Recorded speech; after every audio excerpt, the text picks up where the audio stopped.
Brand Scowcroft. Conversations on the Future of American Foreign Policy. 1.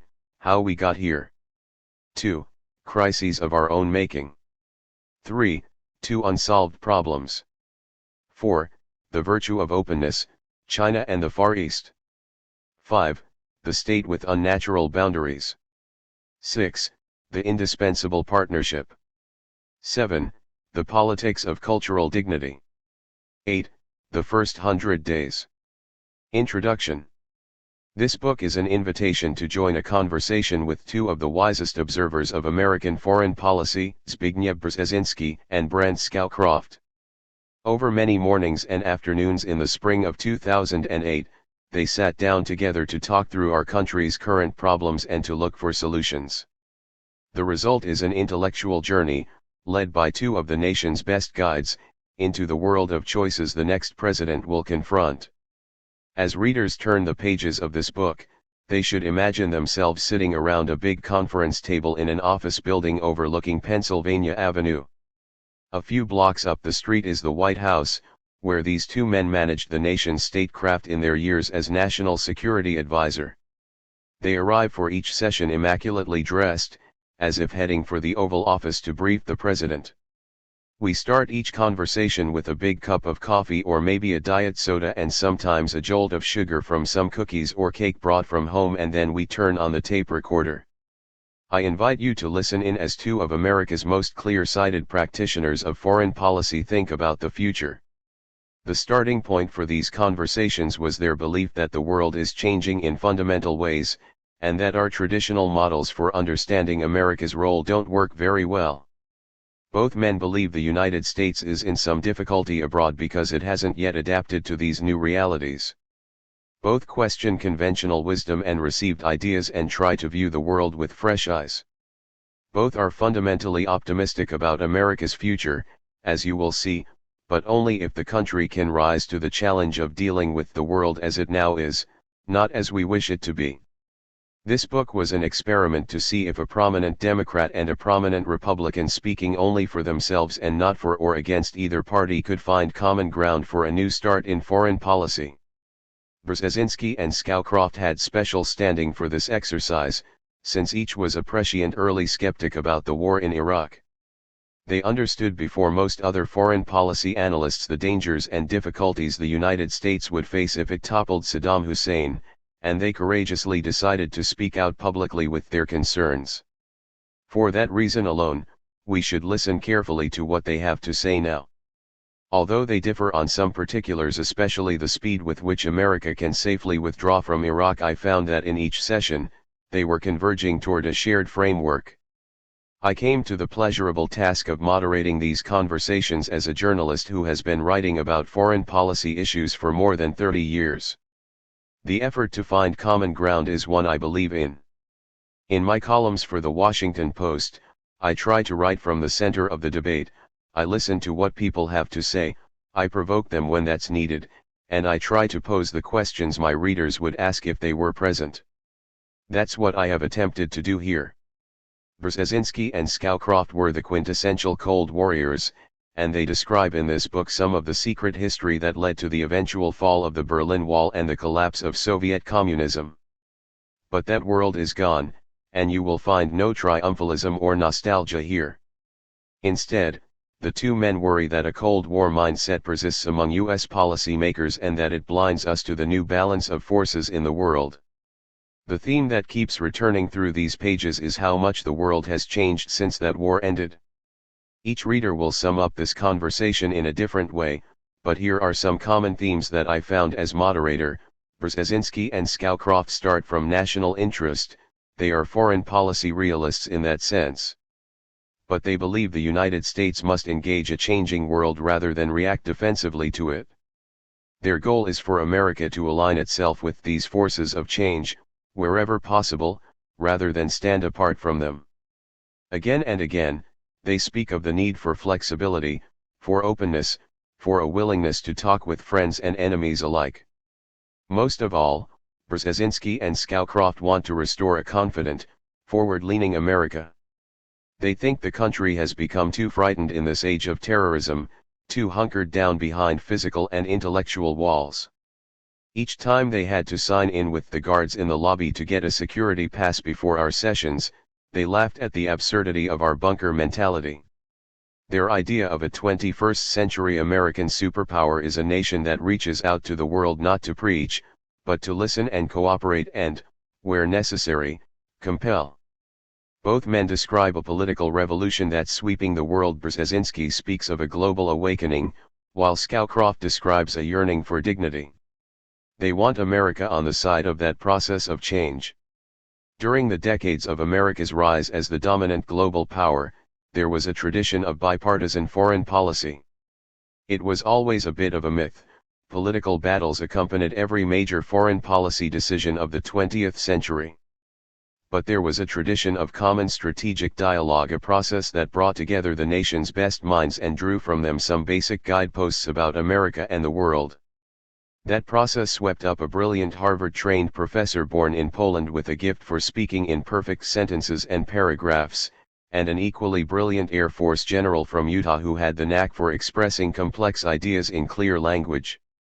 Brzezinski and Scowcroft accomplished great things during their time in the White House. After they left, they continued to travel and debate and, most of all, to think and observe. This book brings the two men together for an extended discussion on the eve of the 2008 presidential election. Perhaps it can reanimate the tradition of strategic thinking that Zbig and Brent represent and encourage a continuing bipartisan conversation about America's problems and how to solve them creatively. David Ignatius. 1. How we got here. David Ignatius, let me begin by quoting something General George Marshall said, "Don't fight the problem." By that I've always thought he meant understand the problem, describe it clearly to yourself, and then solve it. But don't fight what it is. So let me ask each of you to begin by describing the problem, the situation in which the United States finds itself as a new president is about to take office, the difficulties we have in a world that's changing, the nature of those changes. Zbig, give me your sense of the problem of the world today, what it looks like, and then we'll talk about what to do. Zbigniew Brzezinski, I was struck the other day that the President, in his State of the Union message, said the war on terror is the defining ideological challenge of the century. And I said to myself, isn't that a little arrogant? This is the year 2008, and here we are being told what the defining ideological challenge of the century is. Suppose in 1908 we were asked to define the ideological challenge of the 20th century. Would many people say right-wing and left-wing, red and brown totalitarianism? Or in 1808, the challenge of the 19th century, how many people would say on the eve of the Congress of Vienna, a conservative triumph, that the 19th century would be dominated by nationalist passions in Germany, France, Italy, Poland, and throughout much of Europe? It's not going to be the war on terror that defines the ideological challenge of our century. It's something more elusive. I think it involves three grand changes. One is what I call the global political awakening. For the first time, all of humanity is politically active. That's a very, very dramatic change. Second, there's a shift in the center of global power from the Atlantic world to the Far East. Not the collapse of the Atlantic world, but the loss of the domination it's had for 500 years. And the third is the surfacing of common global problems that we have to address, lest we all suffer grievously. I mean climate and environment, but also poverty and injustice. These define the kind of challenges to which America will have to respond, and its survival and its place in the world will depend on the degree to which it responds well. Ignatius, Zbig, just to complete that thought, what in our ability to deal with those changes today has broken? Brzezinski, if I had to reduce it to one factor, I would say it is the loss of American confidence. My experience as an adult has been wrapped up in a big global struggle, the Cold War. But we waged it with confidence. What I find dismaying these days is this culture of fear that one encounters everywhere. It's wrapped up with the shock of 9/11, clearly. The fact that the whole country watched it on television shook American confidence. And sad to say, I think fear has also been propagated. That has not been helpful. The kind of issues we have to address are not going to be addressed well if the country is driven by fear. Ignatius, Brent, how would you lead off in assessing the nature of our problem? What's broken in our ability to respond? Brent Scowcroft, I look at the world in much the same way Zbig does. But let me start from a more historical background. I think the end of the Cold War marked a historical discontinuity in the world environment. The Cold War was an intense concentration on a single problem. It mobilized us. It mobilized our friends and allies against a single bloc. It affected our thought processes. It affected our institutions, everything we did. I don't know if there's ever been a time we were more concentrated. And suddenly, historically in the blink of an eye, that world came to an end, and it was replaced by a world without the existential threat of the Cold War. If we made a mistake, we might blow up the planet that was gone. Instead there were 100 pinprick problems. Instead of looking through one end of the telescope, at Moscow, we were looking through the other end at this myriad of little problems. And we were dealing with them with thought processes and institutions geared for that one end of the telescope. Ignatius, what was it like to sit in the White House in a world where the great fear was nuclear annihilation? You've sat, each of you, as National Security Advisor in a unique place. What did it feel like, in the bad moments sitting in that chair, when the world was on the knife edge? Brent Scowcroft, there was the ever-present thought that if either side made a serious mistake, it could be catastrophic for humanity. Did we spend all our waking moments thinking about that? No.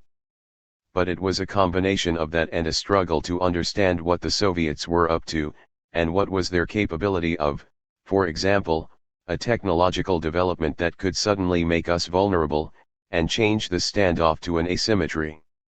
To me that pervaded everything. When we looked at conflicts, whether it was Korea, Vietnam, all the little pinpricks, it was, how can we show the Soviets that they can't get away with anything, without running foolish risks of getting involved in a situation neither of us could back out of? Ignatius, it sounds like there was a fear that any vulnerability anywhere might become a general vulnerability everywhere. That was part of the Cold War mentality that we've carried on, perhaps, to our new circumstances. Zbig, what did it feel like for you to be in the cockpit? Brzezinski, well, one of my jobs was to coordinate the president's response in the event of a nuclear attack. I assume, Brent, that was your job too, right? I'm not revealing any secrets, but it was something like this. We would have initial warning of an attack within 1 minute of a large-scale launch by the Soviet Union. Roughly by the second minute we'd have a pretty good notion of the scale and the likely targets. By the third minute, we would know more or less when to anticipate impact and so forth. Also by the third minute, the president would be alerted that we have this information. Between the third and seventh minutes, the president then decides how to respond. It begins to get complicated immediately. If it's an all-out attack, the response is presumably easier. You just react in total. But suppose it's a more selective attack. There are choices to be made. The president is supposed to weigh the options. How will he react? There's an element of uncertainty here. In any case, the process is to be completed roughly by the 7th minute. By which time I assume this was roughly the same with you guys, right? Scowcroft, so far, Brzezinski, by the 7th minute, the order to execute had to be transmitted and whatever was decided had to be carried out. This is not entirely theoretical because we once had a small snafu, in the course of which I was woken up at night and told that the strategic command was alerted. It turned out to be an exercise that got somehow or other misconstrued as the real thing that very early on was caught. No big deal. Roughly by the 28th minute, there's impact. That is to say, you and your family are dead. Washington's gone. A lot of our military assets are destroyed. But presumably, the president has in the meantime made the decision how to respond. We're already firing back. 6 hours later, 150 million Americans and Soviets are dead. That is the reality we lived with. And we did everything we could to make it as stable, as subject to rational control, as possible. To be non-provocative but also to be very alert and determined so that no one on the other side could think they could pull it off and survive. It's very different now. I think Brent has described it very well. 100 pinpricks. The new reality is a kind of dispersed turbulence. And that requires, I think, a different mindset, a more sophisticated understanding of the complexity of global change. We need a stewardship based on an intelligent society that understands its responsibilities and is not terrorized into rash decisions demagogically justified, which can isolate us in the world and make us very vulnerable. Ignatius, Brent, when the Cold War was over, all of a sudden for those of us who had lived through it, it's gone. It was understandable for a time that foreign policy became an optional enterprise because it didn't really matter anymore. And that led to a lot of drift. Scowcroft, and the wake-up call was 9/11. Ignatius, let me ask you to remember the day the world changed, when the world you'd grown up with and that you and your generation had mastered became a different world. I'm going to say that was the day the Berlin Wall came down, and we realized that the Soviet Empire was cracking, probably beyond repair. Brent, you were in the White House. Describe what you can of that day when this long, deadly struggle began to end. Scowcroft, well, at the time, I would not have said the collapse of the wall was that day. To me that day was when Jim Baker and Eduard Shevardnadze stood up together and denounced the Iraqi invasion of Kuwait. That, to me, is when the Cold War truly ended. Were the Soviets badly wounded at the fall of the wall? Was the empire crumbling? Yes. But looking ahead at the time, it wasn't that clear what the outcome would be. Gorbachev was trying to put together a confederation to replace the old Soviet Union. He was trying to revise the structure, not destroy it. So it was still murky there. Did we feel good? Of course. But at that time, when the wall came down, what the president felt, and I felt, was don't gloat. If it is the end of the Cold War, let's not do World War I over again, victors, vanquished. Instead, everybody wins. We win, the Soviet Union wins. The president, when the wall was first breached in Berlin, called the press into his office. And Leslie Stahl said, "Mr. President, you don't seem very elated. I would think you would want to be dancing on the wall." And he said, "Well, I'm not that kind of a person." What he was really saying was, I don't want to gloat. Because the reaction in Moscow may destroy what we're trying to do. Ignatius, that's very sensible. But honestly now, didn't you want to dance on the wall? Zbig, what are your memories of the end of the Cold War? You spent your whole life fighting it.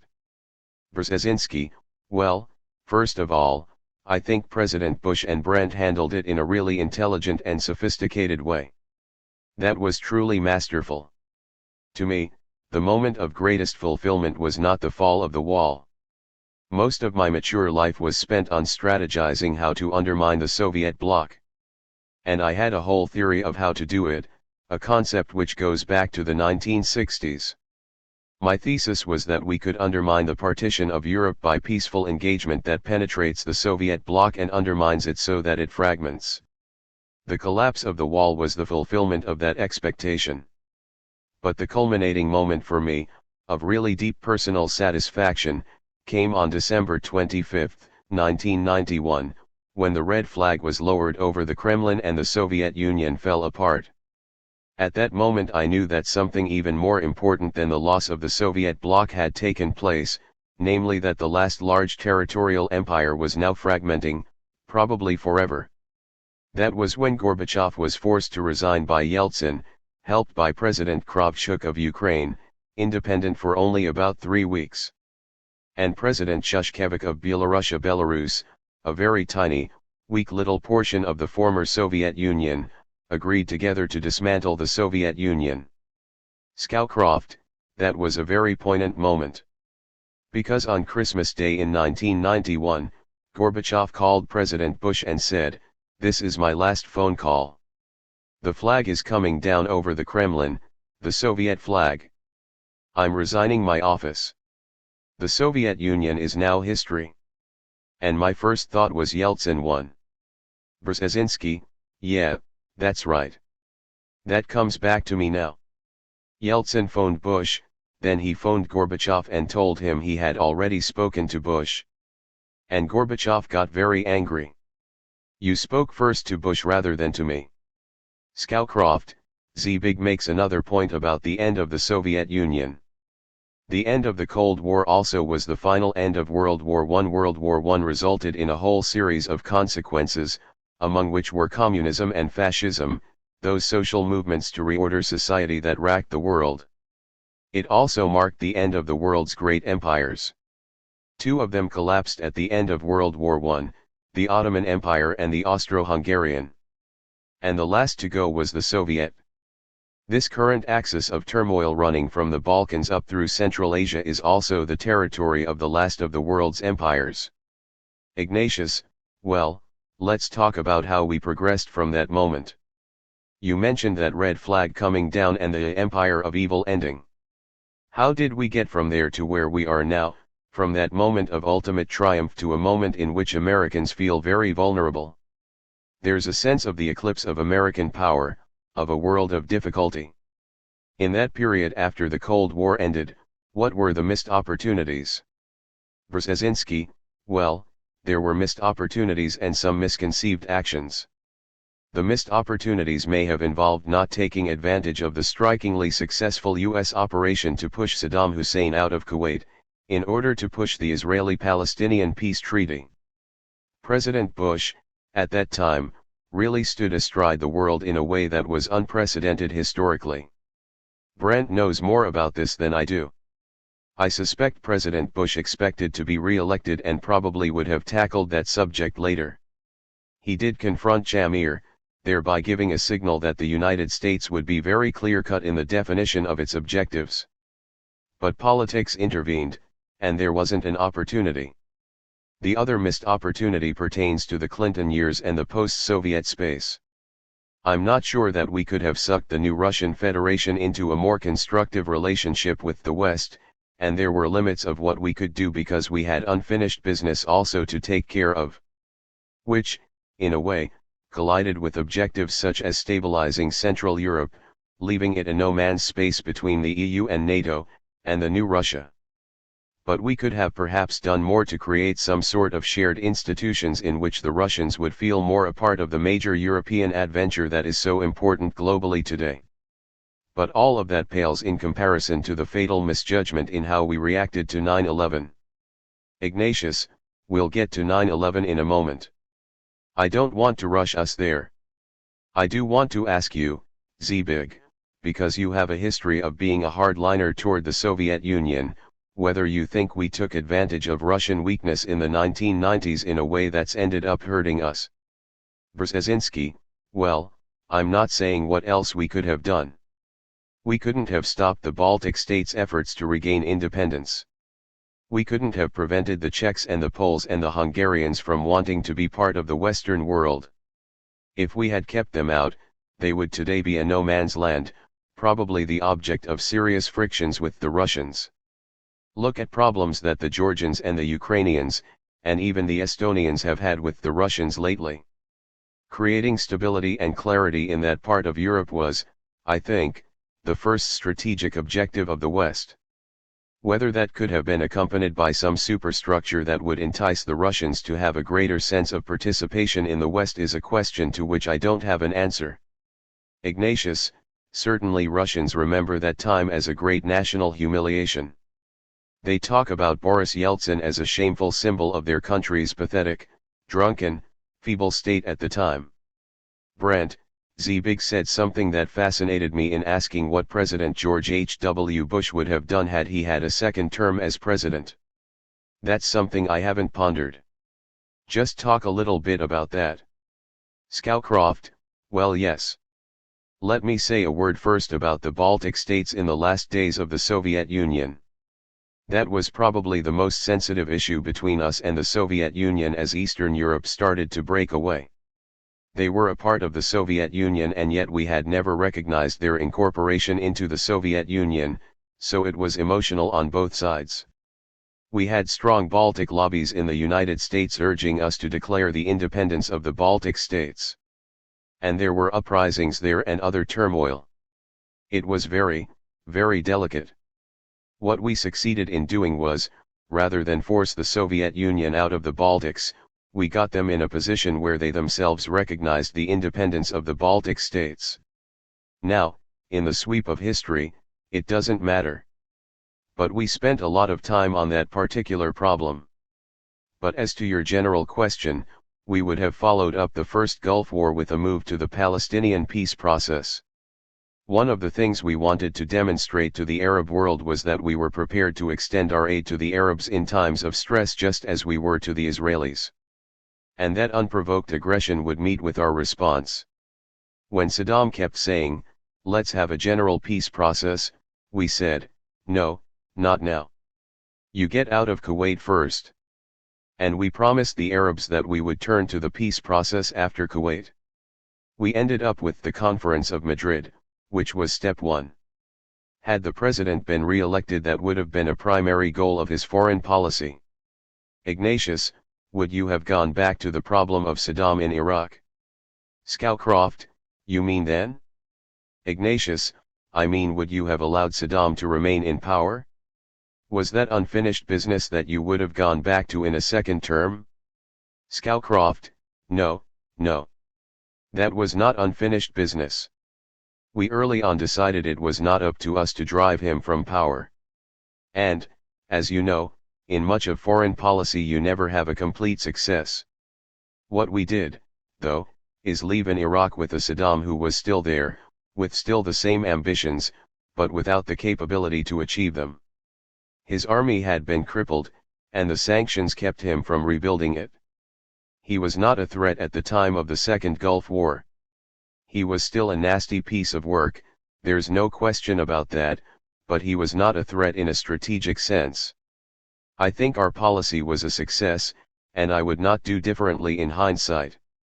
Ignatius, without asking you, Brandt, to specifically criticize the current President Bush, I would ask you to explain why you or the first President Bush decided it did not make sense for the United States to go on to Baghdad in 1991, and take Saddam down. Why did you not do that? Scowcroft, there were 3 reasons. First of all, our coalition, which was significantly Arab, would have split up. The Arabs were not about to march into Iraqi territory. Secondly, we had a UN mandate to liberate Kuwait. One of the things we were trying to do in all of our actions at this time was to set up patterns of behavior for a post-Cold War world to deal with these cases of aggression. If the UN could now operate the Security Council as its framers had designed it, to deal with cases of aggression, then we wanted to make sure we didn't say, well, yeah, the Security Council, fine, but we'll go a little farther on our own. That would have destroyed the world we were trying to build. But finally, and most fundamentally, we knew how to do what we were planning to do. We knew exactly how to get Saddam out of Kuwait. We knew how much force it would take and how to use it. We could have gone to Baghdad almost unopposed. But it would have changed the whole character of the conflict into one where we were occupiers in a hostile land. Our troops would have been subjected to guerrilla activity. And we had no strategy for getting out. And that was a situation which I thought would be a disaster to get into. Ignatius, what was your own advice to the president at that time? Scowcroft, stop. Once we had driven him out of Kuwait, stop. Ignatius, so let's stand back and look at how we got to where we are now, in 2008. We had this enormous success of the red flag coming down, triumph in the First Gulf War, and a world that everyone described as a world of one superpower, of unchallenged American military power and authority. What did that breed in the world of Washington and the minds of policymakers? In what way did it engender attitudes that led us to our present difficulty? Brent, do you think it created a kind of arrogance, an assumption that we could easily have our way? Scowcroft, yes, I think it did. I think the first thought was this enormous sense of relief foreign policy didn't matter much anymore. Secondly, we looked around and, compared to anyone else in the world, we were the only superpower. Not since at least the Roman Empire had anyone had this much disparity in power. That was pretty heady stuff. Of course, what we forgot is we weren't very used to running the world. For most of our history, we sat behind our two oceans, secure, deciding whether we wanted to participate, and if so, how. It was a choice. The Europeans set the framework for strategy, and we decided who to join. Now all of a sudden they're all gone, and we're out there. So yes, we have this power, but we were not used to exercising it on behalf of the world community. And on top of it all, we were still mired in the thinking of the Cold War, and all of our institutions were designed for the Cold War. Ignatius, how were we mired? What was that mindset? Scowcroft, besides the end of the Cold War, the end of World War I, and the end of empires, there were new forces at work. Zbig alluded to them earlier. Our unparalleled power, changes in the nature of war, and most importantly, globalization. One of the things globalization meant, as Zbig alluded to, was the politicization of the world's people. For most of mankind's past, the average person knew what was going on in his own village and maybe the next village, but not much farther, and he didn't care much. He was not personally involved in battles of empire. Now, almost everyone is aware of most everything that happens in the world. Reaction is inevitable, sometimes strong. That's a new dimension that we haven't begun to understand how to deal with, and the war on terror is only one of its manifestations. These things were already going on. They didn't start with the end of the Cold War. But they were masked by the Cold War. And when the Cold War ended, all of a sudden, here they are. I think for a time, we were confused, befuddled. We didn't know what was going on and we didn't think it mattered much. So there was no great urge to develop a strategy in the 90s, because first of all, it would have been very hard, because all of this stuff was changing. But secondly, we didn't think we really needed one. Ignatius, one thing that was happening in the 1990s that we didn't pay much attention to was the rise of a very tall, savvy, wealthy son of a prominent businessman who was, without our really understanding it, declaring war on us. Let me ask each of you, during the 90s, how much attention did you pay to the name Osama bin Laden? Zbig, do you remember focusing on that at all in the mid-90s? Brzezinski, no. And the reasons were quite obvious.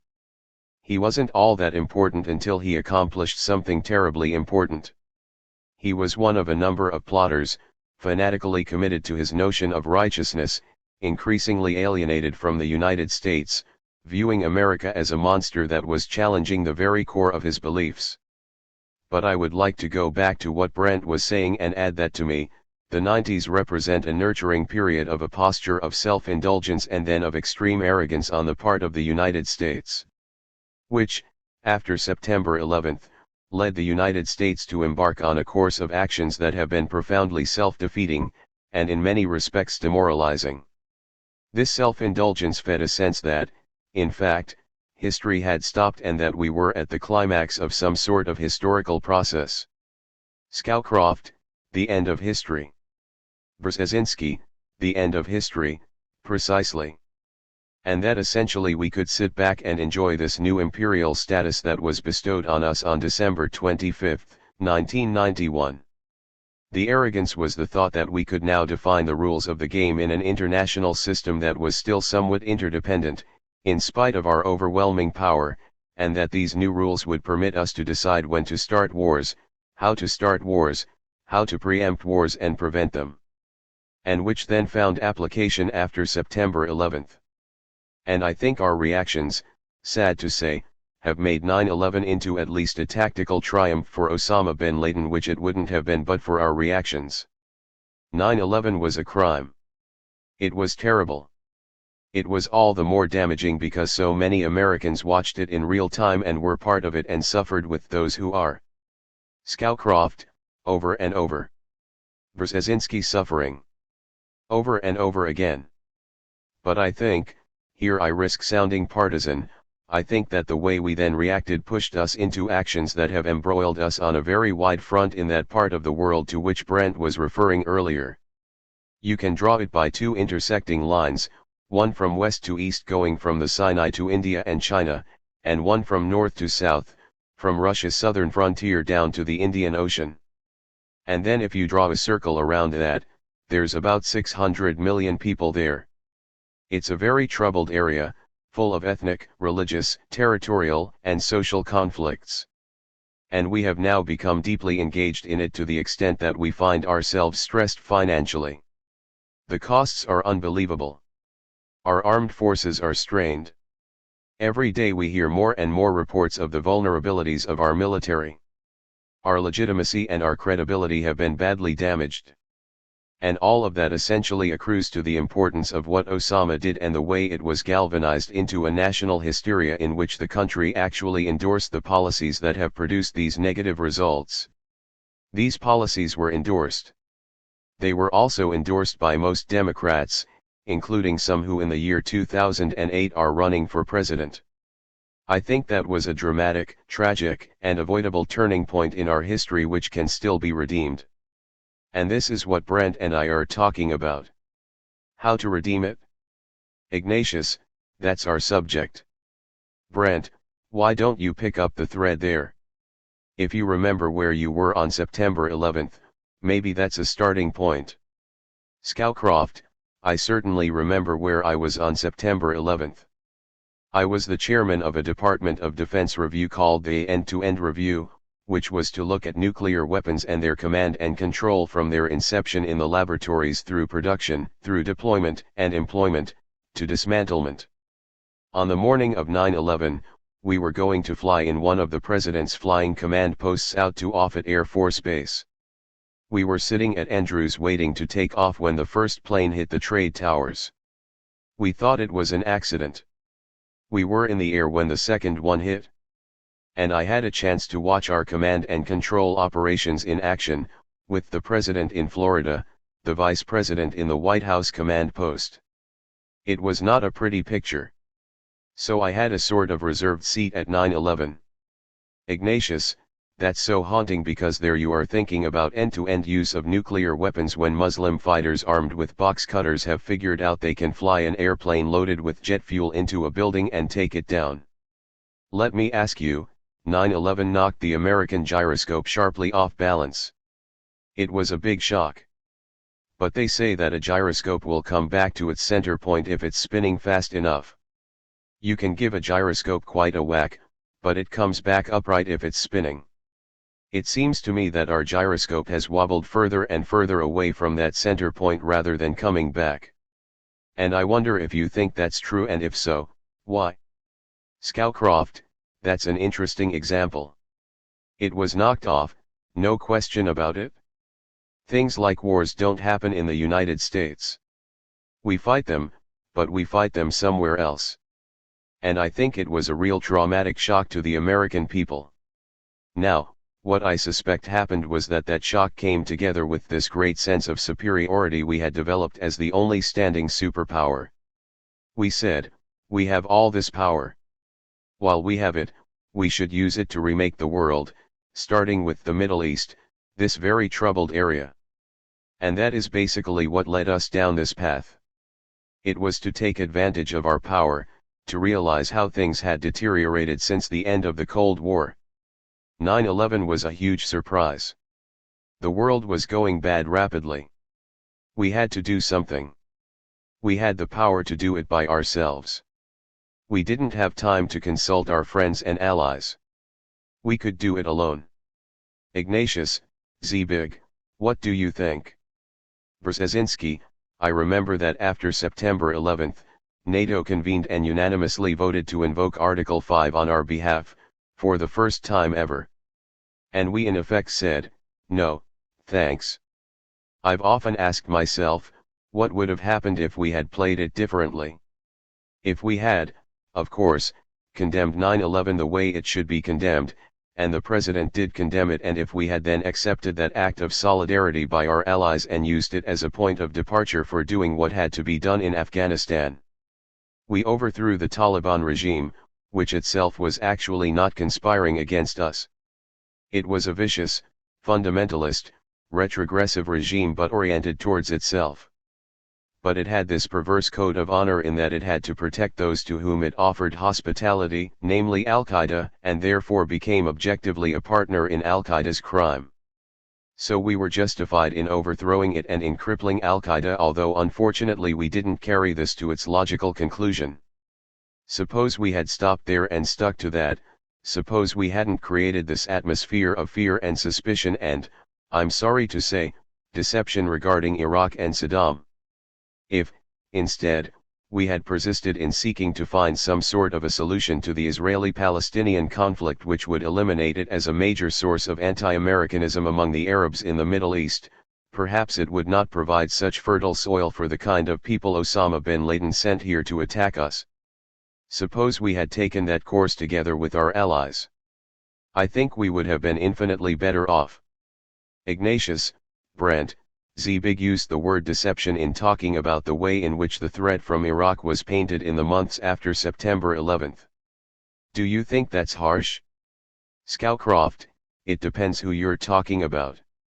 I think the intelligence community made a mistake which is deadly for intelligence, but we forget how easy it is to do. The mistake was that they never asked themselves the question, if Saddam didn't have weapons of mass destruction, why was he behaving the way he was? In retrospect it was quite clear. He was afraid of his neighbors, afraid of his own people. Brzezinski, he was bluffing. Scowcroft, and it made great sense. But we knew that he had chemical weapons. He had used them against the Kurds. We knew he had been trying to develop nuclear weapons. And he was a little farther along, we found in 91, than we thought. So we were worried. But we never asked ourselves that question. So we operated on assumption. All these ambiguous signals we saw, we interpreted in a consistent way, which turned out to be wrong. Did some people know it was wrong? Probably. I don't know. I myself thought that there was no reason to believe he had nuclear weapons in 2002. But I didn't know. Ignatius, you each famously had the courage and foresight to speak out before the Iraq War and warn that it was a mistake.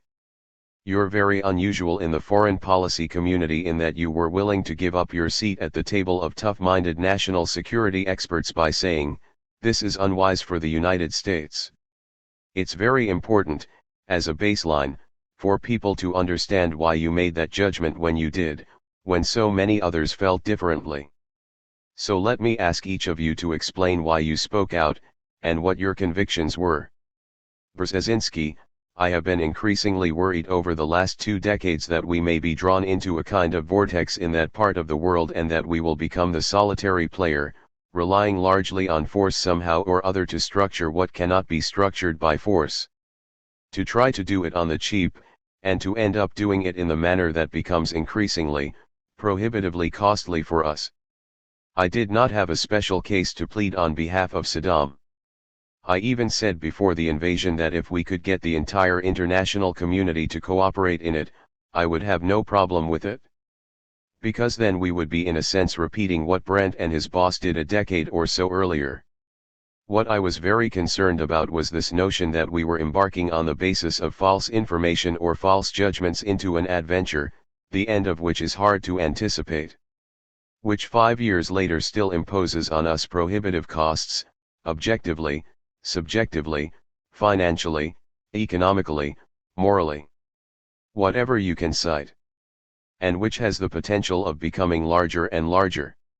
I don't know what the future holds. But the situation's awfully volatile.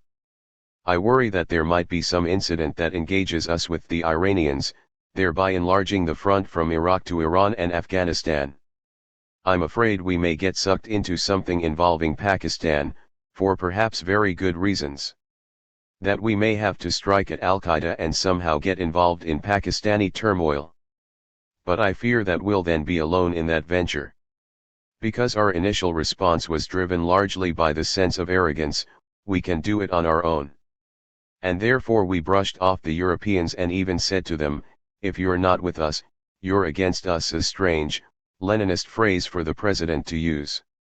And as a consequence I do feel very strongly that 9/11 is not only a tactical success for Osama but a self-inflicted strategic wound for the United States.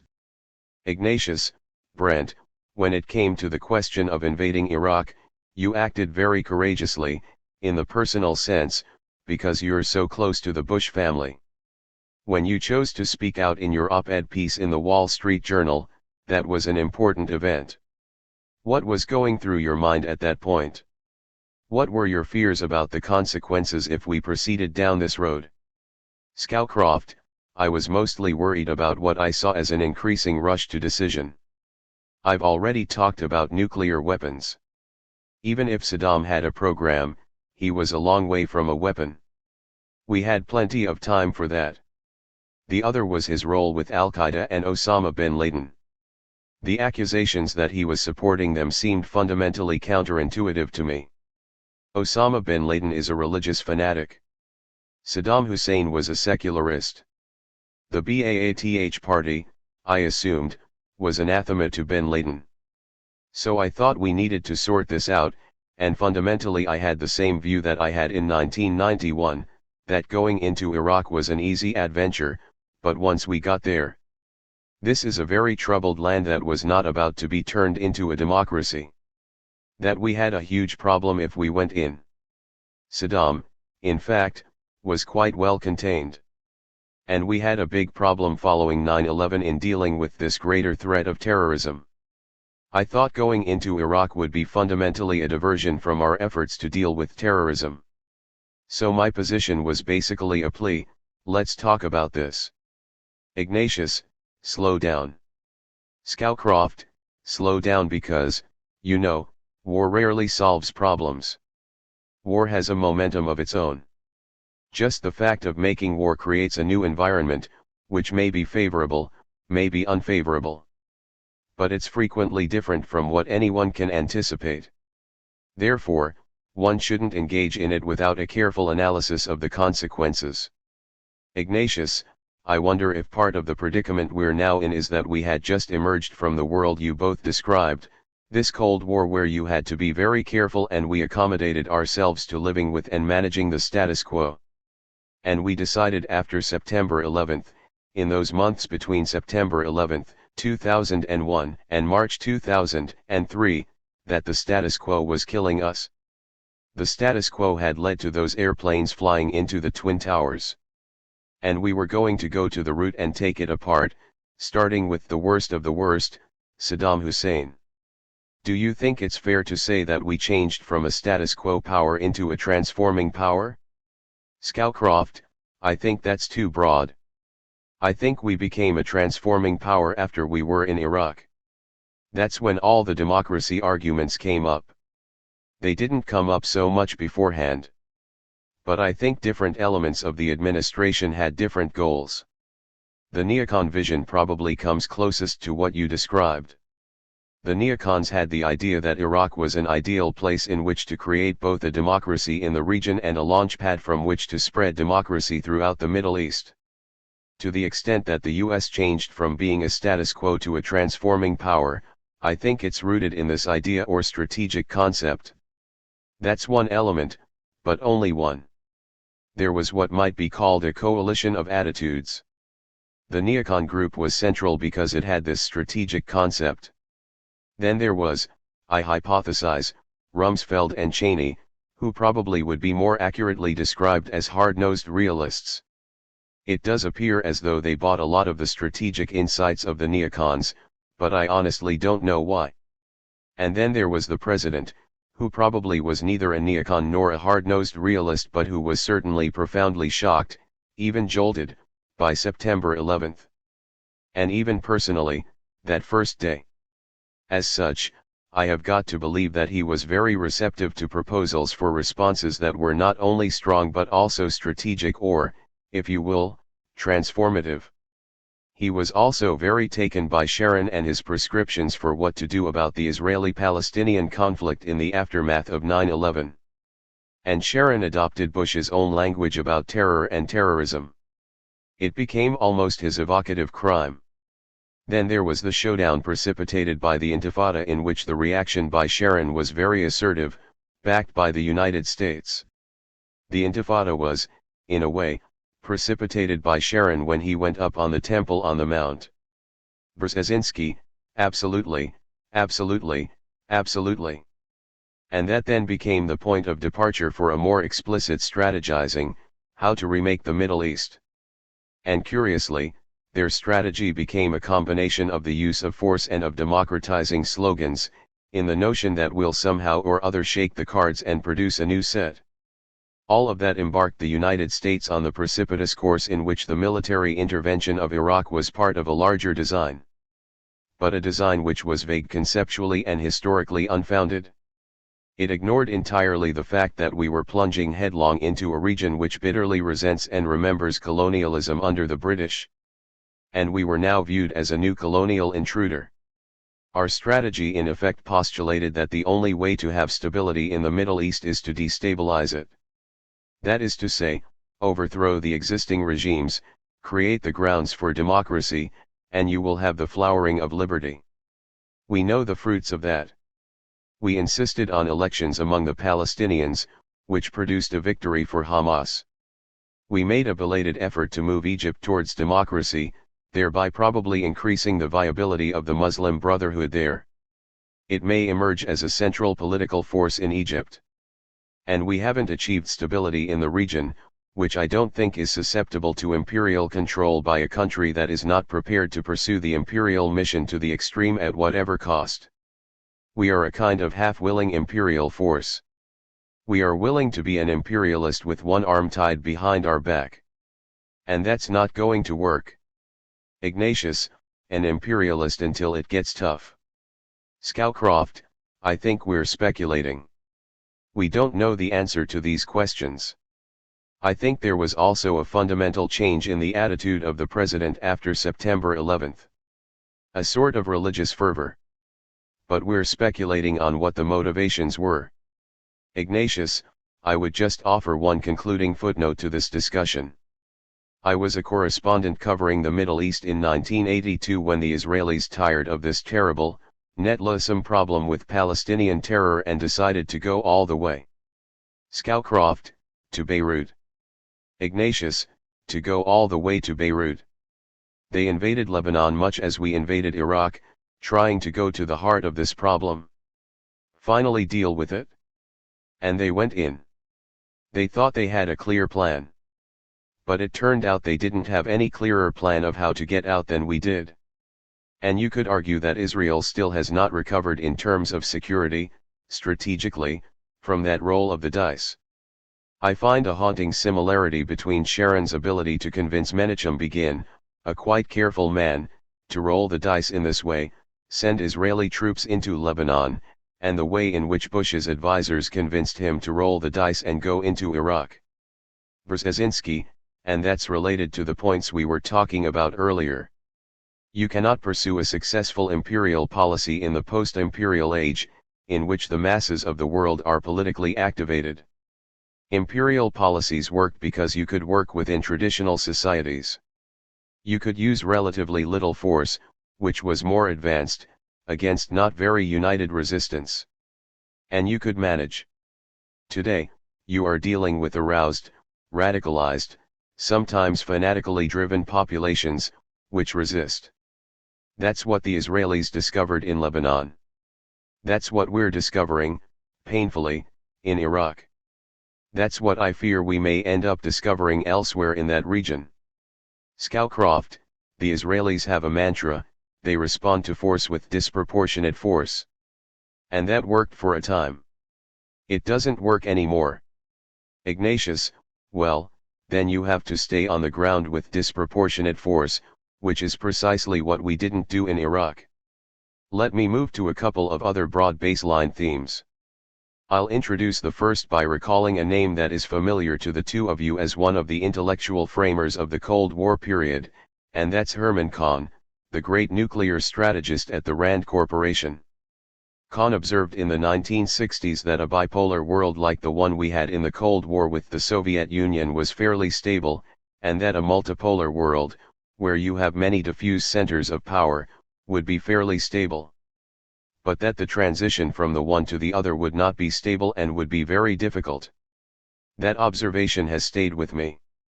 One thing that we haven't discussed yet is the rise of new poles of power. Most strikingly China, but also India and possibly Russia. We're really looking at a much more complicated world. And the next president's going to have to consider, with all these different poles of power, how he should think about the power of the United States. So let me ask you to speak about that reality of this new world. Scowcroft, okay, I think this misses one thing, and that's the change in the world caused by globalization. It's no longer the old balance of power world of Herman Kahn or the Henry Kissinger world of multiple balances. It's something different. Globalization is eroding national boundaries everywhere. Importantly in information technology, but also in health and environment. Nations can no longer provide for their citizens what they traditionally used to. When these forces spill over national borders, it makes weaker states even weaker. They are less able to control their territories, and that leaves them open to drug cartels, terrorists, and so on. They're less able to control and provide for their citizens, thus increasing domestic unrest. What I'm saying is that the world is changing. And what we need to look at is how can we cooperate to get these problems under control, because we can't solve them by ourselves. I would say that the real force of globalization is akin to industrialization 200 years ago. Industrialization really made the modern nation state. With these big industries you needed to regulate. You needed to control these new forces. That brought about the modern state. Now globalization's having the same impact, but in the opposite direction. It's reducing the ability of the nation state, and so the rise of China or India is not like it would have been 100 years ago. It's a very different kind of world. I would say that we may have seen the end of interstate warfare as a form of conflict resolution for maybe a generation.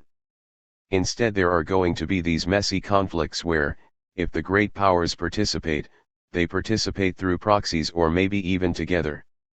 Describing the world in terms of poles is going to be less and less descriptive. Not only of the way the world is, but of how we need to behave to accomplish our ends. Ignatius Zbigniew, you're one of the founders of the idea of the Trilateral Commission. Of these different poles, if you will, and how to make them cooperate and collaborate. What's your feeling about it? And we do have a world in which we have, you know, ascendant powers. The China that we'll see through the rest of our lifetimes is going to be a world-changing force. At least most of us think so. Brzezinski, well, that's certainly true. We have to face the fact that the global system as it now exists was shaped largely between 1945 and 1950, when there were entirely different power realities. So the first order of business is to adjust the existing global institutions to these new realities, which involve the rise of powers like China, India, Japan, with Indonesia on the horizon. Plus the reality that in the background are these volatile, restless, politically awakened masses that continue to put more and more pressure on the system and lead to the kind of threats that Brent was just talking about, the possibility of diversified conflicts spurting all over the place the way sometimes a forest fire spreads and then leaps over boundaries because of winds. In that kind of world, the premium will have to be put on effective political management of that complex reality. And that I think is going to be very difficult for a mass democracy like America to effectively pursue, in part because our public is woefully uninformed about the implications of these new realities, kind of parochially ignorant. And our diplomacy and our leadership in recent years have not been inclined to engage in the kind of consensual assumption of responsibility that this new age requires. Look at the hesitations, the zigzagging on climate control and the global environment. Or on the issues of poverty and inequality. I think we're entering a period in which complexity is going to be the biggest challenge. Ignatius, Brent, do you share that? Scowcroft, oh, I do very much. And to me, it's a world that cries out for what we don't have, mechanisms to deal with it. And you say, well, international organizations. The UN. But the UN is a very weak instrument. It was built for a very different world. I think if we didn't have a UN already, we could not create one in the world of today. Ignatius, why? Because people would be too fractious? Scowcroft, yes. Ignatius, Zbig, do you agree? Brzezinski, yes. Scowcroft, and there's a new thing. In the UN right now, for example, there's a sense of the, let's call it the developing world. That the UN is run by and for the benefit of the developed world. And since the developing world controls the budget and personnel, they're going to keep it from changing, as happened 2 years ago when Kofi Annan tried to reform the UN to make it more effective. Of course, the United States was a primary culprit, submitting, I think, over 700 amendments to his proposal days before it was to be submitted. Anyway, many of the mechanisms we have are out of date, and it's very hard to create new ones. So we're floundering. Ignatius, I have sat in Tehran at a press conference with President Ahmadinejad and heard him say to an Iranian audience, the United Nations was created by the falling powers. The United States and the Allied powers of 1945. The United Nations is illegitimate today. We need new organizations that represent the rising powers. Us, China. So that idea is certainly out there in the world. Scowcroft, you can go farther. If you look at all of our institutions, many are outdated. Start with the Defense Department. We're better able to fight World War II than we ever were before. The CIA was built and organized on a single target, the Soviet Union. It's struggling now about how best to cope with a completely different world. NATO is now in Afghanistan, but NATO was not developed for anything like Afghanistan. And then the UN.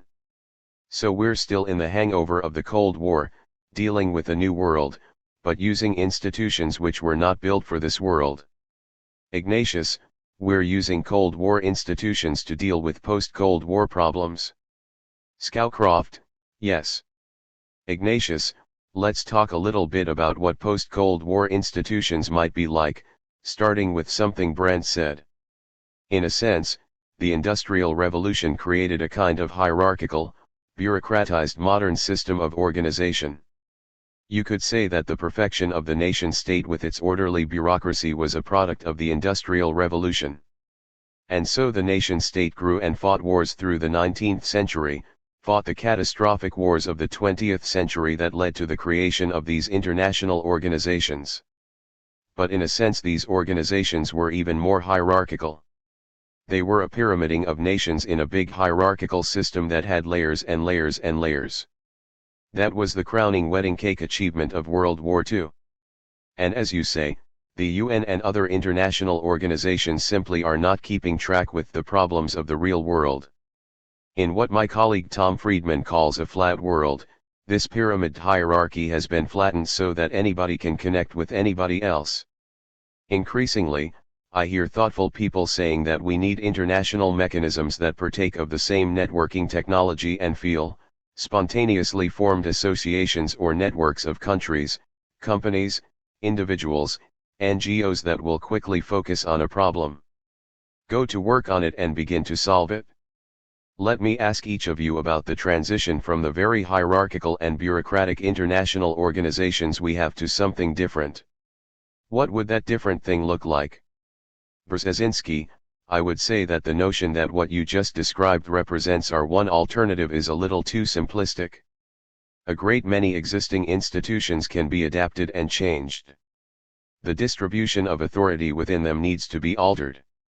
Whether it's the World Bank or the IMF, that's not impossible to do. Changing the UN is going to be more difficult, particularly the Security Council.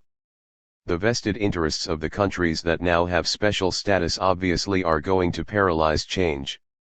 But even in the United Nations, I think over time changes will take place. Or alternative shadow institutions will emerge.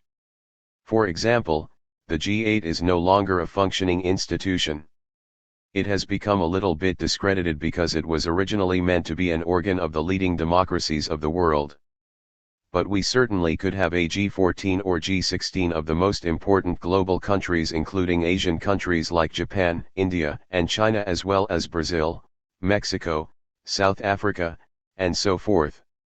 And while that wouldn't have the status of the Security Council, it would nevertheless over time acquire some significance if it started dealing responsibly with, let's say, some of the problems of Darfur or some other regional challenges.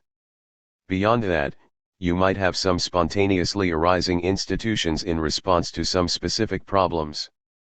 But I would be a little bit worried if that became the dominant trend, because I think the consequence would be intensifying global instability. You need some points of constancy in the world, of predictability, of shared commitment. I still think, for example, that a redefined Atlantic alliance makes sense as a factor of stability in the world, provided it's open-ended and willing to admit others once they're prepared to join. I don't think we want to respond to complexity with a kind of spontaneous creativity which can easily become chaos. Inherent in the global political awakening, in the decline of the centrality of the Cold War world, is a general thrust towards intensifying global chaos. Ignatius, Brent. Scowcroft, I think to go from the hierarchical world to a world of distributed networks, if you will, is too extreme. While distributed networks in the internet and so on are wonderful, nobody seeks power, and nobody really exercises power. But in the real world, it's not that way. The NGOs, left to their own devices, can respond quickly, but they have great difficulty responding together. If you look at the response to the tsunami in Asia a couple of years ago, where did the best response come from? The US Navy, which was organized, ready, and went in while the NGOs were floundering, trying to figure out what the problem was. You need some kind of combination. You still need someone with hard power, soft power, whatever it is, to say, this is the way to go, and to mobilize all these others. At the same time, that power, be it the United States or anybody else, can no longer dictate. I think we're searching for some middle ground. Maybe the UN is a bad model, but it happens to be the only organization that touches everybody right now. I would seek to reform it rather than start over again. Brzezinski, to start all over again, one would have to have a cataclysm first. Scowcroft, I'm afraid so. Ignatius, let me offer this to sum up this conversation. You brought us on a journey, which is also the journey of your own careers, through the Cold War years, a terrible menace that you each had to live with every day. Habits of prudence in foreign policy were born out of those dangers. Then we've talked about the period after the end of the Cold War when there was a kind of loose triumphalism. We sort of stopped worrying about foreign policy. We didn't make rigorous decisions. We were incautious. And we created, or failed to prevent, a lot of the problems that we encounter today. So I want to ask you to close by talking a bit more about the nature of American leadership in this very complicated world. First, is American leadership necessary? And second, how does it have to be different from what it's been? Brzezinski, I think American leadership is necessary if by leadership we mean, first of all, not dictation, but inspiration. If by leadership we mean an enlightened insight into the meaning of history and our time, a leadership that understands what is truly new about the 21st century. What is the potential of that century and what are its new global perils? Then that kind of American leadership, it can be a catalyst. Not for actions directed by the United States, but for actions that the global community, maybe we can call them stakeholders in the global system, is prepared collectively to embrace. That kind of leadership is needed. But for that kind of leadership to emerge in America, we not only need very special people as leaders, and they do come up occasionally, but we need a far more enlightened society than we have. I think Americans are curiously, paradoxically, simultaneously very well educated and amazingly ignorant. We are a society that lives within itself. We're not interested in the history of other countries. Today we have a problem with Iran. How many Americans know anything about Iranian history? Do they know that it is a bifurcated history? There have been two Irans. And those two different periods, pre-Islamic and post-Islamic, dialectically define the tensions and the realities of Iran today. If you want to deal with Iran, you have to understand that. Americans spout about Iran. They know nothing about it. The National Geographic has had studies which show that Americans don't know geography. Quite a few Americans entering college could not locate Great Britain on the map. They couldn't locate Iraq on the map after 5 years of war. 30% couldn't identify the Pacific Ocean. We don't teach global history, we don't teach global geography. I think most Americans don't have the kind of sophistication that an America that inspires, and thereby leads, will have to have if it is to do what this 21st century really will demand of us. Scowcroft, I could easily just say amen. But again, this is a part of who we are and from where we have arisen. For most of our history, we've been secure behind two oceans, with weak neighbors on each side. Americans don't have to learn foreign languages. They can travel as widely as most of them want and never leave the United States. So most Americans instinctively just want to be left alone. I don't think they want to mess with the problems of the world. Brzezinski, they want to enjoy the good life. Scowcroft, they want to enjoy the good life. And local politics is important. They don't even care much, most of the time, what happens in Washington. That's part of the American makeup. And our political structure seems more and more to cater to the narrow interests of Americans rather than their broader interests. Other than in time of peril, rarely do our leaders really focus decisively on the international scene. The beginning of the Cold War, for example, or when Roosevelt tried to steer us in the right direction in the prelude to World War II, or when Eisenhower reached out to Europe to form NATO. It takes that kind of leadership. When Americans can be stimulated, I think we're good-hearted. We're not narrow and avaricious. But our political structure doesn't seem to play to that. And as I said before, in the world as it is now, only the United States can exercise enlightened leadership. Not direct people what to do, but say, gather round. This is the way the world community needs to go. Brzezinski, amen. Scowcroft, we're the only ones who can be the guiding light. February 20, 2008. 2. Crises of our own making. David Ignatius, we meet today to talk about the Middle East on the 5th anniversary of the start of the Iraq War. We've all been reading, over the last few days, accounts of what life is like in Iraq after 5 years of fighting, and about the continuing anguish for Iraqi people and the American people as they look at what has unfolded. I want to ask you both to focus on what the new president coming into office in January must contend with as he thinks about Iraq. But as a preface to that, I'd like to take you and our readers back to some seminal things that each of you wrote before the war. I want to begin with you, Brant. You wrote an article that appeared in the Wall Street Journal on August 15, 2002, well before the beginning of the war in March 2003. The headline was "Don't Attack Saddam." And it was one of the most forthright statements. Brant Scowcroft, I didn't write the headline. Ignatius, we reporters always say that, if somebody doesn't like the headline. But in this case, I would think that the headline is one you'd be happy to take credit for. I'm going to read to you a key paragraph from that article. The central point, you wrote, is that any campaign against Iraq, whatever the strategy, costs, and risks, is certain to divert us for some indefinite period from our war on terrorism. Worse, there is a virtual consensus in the world against an attack on Iraq at this time. So long as that sentiment persists, it would require the US to pursue a virtual go-it-alone strategy against Iraq, making any military operations correspondingly more difficult and expensive. The most serious cost, however, would be to the war on terrorism. Ignoring that clear sentiment will result in a serious degradation in international cooperation with us against terrorism. And make no mistake, we simply cannot win that war without enthusiastic international cooperation, especially on intelligence. So now, 5 years into the war, a new president is about to take office in January 2009.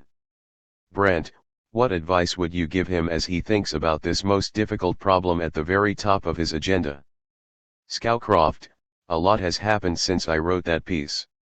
At that time the war on terror, to me, was the operation in Afghanistan which, after all, was where bin Laden had been able to recoup, rejuvenate, and operate.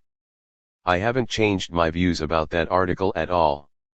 What has changed is that we are now in Iraq, and the war has created new conditions. In the Middle East as a whole, as far east as Pakistan, it has inflamed many of the resentments and hatreds and differences within the region, and brought them all to the boiling point. Whether it's Shia versus Sunni, whether it's Arab versus Persian, all of these hatreds are on the surface to a degree we haven't seen in a long time. We have a very different region. It's also a region that contains 2/3 of the world's oil reserves. So we have a huge problem. The region is extremely unstable. Lebanon, Jordan, Egypt, wherever you look, there is potential instability. And Iraq is a source of continued instability because it's where Sunni, Shia, Persian, Arab conflicts are violent right now. My feeling is, we can't get out of Iraq, and I think any new president has to recognize that fact. Ignatius, when you say, we cannot get out of Iraq, I'm sure you don't mean ever. Scowcroft, no, I don't mean ever. But the notion that within 60 days we will begin withdrawing our troops is a wrong frame of mind. What does winning in Iraq mean? What do we need to do there? What we need to do is create a stable Iraq rather than one that foments chaos. I don't know how long that takes. It could take a long time. It perhaps would not take a long time. We can't get the political system there to do what we want. They don't owe us a favor. They didn't ask us in there. So they're going to pursue their own internal struggles. How that will come out, I don't think any of us can tell. But what we need to do is to work for an Iraq that is a force for stability in the region. Ignatius, Zbig, let me turn to you. I want to take you back as well to the period before the war, to an op-ed piece you wrote in the Washington Post that also appeared in August 2002. The headline on this one which you didn't write was "If We Must Fight." In it you said, "War is too serious a business, and too unpredictable in its dynamic consequences, especially in a highly flammable region, to be undertaken because of a personal peeve, demagogically articulated fears, or vague factual assertions." Then you talked about what you thought the administration should be doing, focusing on the same issue that Brandt touched on when he wrote about international support. You said, the United States should soon begin discussions with its allies as well as other concerned powers, including its Arab friends, regarding possible post-war arrangements for Iraq, including a prolonged collective security presence and plans for international financing of the social rehabilitation of the country. Doing so, we reinforce the credibility of the U.S. determination to use force in the event that a nonviolent resolution of the issue proves to be impossible. Back in August 2002, you were raising the issue that received so little attention, which was, what would this post-war Iraq look like? How would we put it back together if we did fight? So with that starting point, let me ask you the same question I asked Brandt. A new president takes office at the end of January 2009 and invites you to the Oval Office to give your advice. How would you begin?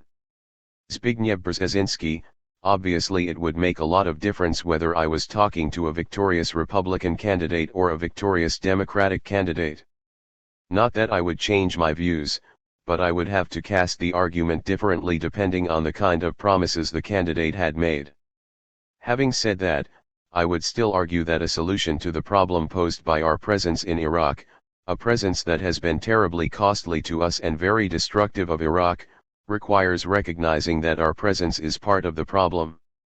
Iraq cannot be put together if we continue to be there, hoping that somehow our occupation will eventually yield a stable, self-governing, somehow viable Iraq. Our presence and the necessities of a quasi-combat situation require us to pursue policies which further fragment Iraq. In that sense, they create a self-perpetuating condition of instability. Addressing that reality, and taking into account the excessive costs and the damages to America's standing in the world produced by the war, the President has to set as his goal the termination of U.S. presence. And then I would argue, depending on who's president, that it can be done with different degrees of rapidity. I personally don't think we should start withdrawals within 60 days. On the other hand, Ignatius, explain why you think that would be a mistake. Brzezinski, because it's terribly abrupt and doesn't give you time to create a political context for the process. But 16 months might be long enough. And then I would say to a Democratic president, you can say that you're going to withdraw. To a Republican I'd say, you can say to the Iraqis you want to discuss the possibility of American withdrawal. But either one should engage the Iraqi leaders in serious discussions about our long-range relationship with Iraq and about our shorter-range need to disengage. He should focus Iraqi attention on the fact that the occupation's not going to be indefinite, that at some point they'll have to stand on their own feet, sooner in the case of a Democrat, perhaps later in the case of a Republican. In addition, once it becomes publicly clear that we are serious about terminating this destructive presence, we should set in motion something the Baker-Hamilton Commission talked about, but which was never developed very fully, namely a simultaneous attempt to create some sort of a regional framework, perhaps through a conference involving all of Iraq's neighbors, regarding the region in the wake of American disengagement. Every single one of Iraq's neighbors has an interest in any subsequent instability in Iraq not spilling over. Once they knew we were serious about ending our combat role, all of them would come. We could then even enlarge the scope of the conference to deal with some of the issues of instability, rehabilitation, and so forth. I think that would be a viable approach. And I am not convinced that the worst-case scenarios being bandied around regarding the consequences of our disengagement actually will happen. There are indications that some parts of Iraq are already becoming de facto self-governing. Ignatius, but you would grant that what you're proposing does take a risk with the lives of the Iraqis, who look to us to help them put the country back together. Brzezinski, the Iraqi parliament has voted overwhelmingly in favor of American disengagement. Public opinion polls show that most Iraqis dislike our occupation, though I think about 30% would like it not to end too quickly. A larger percentage would like it to be terminated fairly fast. We have to face the fact that irrespective of what we think of ourselves, we are perceived in the region very differently, and especially by the Iraqis. We are seen as essentially a continuator of British colonialism, and we're now in the post-colonial era. Our presence, based primarily on military force, is simply making it impossible for a genuine, autonomous stability to develop in Iraq. Ignatius, Brent, I wonder if we could agree at the outset on the point that Zbig made, that our presence is part of the problem. You said that we can't just get out. But would you agree with Zbig that at the same time, our presence, long-term, is part of the problem here? Scowcroft, I don't think now it's part of the problem. I think it's part of the solution. Part of the diminution of violence in Iraq right now is because the talk about getting out immediately has been reduced. Remember, for the Iraqis and the Iraqi political structure, chaotic though it is, this is a zero-sum game. And as long as they think we are leaving, they're jockeying for their position after we have left. If they think we're going to provide essential stability for a time, they may be more willing to reach out and take some risks that, if they're on their own, they're not about to take. So to say we're part of the problem, yes, in the sense of occupation. The Iraqis are a proud people. They resent that. It's important to try to convince them by our behavior that we're not occupiers, that we are trying to help them, and that we will help only so long as we are needed. The other factor in this is Iraq's neighbors. One of the abiding dangers of Iraq is that it could fracture into its constituent parts. To me, that is an incitement to violence in the region. Brzezinski, well, we have to anticipate that danger, and American disengagement, if it happens sooner rather than later, mitigates against the danger of Iraq fragmenting. Our presence is contributing to the fragmentation of Iraq. It is also interesting that the most stable and least violent parts of Iraq are the ones that are already self-governing, the Shia South, the Sunni center where we rely on the tribes, and Kurdistan. The longer we stay, the less likely it is that our departure itself will then permit a reunification of Iraq. So I would argue that engaging the Iraqis in a serious discussion regarding the date for our departure would focus their attention on what needs to be done. It might even precipitate more serious discussions between the Sunnis and the Shiites. And I don't entirely agree, Brent, that the Iraqis don't think we might be contemplating leaving sooner rather than later. This fall there's going to be a wide-ranging debate in the United States that will include the future of Iraq, and the Democratic candidate will be committed to the idea of getting out. The Democrat might even win. I don't see how the Iraqis could conclude that we are committed to staying a long time. Scowcroft, no, I don't think they have. But as of a year ago, the Democratic candidates were running after each other to propose earlier and earlier dates for complete withdrawal. That has quieted down, and I think Brzezinski, but they're both committed now.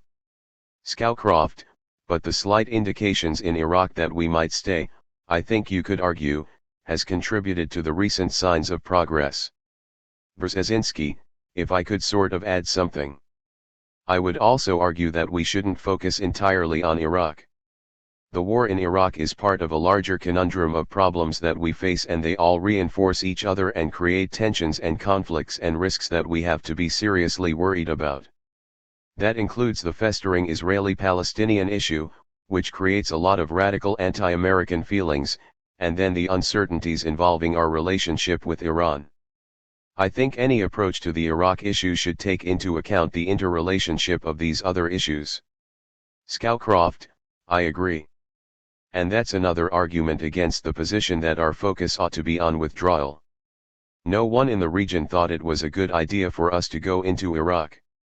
It seems to me they are likely to say, you went in, you made a mess of it, and now you're leaving it to us to solve. Take Egypt, for example, which was one of our strongest allies in the first Gulf War and is absolutely absent now. Why? I think partly because they've lost faith in us. They've lost faith in what we're about, and our staying ability. To leave now and leave the region to the parties surrounding Iraq would be another step toward chaos in the region. Brzezinski, but I don't advocate leaving the region and abandoning them to the mercies of the others. I argue that we should engage in a serious discussion with the forces in Iraq, not only those in the Green Zone but also outside, regarding the termination of our combat role. There is increasing evidence that the Iraqis can assume a more direct responsibility for combat, and that probably some of the insurgency will die down the moment we begin to disengage because the insurgency is nationalistically against us. Al-Qaeda is there for its own terrorist purposes, which exploits that insurgency. But insurgency probably will taper off the moment it becomes clear that we are getting ready to terminate the occupation.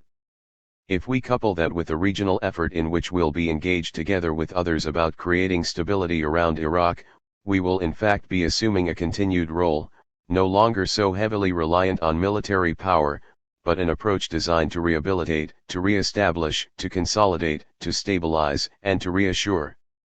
Otherwise, we're doomed to stay there for years and years and years. Ignatius, Brent, how would you respond to that? We celebrate today, painfully, the 5th anniversary of our invasion. Someone reading your words might ask, well, am I going to be looking at a 10th anniversary of American occupation with our forces still there? And why would things be any better with 5 more years of our presence? Scowcroft, I would respond by saying, look, we are there. What we mean to do is to produce an Iraq which is self-governing and stable. I agree that we should have these discussions with Iraq's neighbors. But the discussions should be not about our withdrawal but about what it would take to do it. And contrary to what Zbig says, the surge in fact has produced a reduction of violence. Violence is down significantly. Brzezinski, it's not contrary to what I was saying. I acknowledge that. Ignatius, Zbig, speak. Brzezinski, and that's one of the reasons that justifies our disengagement. Ignatius, speak forthrightly to that, in a way that the Democrats have not always done, and give us your evaluation of the consequences of the troop surge. Brzezinski, oh, I think it has helped, no doubt about it. But that's another reason why we can start getting ready to leave. If we're going to wait until the Iraqis are ready to be stable and secular or whatever, we're going to be there indefinitely. At some point we have to acknowledge that we're perpetuating the problem and that our presence is no longer so necessary. Kurdistan is controlled by the Kurds. The central areas are now increasingly handled by the tribes. And Al-Qaeda is getting isolated precisely because the tribes are disowning them, fighting them. And the south is now bastions of Shiite militias. We're Scowcroft, yes, but they're fighting each other. Brzezinski, fine, that's their problem. Ignatius, Brent, at the end of the day, surely that's true. That is their problem. Scowcroft, what I would argue is that we should not be negotiating withdrawal, but saying the faster you get this together, the more you work, the quicker we can withdraw. So far we've set benchmarks, and threatened them that we'll get out unless they shape up. Well, they didn't ask us in. Why shouldn't they want us out? But if we say, we can get out to the degree that you all get your act together, and turn it around so that we're trying to help them, not threatening them, I think we'd have a better chance. Ignatius, let me see if I can distill this into a joint Scowcroft-Brzezinski memorandum to the next president. The point of agreement I think I hear is that the next president must engage in a discussion with the Iraqis, with the Iraqi government and people, about the future of Iraq as an independent sovereign state, which almost by definition is a state that doesn't have a big American troop presence. We shouldn't try to lecture to the Iraqis or threaten them with American withdrawal.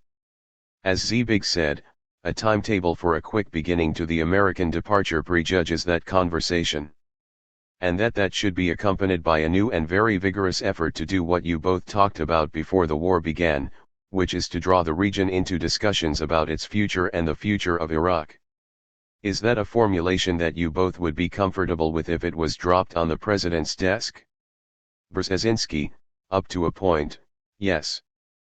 But Brent and I have different perspectives on the ultimate remedy for what is now both an Iraqi and an American problem. My view is the Iraqis will only be triggered into doing what they have to do once they realize that we're not going to be there. The longer they have this disliked but also paralyzing American umbrella over them, the longer they are likely to maintain internally intransigent positions that perpetuate and even worsen the fragmentation in Iraq. Ignatius, this presidential campaign in which the Democratic candidate is calling for American troop withdrawals is going to reinforce the feeling among every sensible Iraqi that we are getting out soon. Why wouldn't that lead them to prepare for a potential violent conflict over the future of Iraq? Isn't the danger that rather than encouraging them to get their act together and reconcile, the prospect of American withdrawal would lead them to prepare for the civil war, the conflagration we all fear most? Brzezinski, ultimately there may have to be something like a mini-civil war. We can more or less predict where the balance of forces is going to be. It's going to be the Shiites with the Kurds against the Sunnis. And the Sunnis will lose, very badly. Precisely because they know that, I think there's a good chance that after some skirmishing, there will be an internal accommodation, because there is still such a thing as Iraqi nationalism. I recently saw some polls in which a very large majority overall, more so among the Sunnis, somewhat less so among the Shiites, clearly identified themselves as Iraqis and want a unified Iraqi state. Ignatius, that sounds an awful lot like the 80% solution that many in the administration advocated, basically saying, hey, we've got the Kurds. We've got the Shiites. The heck with the Sunnis. A lot of us would say that's a big part of how we got into the mess we're in. Why is it a good idea now? Brzezinski, because at some point the Iraqis have to stand on their feet. The notion that somehow or another we're going to create a kind of Iraqi unity under the occupation, I think is an illusion. Ignatius, Brent, what do you think? Scowcroft, I could agree with your formulation. I would add one thing. One of the fundamental American interests in this whole thing is an Iraq that does not fracture into its constituent parts. Brzezinski, I agree with that. Scowcroft, that's a formula for disaster in the region, and I think it's the most likely outcome. The Kurds are not going to join with the Shias. The Kurds will say, you guys fight it out. We're happy. They're already autonomous to an immense degree and then they will go their own way. Certainly the Shia part is stronger than the Sunni part. But the Sunni part has a lot of Sunni Arab money behind it. A civil war could go on for a long time. Brzezinski, it could. But that really is the worst case scenario. It is also possible to argue that if we are leaving, there will be pressures on them to accommodate. Scowcroft, there could be. Brzezinski, perhaps. And I would argue that if you think of the cost that we're paying, and you know the cost as well as I do, you warned of it earlier than most people, it's in our interest to try to bring this to a close. Scowcroft, right. But what I'm saying is, neither of us knows what is the most likely outcome. Overarching all this is the possibility of a general Middle East conflict in which the costs of Iraq would look minuscule. That's what we need to worry about. And I agree with Zbig, this is not the only issue. We've got a whole bunch of issues in the region that could precipitate that kind of problem. Iraq is one, though, which is of our own making and therefore I think we have overall responsibility for it. We cannot simply say, you Iraqis have to recognize your responsibilities. Brzezinski, I think you've made a very fair statement. I would only quarrel with the one aspect of it. I do not think we can solve that problem, we are part of the problem. And therefore, convincing the Iraqis that there is a terminal date for our presence is a contribution to a solution, which ultimately has to be an Iraqi solution and not an American one.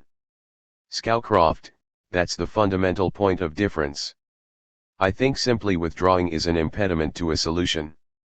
And Zbig thinks it helps. Brzezinski, that's right. Scowcroft, that is the basic point on which we differ. And that's the basic point on which our political structure differs. Ignatius, I want to turn to what I think we all would regard as the nightmare scenario, which is that as the next president seeks to reduce the US presence whether rapidly or gradually Iraq will be pitched into the kind of violent conflagration that we have feared most, that there will be a bloodbath. About a year ago I asked the foreign minister of Syria, Walid al-Moallem, what he thought about some of the Democrats' proposals for rapid withdrawal. And he looked at me and said, but, David, that would be immoral. That stayed with me because it seems to me it's profoundly true. For us to leave that country to that kind of horrible bloodshed, if that's what should occur, would be immoral. I want to ask each of you who've lived at the center of power in the Situation Room if we saw killing on a very wide scale, thousands of Iraqis dying in ethnic conflict after we had moved into a withdrawal phase, do you think it would be appropriate to send our troops back in? Zbig, what would you do if you had to give advice on that kind of crisis? Brzezinski, well, first of all, that involves postulating the worst-case scenario, which I don't think. Ignatius, yes, but the failure to do worst-case planning before this war. Brzezinski, that's true. Ignatius is part of the problem. Brzezinski, but it's not necessarily the most likely scenario. I think we would have time to reverse course if necessary. We are not going to leave all at once. Even under the more rapid notions of disengagement taking about 16 months, you have plenty of time to take stock. Ignatius, if you have 10,000 people being killed in a day, as you could, I'm not sure you'd have quite as much time as you suggest. Brzezinski, but the point is, there would be an opportunity to react, even if belatedly.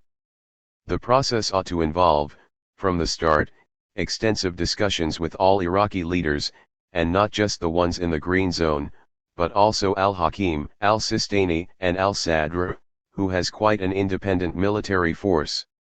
During these discussions we would be able to make judgments about what is likely to ensue as we begin to leave on a schedule that will have been discussed and communicated to the Iraqi leaders. So there is a time for reassessment. Otherwise we are the prisoners of a situation we ourselves created, the potential horrors of which we fear, and we would become immobilized because we're not likely ever to have such clarity that things are so stabilized and the Iraqis are so happy that we can suddenly afford to leave.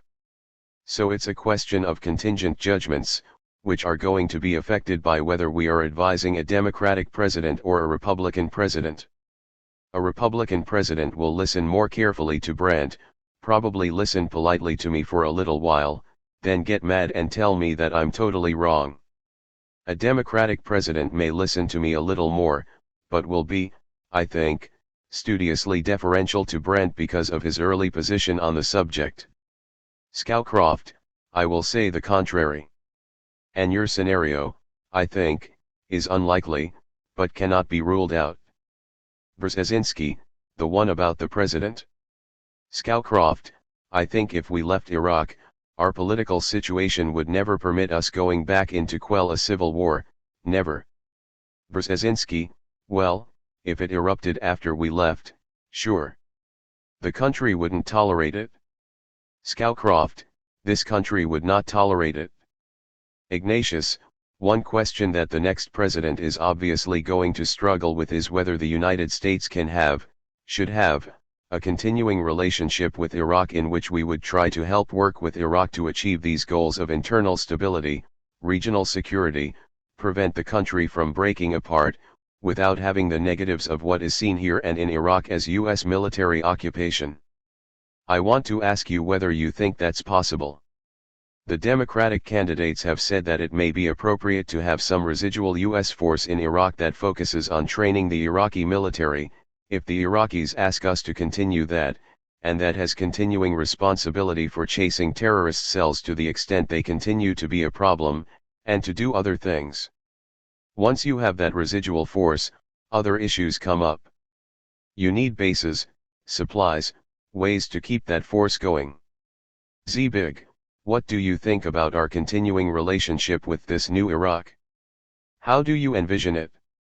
Brzezinski, that is something that could be discussed.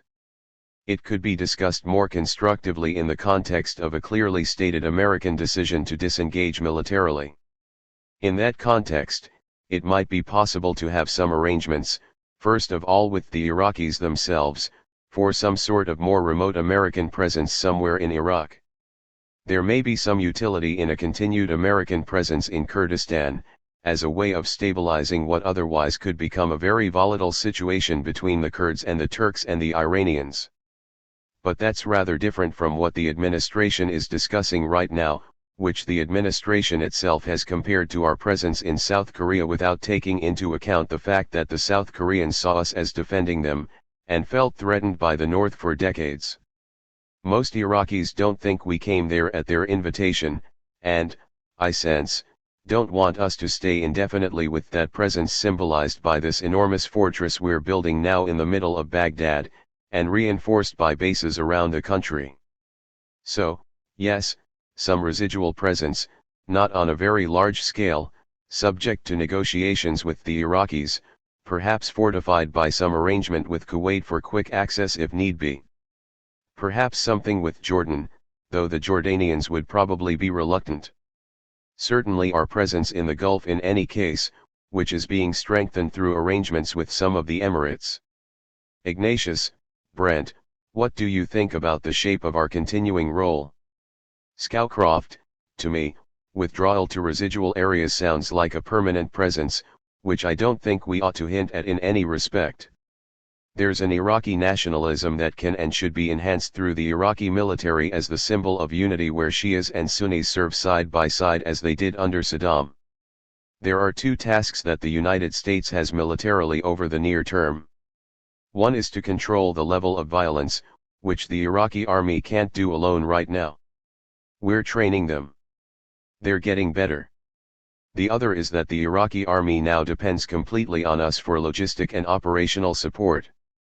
They have fighting units, but we provide everything for those units: movement, supplies, intelligence, everything.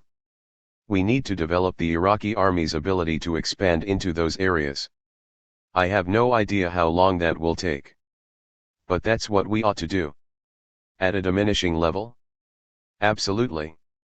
I'm against any notion of a permanent presence, even as an independent base for security in the Middle East and Iraq. I think that's bad for all the reasons Zbig said. But I think we can only get out when we think we are leaving an Iraq that can manage itself. Ignatius, let me throw out another question for you. This is not about the new president but about the departing president. On President Bush's last day in the Oval Office, he calls you in, Brandt, and says, "I just want to visit with you before I leave this place. You wrote before the war that I shouldn't do it, that it was a mistake to attack Saddam. Now, as I'm preparing to leave, I want to know what you think. Did this work out? Or was it a mistake?" How would you answer that question before President Bush? Scowcroft, I think I would say, "Mr. President, that is a question for the historians. It is irrelevant to the current situation. We are now heavily engaged in Iraq and our concentration needs to be on how we deal with that fact, our presence, in a way that leaves an Iraq that is a stabilizing, not a destabilizing, force in the region." Ignatius, Zbig, if President Bush called you in, even though you've been a consistent critic of this war, he might ask you whether the surge had made conditions somewhat more favorable for an outcome that is in the strategic interests of the United States. How would you answer? Brzezinski, I would answer by saying I agree that the surge has created somewhat more favorable conditions. Whether that is enduring or not, we do not know. But that we should take advantage of it to strive to terminate our presence in Iraq. Because our presence in Iraq is part of the problem and is no longer the source of the solution. But in addition to that, I would say, depending on the date of that visit, and assuming Scowcroft, the last day. Brzezinski, is it the last day? Scowcroft, so you can't talk about the future. Brzezinski, okay, then I would not say, "Mr. President, what about your promise to obtain an Israeli-Palestinian settlement before you leave office?" And if it really is the last day, then I hope I would be able to say, "Thank you very much, Mr. President, for not starting an additional war in Iran." Ignatius, when the next president takes office and thinks about what to do in Iraq, a huge overriding concern will be the consequences of that decision for Iran, the rising power in the region, and arguably the nation that has benefited most from America's invasion of Iraq and the overthrow of Saddam Hussein. When I was in Iran in 2006 for several weeks of reporting, what I kept hearing over and over again from Iranians, both from people who supported this hardline regime and from people who hated the regime and President Ahmadinejad, was something like the following: "We are a great and rising country, and this is our moment. We are ascendant, and you Americans are in decline. And we want to be recognized as the great nation we are. So I would put to you, how should we approach this rising Iran, this country that says, 'This is our moment, deal with us'?" Brandt, what would you think is a framework for this very tricky question of how the United States should engage Iran? Scowcroft, Iranian attitudes are an important aspect of it. One of the things we have to remember is that in the course of dealing with terrorism and then Iraq and Afghanistan, we have removed Iran's enemies on both sides. And so that feeling in Iran, "our moment has come," is perhaps not too unnatural. Iran is an important state. We have had sharply differing relationships with it. It was our bastion of regional stability under the Shah. When we replaced the British as the outside power in the region, we counted on the Shah to preserve stability. After he left, and with the seizure of our embassy, we and the Iranians developed a visceral dislike of each other. We've had a very unusual relationship. It seems to me we've approached Iran emotionally. If we get past the emotions, I think we can deal best with the Iranians, first of all, by talking with them.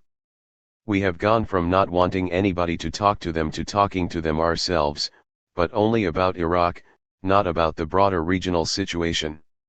The fact is Iran lives in a dangerous region. It is a Shia state in a generally Sunni region. It is a Persian state in a generally Arab region. We need to be willing to engage Iran in strategic discussions that can lead to a framework in the region that will allow Iran to feel secure without needing to acquire nuclear weapons. Ignatius Zbigniew, few people in America have lived with the tumult of the Iranian Revolution in quite the way that you have. You were National Security Advisor to President Carter at the time of the revolution. You struggled through the horrific months of the seizure of the U.S. Embassy and the hostage crisis. What are your starting points? How do you see the strategic issues?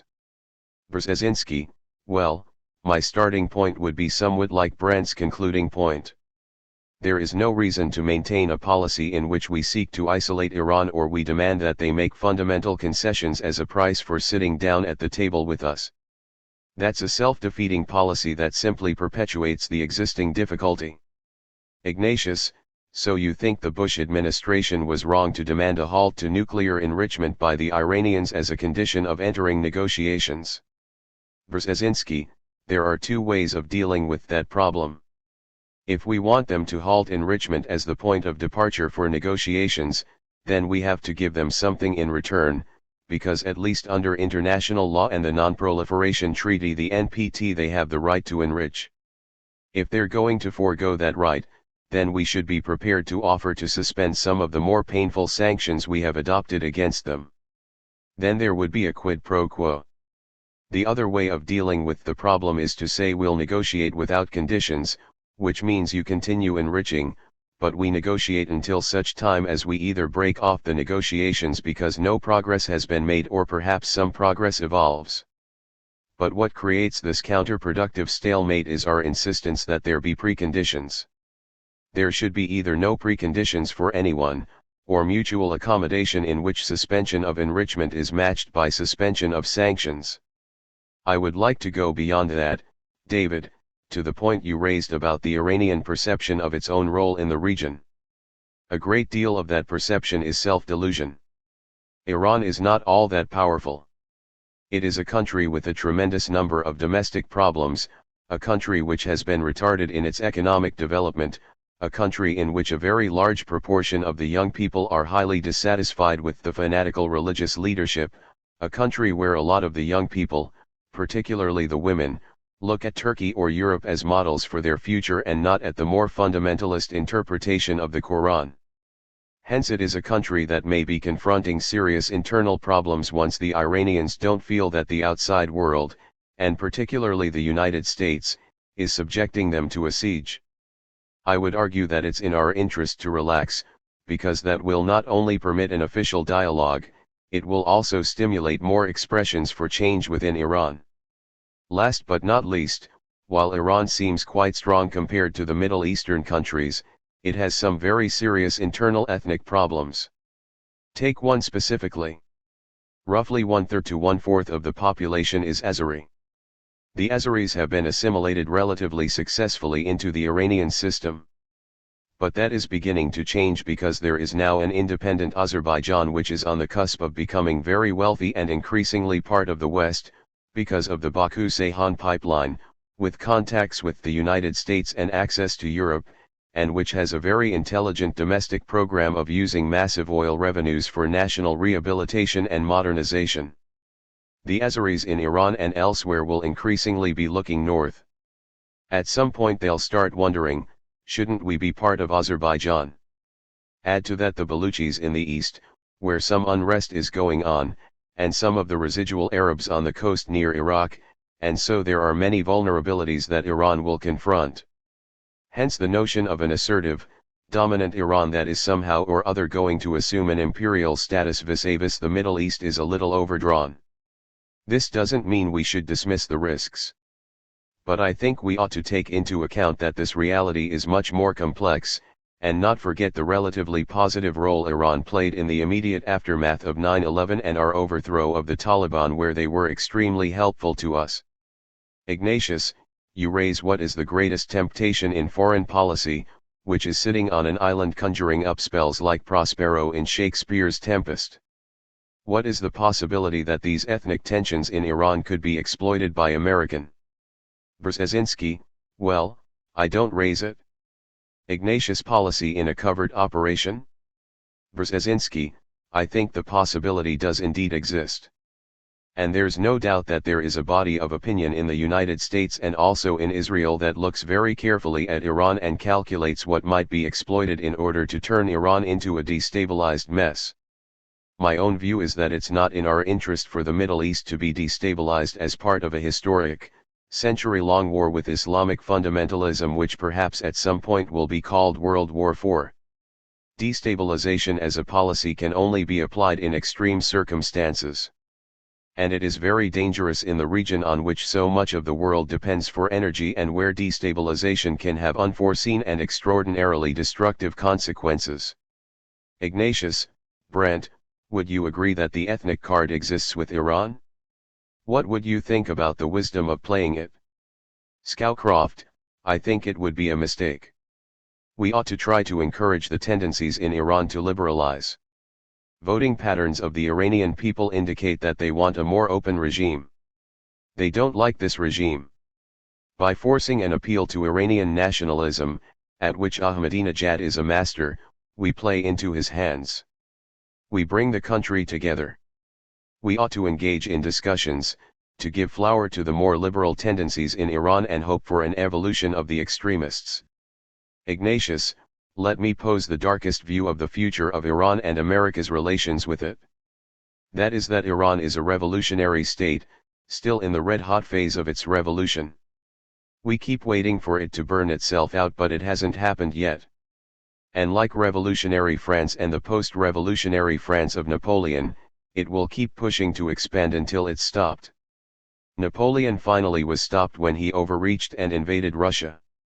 And Napoleon's defeat in 1812 made possible a series of agreements and peace conferences that finally concluded with the Congress of Vienna in 1815, which stabilized Europe, you could argue, for almost 100 years. But Iran hasn't been stopped, quite the opposite. Everywhere it pushes, it seems to have success. In Lebanon, it projects power through Hezbollah. In Palestine, through Hamas.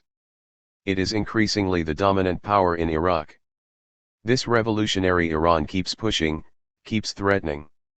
And if you were in a dark mood, you could say to yourself that this process the Iranians insist on continuing will only be stopped when Iran is confronted in what many in the region would say is an inevitable war with the United States. I'd ask you to think about that historical problem and tell me whether you think Iran will continue to be a revolutionary state and whether at some point we will need to use military force to contain it. Zbig. You're a student of history.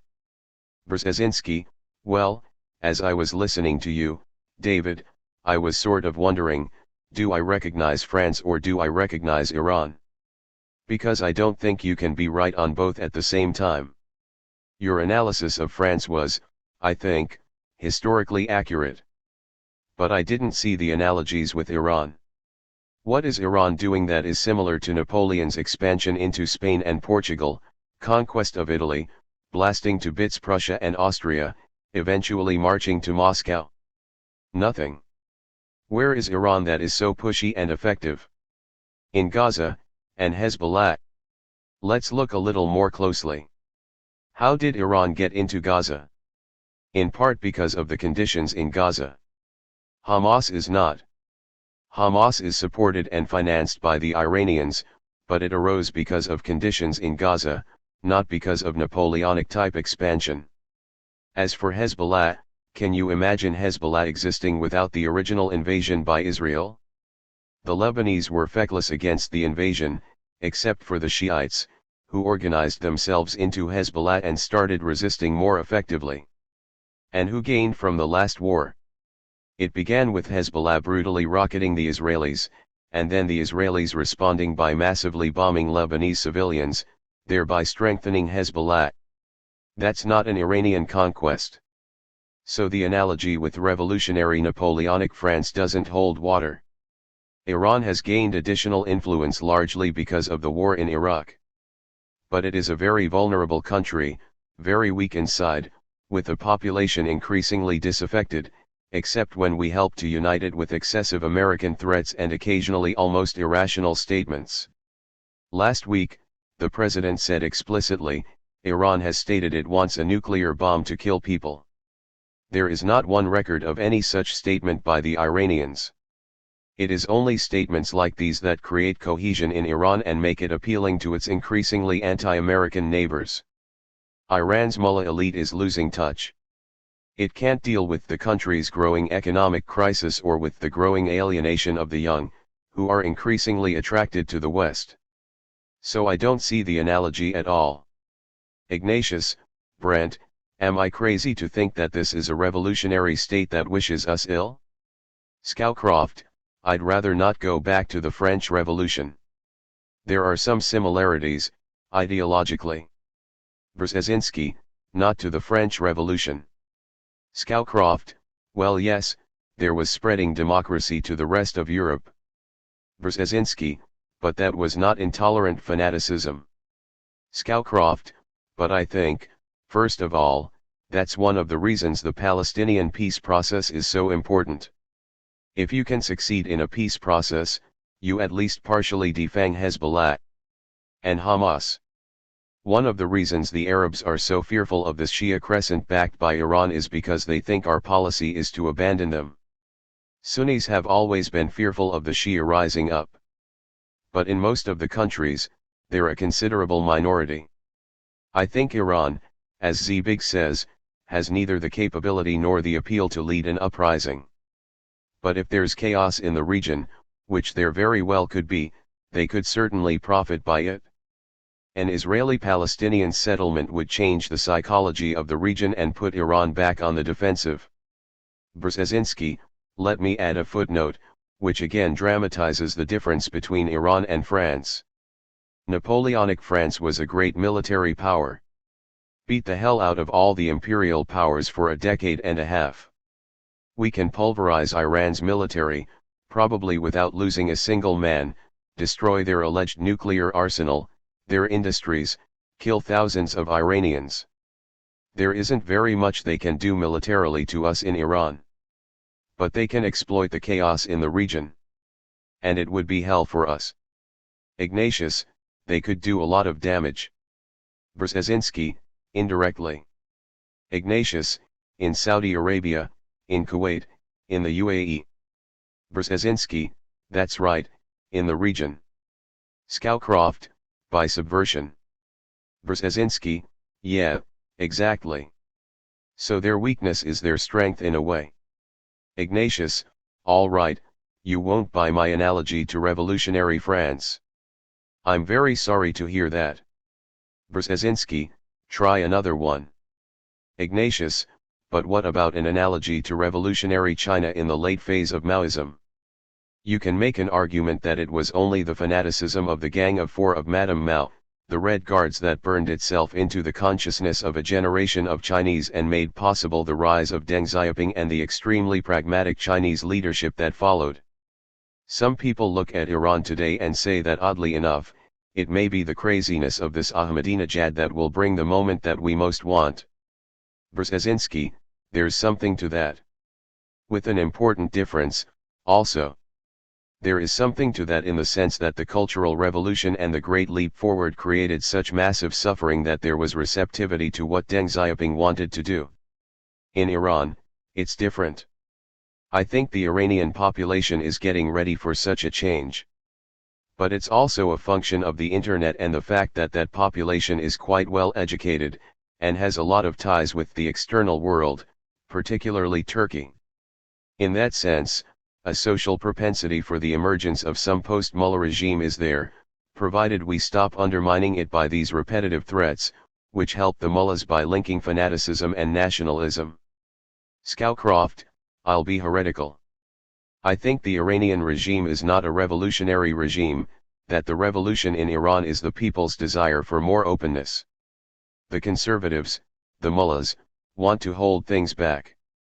Ahmadinejad is a third-level official. The revolution is toward openness, and the conservatives have actually been helped by our policies. Brzezinski, and the regime really isn't that despotic. I'd much rather live in Iran than in Russia, when it comes to democracy. Ignatius, well, I'd rather be a journalist in Iran, in the sense that I wouldn't worry about getting killed. So the next national security advisor sitting in the chair that each of you once sat in comes to you in let's give him a couple of weeks February 2009 and says, Brent, Zbig, I'm about to take off on a secret mission to Tehran. I'm flying in an unmarked Gulfstream jet tonight. I land in Tehran tomorrow to begin a secret dialogue with Iran with the hope of exploring the possibility of engagement, and I want your advice. What would you say? Would you tell him, well, that's a crazy idea, don't do it? Or if you thought it was a reasonable idea, what do you think ought to be on the agenda? Zbig. Brzezinski, you know, what I would say to him first of all is, yes, go, but don't go secretly. That is a really stupid idea. You only go secretly if you know in advance you have assured common interest.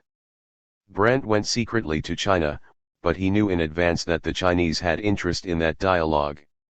We don't know what would happen if we all of a sudden go secretly to Iran. They agree to receive you, but at some point, they'll decide how to exploit the fact, especially if the talks aren't particularly productive. So go openly. There's nothing wrong in talking.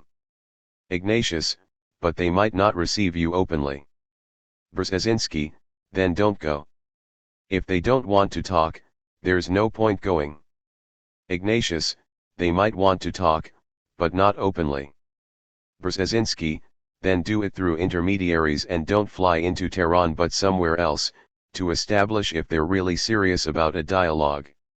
One thing I have learned about the Iranians is they're very skillful but very devious negotiators. And you have to be damn sure that you know where you are at any given moment. So I would say to a hypothetical successor, if you're going to have discussions at a high level, if you are going to be talking to Iranian leaders representing the president, you have to be sure that they're ready to have a dialogue. And then do it openly. No one expects a miracle from a simple conversation. But I think it would be a very useful beginning. And then the issues that Brent and I have mentioned could be addressed. How do we negotiate in a serious way about the nuclear issue? How do we deal with regional security, specifically Iraq? What can they do to help us in Afghanistan, where once they were very helpful? Ignatius, Brent, what would your advice be to this hypothetical successor who's hell-bent on getting on this Gulfstream jet? Scowcroft, I don't feel so strongly about secret negotiations. I wouldn't do it in Tehran. I would do it in a neutral area. And I would be sensitive to the internal Iranian situation, where discussion with American officials might be considered treason. The first thing I'd ask him is who are you going to talk with, because Iran has a very confused political situation. It's very hard to know who you're talking with and what that person represents. Brzezinski, specifically, it would be pointless if he's going to talk to Ahmadinejad. It ought to be someone higher. Ignatius, someone who is closer to the supreme leader. Scowcroft, yes. Brzezinski, yes. Ignatius, and your agenda for that conversation would be similar to Zbig's. Scowcroft, yes. Back in the first Bush administration, we had all kinds of feelers from Iran to begin negotiations. At one point I said, okay, we'll do it and we'll meet quietly. And we actually had a meeting set up, I believe in Switzerland, and they backed out. I'm assuming they backed out because they couldn't stand the internal tension that would be created by talking with the Americans. Ignatius, did you know who your interlocutor would be? Scowcroft, no. This was way before Ahmadinejad, even before Khatami. Brzezinski, that's the kind of stuff you have to know in advance. This is why the famous mission under Reagan was so counterproductive. It really wasn't clear who the interlocutors were. Scowcroft, I met with the former Iranian ambassador. We had breakfast together, and we talked, and he said a lot of interesting things. And I said, who do you work for? I know who you report to. Who do you work for? And he went through this convoluted discussion about their National Security Council and how everybody has an equal voice and so forth. But it's a difficult problem in any discussions you have with Iran. Brzezinski, one has to understand the country one is engaged with, and that's particularly needed in the case of Iran. We've mentioned its proud history and other aspects. But something else needs to be mentioned. If you look at the statistical handbook for countries and compare Iran with Turkey, there are remarkable similarities in level of education, in access of women to education. We have this image of the women being totally suppressed in Iran. That's hardly the case. Scowcroft, no, it's not. Brzezinski, Iran currently has a woman as vice president. I'm sure not more than 1% of Americans know that. Iranian women are lawyers, doctors, members of parliament. Iran has a political system that, while it's certainly not democratic by any stretch, is considerably more democratic than, let's say, that of Russia. The elections are still contested. The expectations of Iranians are increasingly derived from their observation of Turkey and of Europe. And a significant number of Iranians travel as tourists, especially to Turkey but sometimes beyond. So we're dealing with a country which, if we handle it intelligently, could become increasingly like Turkey. That would be a contribution to stability in the region. It is in our interest for Muslim countries to be successful, to be modern, to remain culturally Muslim but to define their Islamic commitment in significantly different ways from what the mullahs in Iran or some of their counterparts elsewhere are preaching. Ignatius, there is an argument that, in fact, this big, well-educated, modernizing Iran is our natural ally, if it will moderate its behavior in certain respects. Brzezinski, and Israel's ally too. Don't forget that Israel and Iran had a very extensive relationship for decades then broke up. Scowcroft, as a matter of fact, we had a really tough time with Israel during the Iran-Iraq war because they were sending military equipment to Iran. Brzezinski, without our permission. Scowcroft, aircraft spare parts without our permission. That's right. Brzezinski, looking even further ahead, one has to recognize that in some respects, Israel and Iran are natural allies.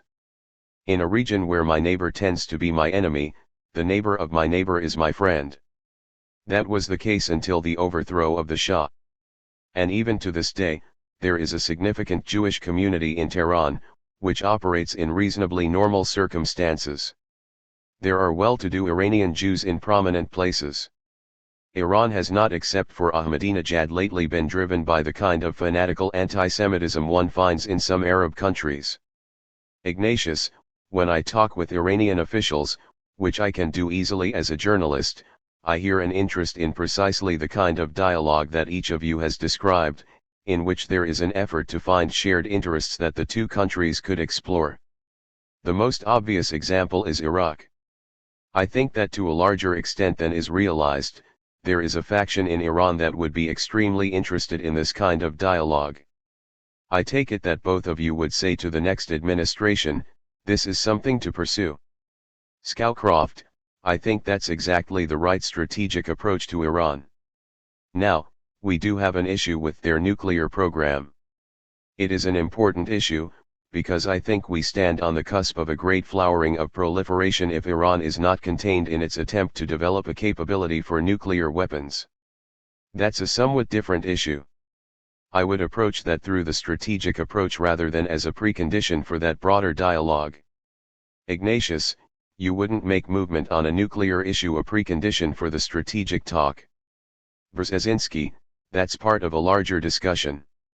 Ignatius, So the new president takes office in January, turns to the two of you, and says, I want to send joint emissaries to Iran bearing a message from the new administration showing that we're united in a bipartisan policy. But I'm not sure what to say in my communique. Brent, you and Zbig have to write the message you'll be carrying to Tehran. What would it say? Scowcroft, there are a lot of things to consider, like who do you talk to? But it would say two things. First, that we're aware you live in a dangerous region, and we're prepared to discuss a regional security framework in which you and your legitimate interests can feel secure. Second, whether or not you want nuclear weapons, you're proceeding on a course that psychologically destabilizes the whole region. It is dangerous. It will bring about a counter-reaction. And let's work on this security framework. You don't need nuclear weapons. Ignatius, Zbig, would you add anything to that? Brzezinski, I think that is well put. I would just simply add one point. Since you are saying you don't want nuclear weapons and you're not seeking them, help us believe you. Scowcroft, yes. Brzezinski, and the only way we can accomplish that is by sitting together and figuring out some mechanism whereby you achieve what you say you want, which is a peaceful nuclear program, and we achieve what we need, which is a real sense of security that it's not going to go any further. Ignatius, let's talk about the Iranian nuclear issue. There has been a strenuous collective effort by the United States and its allies, including 3 United Nations Security Council resolutions condemning Iran for its continuing enrichment of uranium in violation of the Non-Proliferation Treaty. None of this has worked. The Iranians continue to push ahead with their program. And I think it's widely viewed by our allies as a threat. So let me ask you how the United States should deal with this terrible problem. Brent, what is the right way to think about this? Scowcroft, it hasn't worked partly because there is not solidarity among the big 6 Perm 5 plus Germany. I don't think any of them want Iran to continue with their enrichment program. But because the US is the bad cop, everyone else thinks they can be the good cop. The Russians and the Chinese think, we don't want them to have nuclear weapons. But the Americans will take care of that. In the meantime, we can go ahead and curry favor with them, trade with them, and obtain their oil. I think we need to be more skillful in putting the burden on everybody. So far the Russians have been careful. They haven't stepped over the line. They're supplying the Bushehr nuclear power plant with uranium fuel. But it's leased uranium, which they'll take back after it's burned. So they've been very careful.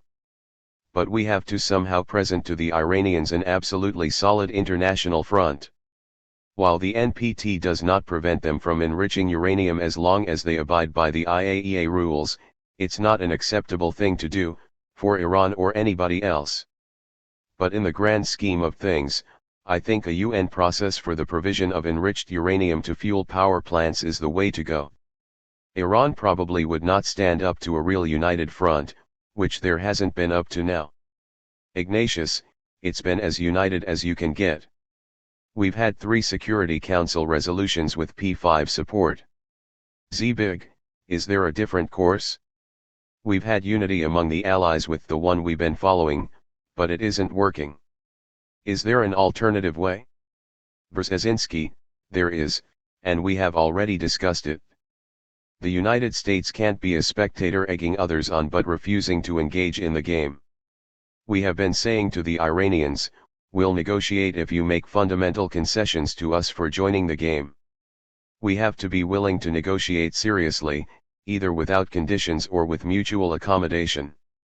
We have done a reasonably good job in our painfully difficult negotiations with the North Koreans. But bear in mind the North Korean position.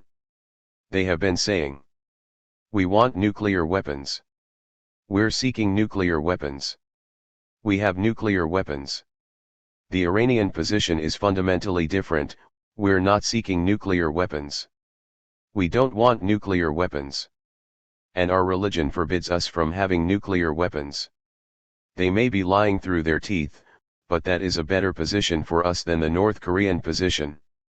It enables us to go to the Iranians and say, we're delighted to hear that you're not building nuclear weapons, that you don't want nuclear weapons, and that your religion forbids you from having nuclear weapons. But we're just a little bit suspicious that you might be lying. So let's sit down and discuss how you can help us become convinced. Let's work out some arrangement that respects your right to a comprehensive nuclear program, that respects your right to enrich, but does it in a fashion that gives us security that you will not divert the enrichment of weapons, because we do remember that there was something a few years back which really smacks to us of a secret weapons program, so we have some reason to be suspicious. No offense meant, but let's be serious. I'm obviously caricaturing the process, but that should be the approach. Last point, I don't think it helps our negotiating position one bit to be hinting about the use of force.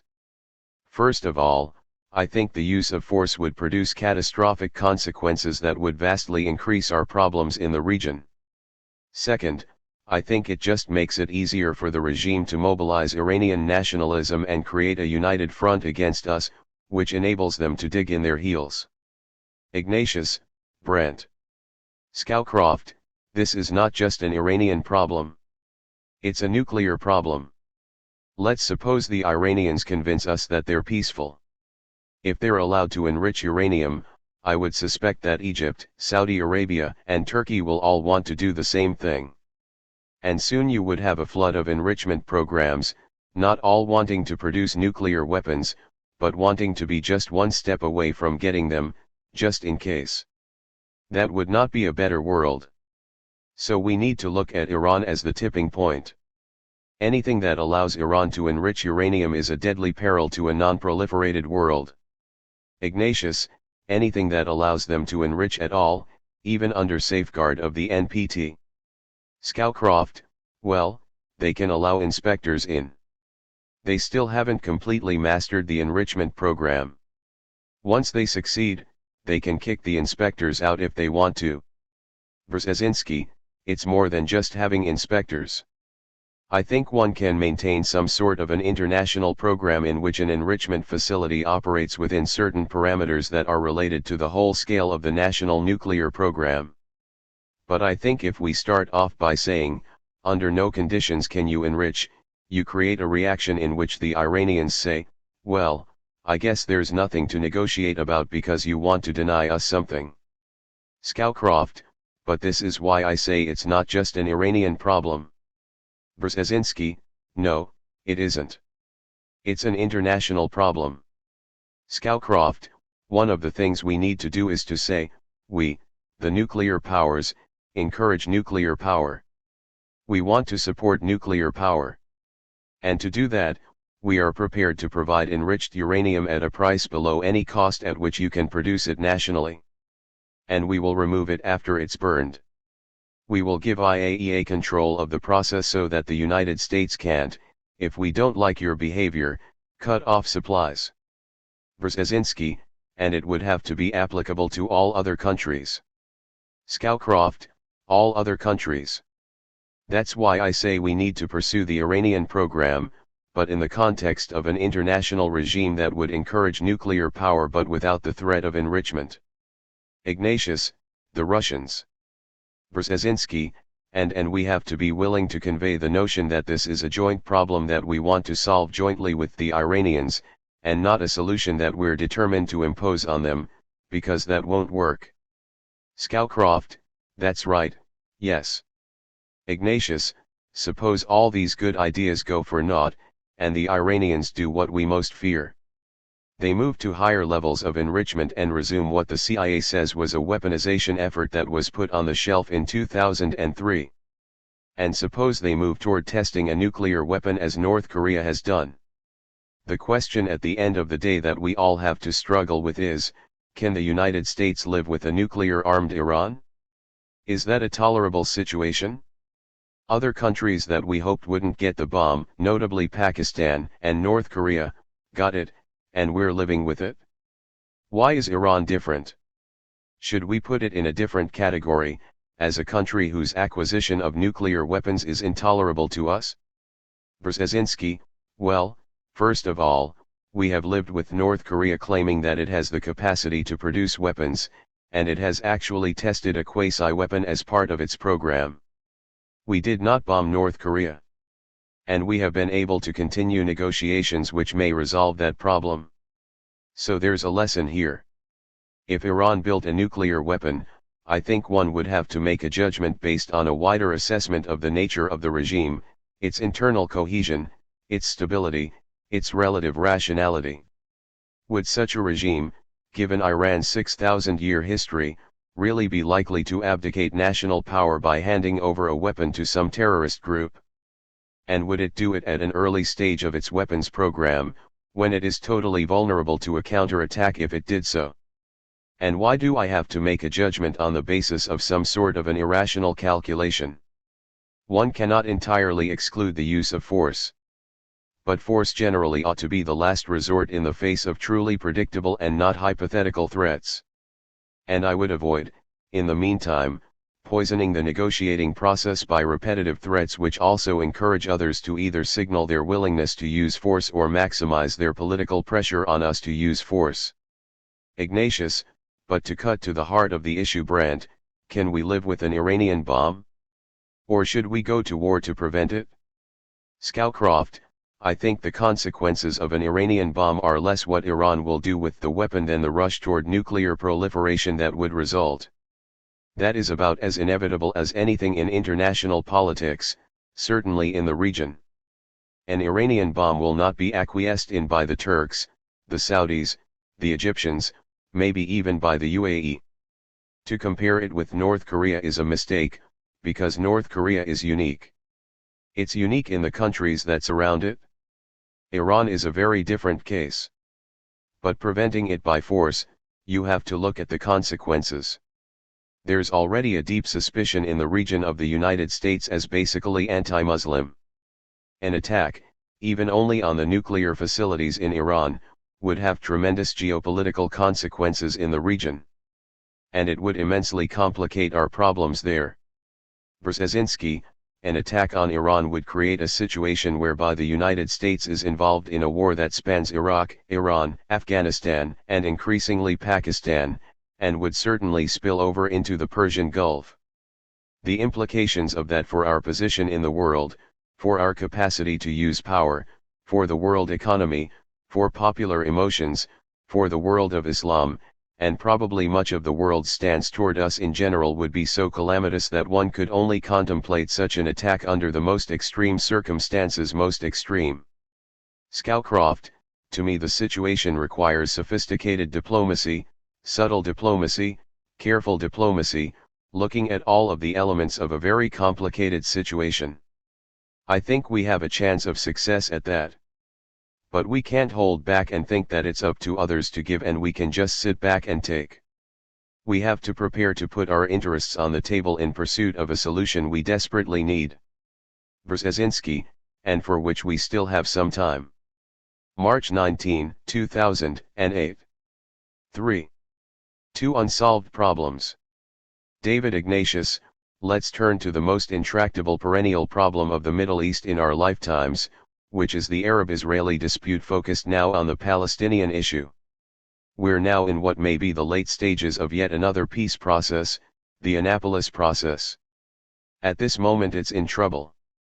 Both of you are very experienced in this subject. Zbig, you helped President Carter achieve the first great breakthrough, the Camp David agreement that provided a peace treaty between Israel and Egypt. Brent, you were a central player in the Madrid peace process, which culminated in a peace treaty between Israel and Jordan. Each of you has experience, then, not simply as practitioners but as successful ones. I'd ask you to step back and look at the story since you left the White House. When you look at Secretary Rice dealing with the Annapolis peace mission, Zbig, what do you think?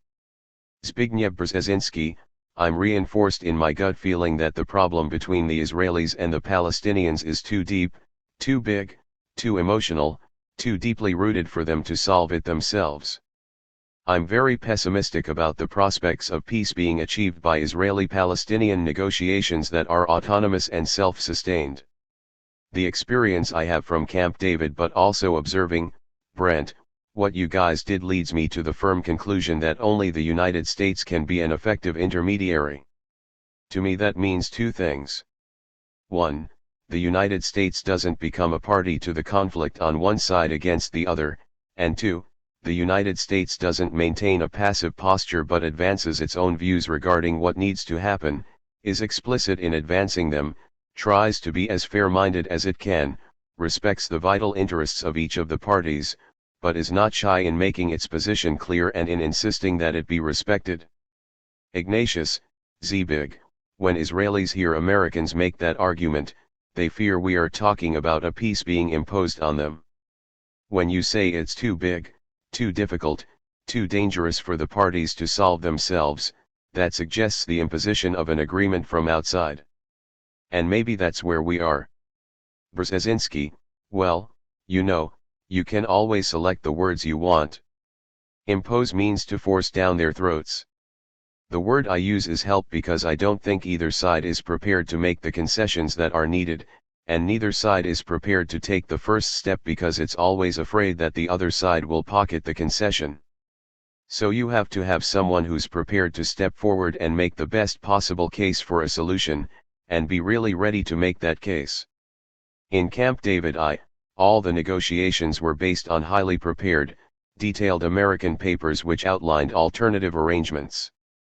And they were guided by a president who knew his stuff and was very insistent. If we want progress today, we have to be willing to state publicly at least the general parameters of a settlement, and then say, the rest is up to you as you negotiate the details. And these 4 parameters are, first, no right of return for the Palestinians to Israel, a bitter pill for the Palestinians, a very bitter pill. One has to understand what a big, bitter pill this is, because the whole structure of Palestinian identity is built on the notion that they were unjustly expelled from Israel.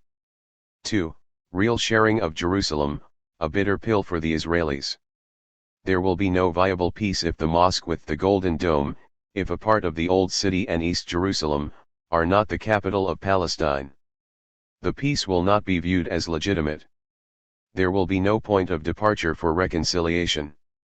Third is the 1967 borders, with mutual adjustments to allow the big urban settlements on the other side of those lines to be incorporated into Israel, and with equitable territorial concessions in Galilee and Negev by the Israelis so that the Palestinians don't lose any more land. The Israelis and the Palestinians are almost equal in population. Before too long the Palestinians will have more. The Israelis already have 78% of the old Palestine. Palestinians have only 22%. Fourth is a demilitarized Palestinian state. I have recently proposed that we even have American troops along the Jordan River to give Israel a sense of strategic depth against any threat. The rest is up to the parties, but this is what the United States should stand for. I happen to believe that Bush still isn't willing to make the push that's needed. If not, the next president should do it. Ignatius, Brent, you talk often with Secretary Rice about her efforts to get her mind around this problem. Tell us what the lessons are from your peacemaking efforts during Bush I. Brent Scowcroft, I'm not sure how relevant they are right now, in part because the situation is different. We started the peace process during the first Gulf War. Before the war, Saddam was trying to get the Palestinian issue on the table. He wanted a region-wide discussion and we said, no. We deal first with your invasion of Kuwait. And we told the Arab world, stick with us. Do this with us, then we'll take up the peace process. I think we gave the Arab world confidence in our even-handedness by being willing to take on a case of aggression against an Arab state. The process was still difficult, but that paved the way for the Madrid process the first time both sides sat down officially and said, we need to work on a process. Ignatius, Brent, you and President Bush were quite tough on Israel, to the point of withholding U.S. loan guarantees for the Israeli government because of your anger over settlements and housing issues. How important do you think that was, that demonstration that in our efforts to be even-handed we were prepared even to withhold money from our ally? Scowcroft, I think it was important because it doesn't happen often. It has not happened. Brzezinski, since Scowcroft too often over the last 60 years. The fact that we refused to guarantee loans for settlements in the West Bank had a big impact on the Arab world. I don't know whether it had an impact on Israel. Brzezinski, I think it did, because after that Shamir fell. Rabin came to power and it was one of the least active periods of settlement construction in the entire history of the occupation, until he was killed. Scowcroft, you know, Rabin is an interesting case in the way this whole thing has evolved. When I met Rabin, he was ambassador to the United States, and he was as hard as any hardliner. In the course of being foreign minister, defense minister, leader of the army, all of these things he matured until the last time he became prime minister he had the vision that, had he lived, would have allowed him to make a deal. It was a great evolution. Israel is making something of the same evolution, from the days in 48 when they founded the state, to the period after the 67 war when they embraced the vision of a greater Israel, and now back to a two-state solution. Brzezinski, let me jump in here. When I first met Menachem Begin as prime minister, he told me flatly, there's no such thing as a Palestinian. That's a fiction. There's no such thing as a Palestinian. These are all Arabs. And their natural home is across the Jordan. The concept was Eretz Yisrael. 20 years later, Ariel Sharon accepts a two-state solution. Okay, he's vague about the problem of territories, but he basically accepts a Palestinian state in Palestine. There's a lesson in that. Even extreme parties evolve if you're willing to be patient and talk to them. And I think of Hamas in that connection. Hamas is not prepared to accept Israel, but it is prepared to accept a 10-year truce. If we are intelligent in manipulating Hamas, they could end up like Fatah, growing more moderate with time. Ignatius, let me ask you both one of the questions that will be most vexing for a new president, and that is whether the United States should encourage contact and discussion with Hamas. This is an organization that refuses to recognize Israel's right to exist, that Israelis feel is bent on the destruction of the State of Israel. And yet there's no question that it is deeply rooted in Gaza. Israel's military attempts to destroy it have failed, and there's every reason to think they'll keep failing. Should we seek some contact with that organization, try to pull them toward a peace process?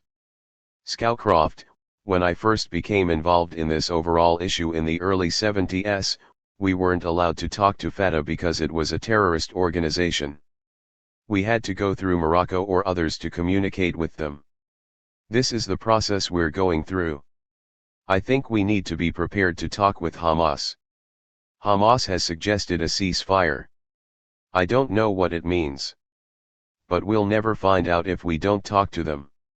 My sense is that if we can make progress on the peace process, I'm pessimistic like Zbig is, but if we can, Hamas will decide it cannot afford to be left out and to end up, at best, with control over Gaza, which can't survive by itself. I think their call for a ceasefire is a tactic and they may not mean it. But I believe shutting Hamas off only makes Hamas stronger and undermines Fatah. Brzezinski, I agree with Brent completely on the political level. But I don't think we should lose sight of the moral dimension. On the moral level, not talking to Hamas means boycotting them. It means cutting them off. It means punishing 1.5 million people where there are really serious humanitarian problems, illness, starvation, general disintegration of the community. I find it troubling. I don't think this is a good way to negotiate unless you're engaged in some mortal conflict. If we were in a serious war with a country, of course we would have to be prepared to impose hardship on the population. We did that during World War II. But the 1.5 million people who live in Gaza are not our enemies. We can't forget that. Somehow we have become indifferent to that, to a degree that I find troubling morally but also politically, because that creates a sense of grievance and hatred for us in the Middle East that we cannot disregard. We have a vital interest in the Middle East. But we are creating increasingly widespread resentment of America. At some point those chickens will come home to roost. Ignatius, Israelis and their supporters would want to interject at this point, what about us? Doesn't America have a special relationship with Israel, a special commitment to Israel's survival that means that the kind of even-handed policy you're both talking about leaves Israel at a disadvantage? If Israel had 50 powerful friends, that would be one thing. It has one powerful friend. Brzezinski, excuse me. I don't buy that at all. The notion that we have to prove our friendship to Israel by starving the people in Gaza I just find immoral in content, and not practical politically. Scowcroft, we've talked frequently about a special relationship with Israel. I think we have a relationship that is natural with a small, courageous democracy in a hostile land. I don't think we have any special commitment there. And I think we have an equal commitment to Palestinians, many of whom are spending their third generation in refugee camps. Camps which are, among other things, a breeding ground for terrorism. I think we have a moral responsibility, given who we are, to try to solve this problem. Brzezinski, beyond that, there's a practical question. How long will Israel endure if we're driven out of the Middle East? So, you know, I have absolutely no hesitation in saying what I've been saying. Ultimately I think what I'm saying is in the best interest of Israel. If we can get a fair peace, and we have to do some things to get a fair peace, Israel can become an enduring part of the Middle East and prosper there. If we're driven out of the Middle East, how much would you bet on Israel's survival? Ignatius, the two presidents you worked for, Jimmy Carter and George H.W. Bush, were both criticized by the pro-Israel community as being insufficiently supportive. President Carter was denounced when he published his recent book for using the word apartheid in talking about Israeli policy toward the Palestinians. This is a very emotional issue. It's one of the live wires in international politics. How would you advise a new administration, Brent, to walk that fine line between pursuing an even-handed policy and maintaining this traditional friendship? Scowcroft, if this goes to the next administration we could face another crisis in the region. We have an unusual moment now. I agree with Zbig, I'm pessimistic about our being able to take advantage of it. But we have an Israeli government that is weak. We have a Palestinian entity that is weak. And, really for the first time, we have Arab countries ready to support a solution. Brzezinski, and public support.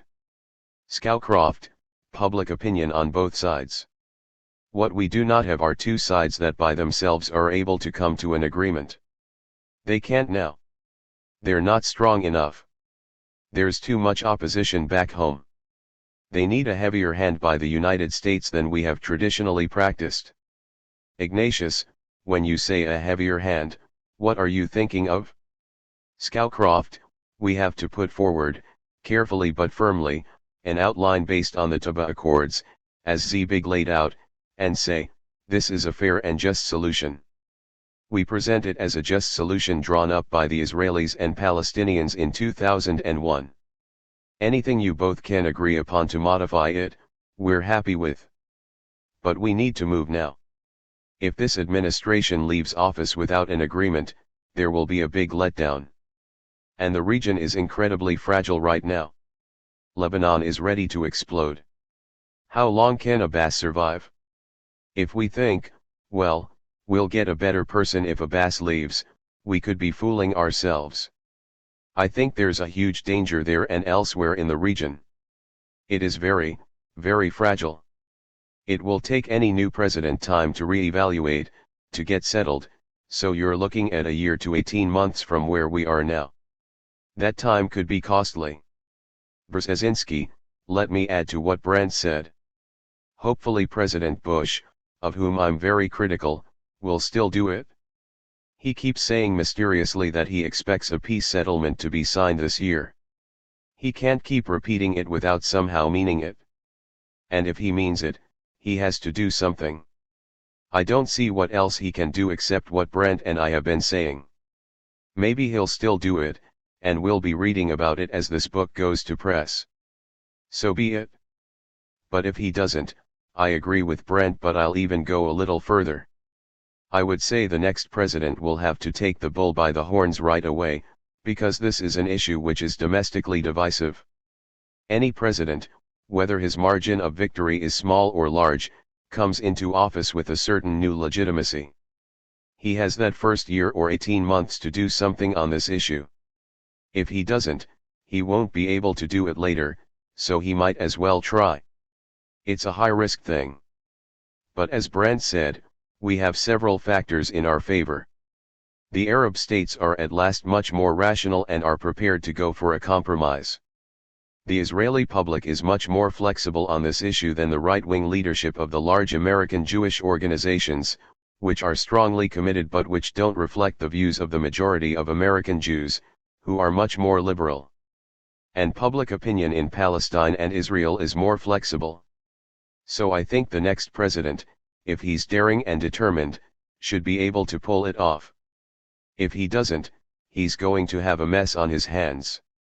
Ignatius, if someone from the Israeli Defense Ministry were sitting here with us, he or she would say, "Gentlemen, you're forgetting that we pulled out of Gaza unilaterally. And we did so in the expectation that that gesture would be reciprocated. Instead we have missiles falling every day.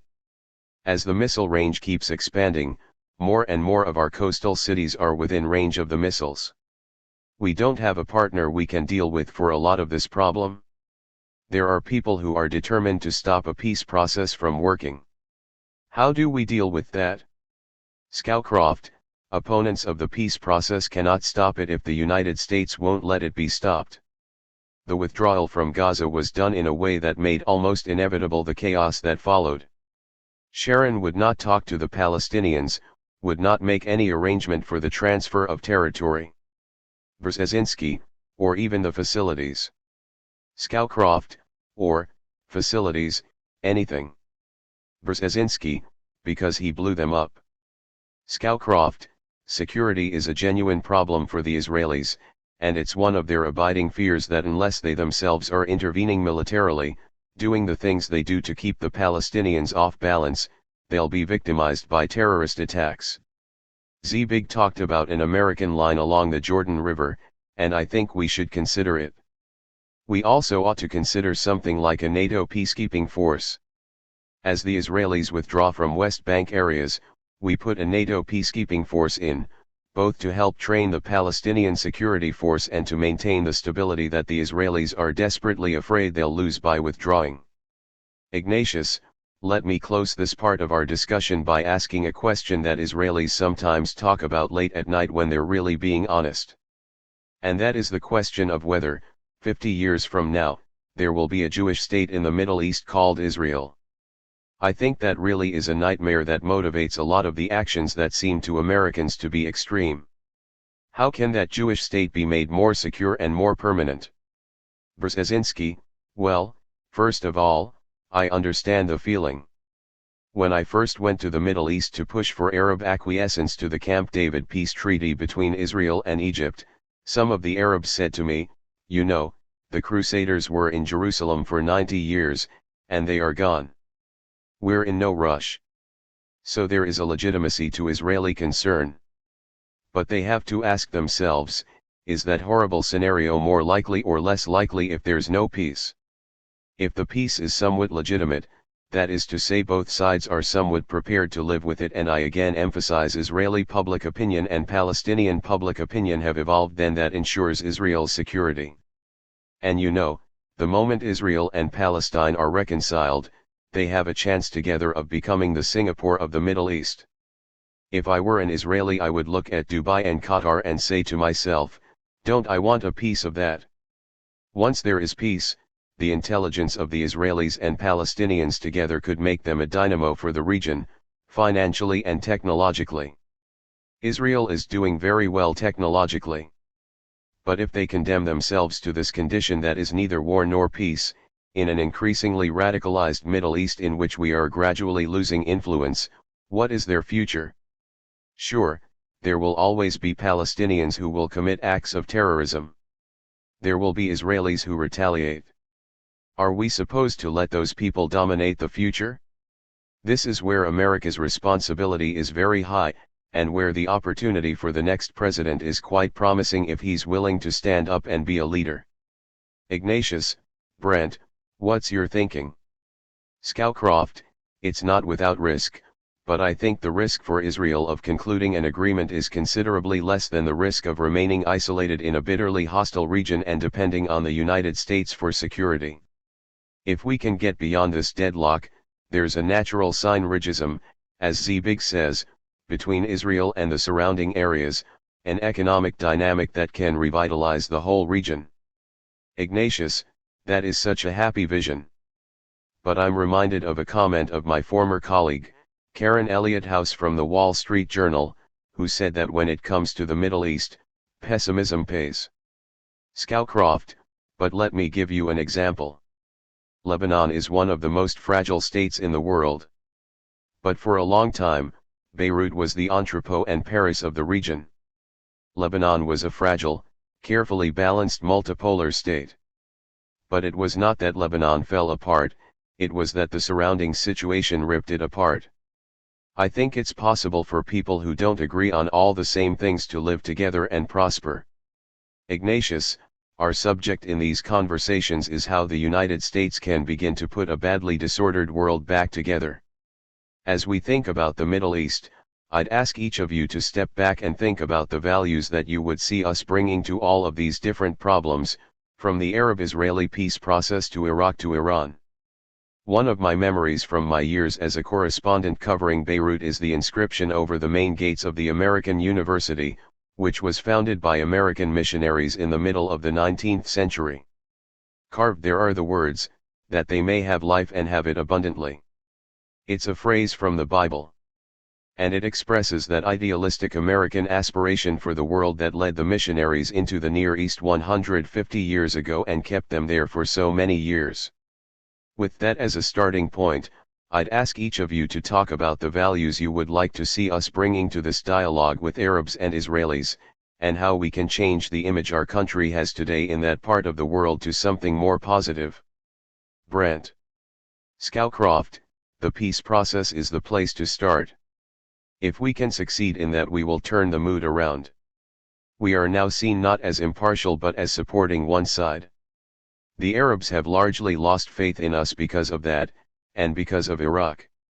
If the peace process is driven to a successful conclusion, I think we will change the Arabs' attitude. They will behave more as they did in 1990, when Kuwait was invaded and they joined us in restoring the situation. I think they'll be prepared to play a role in Iraq that they're not prepared to play now. And it will restore balance with Iran. Iran now thinks it's on a roll. An Arab-Israeli treaty would give confidence to the Sunni Arab world that they can hold their own. It would also be a major step forward in our struggle with terrorism.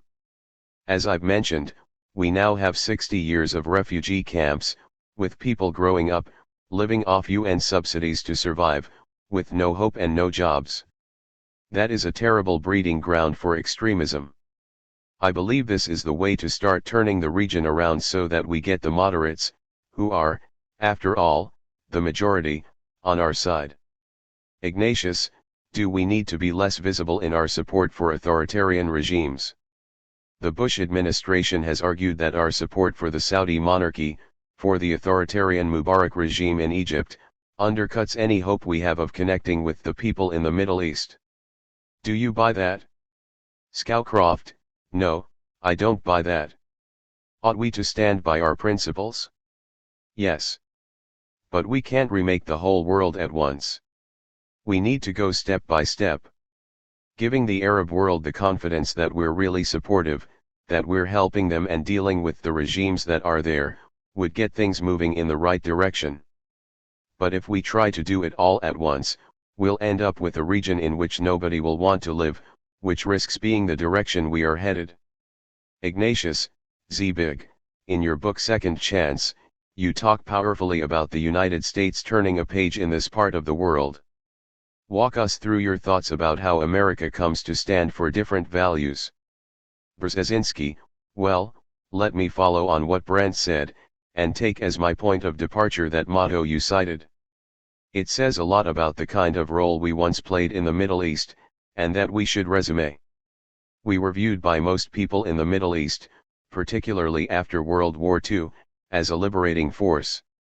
We were seen as encouraging the disappearance of the British and French without moving in our own forces in their wake. And we were seen by countless members of the intelligentsia as sharing technological know-how, which we had and they didn't, as helping them enter the modern world at their pace and in their cultural setting. That gradually changed, to the point that we've begun to be the new colonialists, particularly through our military intervention in Iraq, our one-sided support for Sharon under George W. Bush, and a kind of generalized indifference to what is happening to the Palestinians. And that was followed by a strange commitment to cultural imperialism through democratization, which we disowned the moment it was tested somewhere. Ignatius, you're referring to our favoring elections by the Palestinians and then, once Hamas won. Brzezinski, exactly. If we ask ourselves very seriously what would be the likely result of free elections in Egypt, we know damn well the Muslim Brotherhood could come out extremely well. Will we really want that? I'm not sure the more advanced parts of the Egyptian society would even want it. No one has tested what the masses in Saudi Arabia really want, but I wouldn't want an election in which Osama bin Laden is running against some member of the Saudi royalty. My point is, we can have a lot of influence, but influence and assistance are not the same thing as cultural imperialism. When we start sending around Karen Hughes to teach the Arabs democracy, we make ourselves the object of ridicule. So I think there's a lot to change.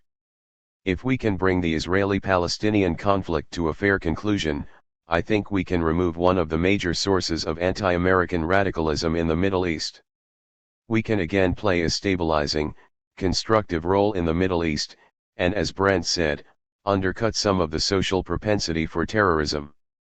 Ignatius, in the category of problems or opportunities in the Middle East, a leading item would be Syria, which keeps advertising its interest in peace negotiations yet isn't at the table. Zbig, you were just there, and talked to President Bashar al-Assad. What did you hear? Brzezinski, basically two major messages, which he stated with considerable seriousness. The first one was that he has made a break with Ba'athist socialism. On this he was very eloquent, although his vice president was much less so. But there's evidence in the country that Syria now sees itself as part of the globalized economy. They understand the need to rely on private industry, to have more trade with foreign countries and more openness. Fewer state institutions running the economy. From what I could gather during a short visit, it looks like this vision is beginning to be implemented on a national level, but with some opposition from the old cotters. The second point was in response to a question I raised. I said to him, looking at your conflict with Israel, would you be prepared to sign a peace treaty with the Israelis in which your territorial aspirations were satisfied but which would not be in any other way conditioned on what happens between the Israelis and the Palestinians? In other words, something resembling the Saudi-Israeli accommodation. And his answer was an unequivocal, yes, absolutely, provided we obtain a full territorial restitution to the lines that existed prior to June 1967.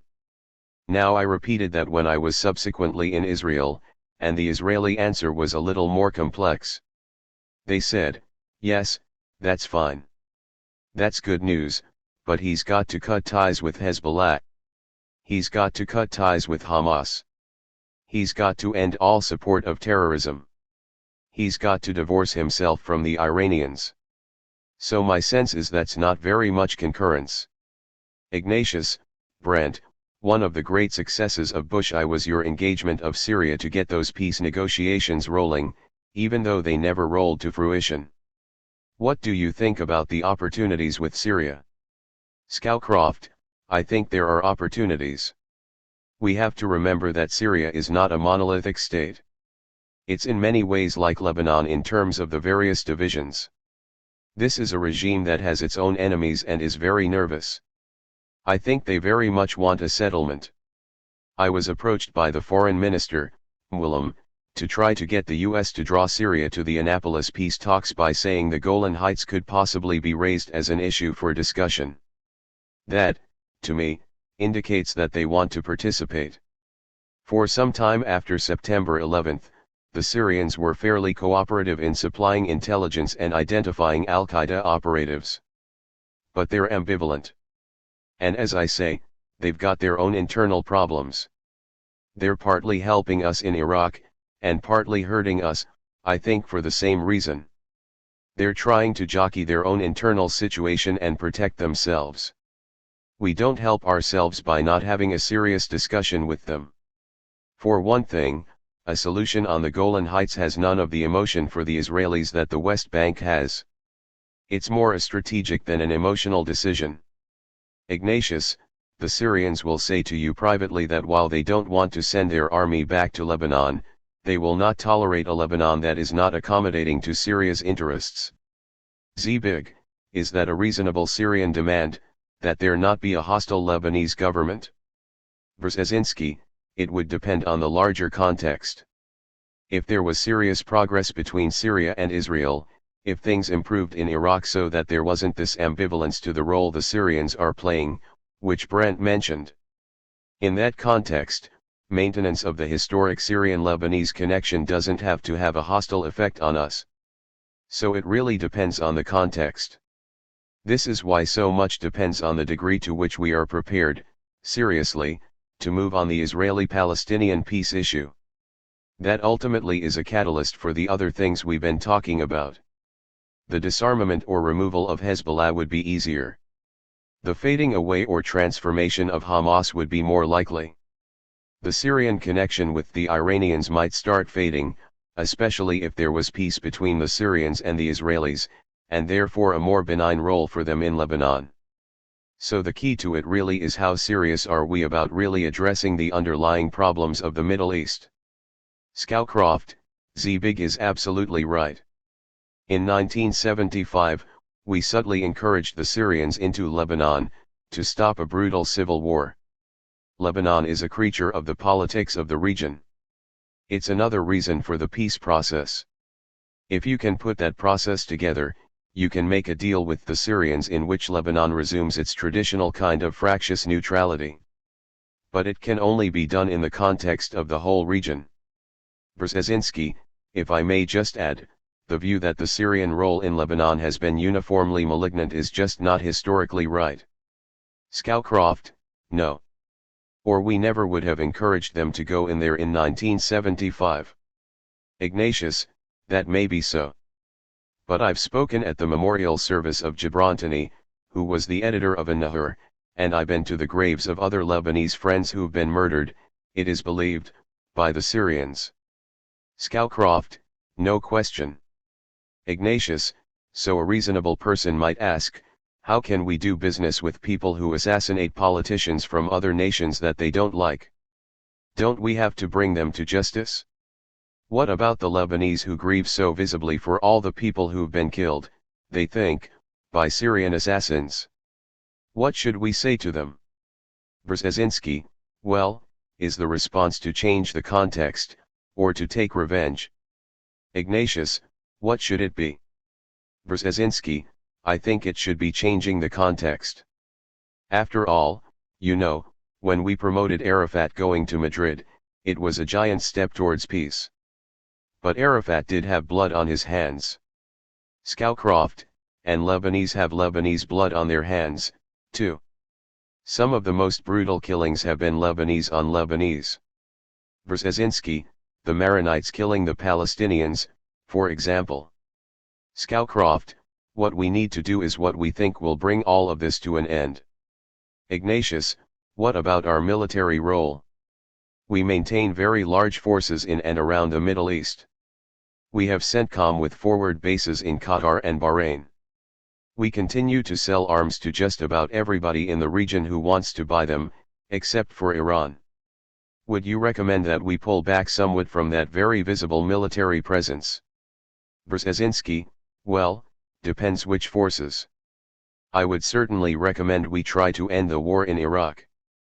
Ignatius, I was thinking more broadly about the deployment of American military forces as a stabilizing factor. And the question every person asks. Brzezinski, in the Persian Gulf?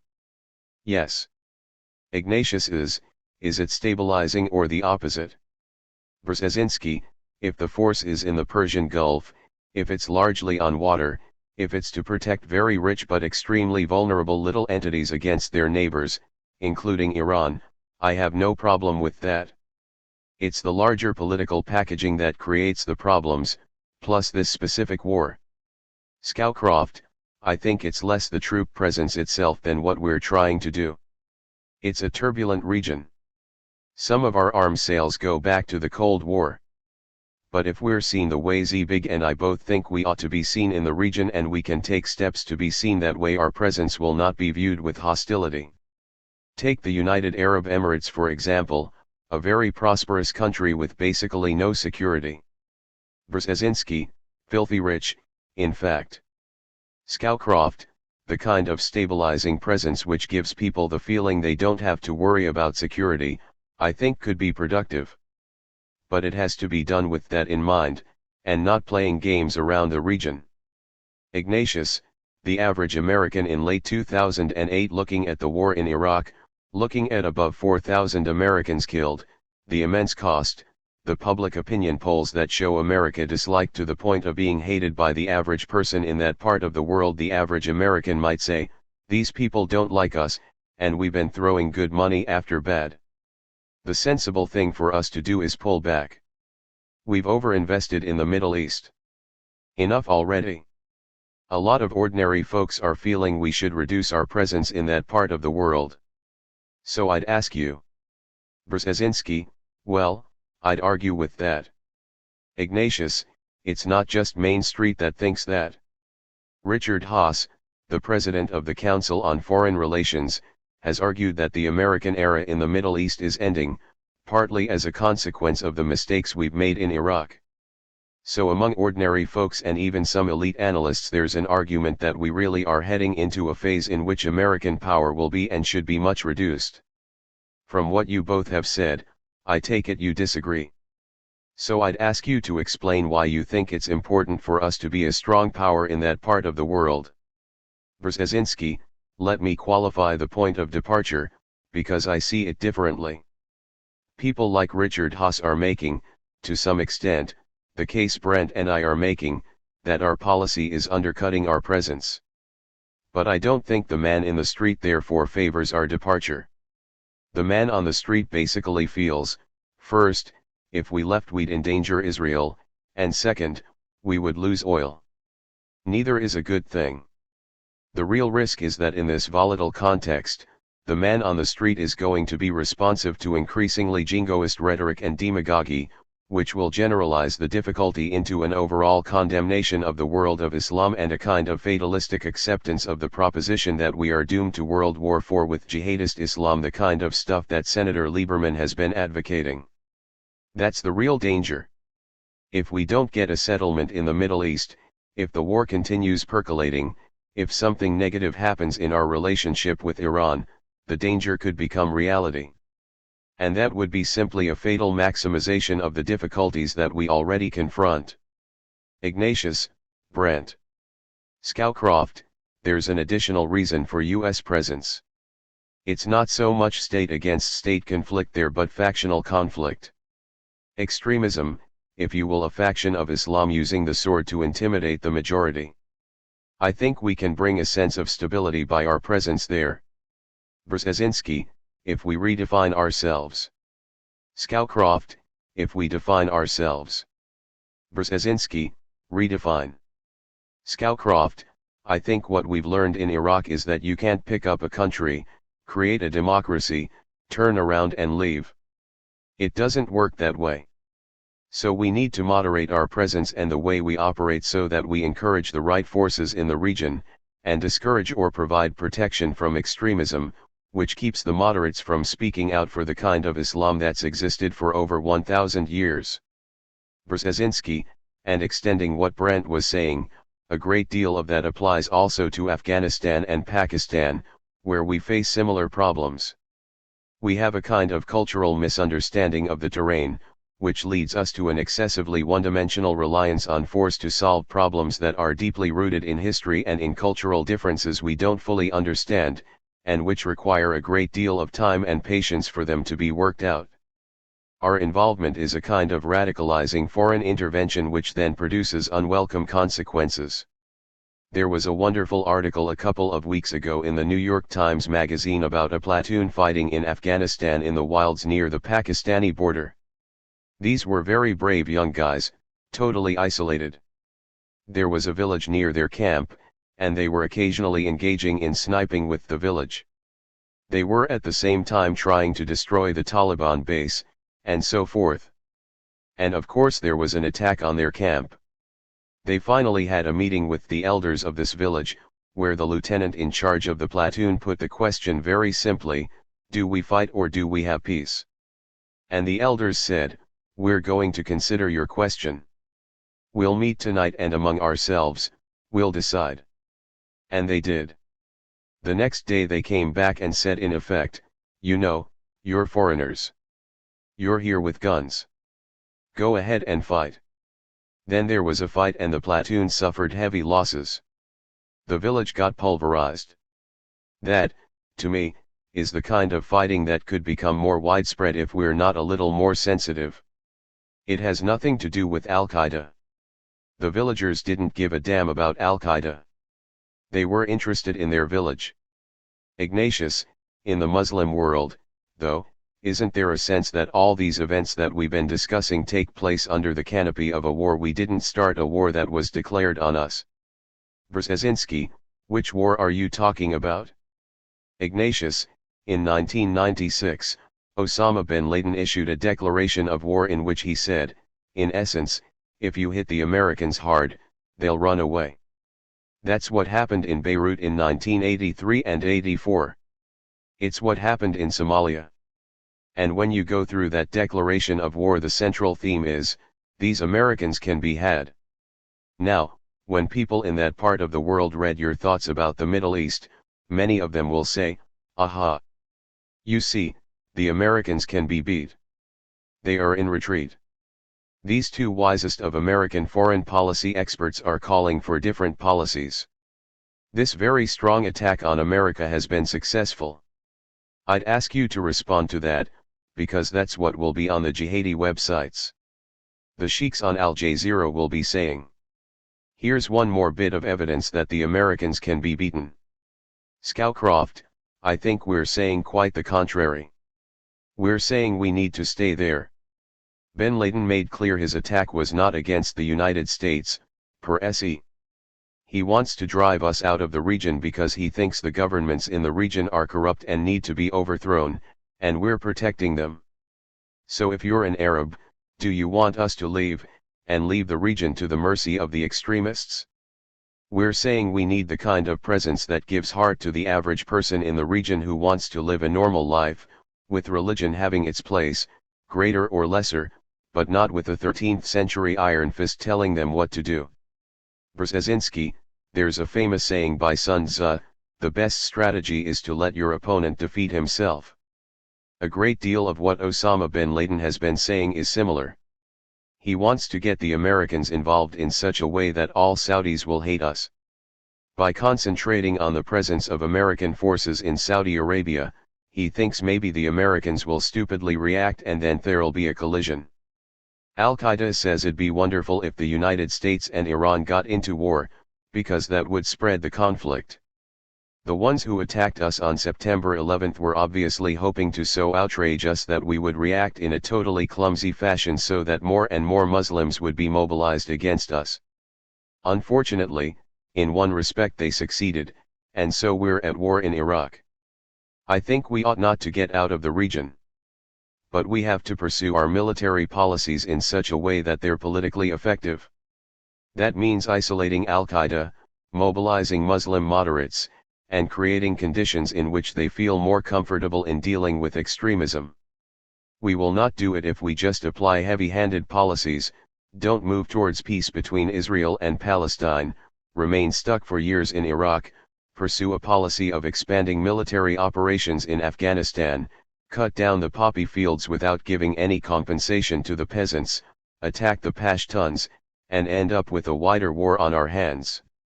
That's not victory. It's exactly what Osama bin Laden wants us to do in order to defeat us. Ignatius, if I were to summarize this conversation, I would say that you are both arguing for America to stay the course in that part of the world, but sensibly to stay a course that's sustainable, which is different from our present course. Each of you said emphatically that unless we get more serious about solving the Israeli-Palestinian problem, we are doomed to an ever-worsening situation. Would it be at the top of your list for the next president? Scowcroft, I believe it's number 1. Ignatius, let's turn to another unsolved problem. If there's one part of the world that could blow up in dangerous ways, it's Pakistan and the Pakistan-Afghanistan frontier. As we remind ourselves so often, Pakistan is a nuclear state. It faces a large and growing Islamic insurgency, its own Taliban. It has a weak, increasingly fragmented political leadership in this post-Musharraf era. So I'd like to ask each of you, how you would suggest moving Pakistan from its present condition, which is pretty dangerous, to something that's less dangerous and more stable. Scowcroft, it's very difficult for me to see a clear path. We have a very dangerous situation. Pakistan, in a sense, got a tough hand in the division of India, in 1947. They inherited the tribal areas, the most fractious areas. They did not inherit the Congress Party, which gave a sense of unity to India that Pakistan didn't enjoy. And they have been unable to deal with democracy. There have been continuing upheavals. The civilian government grows corrupt, or inept, or both. The military kicks them out, runs the country for a while, then turns it back to the civilians. That's been a recurrent theme. When Pakistan was young, we were one of their closest allies, and they relied on us for security. But after the Second Indo-Pakistan War, we put sanctions on both sides and stopped selling them military equipment. It didn't matter to the Indians, because they had an arms industry. The Paks did not. The sanctions disrupted their sense of security and started the drive for nuclear weapons. As they started to build nuclear capability, we added more and more sanctions, increasing their insecurity until, eventually, we got the Pakistan we have now, with a military president who has not been willing to give back the country to civilian rule. The political parties are deeply hostile to each other, but these are not like political parties we know. These are dynastic parties with significant tribal bases. The very fact that Benazir Bhutto could pass leadership in the party to her son and husband is an illustration of the problem. That's what we've inherited. The one key element of Pakistani unity is the army. It's no longer Musharraf, necessarily, it's the army. I think perhaps the best outcome of a very difficult situation is a standoff among the president's party, the Bhutto party, and the Sharif party. Right now, Bhutto and Sharif are together, but that's not likely to last, because the parties are fundamentally hostile to each other. Can Musharraf hang on? I don't know. To me, the greatest danger we face is a crisis over Musharraf in which the army splits. The seniors in the army, the top level, are still the British-trained, strong, impartial people. But under them at the colonel level are the ones who trained the Taliban to go into Afghanistan to fight the Soviets. I think it's going to take great skill to prevent an explosion. If the army splits, the nuclear weapons are not necessarily secure. And a Pakistan in chaos could be a fatal attraction for India to solve the Kashmir problem. It certainly would have repercussions in Afghanistan. Ignatius, that's a grim forecast. Zbig, do you share that? Brzezinski, I do, and I am inclined to draw some lessons from what Brent was saying. We have to be extremely careful not to inject ourselves too heavily into internal Pakistani politics. Pakistan is too large, too populous, and too complex for us to be able to deal effectively with its internal politics. I was not enamored of the US initiative encouraging Mrs. Bhutto to go back. I was involved in some of the discussions with her last year, and I was very suspicious and uneasy. I thought we were trying to mix water and oil, and I was convinced that the result would be either Musharraf would be dead or she would be. By pushing it, we showed that our understanding of Pakistani politics is very shallow. They are terribly convoluted, partially ethnic provincial, and partially, as Brent said, dynastic and competitive, and very much influenced by the army. There's a saying in Pakistan that the country exists thanks to three A's: Allah, America, and the army. Allah is far away. America's also far away, and also ignorant. The army's on the spot. And therefore the cohesion of the army, for some time to come, will remain the central factor in Pakistani politics. We must be very careful not to inject ourselves in a fashion which risks splitting it. I think it was too bad that we cut off international military education and training, IMET, for so many years.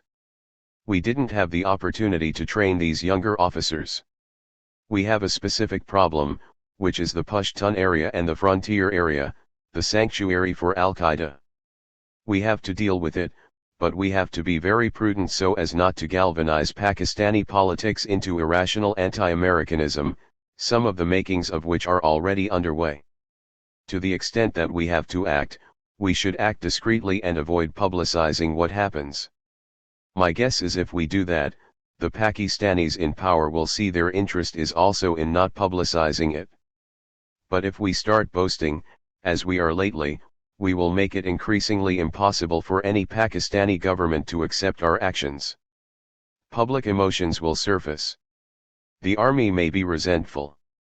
And then the consequences are unpredictable. We can probably handle the problem in Afghanistan for quite a while, since we still have some residual sympathy from the help we gave the Afghans against the Soviets. But if the turmoil in Afghanistan spills over into Pakistan, I think we'll be faced with an altogether unmanageable situation. Unmanageable if we get more involved and bogged down, and unmanageable if we abruptly terminate and leave. So I would say prudence, prudence, prudence over again, and let the Pakistanis sort out their problems. Stop lecturing them on democracy, and be sensitive to their historical geopolitical interests. And emphasize that they have a kind of friend in Afghanistan, which gives them strategic depth vis-a-vis India. But at the same time, we should be careful not to make the Afghans think they're going to be the satellites of Pakistan, which is a difficult game.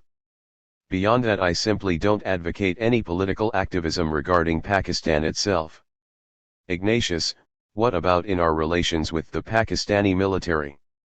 The new Pakistani Chief of Staff, General Kiani, has said to our chairman of the Joint Chiefs, Admiral Mullen, and to the CIA director and others that he is prepared to work with us to train a so-called frontier corps in the tribal areas, to work with people in those very remote villages as a more aggressive counterinsurgency force. Brzezinski, yes. Ignatius doing economic development. And also using quite aggressive tactics to go out and hit any Al-Qaeda members who are hiding. Obviously that's in our interest, but it also raises the danger of precisely what both of you have talked about, splitting the army. Of being so aggressive that it becomes controversial. What would your advice be about that? Brzezinski, I would say the Pakistani military leadership really wants it and is prepared to exercise its supervisory role. If we can do it more or less on the QT, without too much visibility, it's probably better than not doing it. Ignatius, even given the danger that there might be Islamist elements in the army that would look at this and say, what the heck is our general staff doing working with the United States? Brzezinski, that judgment has to be made by the Pakistani generals, not by us. Scowcroft, right. But I think if we're seen to be helping the Pakistanis rather than insisting that the Pakistani army do A, B, and C. Brzezinski, or that we do it without them. Scowcroft, or that we do it without them. Because remember, this region is one of the most fractious in the world. The British controlled both sides of it for 100 years and were not able to pacify it. The Pakistanis have to take the lead in dealing with the region and with spillover of the Taliban coming back. If the Pakistan army wants help, we ought to help. And we ought to encourage the Pakistan army.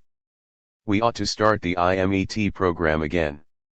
Ignatius, and get more officers over here for training. Brzezinski, younger officers. Scowcroft, because for a long time, the army is going to be the glue that keeps that country together. Ignatius, should we decommission the armed predators that are flying over the mountains of Tora Bora and the tribal areas even as we speak? Are these provocations, these invisible weapons deployed by the United States over the territory of sovereign countries such as Pakistan? Should they be flying? Brzezinski, it depends on the consequences of their flying. If they engage in strikes which kill a lot of locals in addition to suspected Al-Qaeda, then it may not be productive. You may breed more Al-Qaeda members than you destroy. But it's one of those judgments where it's very hard to generalize. If we have really hard-nosed evidence that some senior Al-Qaeda officials are in some area, and we really have a chance to knock them off, I suppose we should do it. But I would say to any commander who gives the order to do it and in the end kills 50 locals, you're going to pay a price. Ignatius, that sounds like the old admonition, if you shoot at the king, don't miss. Brzezinski, that's right, and don't kill too many of his relatives. Scowcroft, I think Zbig's right. First of all, we shouldn't brag about it. Better to pretend innocence. What predators? But if we can target them carefully, I think it's a useful thing to do. It shows quietly the awesomeness of US power. And it could breed some respect among the Pakistani army. These guys are really, really good. Ignatius, so if I hear the two of you, the prescription here is like the Hippocratic Oath: first, do no harm. With a situation as delicate as this, in a country we understand as imperfectly as this, be careful. Brent, am I expressing that? Scowcroft, yes, don't be ham-handed, which I'm afraid we've been frequently in the past. Ignatius, Zbig, people often liken the situation with Musharraf and the dangers of a post-Musharraf Pakistan to something you faced as National Security Advisor with the Shah of Iran. One of the haunting things when I look at Pakistan is that I think back to the Iranian Revolution. I see the nightmare that flowed from that crisis, which we're still living with. I see the nightmare that could flow from a post-Musharraf Pakistan, but even now, I'm not sure what the right course was then, or would be by analogy, looking forward. How about you? You must have thought about this for many hours. Brzezinski, well, that gets to be terribly complicated, because it requires rethinking the history of modern Iran, going back even to the days of Mossadegh. But let me make one point. The Shah was running Iran, and the Iranian army was not. In Pakistan, it is the army, and not Musharraf, that runs the country. Musharraf doesn't even dominate the army. Zia-ul-Haq probably dominated the army more than Musharraf. But the point is, it is the army that runs Pakistan, and that is the more viable institution. The moment the Shah crumbled and his will crumbled, the army fragmented. It didn't really stand up on its own. There was no attempt at a coup. I take the Pakistani army seriously now.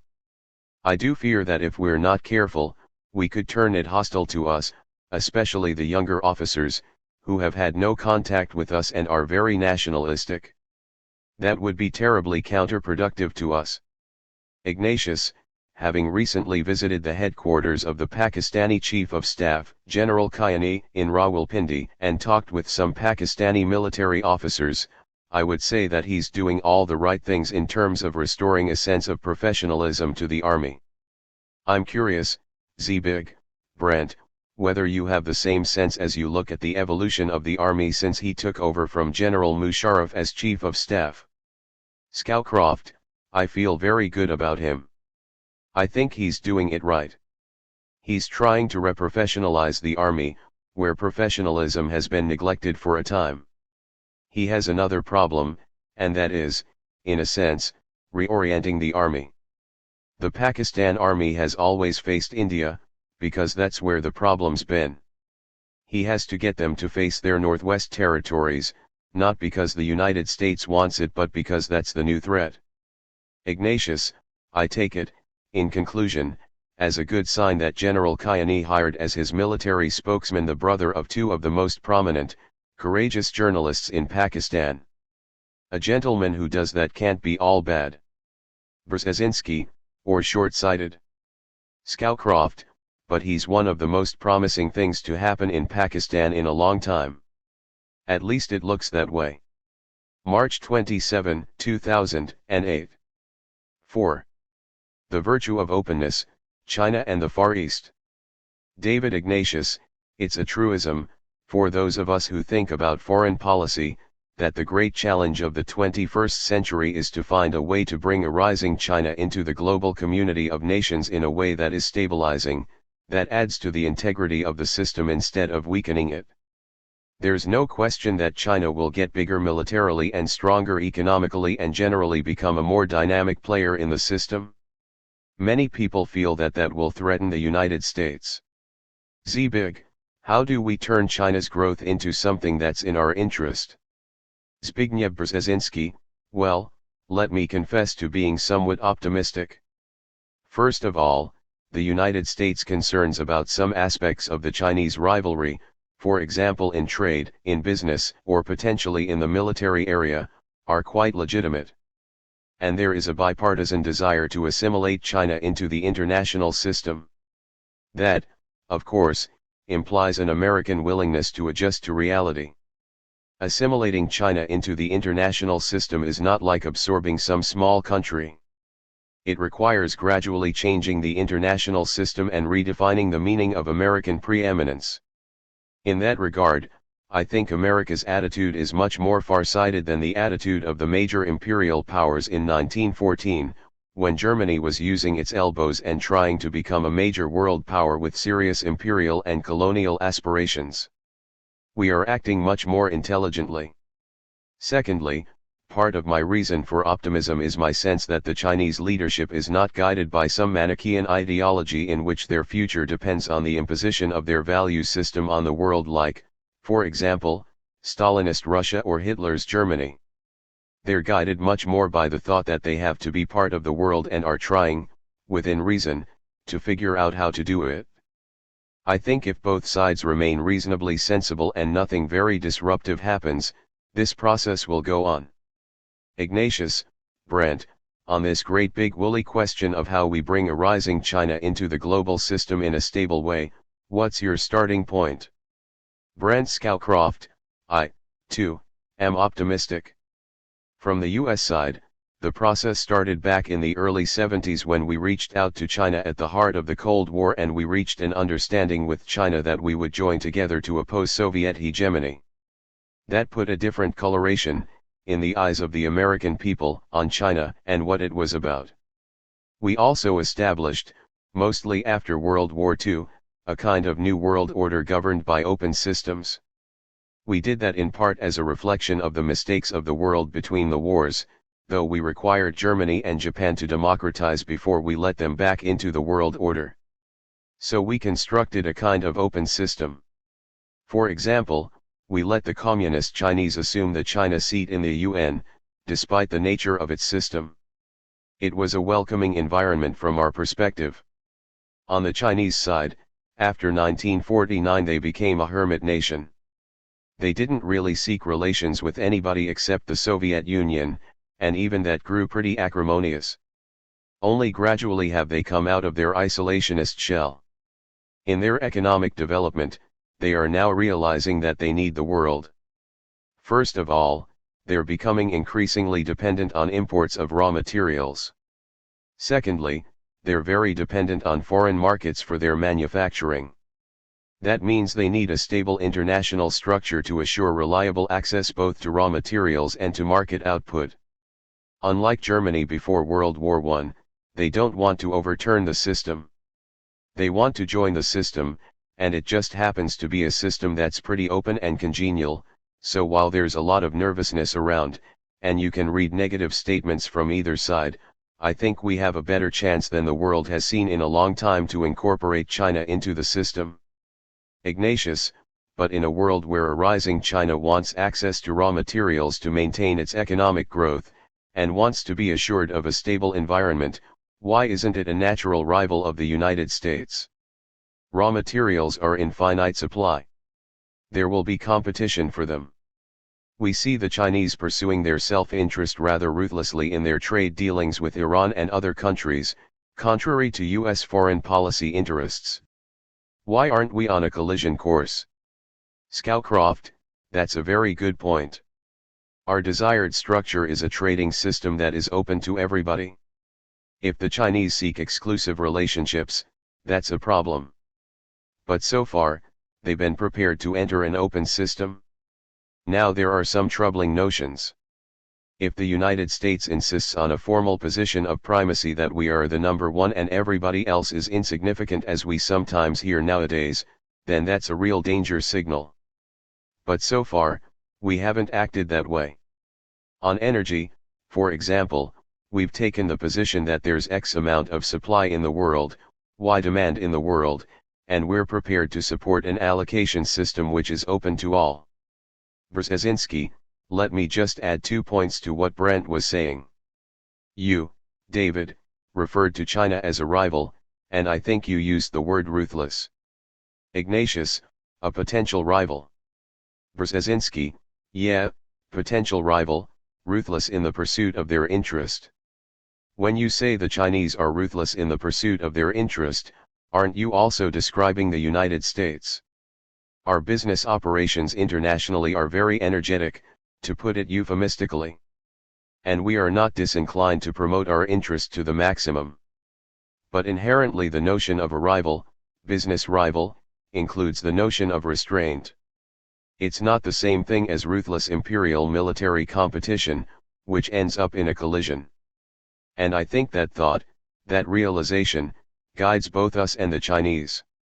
We both realize that we will not benefit by a collision that approximates the great collisions of the 20th century.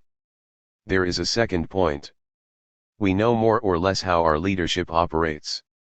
We know much less about their leadership. But my own experience in dealing with their leadership is that it is remarkably sophisticated, eager to learn, and quite deliberate in its effort to understand realities. That was my first impression when I met Deng Xiaoping. At the time we were able to develop a quasi-secret alliance against the Soviet Union which involved joint intelligence operations and joint assistance to the resistance in Afghanistan. And while generally I'm impressed by the very deliberate nature of the Chinese leadership's efforts to educate themselves, let me cite you one specific example that has been intriguing me. For about 5 years now, the Chinese leadership has held, at the highest level, a seminar for the top leaders. Just for the top leaders like our National Security Council. It's a full-day session led by some specialists. All the top leaders have to attend, and here are some of the topics they have addressed. One session is called The Importance of the Constitution and Understanding the Rule of Law, something very alien to their communist dictatorship. Another session, Better Understanding of the World Economy and particularly of globalization trends. Trends in Military Technology. Another session. Overview of world history with an emphasis on the rise and fall of imperial powers. I wish our president had spent some time in sessions like that. Another one, International Trade, Investment and the Importance of China Going Global. Urbanization and Economic Inequality, Intellectual Property Rights, Governing Through Science, Democracy and the Rule of Law, How to Democratize a One-Party System. This kind of leadership means that the Chinese understand both the potential of their power and also the dangers of exceeding its limits. And, therefore, unless there is some domestic upheaval in China, I rather think that the adjustment is not going to be all that difficult, even if it's occasionally painful to us because China is being more competitive. If there is a domestic upheaval, all bets are off. Ignatius, let's examine that in a little more detail. The Chinese leadership does have this Confucian element, wise men meeting together, seeking to inform themselves in the way you described as the leadership of this modern Mandarin elite. But out in the countryside, there is increasing ferment. We've just lived through a few weeks of serious unrest in Tibet that spread to some other Chinese cities that have Tibetan minorities. My friends who study China carefully tell me that there's a growing problem with people who come to the cities from the provinces who can't find work or can't find work with which they can support themselves. They're either living in poverty in these cities or going back home angry and unhappy. Brandt, there are people who look at that kind of evidence and say, China just isn't going to be able to hold together. The autocratic, Confucian elite is not going to be able to impose its will on the country, and this China is just going to break up. And that's the danger. It'd be nice if it would hold together, but it won't. Scowcroft, if you look back at Chinese history, you find recurring periods of going from a highly centralized, very tightly knit country to chaos. My sense is that the Chinese leadership is deeply fearful of instability. I think that fear is one of their driving motives. It's behind their fears, for example, of opening up the system politically. They're afraid of instability. And I understand why instability is a specter they are concerned about. There's tension between the countryside and the cities, and tension between rapidly growing wealth in the country as a whole and extreme poverty at the lower end. Increasingly, there is the question of how to deal with the rape of the environment that has accompanied their remarkable economic growth. These are huge problems. They almost certainly will concern the leadership more than they have before. I don't want to predict what might happen, but they have tremendous problems. But I think one of the least likely directions for any instability is outward aggression. Chinese history indicates that the Han Chinese have not been unusually aggressive. When China has been aggressive, it's usually after they've been conquered from the outside and are run by outsiders. Brzezinski, or humiliated. Scowcroft, yes, or humiliated. One of the things for which they really do bear a grudge against the West is the humiliation of the 19th century. That's deeply burned into their historical consciousness. Ignatius, so how do we play that card, if you will, Zbig? Should we be gentle with this Chinese leadership and not exacerbate its problems by encouraging the kinds of things that would lead to unrest and, over the long run, change, such as more democracy? Or do we keep the pressure on, saying to the Chinese, this system you have, this wooden communist party-based autocracy is not going to work in the modern world? What's the right line for us to take? Brzezinski, just a footnote to what Brandt said, and then an answer to your question. When I was last in China a couple of months ago, a dinner was given for me by Jiang Zemin, the former president. I asked him, what is the biggest problem you face in China? And he said, too many Chinese. In a way, that's a good answer.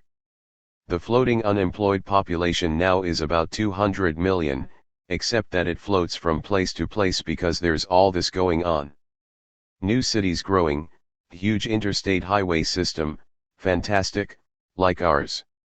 Ignatius, but no cars on it yet. Brzezinski, no cars on it, that's right. But a system already of about 40,000 miles. Ours, built in the 1950s and 60s, is 65,000 miles. The Russians are building their first superhighway from Moscow to St. Petersburg right now, their very first. And you still drive on gravel when you try to drive from Moscow to Vladivostok. But on this larger issue of how we deal with the Chinese. First of all, with respect. This is not a civilization that's going to accommodate easily to hectoring or lecturing from us. The Chinese are profoundly conscious of their history and culture, and with justification. It is one of the great histories and cultures of the world. If we're going to lecture them on how to conduct themselves, I don't think they're going to be responsive. Secondly, they are intelligent. The leadership is very intelligent.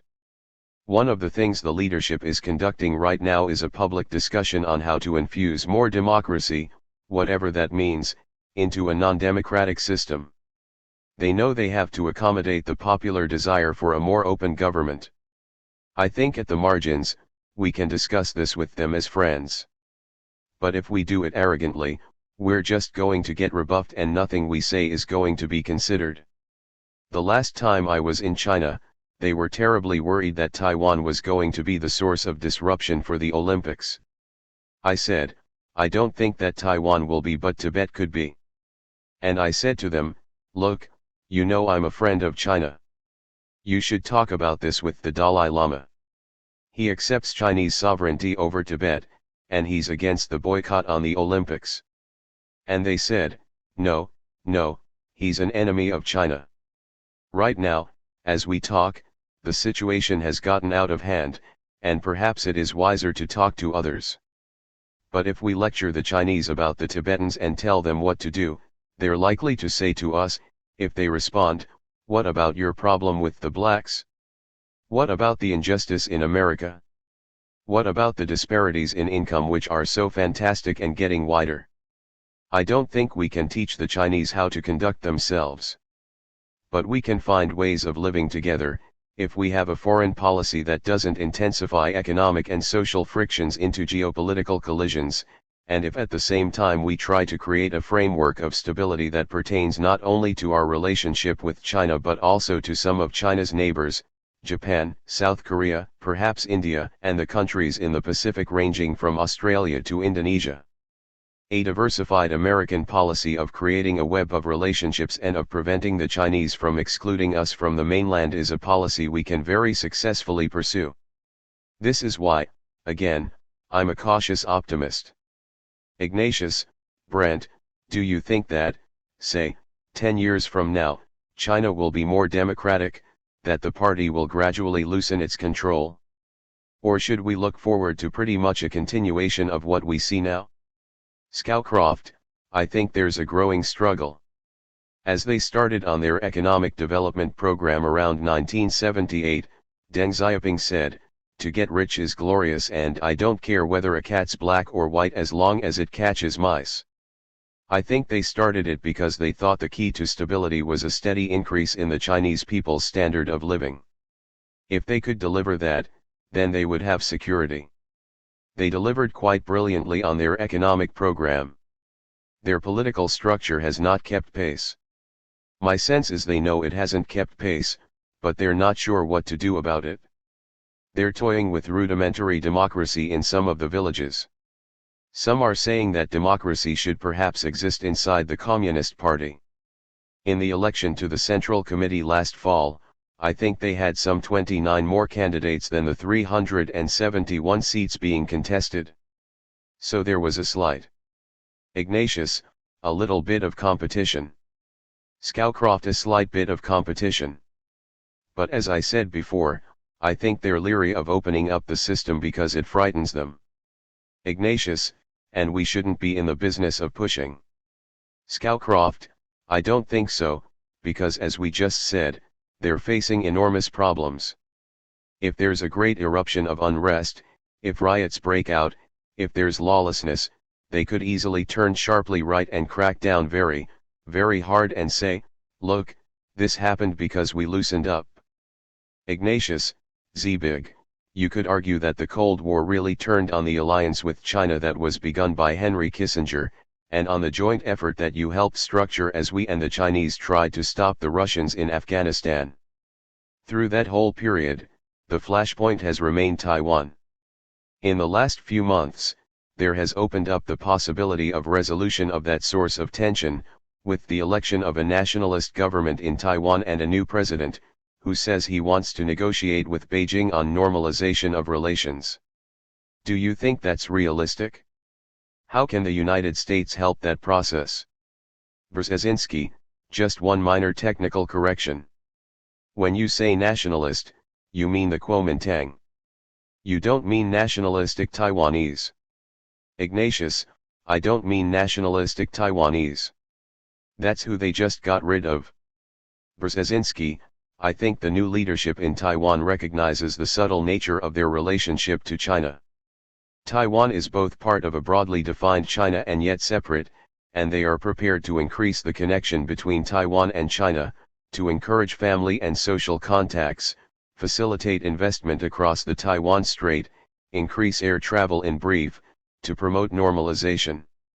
On one of my visits to China, Deng Xiaoping used the occasion to use me almost as a prop for this notion of one China, two systems.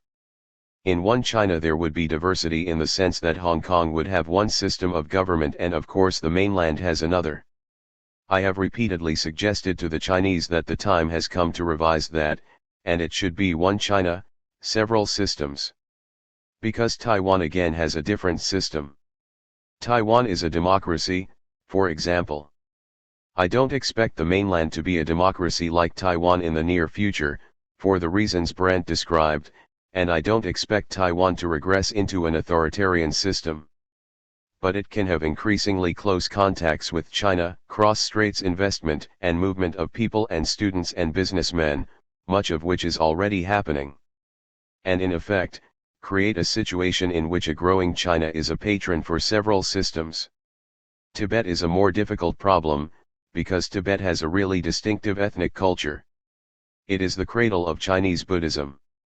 The problem is not so much that China controls Tibet, since even the Dalai Lama is prepared to accept Chinese sovereignty. But the Chinese are beginning to swamp the Tibetans by development and settlement. Maybe the development is well-intentioned and the swamping is not deliberate. Probably it is partially deliberate. But in any case it happens, and that is where the friction arises. The Chinese still have to work out a real accommodation with a significantly different ethnic and religious entity that has to be respected if it is not to be rebellious. That is an important, difficult challenge. Ignatius, Brandt, if the Taiwanese government does succeed in normalizing relations, the flashpoint we've all worried about for a couple of generations would be effectively gone. Wouldn't that open the door to a quite different way of thinking about China and the threat it poses? Scowcroft, it might. But Taiwan has already gone from being the most likely flashpoint for a conflict to something less than that. Instead, rising in the background is this growing power rivalry. Taiwan might occasion a conflict, but it wouldn't necessarily be the cause. I don't think there's going to be a resolution of the Taiwan issue in the near future. But it may diminish substantially as a possible flashpoint. There was a real danger that the outgoing president, Chen Shui-bian, who tried very hard to move toward independence, might do something that would bring us into direct confrontation with Beijing. That is much less likely now. Brzezinski, even though there may not be a de jure resolution of the issue, there may be a progressive de facto accommodation. Scowcroft, and that's an interesting thought. 10 years ago, the Chinese believed that, with respect to Taiwan, time was not on their side. They feared that the Taiwanese would grow more and more independent as the mainlander Chinese died off. So there was a big effort in the 90s to push reunification while Jiang Zemin was still in office. Gradually they have come to realize that time is probably on their side.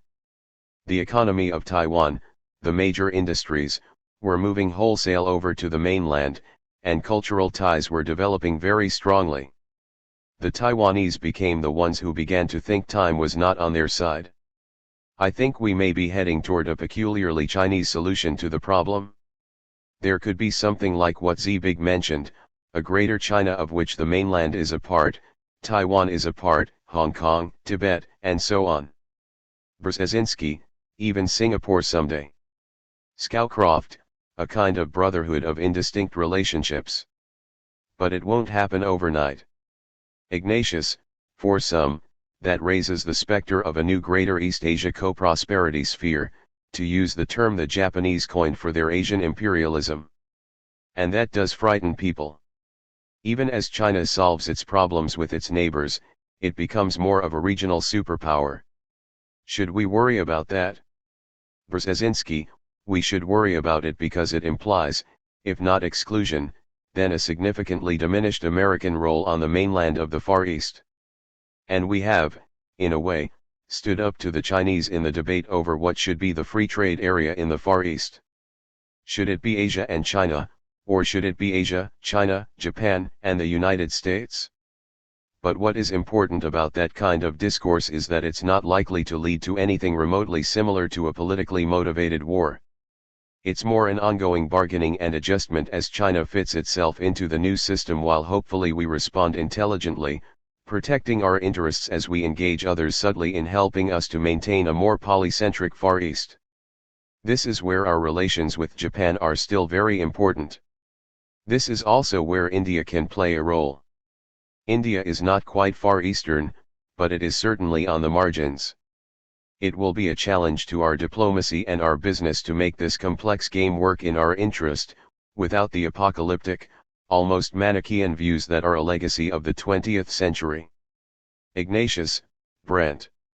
Scowcroft, we do have to be concerned about it. I don't think we have to be fearful, but we have to watch. There are several things, like the Shanghai Cooperation Organization grouping of Asian states, which the United States has not been invited to join, that we should keep an eye on. The Chinese reaching out to the ethnic Chinese community in other states could be a danger.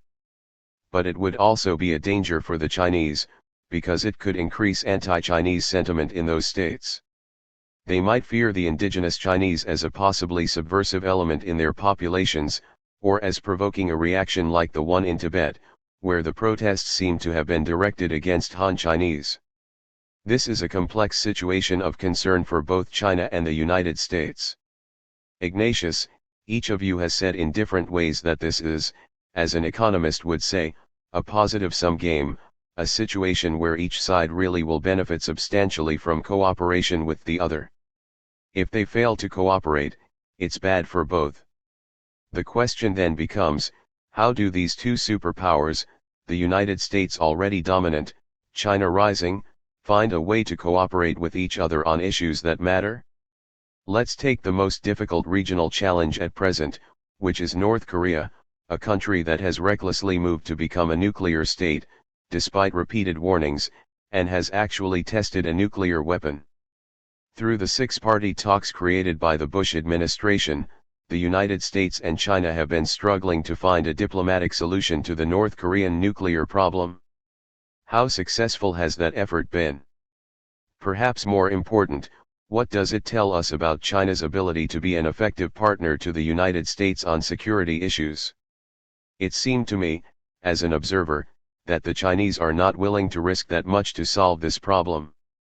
Zbig, am I wrong? Brzezinski, I think you're partially wrong, at least in your wording. I'm sure the Chinese haven't done everything we would like them to do.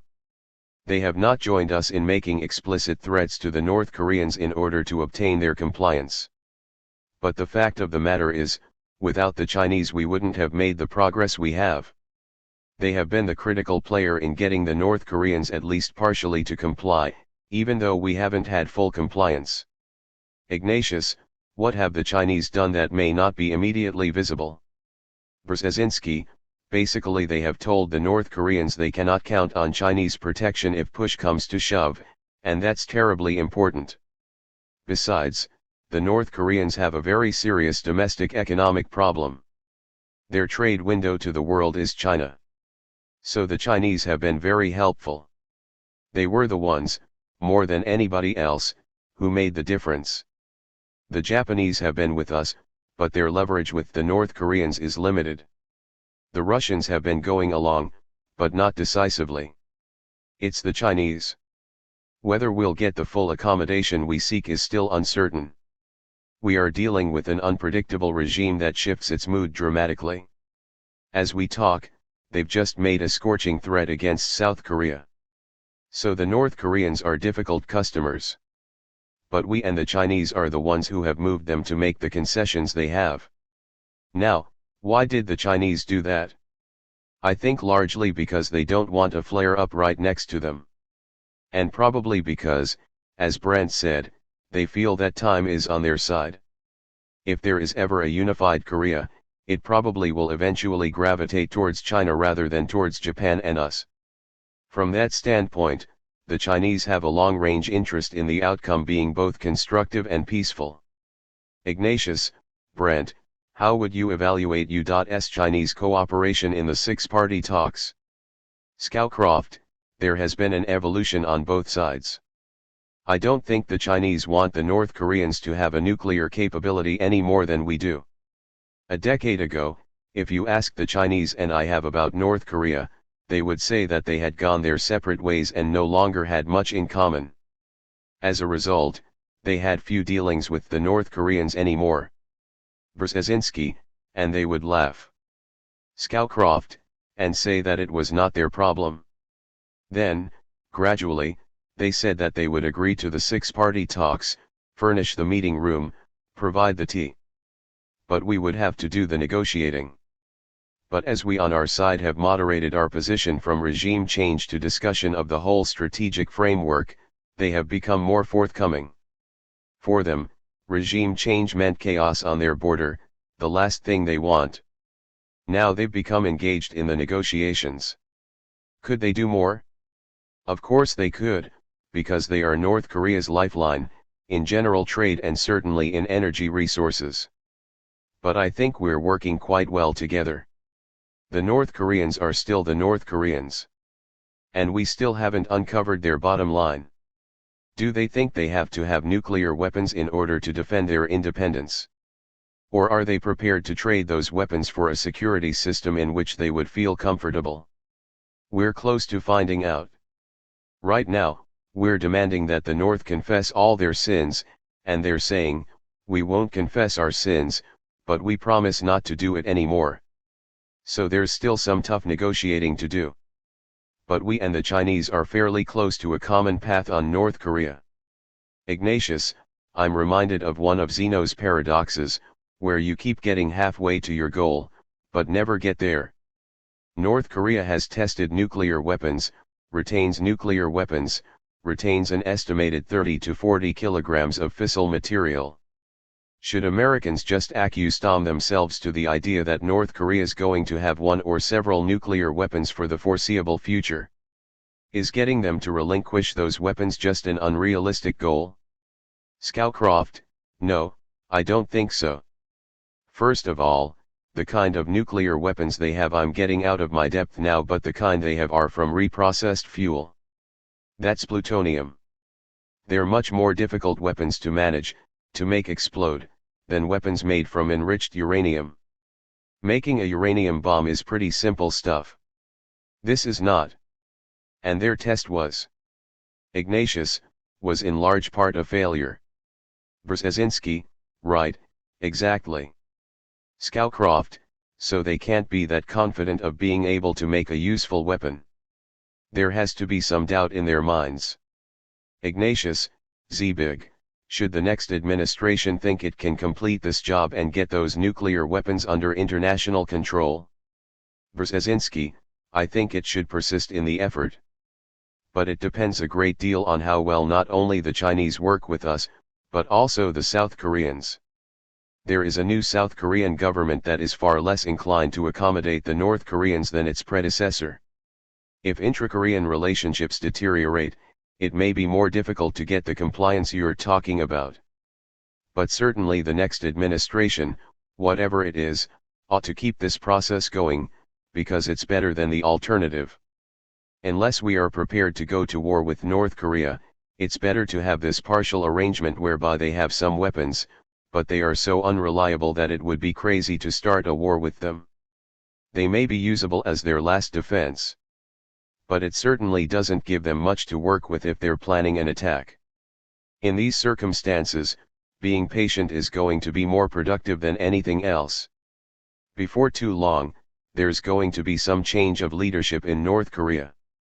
It's kind of a curious hereditary regime, but I doubt it can go on to the third generation. Therefore, there's got to be some sea change in North Korea, probably within the next decade. Ignatius, let me pull the camera back a bit further and bring in Japan, the existing economic superpower of Asia, recovering from its long slump. You could argue that the Bush administration's greatest foreign policy success has been managing to improve relations simultaneously with both China and Japan. The Japanese were feeling unloved and excluded. They were worried that we were so dependent on making an accommodation with this rising China that they'd be left out. Now they feel much more reassured. Brent, you've watched this process closely. The effort began under Secretary of State Colin Powell and Richard Armitage, who made it a key issue during President Bush's first term, and it's continued. How can it be sustained? Can America manage that juggling act so that we have good relations with Japan and with China, without the whole structure breaking down? Scowcroft, I think it can be sustained because we have reassured the Chinese that the Japanese aren't a threat, because our security treaty with Japan means that Japan does not have to develop the military strength to defend itself against outside threats. For the Chinese, that's reassurance. For the Japanese, we've given them the confidence that we're with them, that we have not shifted our partnership across the straits, and that Japan is part of the bulwark of our presence in Asia. It's a balancing act, and we could fall off one side or another without too much trouble. But if we can maintain it, it not only reassures China against Japan, and Japan that we are still there when they need us, it also gives breathing room to the rest of Asia. Without that US presence and the balance it provides, they might feel as though they have to choose between Japan and China. That's a choice none of them wants to make. This was all carefully deliberated. Some of it might have been accidental as we stepped along near the end of the Cold War. Nonetheless, it's a carefully balanced system, and it's working very well. I don't see any reason it can't continue. The security alliance is a great deal for both China and Japan. Ignatius, Zbig, you've written in at least 2 books that you worried we weren't paying enough attention to Japan. That we were sort of letting Japan go. Do you still have that worry? Brzezinski, no, I think that has altered in recent years. Under the present administration there has been a kind of reawakening of the American-Japanese connection in relation to global security, which has compensated for some of the lapses earlier on. I subscribe very much to the view Brandt just expressed, that we don't need to choose between China and Japan as our principal anchor point in the Far East. China is clearly our most important mainland Asia partner. Japan is our most important Pacific Ocean partner. Japan is more involved with us in international security, but it is carefully expanding that scope of activity, not rushing headlong. The Chinese are beginning to do the same. There are now Chinese forces serving in UN peacekeeping missions in Africa and other places. Beyond that, and to me this is interesting from a historical perspective, both China and Japan are avoiding what drove European powers to self-destruction during the 20th century, which was a political competition reinforced by an arms race, leading to eventual collision. China has had nuclear capability now for 44 years. To this day, it practices minimal nuclear deterrence. We have thousands of weapons aimed at China. It has only a handful targeted on us and implicitly also against Japan. The Chinese at the same time have tolerated a Japanese military posture that is deliberately undefined. The Japanese have a limited military capability in terms of conventional forces, and they are a cryptonuclear power in the sense that they have the capability to weaponize extremely quickly, and they have delivery systems and guidance systems already. So both powers are acting intelligently in terms of assuring their security but very deliberately avoiding outright provocation to the other. That provides a context in which we can further an Asia mainland-oriented partnership with China and a more global partnership with Japan. It gives us the opportunity to start revising the arrangements within the international system so that both countries get greater recognition, China in terms of voting rights and leadership in a variety of economic and financial institutions, Japan, hopefully, in the UN Security Council. This still leaves one very major issue wide open, and that's how the Chinese-Russian relationship will develop. If our relationship with China were to deteriorate, there could be a temptation to revive the old Sino-Soviet alliance. I personally think that's not overly likely. But the other alternative is one we should think about hard, namely, is the Chinese-Russian relationship going to be stable over time? When you look at the border between China and Russia, the demographics and the demands on natural resources are such that there's something almost unnatural about the map of that part of the world. On one side of the border is a huge space, as large as the rest of Asia, inhabited by 35 million people. On the other side, the rest of Asia, inhabited by 3.5 billion people, 1.5 billion of whom are expanding dramatically, getting wealthier, richer, more powerful, more modern. Is that an enduring situation? Ignatius, well, the Russians can be the Saudi Arabia of Asia. They can sell the energy to fuel the 3 billion cars. Brzezinski, but what if that energy runs out in 20 years, as some oil companies are worried it might? Ignatius, that would be a more difficult world. I'm struck that each of you, in talking about Asia, has described an American policy that, to use Brandt's phrase, is open, an open world. And to use Zbig's formulation, we've tried to avoid tight linkages in terms of security. We've tried to avoid either-or choices, such as either Japan or China. I'm struck by that because it contrasts so sharply with the American policy in the Middle East, where we're always making either-or choices, and where an open system seems intolerable to us. Brzezinski, that's not accidental. Ignatius, I wonder whether we'll be able to maintain this openness, this approach to Asia that, as you both have said, has been really successful. Brzezinski, well, let me jump in here because you touch a sore point. The marvelous thing about the Far East is that we have been able to shape our policy in terms of a broad analysis of our national interest. In the Middle East, our policy is very vulnerable to domestic pressures and divisions. Look at the policy prescriptions that got us into the trouble we're in the Middle East today. Ignatius, well, but Taiwan was an external power represented by a very potent lobby, the China lobby, that tried very hard to force its preferences on the government. Brzezinski, it wasn't strong enough. Ignatius, and it failed. Brzezinski, yes, exactly. Ignatius, but not for lack of trying. Brzezinski, it will be interesting if there develops a huge China lobby in this country, representing not Taiwan but the mainland. For some reason, the Japanese lobby doesn't seem to be in the making. But there is already an incipient China lobby. There is also, incidentally, a growing Russia lobby, which operates not on the basis of traditional voting strengths but entirely on the basis of money. Ignatius, Brandt, are you optimistic that we can maintain this open structure? Scowcroft, yes, I am. We've talked about China and Japan, but there are other players in Asia. ASEAN Association of Southeast Asian Nations values its independence, its bargaining position with the others. Farther south you've got Australia, which is a close ally of the United States. To the west you've got India, which is sort of a new player in East Asia. But all of these China, Japan, India, Australia, and ASEAN are amenable to open and flexible relationships with each other. There's a great deal of suspicion among them.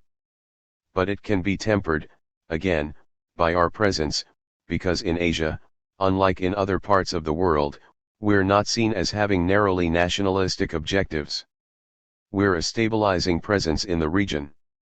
And I think that is more the direction the world is going in, rather than the old, narrow alliances for and against particular countries.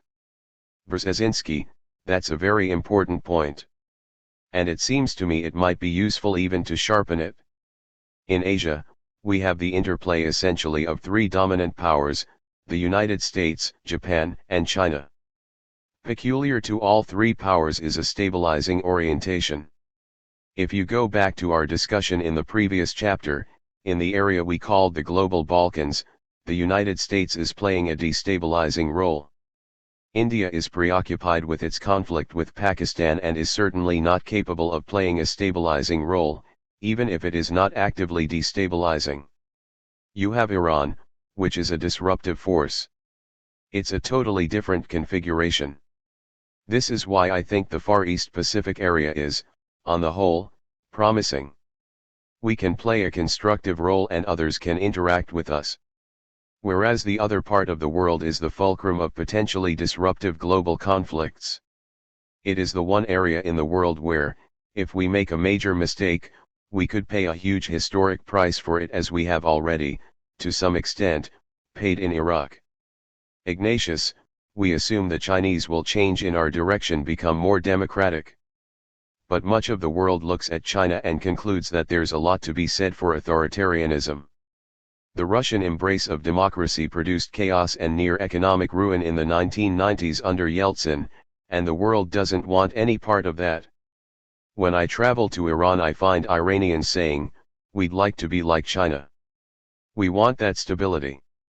We want our economy to grow. And there's a suspicion of democracy. What's the danger that the world will look at China and say, we think a healthy dose of authoritarianism makes sense? Scowcroft, I don't worry about that. First of all, I don't think any democracy is going to turn itself into a dictatorship for the economic benefits. There's no doubt, if you look at the development of China, that they have had a strong authoritarian government and have done a great job modernizing their economy. Conversely, the Russians first modernized their political system, made it more democratic, and as a result they had insufficient central power to force transformation of the economy. India is another interesting case. India is becoming an economic powerhouse, but they're doing it almost in spite of themselves. In its early years, many of the Indian governing elite were educated in England in Marxist economics. They had a socialist orientation. As a result, the government still continues some residual suspicion of entrepreneurship. And yet they're doing reasonably well. And the China model hasn't finished working itself out, as we have discussed. One of the advantages of an authoritarian system is that you can move at a breakneck pace. But it might be into some directions that turn out to be very harmful. Brzezinski, that's a key point. I have no particular sense of anxiety about countries deciding to emulate the Chinese model. If one looks at the collective experience of countries in which intelligent economic development originated from the top in a highly authoritarian setting, it is striking to note that once the economy becomes successful it creates pressures for democratization. Look at the South Korean experience. It was hardly a democracy until about 20 years ago. And yet its economic success paved the way for an established democracy. In a different way, that is even the Japanese experience. The Meiji Restoration was a highly mobilized system of economic and technological innovation organized from the top down. It created the preconditions for what we did in Japan after the war, and then produced a democracy that's now constitutionally entrenched. Taiwan also started as an authoritarian system not very different, actually, from the Chinese in terms of economic development. The government promoted a fair amount of free enterprise in rural areas, low-scale business, then liberalization. Economic development took off and democracy followed. And look at China itself. The big debates in the communist leadership today are less about fundamental economic choices and increasingly about how you democratize the system without an explosion. You don't compress it too much, but you also don't release too much pressure too quickly. I don't know whether China will avoid an explosion, but there's no doubt that economic development, which has been very successful for most Chinese, nonetheless creates increasing pressures for democratization. And in an interactive world I think that pressure is also reinforced by outside forces. Ignatius, do you think we'll be comfortable as Americans living in a world where other countries, notably China but also many of the countries that look admiringly at China's success, choose a different balance between freedom and order? The Chinese have tilted that balance significantly more toward order than we would. And the Chinese people seem to go along with it. When I travel in China and ask them about the knockoff version of Google they have, which filters out things that are politically unacceptable, the Chinese attitude is, what's the big deal? They're willing to accept a restricted universe of Google searches if it comes with a nice apartment and maybe a new car. That's a fundamentally different way of ordering the world than what we as Americans tend to think is the natural and appropriate way. Can we live with it? Scowcroft, what direction does this represent for the average Chinese? I would argue that it's in the right direction. 20 years ago there'd have been no Googling even if Google existed. I think this is a question that is academically fascinating, but there's very little that we're going to be able to do about it. You can think of a model of any kind.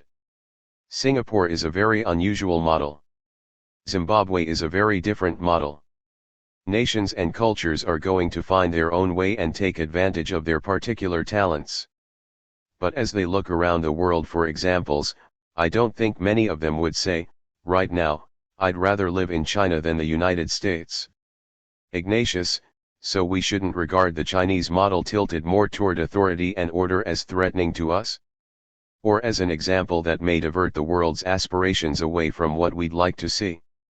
Brzezinski, well, if China stimulates the appearance of many Chinas in other countries, it doesn't follow that these countries emulating the Chinese will necessarily be more antagonistic towards us than those following the American model. I don't think that follows.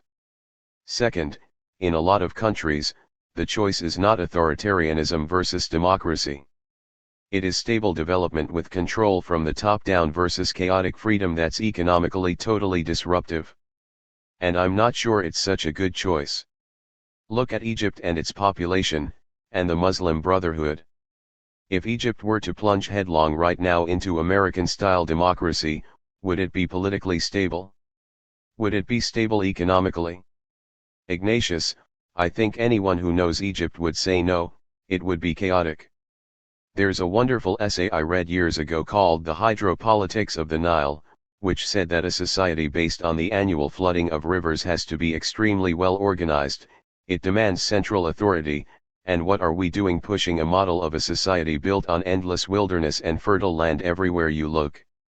So I'm sure Egypt isn't going to look like America.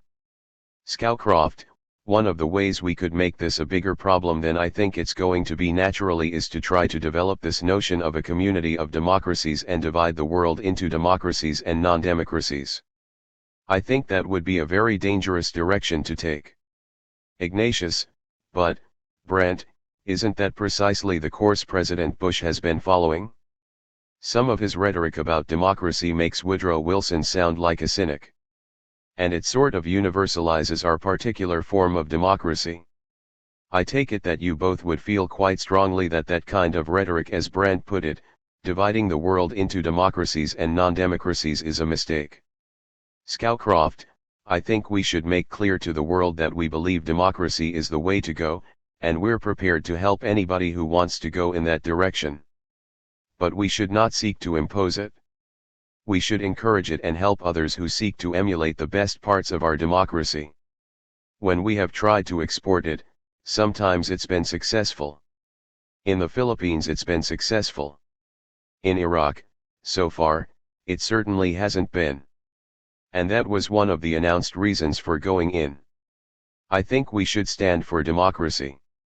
We should not try to impose democracy.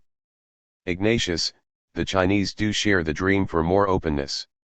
And many are frustrated and angry that they aren't getting a piece of this fabulous pie that everybody else is eating. What do we do in that inevitable moment when they come into the streets, as they did in Tiananmen Square in 1989, by the tens of thousands, or maybe by the millions? And the Chinese government panics as it did in Tiananmen Square and sends out the troops, and the kids in the streets are determined to provoke a confrontation, and the troops open fire? There will be a lot of dead kids. The question will surely be, what is America going to do about this? What's the answer? Scowcroft, it would be a terrible crisis, and a terrible human problem. It's very difficult to know how to steer a course through a crisis like that. I was around during Tiananmen Square. We did put sanctions on the Chinese, especially the military. But we reached out quickly to the Chinese and said, look, we don't like what you did. We don't agree with what you did. But our relationship is so important for both of us that we must see our way through this. It took some time, but we salvaged the relationship at some measure of cost to our human rights image. Ignatius, did you ever think, Brent, that if you'd made a different choice, you might have cracked the communist system to the point that it couldn't repair itself? And that we might see a transformation like what we saw in the Soviet Union and Eastern Europe? Scowcroft, no, I didn't think that would have happened. What happened in the Soviet Union and Eastern Europe was not a revolution, but more an evolution which we supported at a pace that didn't bring about a crackdown this time from the Soviet Union. Ignatius, Zbig, what would you do when those kids come out in the streets, as they will in the Chinese crackdown?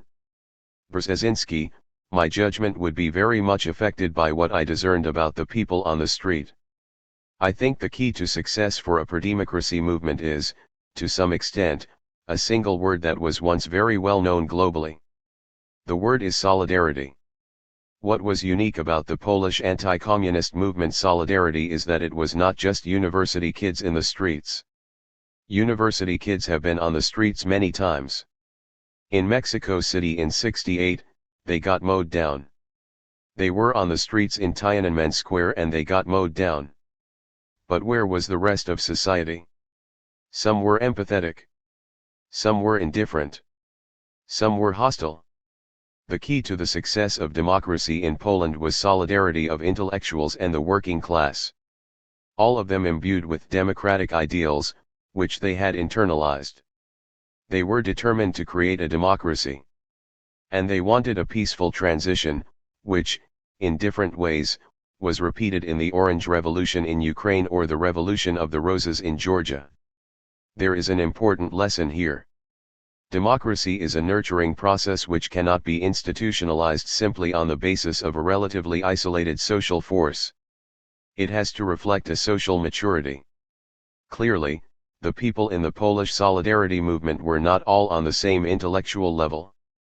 Lech Walesa was a very simple but intuitive leader. But you also had people like Professor Bronisław Jeremek who were sophisticated and understood democracies. There were former communists who realized Marxism was deceitful and had rethought their worldview. And you had, literally, workers and intellectuals, peasants, working together. That's how democracy comes peacefully. If the students go out in the streets in Beijing, I will do whatever I can to convey to the Chinese my sense that they should be restrained in response. And that there should be an effort to avoid bloodshed. But I will also look very carefully and see whether the workers and peasants have joined the protests. Do they have some unified doctrine that can guide them in establishing democracy? Ignatius, one gauge of whether a democracy movement is going to be successful is whether the army in these situations is prepared, in fact, to open fire. Brzezinski, the army always senses who it is aiming at. Ignatius, the army senses who it's aiming at. If it feels it's a relatively small segment of society, they will start shooting. Brzezinski, especially if it's a privileged segment. Ignatius, but what's striking about the countries where these solidarity revolutions succeeded is that, in many cases, the army was told to open fire, and wouldn't. Brzezinski, exactly. And I think that makes your point. They were opening fire on a whole society, and they won't do that. Armies are drawn from the people as a whole and won't attack people as a whole. Scowcroft, it depends on a societal condition of maturity. Ignatius, we haven't talked much about India, and that's typical of foreign policy discussions. This enormous, increasingly prosperous democracy in the heart of South Asia just doesn't hit the American radar screen. We worry about the Middle East. We worry about China and Japan. We often forget about India. The Bush administration has worked very hard to cement a new strategic relationship with India, to make real accommodations to India as a nuclear power, in effect to grandfather their breakout nuclear weapons program into the Non-Proliferation Treaty. Do you both think that was wise? And do you think it was successful? The Indians, to my surprise, at this writing seem unwilling to close the deal. It's a very favorable deal for them. But something in their nationalist character keeps them from signing on the dotted line. Zbig, why is that? What's going on with India? Brzezinski, well, the Indians are very difficult customers. They have been that way for 50 years. They certainly were not helpful during the Cold War. They weren't helpful during the Afghan War. I'm not sure how helpful they are right now, because they're obviously interested in limiting Pakistani influence in Afghanistan. And that's driving the Pakistanis into some of their more rash actions. So that is worrisome. Secondly, I feel very uncomfortable about the nuclear deal we signed with India. I think we are legalizing what might be called preferential and selective proliferation. The exclusion of their 14 reactors from international control damages our credibility on the non-proliferation issue. These 14 reactors are producing weapons. Excluding them from international control has potentially significant implications, even in terms of the military balance in the Far East. If the Indians were to significantly increase their nuclear arsenal, would the Chinese stick to their minimum nuclear deterrence posture? I don't think we have thought through the strategic implications of this. Ignatius, Brent, the administration saw this as a real breakthrough agreement. Brzezinski, but for what? Scowcroft, they did. Ignatius, for the opportunity it presented to make a strategic alliance with a rising economic superpower in Asia that was also a democracy. Brzezinski, against whom? Ignatius, it wasn't against anybody. It was, again, a positive-sum game. It was premised on these two great democracies, the United States and India, making common cause and putting aside their differences. How well do you think that's worked out? Zbig's skeptical of it. Scowcroft, I don't think it has worked out. It was, at best, premature. I don't know what deliberations went into this emotional surge toward India. Maybe because Russia was no longer a pillar for India, they were available. There may have been some calculation about needing a counter to growing Chinese strength. I don't know. But obviously, we embraced India very strongly. As it turned out, that had negative implications for Pakistan. We're paying for that right now. Brzezinski, there may have been anti-Muslim feeling, too, among some of the people who were for it. Scowcroft, I don't know. It's possible. I'm puzzled by it. But from the Indian perspective, they obviously felt they needed partners other than Russia. But part of the reason they have not fully embraced a close relationship may be that the Indians don't want to be a small boat floating in the wake of the great United States, because one of their other alternatives is to lead the developing world.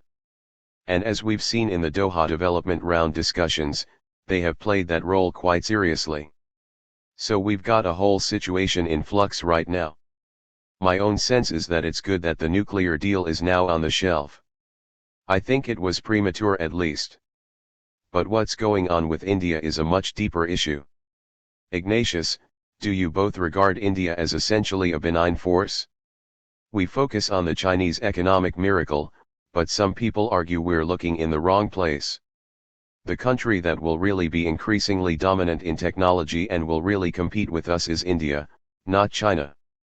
Do you think there's a malign underside to this story of India's growth? Brzezinski, maybe there's a vulnerability rather than a malign reality.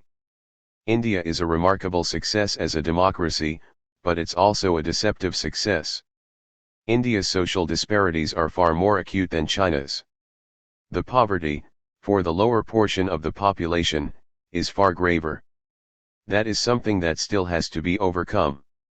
The Indians are way behind the Chinese in developing a respectable modern urban sector and even in their transportation system. The second problem is illiteracy, in which India is again way worse than China amongst women, somewhere near 50%. Among men it's somewhat lower, but still staggeringly high for a country that aspires to be a technological pioneer. And then there is a third aspect, which is again very different from China, and again to India's disadvantage. China is 90% Han. India is really diverse ethnically, 180 million Muslims. I think there are more Muslims in India than in Pakistan. Think what will happen when the masses get literate and politically activated. That hasn't happened yet. The system works on the basis of dynastic political parties inherited from British colonial rule, with a democratic tradition but with the masses relatively easily molded in one direction or another. Once the masses begin to be motivated by their personal or group preferences, ethnic dislikes, religious phobias, and social resentments, India could be a very troubled place. Ignatius, let me turn the bright and generally optimistic light we've been shining on East Asia to a somewhat darker color. I base my argument on simple economics. Rising China and an already risen and very strong Japan have increasingly financed American consumption. We have been spending significantly more than we produce. The Chinese and Japanese have been writing EIS to cover the ever-widening trade deficit that we run, and have now accumulated enormous amounts of US debt that they hold. This makes us very vulnerable should the Chinese decide they have a fundamental conflict with us over some issue. With $1 trillion or more of our debt, they're in a position to exert some leverage. and as the American economy enters what's looking like several very difficult years, I do wonder if the American people won't rudely discover the extent to which we've become indebted to these East Asian economic powers, and if there aren't going to be greater frictions in this world as we make adjustments from our present unsustainable economic situation to some sort of rebalancing. It wasn't all that long ago that people were taking sledgehammers to Japanese automobiles in Michigan towns where big auto-making facilities were suffering from foreign competition. Are we heading toward a period when America's anger at our indebtedness and dependence upon this Chinese economic superpower is going to be a big, painful issue? Scowcroft, I doubt that will happen, for a couple of reasons. First, while the Chinese have over $1 trillion in U.S. Treasury notes, they can't use them as a weapon against the United States without destroying their own wealth. In a sense, that makes us partners. We depend on each other. Second, international business is moving from a vertical model, which it was when we were bashing Japanese cars, to a horizontal model in which so-called Japanese cars are built in South Carolina and there is coming to be no such thing as an American car or Japanese car. We're looking with some fear at sovereign wealth funds as well, but in a way, they're a vehicle for rebalancing the world economy without the catastrophe of deep depression. They're keeping the world economy liquid. I'm not sure we understand how to deal with all these new forces, but to me, they're stabilizing forces that can even out the ups and downs in national economies. But I'm not an economist. Ignatius, Zbig, do you see any danger of an American reaction to our growing indebtedness and dependence on East Asia? Could it trigger a backlash in this country? Brzezinski, I suppose it could. On the symbolic level, the situation's even worse because we are financing the war in Iraq by borrowing from the Asians. This is the first war we have financed by borrowing from foreign peoples rather than paying for it ourselves. Scowcroft, this is the second. Brzezinski, the second. Which was the first? Scowcroft, First Gulf War. Ignatius, well, we didn't borrow. They wrote us checks. Scowcroft, they donated. Brzezinski, you guys were smart because you. Ignatius, you made our allies pay cash up front. Brzezinski, you created the coalition in which they were participants. Whereas now in Iraq, we're alone. But a lot depends on how the next president plays this. I think one of the important roles of the next president will be to educate the American public about the new global realities. My sense is that the public is living in some sort of nirvana. They don't really understand what's happening in the world. They don't know how financial, economic, and political relationships have been shifting, and how much we now depend on a good, stable, intelligent relationship with the Far East, most notably China and Japan. I can understand the rage among workers who lose their jobs to foreign competitors. But that rage really is not anti-Asian. At one stage it also manifested itself against Mexicans. But it is an understandable rage in part because we haven't done enough, 1, to prepare the country for these shifts, and 2, to try to deal with the consequences of these shifts for specific sectors of our society through programs that would seriously attempt to upgrade the qualifications of our labor force for new enterprises. In other words, taking seriously the social consequences of technological innovation and the imperatives of making technology the trademark of the American global economic role. That's where the next president will have to really exercise the office's influence. Today the logical allies of the United States are Europe, which is simultaneously a competitor, and several Far Eastern countries, notably Japan, China, South Korea, which is becoming a powerhouse economically, and some of the smaller ones. The new Korean president has started talking openly about South Korea's global economic role. This is a country of 50 million people or so, and it's really becoming significant. We now have a signed free trade arrangement with the Koreans. It's important that these relationships have public support. We are a democracy, but domestic moods are driven by where the shoe pinches, and they can be exaggerated by fears and ignorance. That's where leadership is needed. Scowcroft, I must say there has not been much leadership in an instructive way, and the domestic reaction, for example, to hardship in the United States has been a demand for tariffs against Chinese and other goods. That compounds the problem.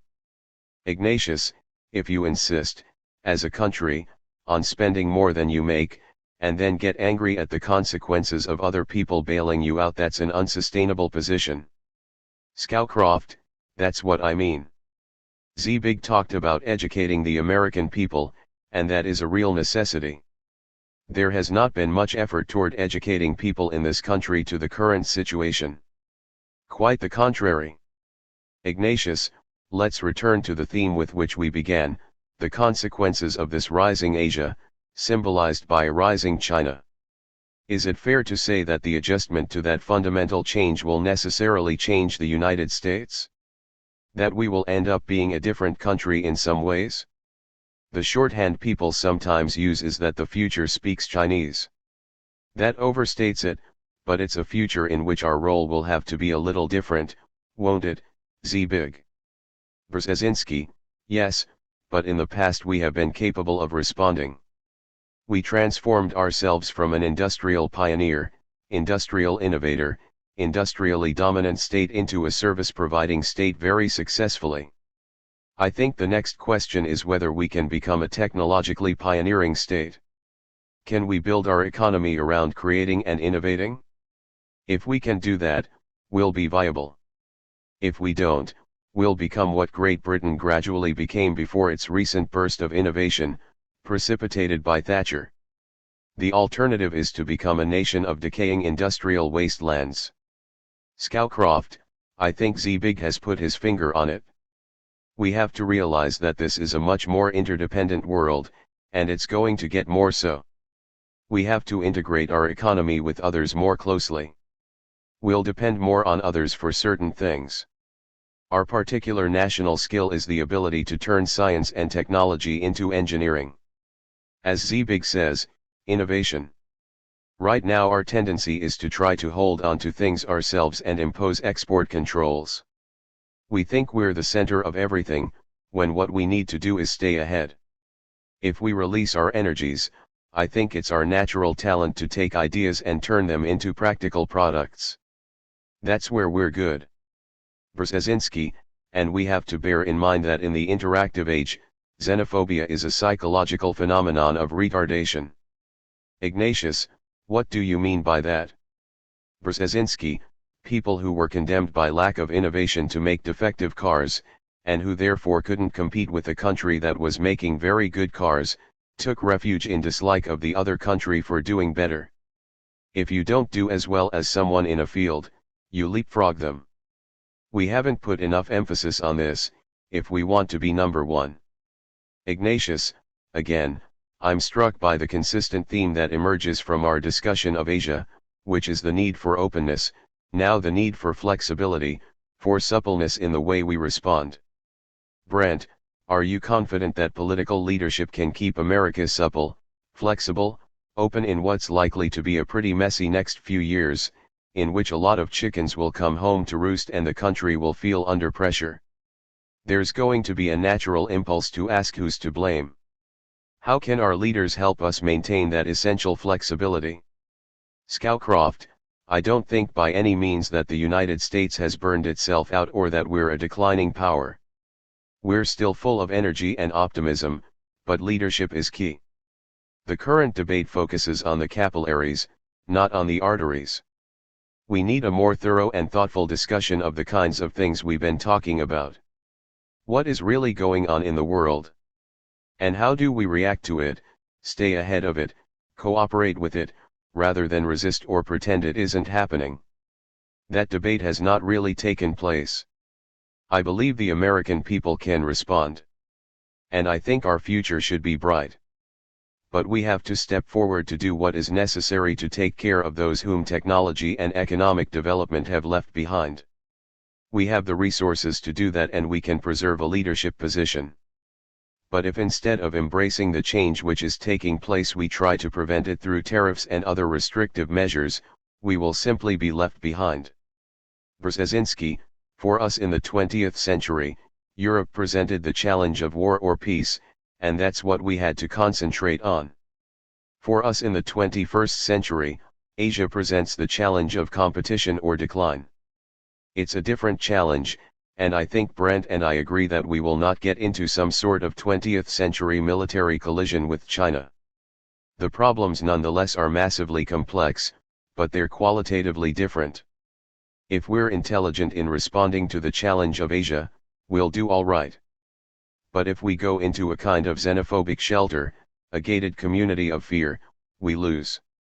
Ignatius, you, Zbig, have written in your most recent book, Second Chance, your fear that the United States remains, in some ways, intellectually backward in a world that's undergoing what you call a global awakening. It's happening most noticeably in Asia, where there's been just a stunning improvement in standards of living, in people's opportunities and aspirations. You've expressed concern that in our education system and in the way our leaders talk to our people, that we are being left behind. I wonder if you'd speak directly to that in some ways the American people have to really lift their game. They have to embrace a changing, challenging world in a way they haven't. Brzezinski, there's a paradox here. We are the most globally involved country in the world, and yet we have one of the more parochial publics in the world. In part it's because we're large, in part because we're confident, in part because we have been self-sustaining for such a long time, in part because we hadn't been invaded by others until 9/11. As a consequence, I think the American people have a better sense of what's on TV than what's happening of importance in the world. That's not sustainable any longer. How can we undertake the necessary reforms domestically in response to the external challenge if we don't have a clue to what that challenge is? Ignatius, Brent, what's your feeling about the American people now? Apart from our leaders, are we really rising to the challenge? Scowcroft, I think it's too early to say, but it doesn't look good right now. We've had it easy for so long, and the average American hasn't had to worry about these things except in time of great crisis.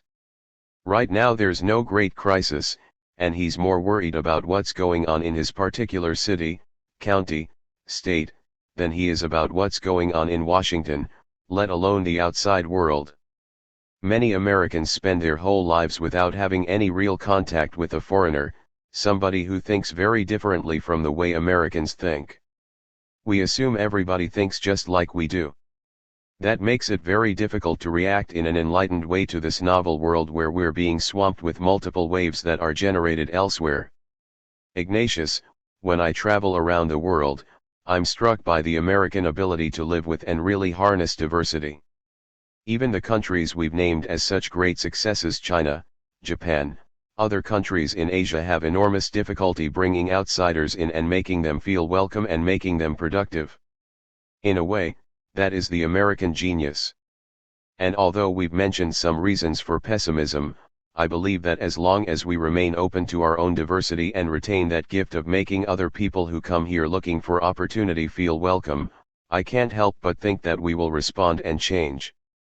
Do you share that, Zbig? Brzezinski, hopefully, yes. But hopefully. There are a lot of people in this country who favor deporting 11 million people because they arrived here illegally. Even though many of them have been here for years and have their children here. Moreover, all the restrictions on access for foreigners, scientists, students, and so forth, how will that affect our intellectual life and our ability to innovate? The great burst in American innovation came significantly as a consequence of the massive immigration to America of intellectual talent from Europe in the 20s and 30s. Ignatius, you've traveled in Silicon Valley. Take a spin through Palo Alto or San Jose, and see how many Indian Americans. Brzezinski, precisely. Ignatius, and Chinese Americans and Vietnamese Americans have gotten rich. Brzezinski, this is. Ignatius, and I mean super rich. Brzezinski, let's hope it continues. And, if it continues, yes, it will be one of the keys to America's capability to keep up with growing economic competition from East Asia. But we have to be willing to make these people feel that they're part of America. And that operates not only on the level of Silicon Valley but also on the level of the poor Hispanics in this country who are increasingly under attack. Scowcroft, our history is one of diversity. We've had influxes of people of different cultures, different ethnic groups, and we've always assimilated them. So we tend less to look askance at somebody whose skin's a different color or who speaks with an accent than they do in Europe, for example. It's very hard, if you're in France, Germany, Netherlands, to assimilate someone who's different. Because everybody you know has been just like you in an ethnic and cultural sense. We're much easier in that regard. But now we've developed this, it's almost a fear of the outside. That is very alien to us, traditionally. You can see it in our visa system. You can see it in the attitude toward immigration. We're here now, let's not let anybody else in. I hope it's temporary. Basically, we're not as reflexively ethnocentric as most cultures have been. Brzezinski, there are hardly any countries in the world where someone with a name as difficult as mine can sit at the same table as Brent Scowcroft. So I'm very aware of how good America has been to people like me. It's important that we stay on course. March 31, 2008. 5. The state with unnatural boundaries. David Ignatius, when we think about Russia, we sometimes forget that we're dealing with a new country, a country that's reborn but is proud, prickly, struggling to figure out how its government will work and what its relations with its neighbors and the rest of the world will be. I'd like to start our discussion of this new Russia by asking each of you to talk a little bit about how it was born. Like every country, it's shaped by the circumstances of how it came to be. Both of you were key figures in the long, Cold War struggle that led to this amazing transition. Brent, let me start with you because you were in the White House at the moment the Soviet Union disappeared and Russia was reborn. Tell us about your perspective on how this country came to be. Brent Scowcroft, when Bush Sr. came into office, there was a lot of ferment in Eastern Europe, and we reviewed what our policy there ought to be. In the past, each time Eastern Europe had erupted in one place or another after the Iron Curtain came down, the Soviet Union came in and crushed the movement, killed the dissidents and reimposed iron rule. Then, after a time, unrest would bubble up again. It happened in Germany in '53, in Hungary in '56, in Czechoslovakia in '68. And it was beginning to percolate again. We decided to change traditional American policy toward Eastern Europe. The US had been encouraging the satellites that were making the most trouble for the Soviet Union, so Romania and Nicolae Ceausescu had been at the top of the US good list. We decided that was the wrong approach, that what we should do was encourage the movement from within to broaden the system to make it more open. So Ceausescu went from the top of our list to the bottom, and Poland went to the top. We saw real possibilities in the way Solidarity was behaving. We tried to act in a way that did not provoke in Eastern Europe another cycle of uprising and repression. We wanted to move liberalization forward, but at a pace that would be under the Soviets' reaction point. Of course, we didn't know exactly what that pace was. But we tried to avoid causing either a crackdown by the Soviet Union or an internal disruption within the Soviet Union in which the hardliners would kick Gorbachev out because he wasn't tough enough.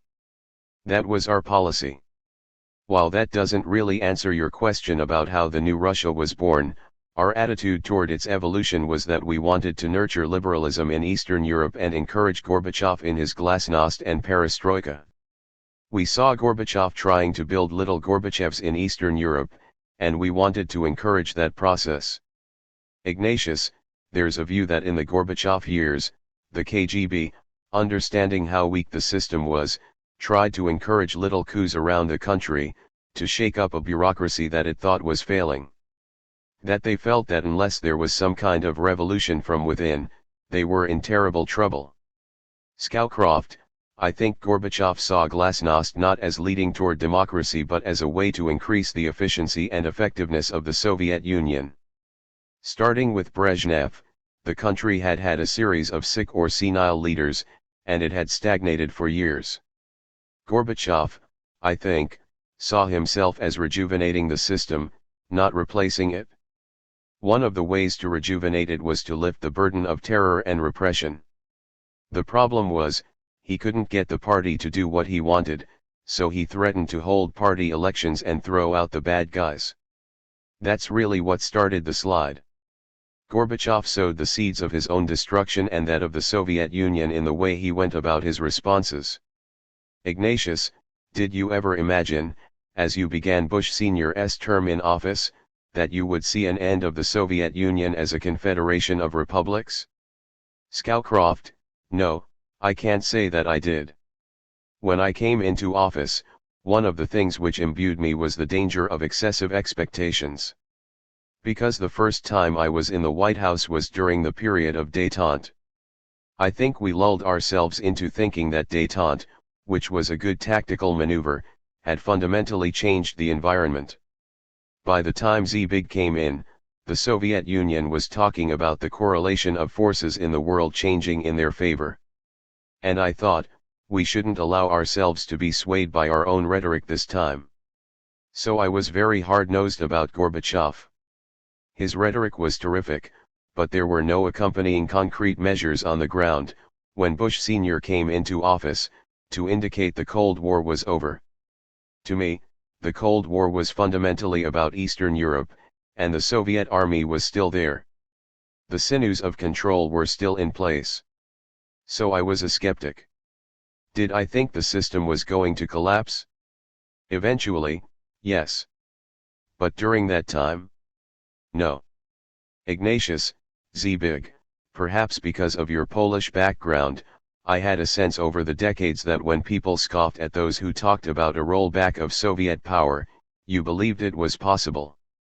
I can remember talking with you in the late 1970s about the feelings of nationalism in the republics, the feeling that they were not Soviet but real countries.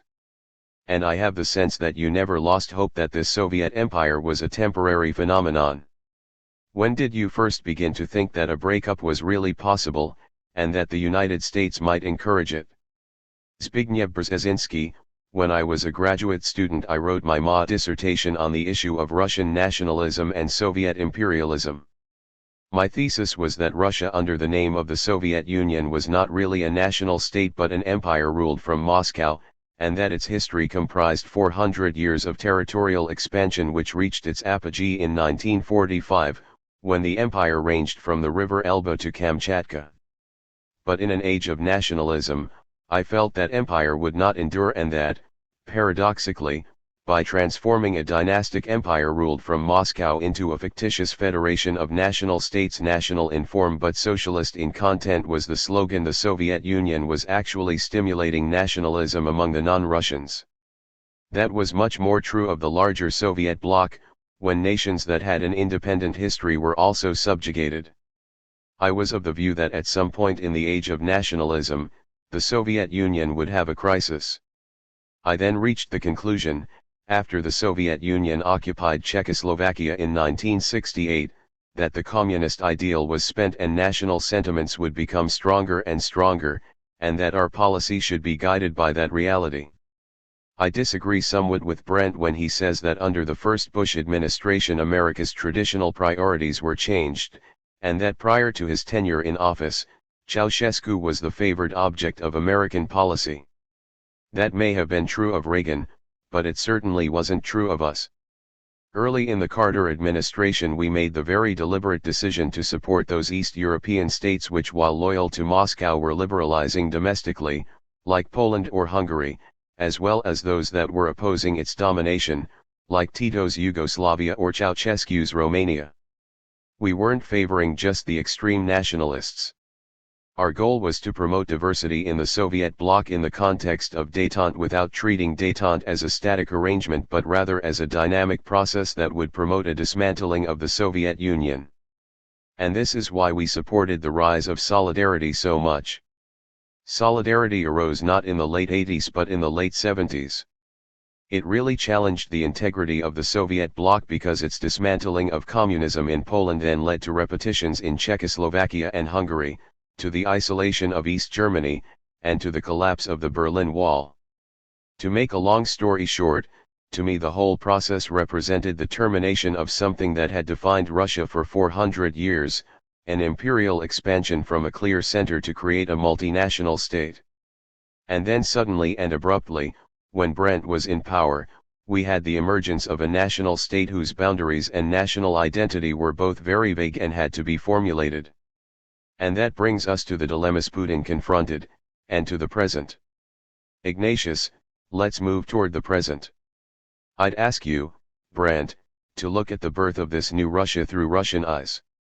We Americans see it as a great triumph for our foreign policy, our values, the end of an evil empire, as Reagan put it.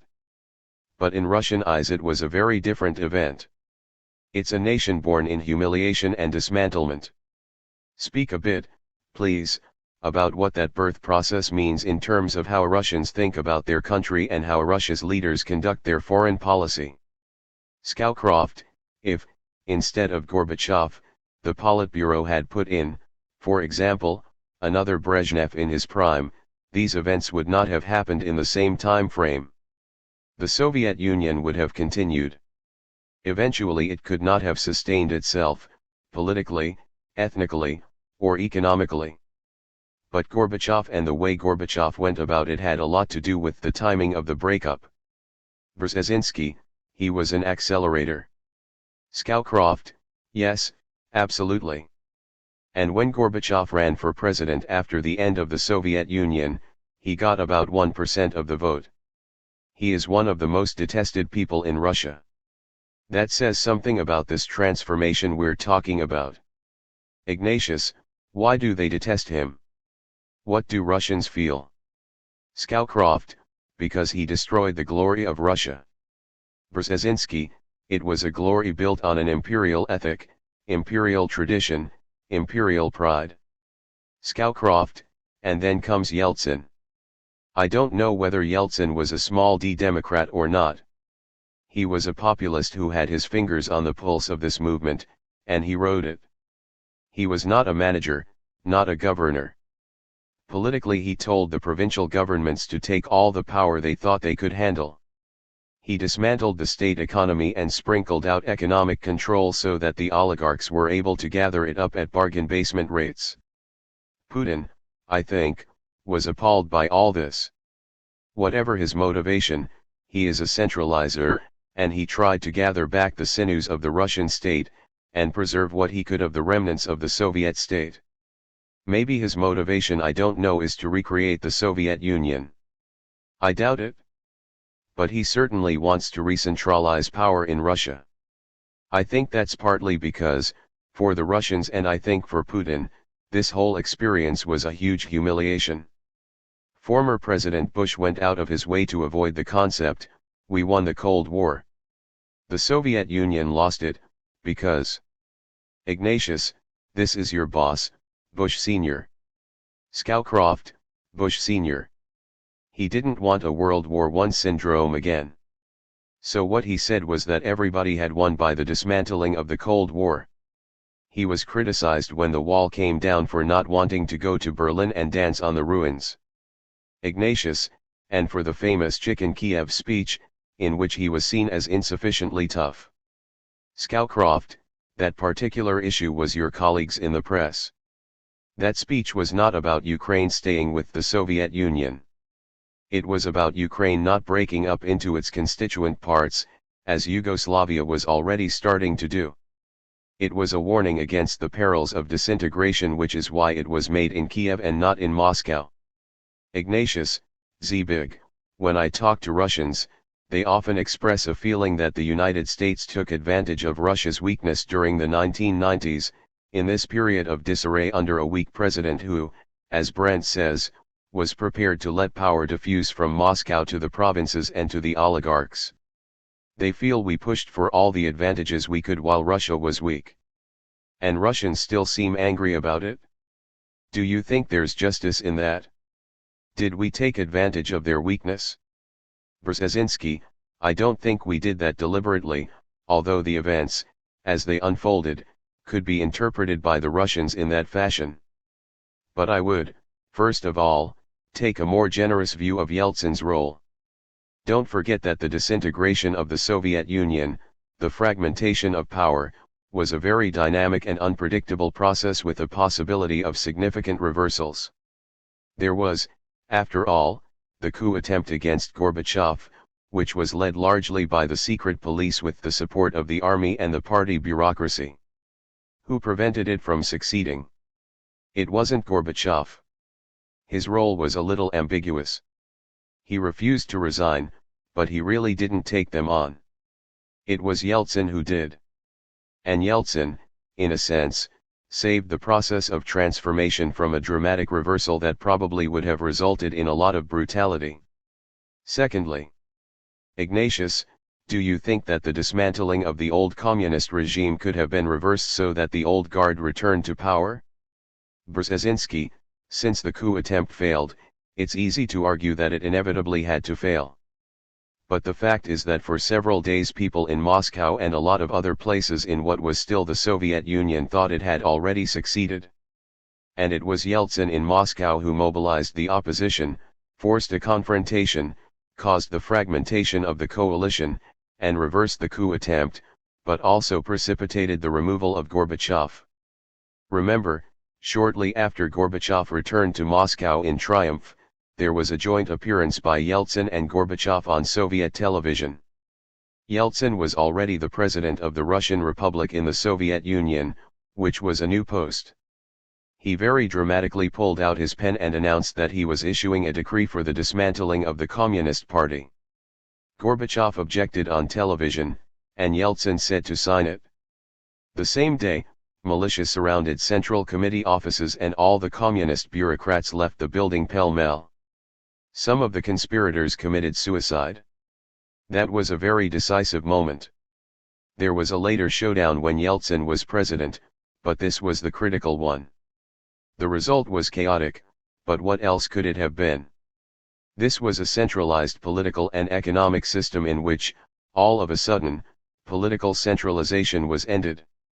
The economy started fragmenting, and then swarms of Western consultants appeared on the scene giving advice but also enriching themselves like crazy, while the Russians joined in. You remember how suddenly all these fortunes were made? People who were nothing all of a sudden became multimillionaires, billionaires.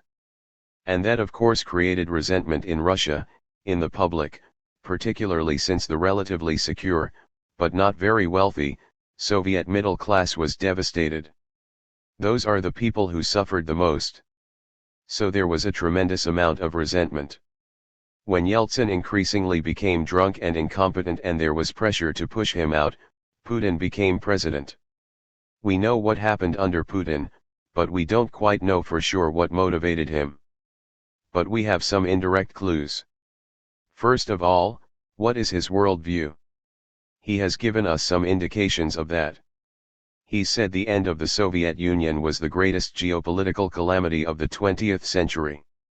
Now that's a century in which there were 2 world wars in which hundreds of millions of people were killed, a century in which there was Hitlerism and the Holocaust, a century in which there was Stalinism and the Gulag. But to him, the relatively peaceful dismantling of the Soviet Union was the greatest geopolitical calamity of the century.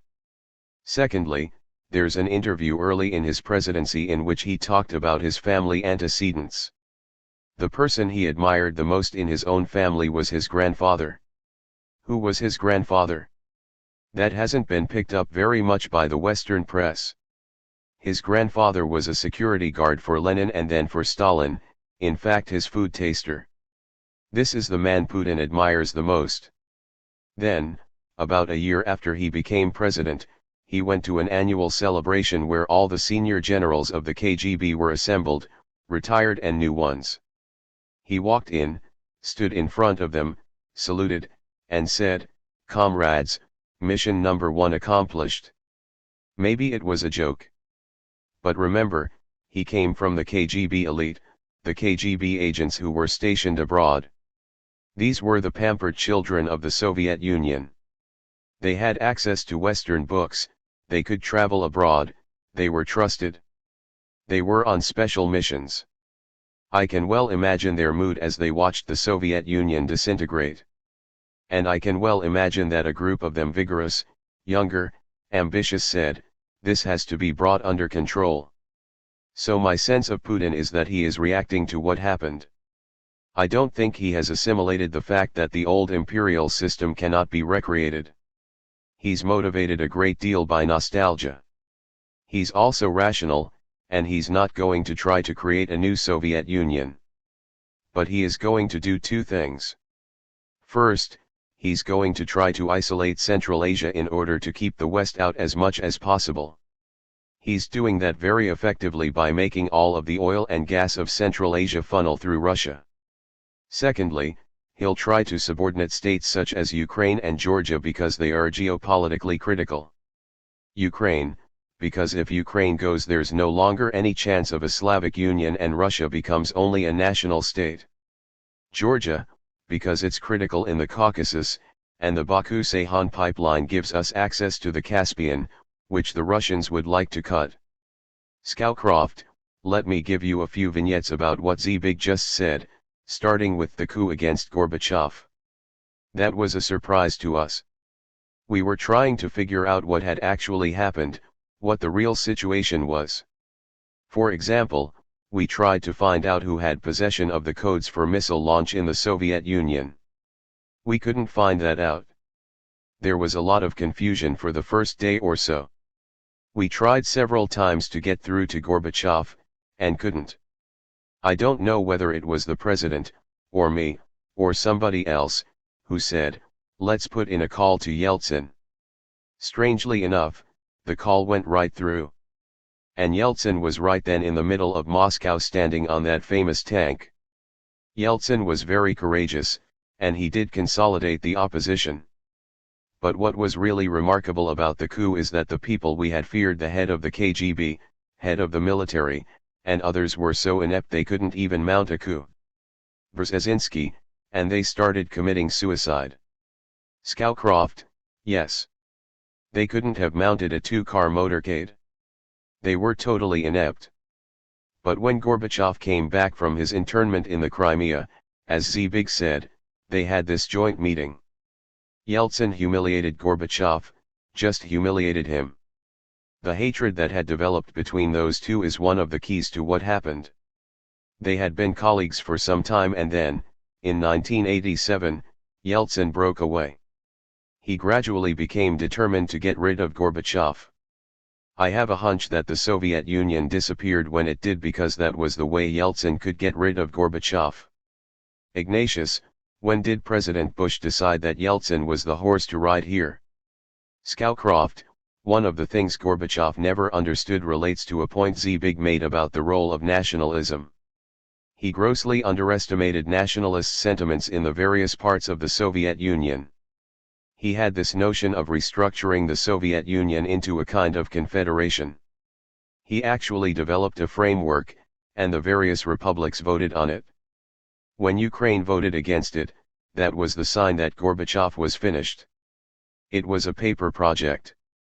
It didn't deal with the realities of what was developing in the Soviet Union. Ignatius, and Russians themselves were feeling nationalistic and I think were sick of having to think of Uzbeks and Tajiks as their fellow countrymen. You don't think that's right, Zbig? Brzezinski, not at all. Not at all. Ignatius, I certainly heard it from Russians. You'd see these comical shows on Soviet television, this parade of nationalities. Russians would just sit there laughing at it. Brzezinski, yeah, but they got enormous satisfaction from having this territorially impressive empire. It's one of the major sources of their identity. We're the largest country in the world. But if you begin to peel off these countries, they're no longer so large. This territorial sense is one of the mystiques that has to be redigest and rethought today. And this is why the process is so painful. The boundaries of Russia that exist today are not viewed as natural. In fact, the Russians have deliberately resisted demarcation of the boundaries in order to prevent their consolidation. It's the new former Soviet states that keep demanding that the borders be demarcated. You have no idea what a trauma it was when it collapsed. I was there shortly afterwards, visiting the presidents of the different republics. At the end of one of these visits I was taken to the airport. The president was bidding me goodbye, and there were a number of planes parked there. And they were painting new names on the planes. They were no longer Aeroflot, but let's say, Air Uzbek or Air Kyrgyzstan. I asked the president, how did you divide the Aeroflot fleet? And he said, it was very simple. The day the Soviet Union dissolved, any plane on our ground became part of our fleet. It was a chaotic, confusing, painful process. For non-Russians it was an unexpected emancipation because it moved more rapidly than they were historically prepared, whereas in Eastern Europe it moved more slowly than the people expected. And that's a fundamental difference. Ignatius, Brent, let's come back to Putin. Zbig said Putin described the breakup of this old Soviet empire as a calamity. What does he want? What does his generation want? Scowcroft, I don't disagree with Zbig's description, but I don't think Putin is a one-dimensional figure. He was a favored member of the KGB who probably had that mentality built into him. He was also the deputy mayor of Leningrad under Sobchak, who was the first demonstrably democratic mayor trying to put in a democratic order. Now what rubbed off? I don't know. Brzezinski, but sad to say, Sobchak was also quite corrupt. Scowcroft, well, democracy and corruption are not mutually exclusive. Brzezinski, no. But the point is that it was not only democracy that was rubbing off. It was this wheeling and dealing too.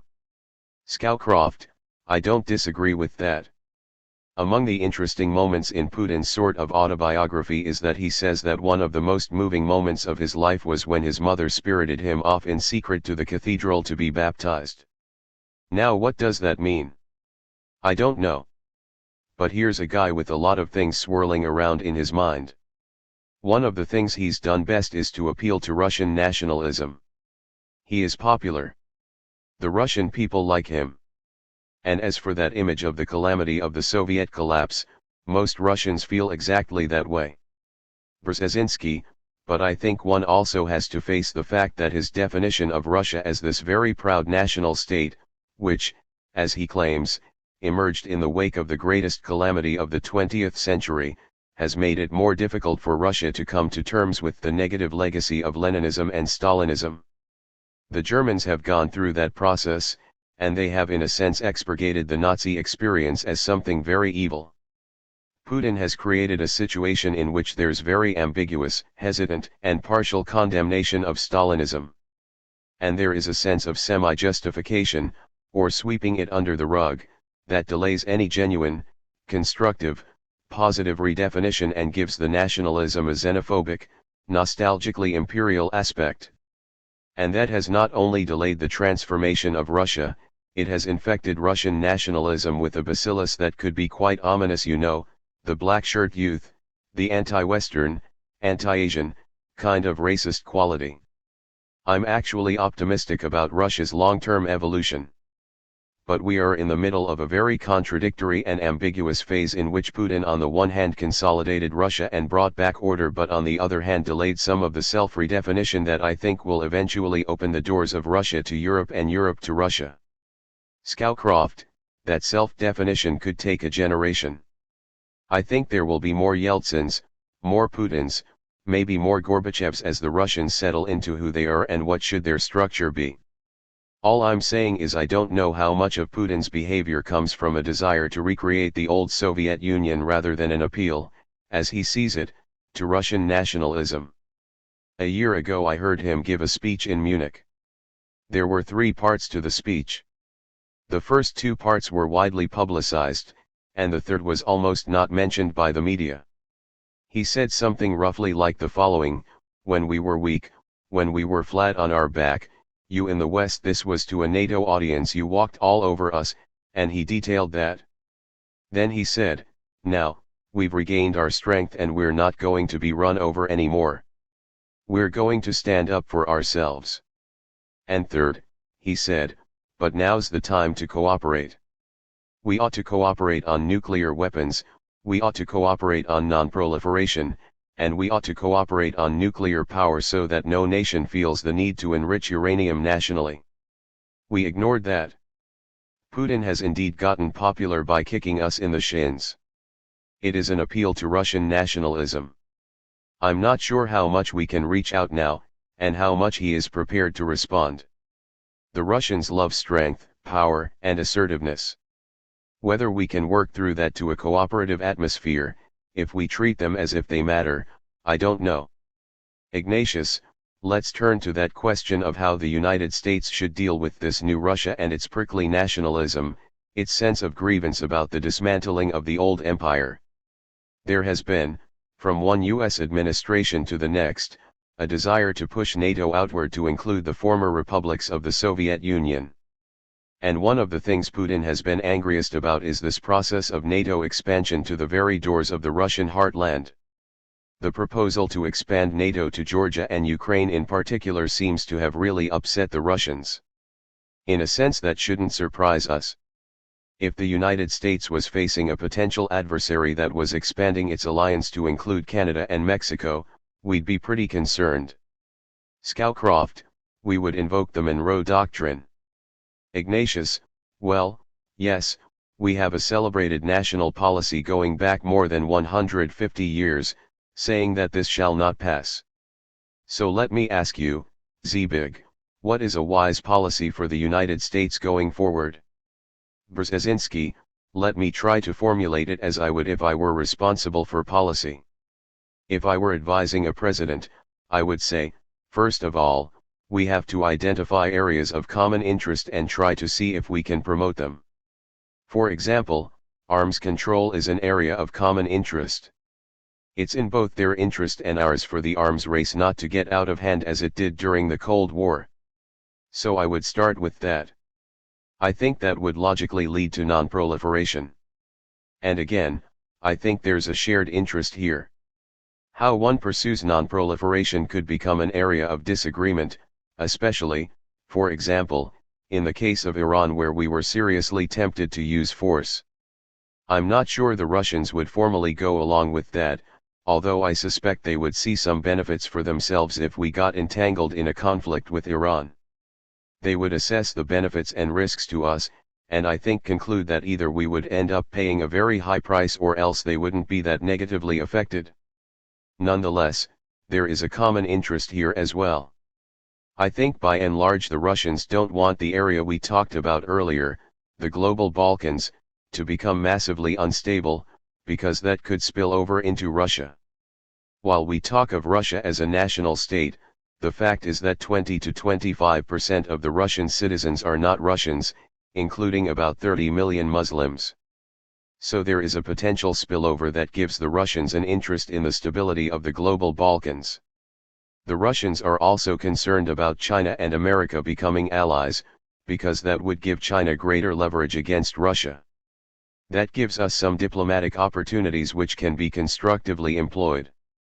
But we must not deceive ourselves into thinking that propitiation of Russian leaders on a personal level is a substitute for strategy.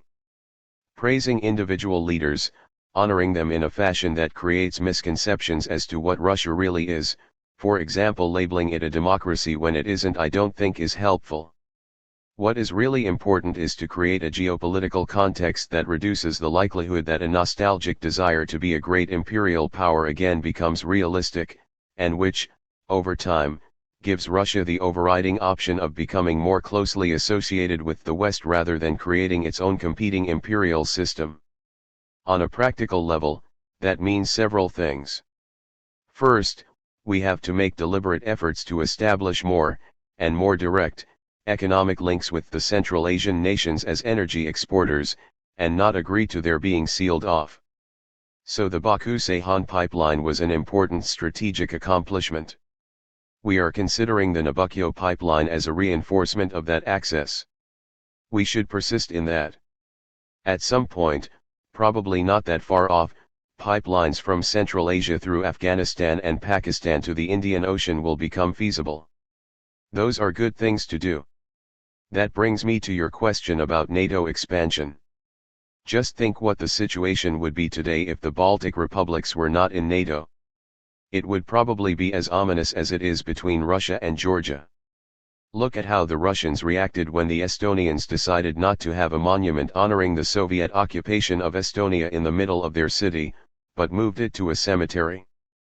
The fact is that the expansion of NATO eastward first of all included countries that didn't want to be part of the Soviet bloc, wanted to be part of NATO, and by and large have a much better relationship today with Russia than ever before, Poland particularly.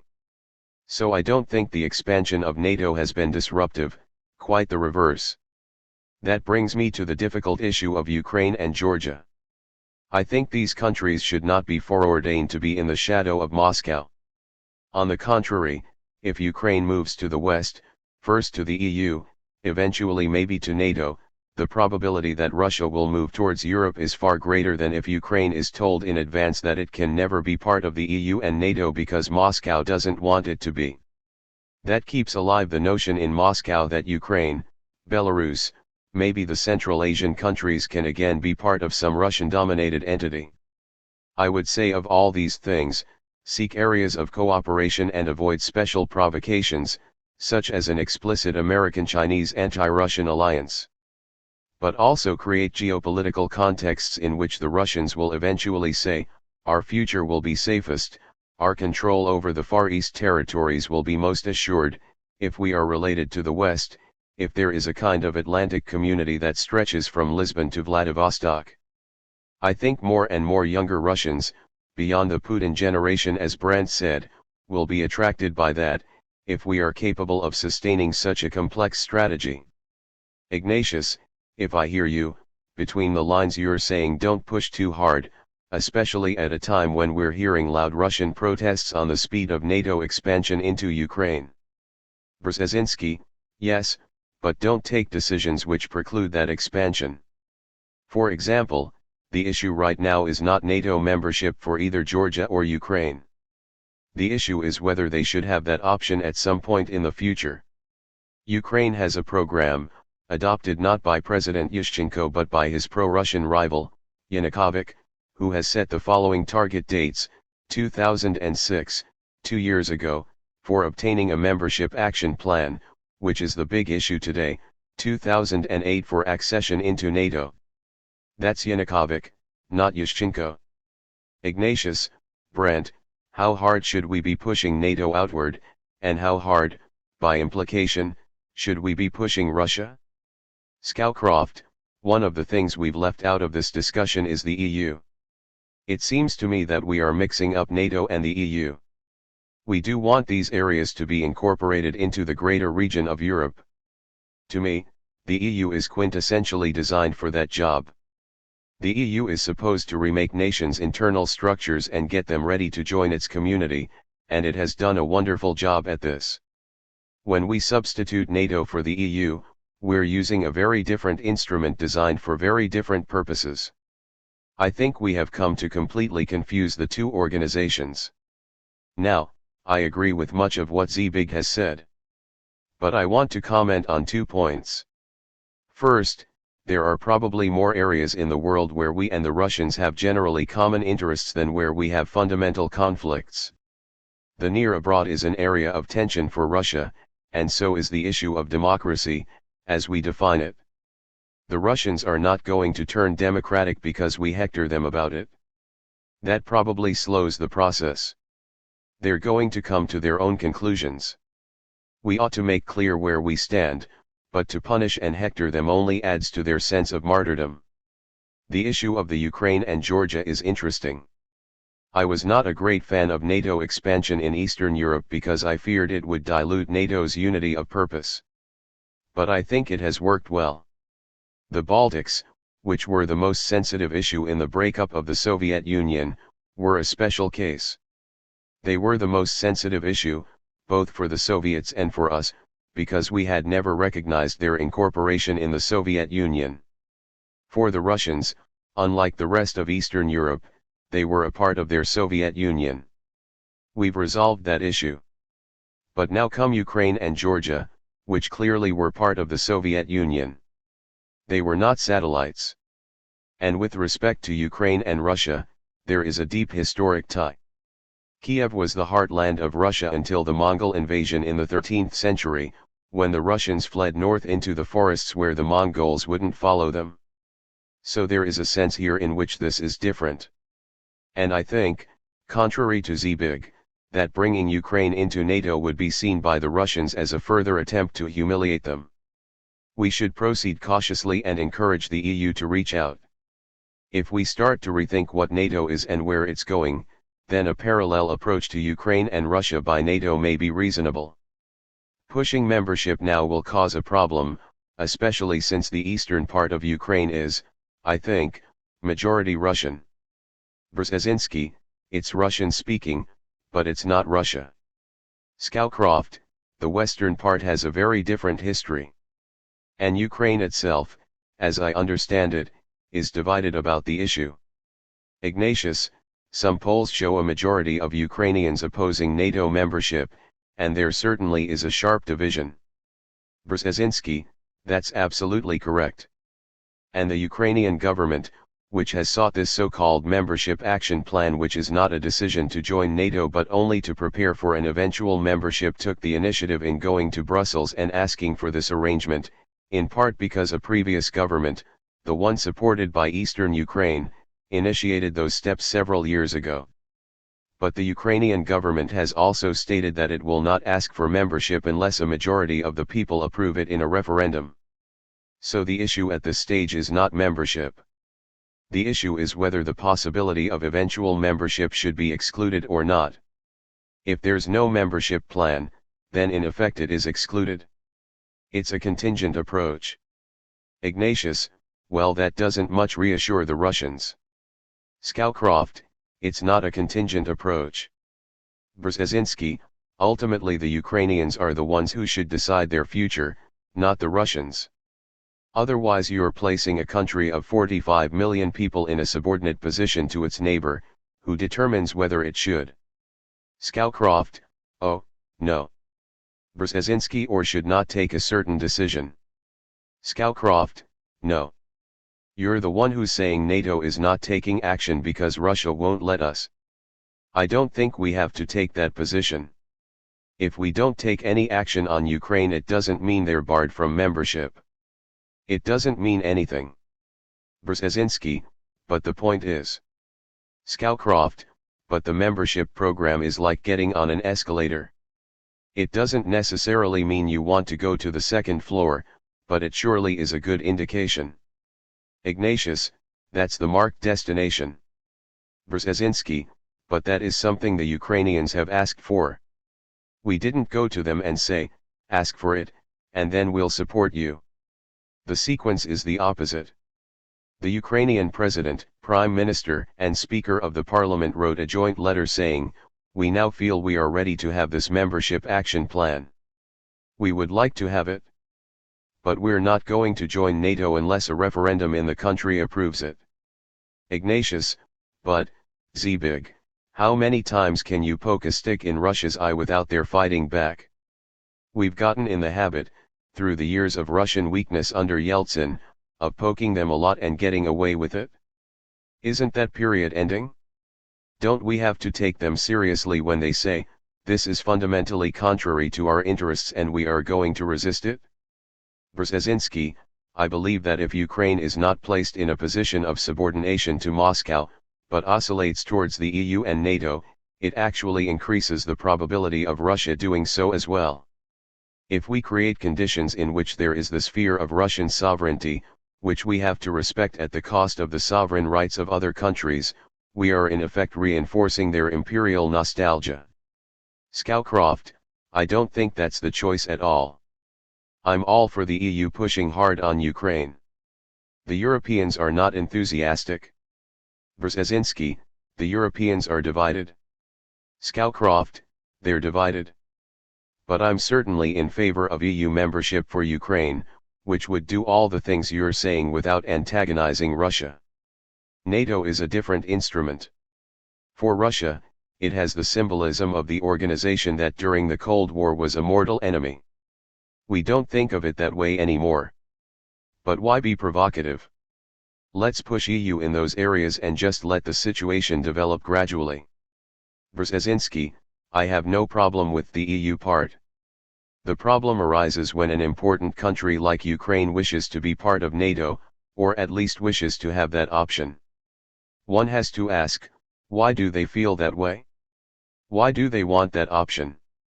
We have not instigated the Ukrainian interest in being part of NATO. The Ukrainians have shown that interest. Ignatius, some Ukrainians. Brzezinski, including the leader of the party which represents the East and who had a timetable officially approved. Why do the Ukrainians feel that way? I think they think their security would be enhanced if they were generally part of the Western community. They would thereby consolidate their independence, which in the back of their heads they know the leaders in Moscow have not resigned themselves to.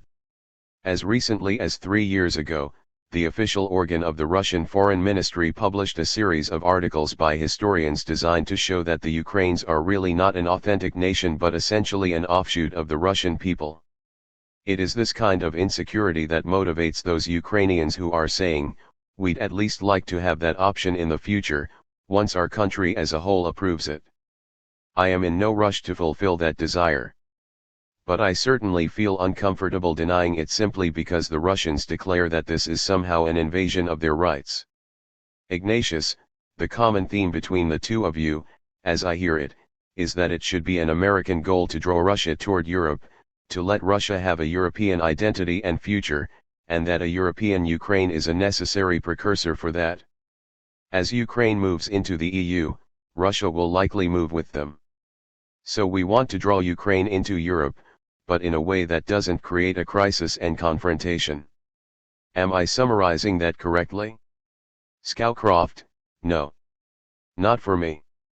Brzezinski, yes, and no. I think you have created a kind of umbrella of consensus under which there are some disagreements. Scowcroft, that's not my feeling at all. I think Russia and Ukraine ought to be considered quite separately.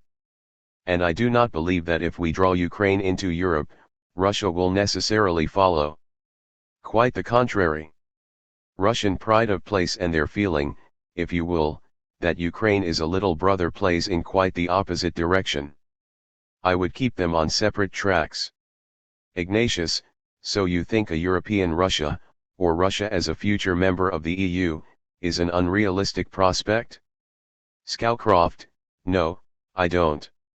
Look, I would not rule out eventual Russian membership in NATO, if and as NATO evolves into something else.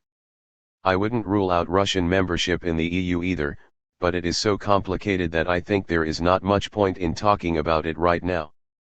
Brzezinski, well, I wouldn't rule it out either. But I think it's unlikely for quite a long time, and it's altogether unlikely if we exclude Ukraine, because that will significantly revitalize the Russian notions of some supranational entity emerging first as a Slavic Union. And it would help the Russians seal off Central Asia, which they are very energetically doing. They have yet to accommodate themselves to this new reality of the post-Soviet space, and they would like, to the extent possible, to create some new arrangement whereby the Central Asians are cut off from the world, and the Georgians and Ukrainians are subordinated in some degree. But I don't think they have the means for doing it over the long run. If we're intelligent about it, if we don't force confrontations but instead create options, Russia will have to face the fact that it cannot indefinitely control that huge space, potentially so mineral-rich, without being part of something larger. And that something larger essentially is the Euro-Atlantic community. I don't see Russia becoming a junior partner of China. If it does, it will lose the Far East someday, perhaps cataclysmically. That is a difficult process of accommodation that, in the short run, makes the Russians terribly worried. Worried about China, fearful that we'll try to exploit them, uncertain as to whether they can really be part of Europe. That is the background of the dilemmas the Russians are quietly discussing among themselves. But the more intelligent, articulate ones that have spent some time in the West, I think, are increasingly leaning to the proposition that Russia has to oscillate towards the West. But they haven't yet crossed the Rubicon. Scowcroft, the Russian-Chinese relationship is a very interesting one that's gone through several stages. The Russians are still selling China almost any kind of military equipment they want. But in my view, if Russia has a geopolitical enemy, it's China. Siberia is one of the most likely places for a national conflict among great powers. I cannot imagine over the long run that those two can be partners. And yet they're acting that way now, both in the Shanghai Cooperation Organization, this council among Russia, China, and some Central Asian states, ostensibly to resolve border disputes, and in their arms relationships. I think this is very short-term thinking on the Russian side. They want to keep their arms industry going, so they're prepared to sell anything to anybody who will buy. Brzezinski, the Shanghai Cooperation Organization is really a double-edged sword for the Russians. Initially they were in favor of it, and in fact they sponsored its creation as a way of putting a check on the Chinese. But the way it's worked out, it has actually legitimated the Chinese presence in Central Asia. Scowcroft, it has. Brzezinski, for the first time since the Mongol invasion, Chinese troops have been in western Kazakhstan and on Russian soil over there, participating in joint exercises. Which is a very symbolic, new reality. This was recently brought home to me somewhat comically. When I first visited Kyrgyzstan, many decades ago in the Soviet era, the main street in Frunze, the capital, was called Lenin Prospect. When I visited independent Kyrgyzstan, whose capital is now called Bishkek, the street had been renamed Mao Deng Prospect. Ignatius, get out. Scowcroft, that's incredible. Brzezinski, if you go to these bazaars in Central Asia, they're just filled with Chinese goods and Chinese traders. And if you go to the Amur River on the Russian-Chinese border, you see these wonderful old Russian-Ukrainian villages on the Russian side, with unpaved streets and sidewalks made of wood. Meanwhile, just across the river, the Chinese have constructed several towns, with 20 and 30-story aluminum and glass buildings, illuminated at night, and streets with cars driving around on them. You just look at that frontier and say, what the hell's going on here? I think to some extent it's deliberate.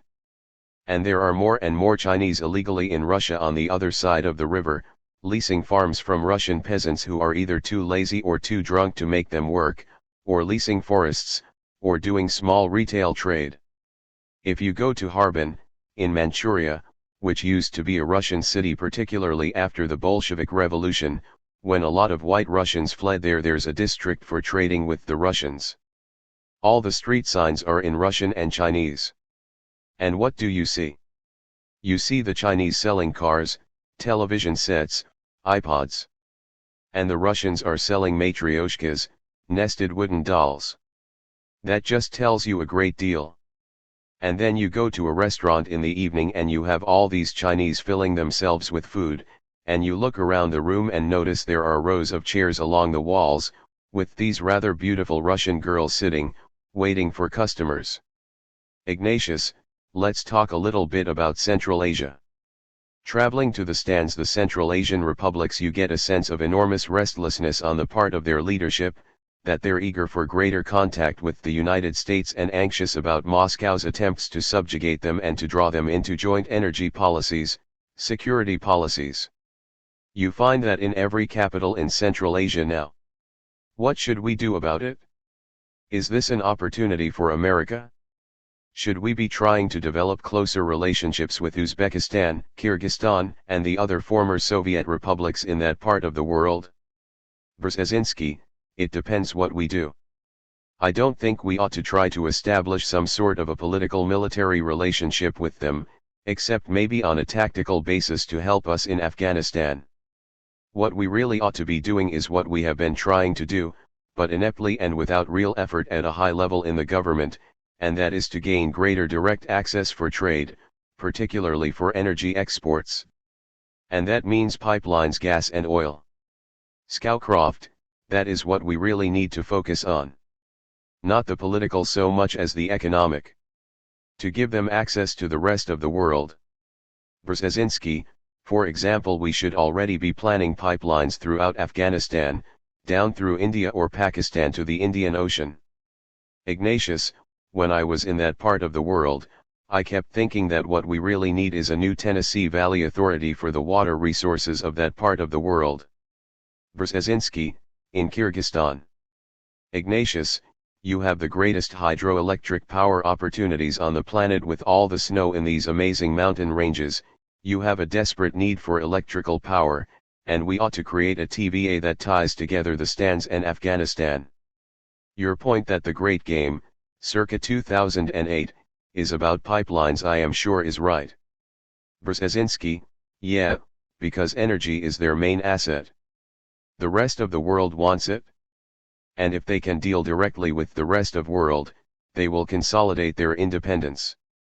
This is one of the reasons why Russia put so much pressure on Georgia to prevent the Caspian pipeline we were talking about. It's not Saakashvili, it's not the Revolution of the Roses, it's the Baku-Ceyhan line. Look where it runs. It runs from Azerbaijan and the Caspian Sea, through Georgia, to Turkey, and to the west. Ignatius, is it conceivable that people will fight wars in the future over pipeline politics?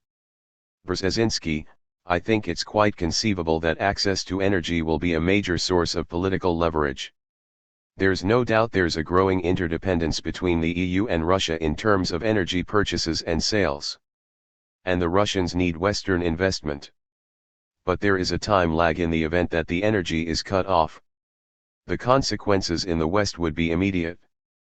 The financial consequences in Russia would be felt 3, 4, 5 years later, which gives the Russians a short-term advantage in applying pressure.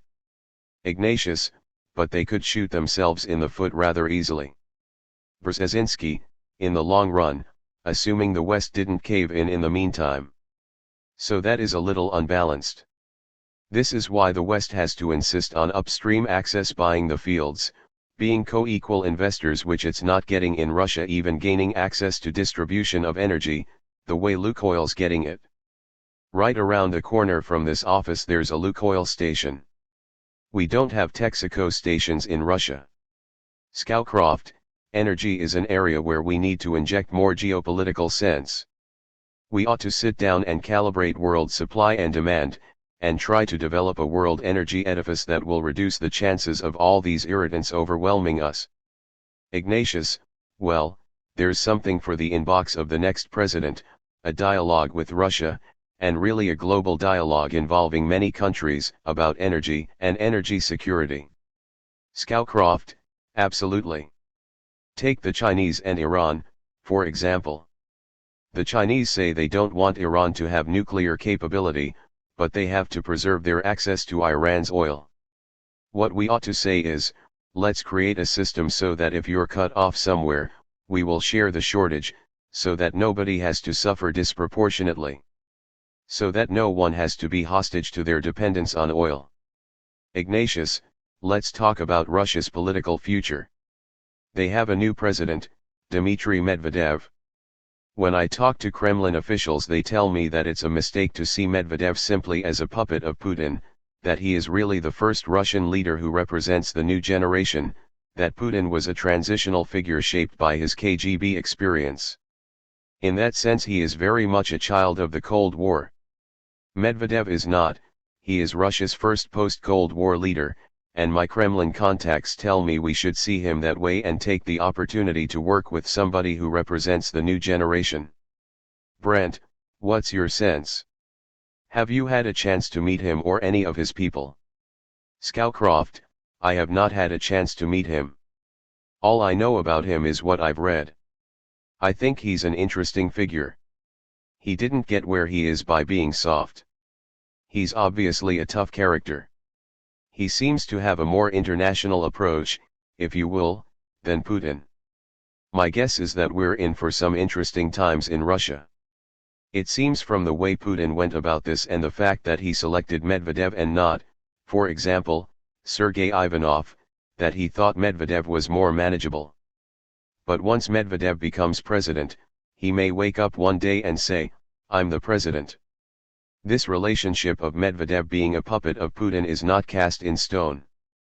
Brzezinski, in any case, since we can't be too sure of what is behind the curtains, we should treat Medvedev as if he is the president.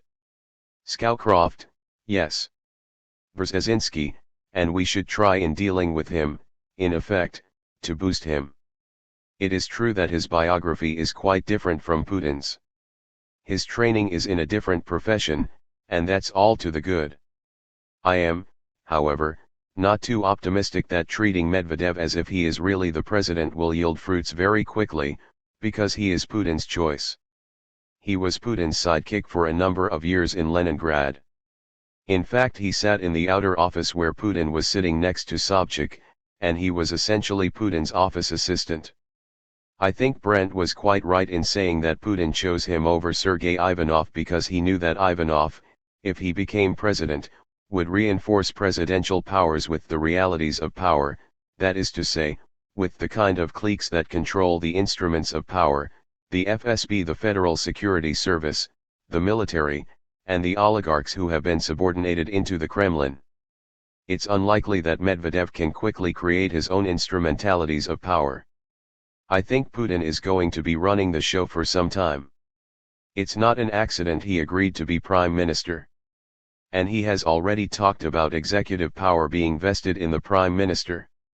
Beyond that, there is still the remote possibility that at some point, for example, Medvedev could get sick and could resign from office. Under the Russian constitution, Putin could then run for the presidency. Ignatius, how should we react to that? Brzezinski, we couldn't do anything about it, and we would have to live with it. But the point is that until Medvedev can translate a nominal supremacy into real power, Putin's going to be in a position to make choices.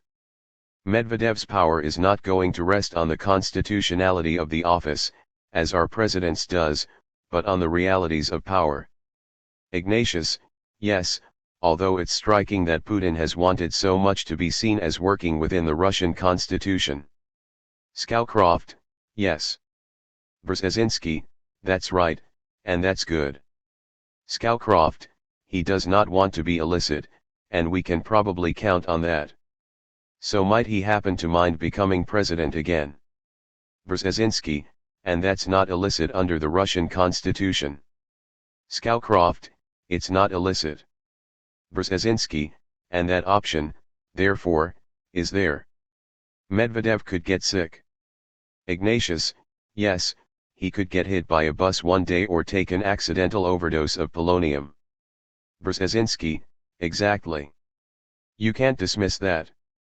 The point is he was handpicked by Putin, and the question that arises is, why did Putin pick him rather than the guys who were with him in the Kremlin, much closer to him in terms of power?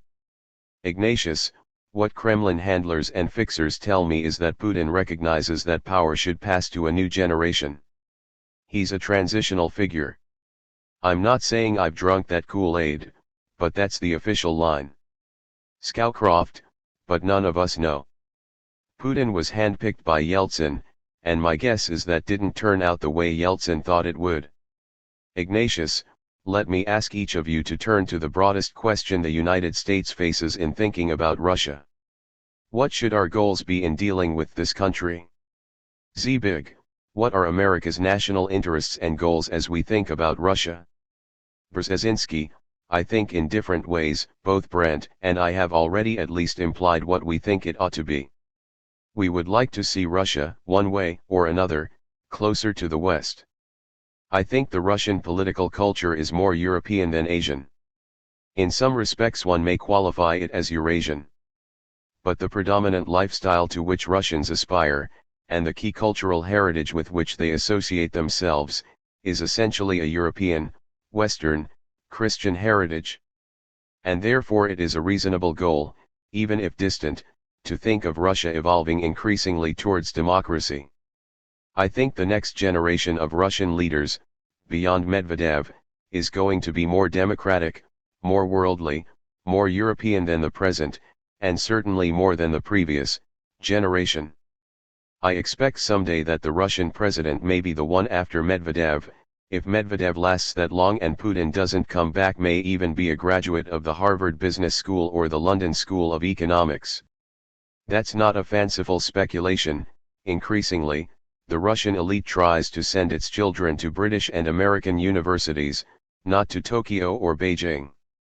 And at some point, from the Russian point of view, a Europe that stretches from Lisbon to Vladivostok will be a welcome vision, because it enables them to keep control over what they treasure, which is the Far East territories. The alternative vision of Europe to the Urals, once formulated by General de Gaulle as an enticement to bring the Russians closer to Europe, could ironically come to pass if Russia were to isolate itself. It would then find it increasingly difficult to control that huge space to the east with a demographic crisis, drunkenness, one of the highest mortality rates in the world, immigration, and the pressure from China. Then you could get truly a Europe to the Urals, but it would be a disaster for Russia. Obviously that's a wild speculation, but it's a prospect that I think troubles the Russians. This is why I believe creating a geopolitical context that sucks Russia towards the West, even through some painful stages, is not an unreasonable, though very long-range, goal. Ignatius, Brent, how would you define America's goals in this relationship? Scowcroft, America's goal should be a Russia comfortably at home with its European neighbors. Ever since Peter the Great, Russians have been arguing over where their soul is, whether they are Europeans or Asians with a European veneer. I agree with Zbig. We ought to encourage them to find their niche, and make it easy for them to be comfortable in that niche. Not irredentist, not hostile, not resentful. That may mean going a little bit out of our way to make them feel equal. I think it's likely to be a fairly long process. At the same time, I would resist giving away too much.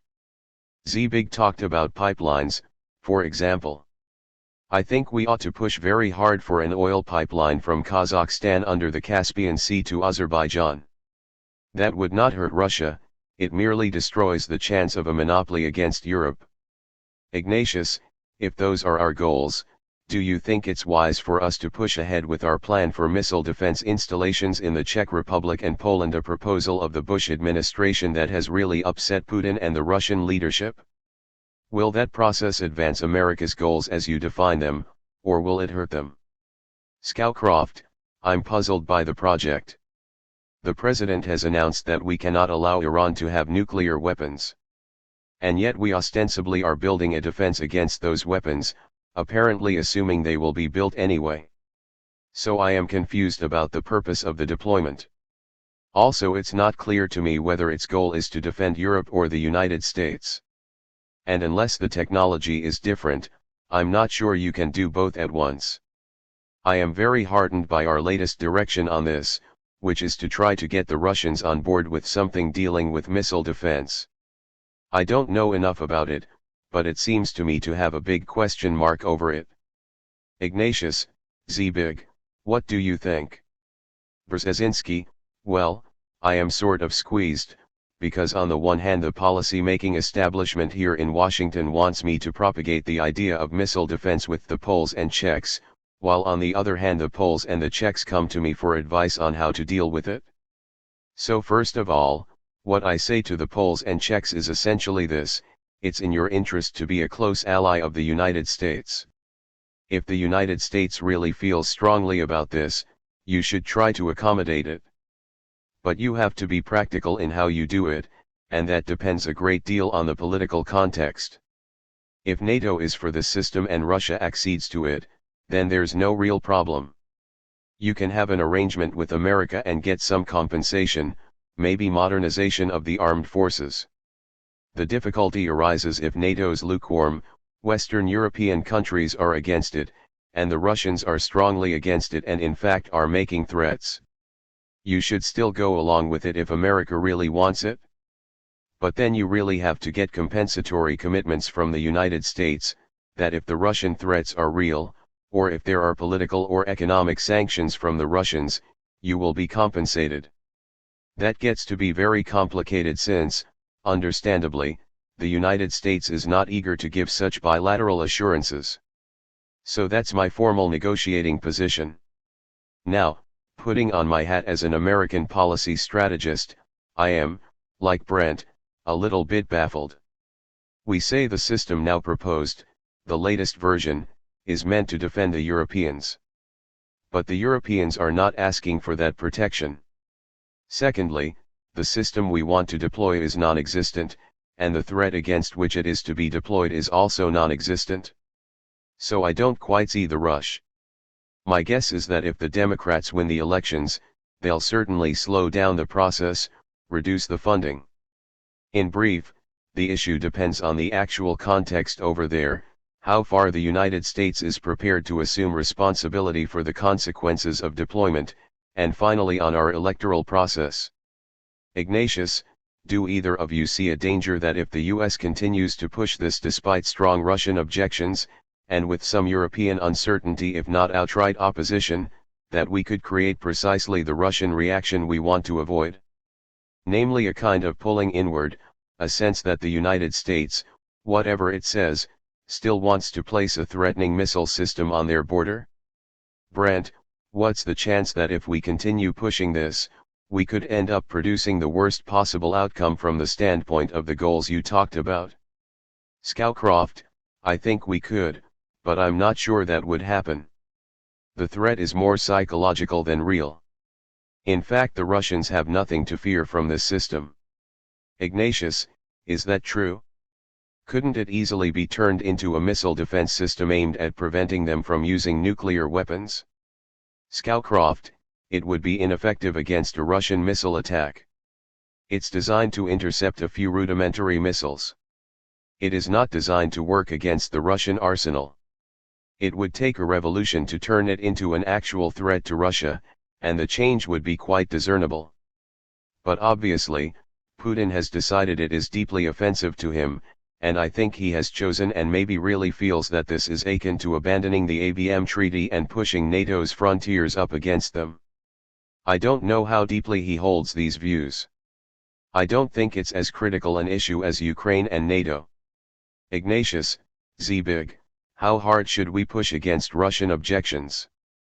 Brzezinski, first of all, I'm skeptical about the urgency of deploying such a system. At the same time, we can't entirely ignore the Russian reaction. Not that we should therefore propitiate them. We ought to say quite clearly to the Russians that if their negotiating style is going to involve threats, that will be counterproductive. While I have some real skepticism regarding this plan, I do think the administration has tried to talk to the Russians seriously and is trying to reassure them that this is not a system designed against them. I think it's doing that in good faith. And I don't think a proper Russian response is to start saying, we're going to deploy rockets, target these countries, and target these facilities. That is not conducive to serious discussions. If anything, it's likely to produce intransigence. You just don't resolve issues by threats. This is, incidentally, one of the elements that makes me concerned about the discussion over Ukraine. It's one thing if the Russians object to the possibility of Ukraine being in NATO on the grounds they are a neighbor. It's another thing to publicly state, as Putin did in a press conference with Yushchenko, if you move towards NATO, we're going to target you with nuclear weapons. That's pretty rough stuff among so-called fraternal nations. I think that style of negotiating is counterproductive if Russia wants to be a partner. Ignatius, let me close with a subject that's hard to resist when talking about Russia, and that's the Russian soul. Brzezinski, the one that some presidents are good at recognizing? Ignatius, well, we all grew up reading great big Russian novels, and each of us traveled to the old Moscow in Soviet times. One of the paradoxes of that Soviet Moscow was that it was the most intellectual city on the planet. Going there was like visiting Greenwich Village. You'd go into the apartments of dissident intellectuals who were so cultured, so deeply read, producing works often in secret, and you'd stay up all night talking with them about big ideas and the dreams they had. You visit Moscow today and it's a boomtown. It's got more neon than Las Vegas. And it has a soulless feeling. You see beautiful women in the most expensive gowns, big spending guys walking into bars and restaurants, but if you try to look for a literature in the new Russia that has merit, forget it. So I want to ask, in this broad cultural sense, where you see Russia going. Not simply as a nation state but as a culture. Zbig, you in a sense grew up in the shadow of that Russian culture. Brzezinski, there's no doubt that there is a depth and intensity to human relationships in Russian society that is very heartwarming. And there is a sense of communion that is easy to fit oneself into when you're dealing with Russians who are not part of the KGB or the organizers of the Gulag, but Russians who are themselves victims of an oppressive system and whose sense of resentment and deprivation nourishes their souls and makes them more genuine human beings. So I have great feeling for what you just said.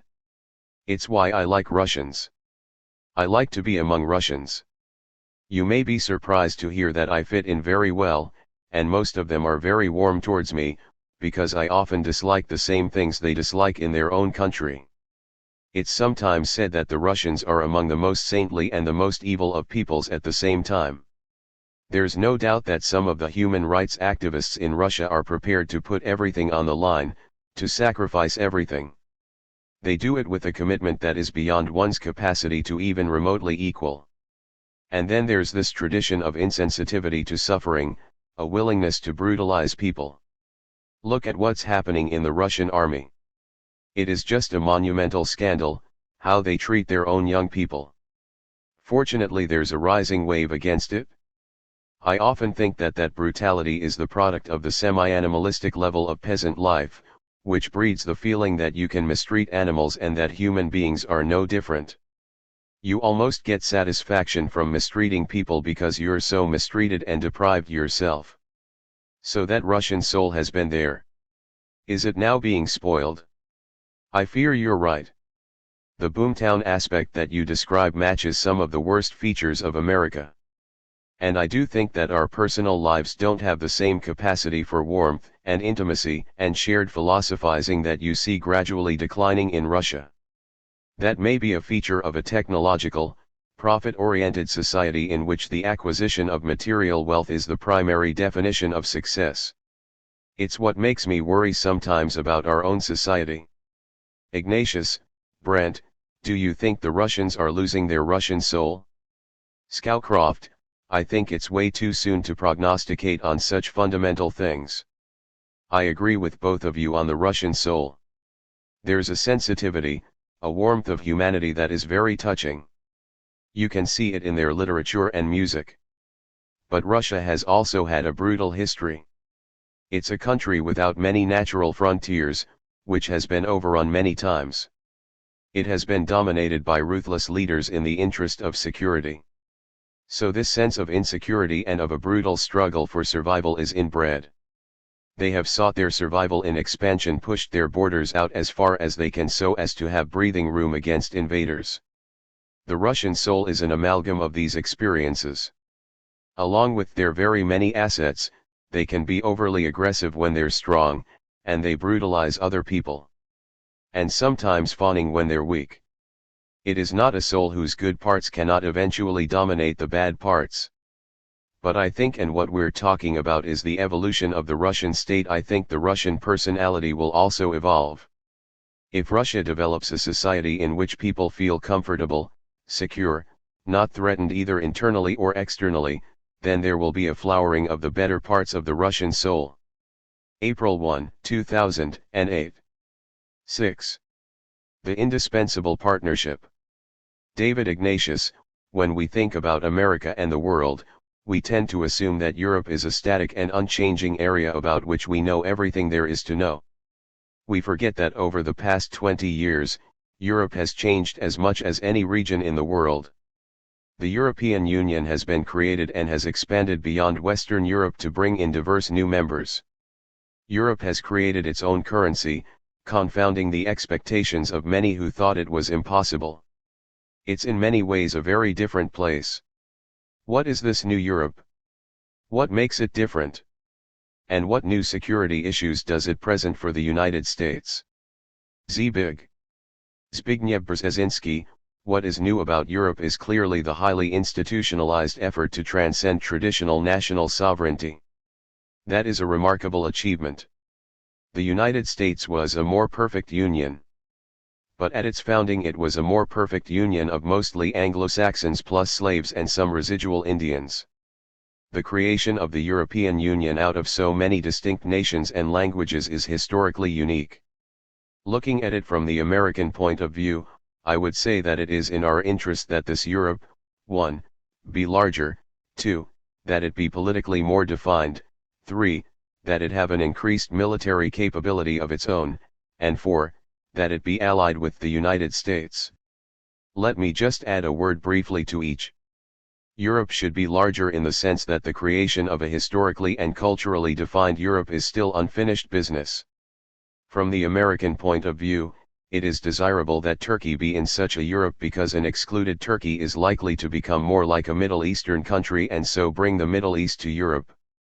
Europe should be politically more defined in the sense that if Europe is our partner, we want it to be able to take decisions that are viable in a variety of fields, ranging from the socio-economic through the political and military. Third, I would like Europe to be militarily more capable because a great many of our shared problems have to do with security. Sadly, the transatlantic dialogue so far has involved demands from the United States that the Europeans share our burdens which they're not capable of doing. In turn, the Europeans demand that they share in the decisions but profess to be incapable of assuming the burdens. A militarily more capable Europe would be better able to really act as an ally. Nicolas Sarkozy recently proposed a standing corps of some 60,000 men to which the 6 leading countries of Europe, France, Great Britain, Germany, Spain, Italy, Poland would each contribute 10,000. And last but most obvious, I think that while America is still the paramount country in the world despite the costs of Iraq, we really need Europe as an ally because that will maximize our shared influence.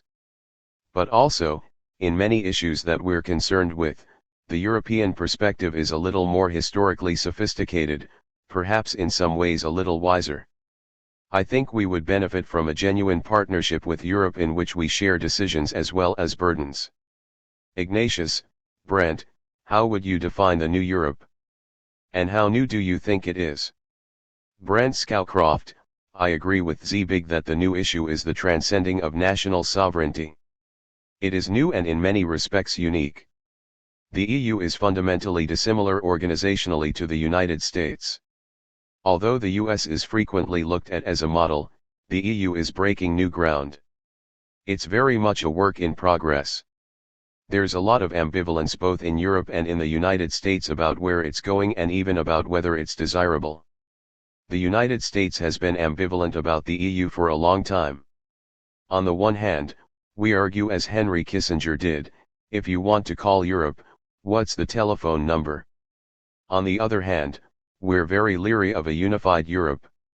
In many respects we would rather deal with Britain, France, Germany, and so on separately.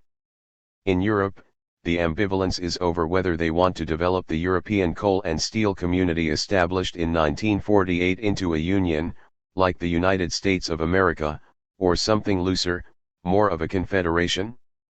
This question has gotten into the debate over deepening or broadening the EU.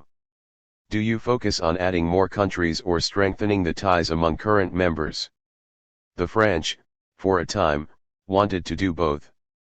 Well, it's extremely hard to do both because the more you broaden, the more you diversify the interests and attitudes and perspectives that you have to bring together into a union that can really coalesce.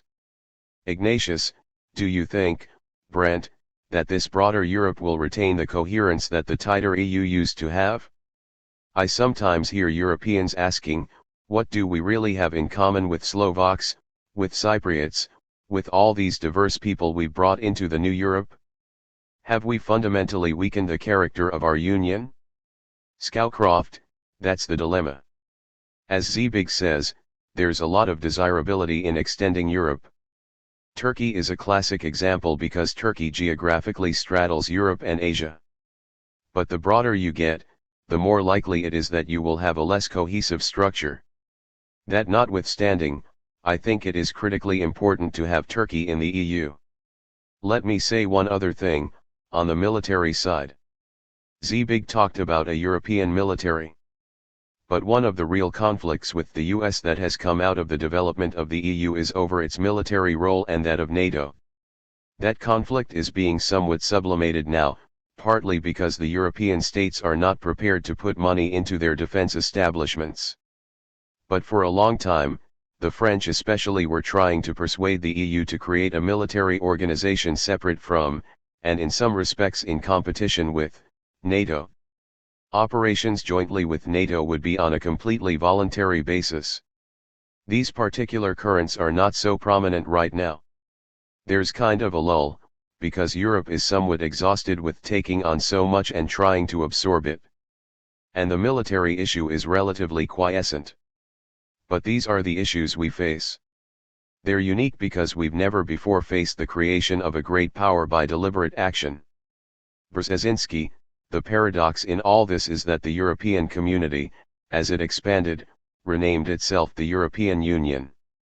But what's really happened is that the European Union has become the European Community as a consequence of enlargement. The European Community of 10 or less was much more cohesive. In fact, if a real European Union had been created back in the late 50s, we probably could have had a single European state involving France, Germany, and several others. Now we have a much larger Europe which calls itself a union. And it is economically and socially very successful. But it has yet to define itself politically, and from the American point of view, it would be good if it did. I think probably it will, because it is moving slowly in that direction. The question arises most acutely in the defense area. Europeans don't want to spend too much on defense. They're willing to support and be part of NATO, which gives them a sense of security. But it is growing increasingly clear that the Atlantic Alliance, facing the kind of global problems we have been talking about in these sessions, is not going to be able to act if only one party makes the decisions and assumes the major burdens. Europe has to recognize that. I think we have learned that our power, while decisive, is not conclusive. A closer relationship between America and a more defined and militarily self-sustaining Europe is beginning to be perceived by both sides as a mutual interest. That will raise, of course, the question, where does this Europe end? I happen to think Ukraine should be part of it. And almost all the members of the EU are members of NATO. Therefore, if Ukraine ever becomes a member of the EU, it will seek to be a member of NATO. That, at some point, will raise some complicated questions about the nature of the European relationship with Russia, which we discussed rather fully in the last chapter. But I see this historic progression as something that far-sighted leaders on both sides of the Atlantic now recognize as desirable. And I think it is almost inevitable, unless the West commits suicide. Ignatius, but is it really in America's interest that Europe have its own strong, independent defense force? We keep calling on the Europeans to do more of this. But if they really did have their own independent defense capability outside NATO, wouldn't that raise problems for us? Brzezinski, one has to ask, independent for what? I don't think it's likely that Europe is going to have an independent capability for a really large new war. I don't think Europe is going to have an independent capability to deploy hundreds of thousands of troops abroad.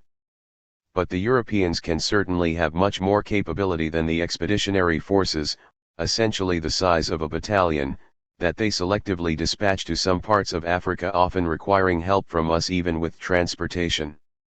Europe can do much more without straining itself, but also without becoming so independent that the security linkage between America and Europe would grow diluted or even be ripped apart. Scowcroft, my sense is that the Europeans are strategically exhausted. In the 20th century they fought two grueling, lengthy wars that have taken a toll on their populations, their politics, their whole outlook. And they can't bring themselves to see the need for strong military force, especially since we have so much. So while I agree it would be useful if they did more militarily, it seems to me that for some time, while they recover their elan, we should accept a division of labor in which we do more of the military part and the Europeans do the things that they do well, which includes rebuilding and reorganizing states in the way that they do to bring them into the European Union. We should work very closely with them but recognize that hectoring them about the need for more forces is not going to be helpful. Brzezinski, right, but I have a bit of a reservation here. The reservation is not in the merits of the case you're making, Brent, but more in the political consequences if we have that kind of division of labor. Take Afghanistan, for instance. The Europeans will be in Afghanistan doing good things, building roads, schools, whatever which maybe they can do better than us. And we'll be there fighting and bleeding. I don't think the American public will view that as an alliance in the long run. We will resent it. I think we have the right to expect the Europeans, in spite, as you say correctly, of their strategic fatigue, we have the right to expect them to be more responsible for the state of the world. They are lagging behind us. But incidentally, I also see the British being willing to take that responsibility, the French increasingly willing, as well as some of the smaller allies like the Poles and the Dutch. The real problems are Germany and probably Italy. I think that can be overcome. Scowcroft, I'm not talking about a division of labor. I'm saying that all of the members have to participate in all aspects, though perhaps not equally. Brzezinski, okay, I agree with that. Scowcroft, but I'm saying that they can do and are willing to do much more on one side. And we ought to recognize and not demand an equal effort, because if we do, the eventual consequence will be separation. Brzezinski, fair enough. Ignatius, Brent, what would that mean in practical terms in Afghanistan? Scowcroft, well, for example, a Paddy Ashdown kind of figure might have gone in and been able to play the role Ashdown played in bringing Bosnia together politically and economically. He might have been able to attract more economic resources than the United States, as a way of balancing our military presence, and, in addition, really unify our collective effort in Afghanistan.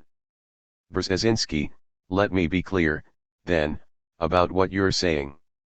Even if America assumes the larger share of the burden of fighting and leading, would you expect the Europeans to increase their role? Or would you give them an exemption? Scowcroft, I would not give them an exemption, no. I agree with Bob Gates when he says we cannot have a two-tiered NATO.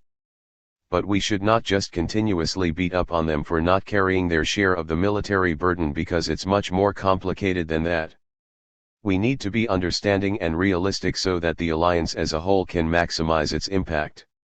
Brzezinski, so the military burden doesn't have to be shared equally. Scowcroft, that's right. Brzezinski, but there has to be some significant sharing. Scowcroft, absolutely.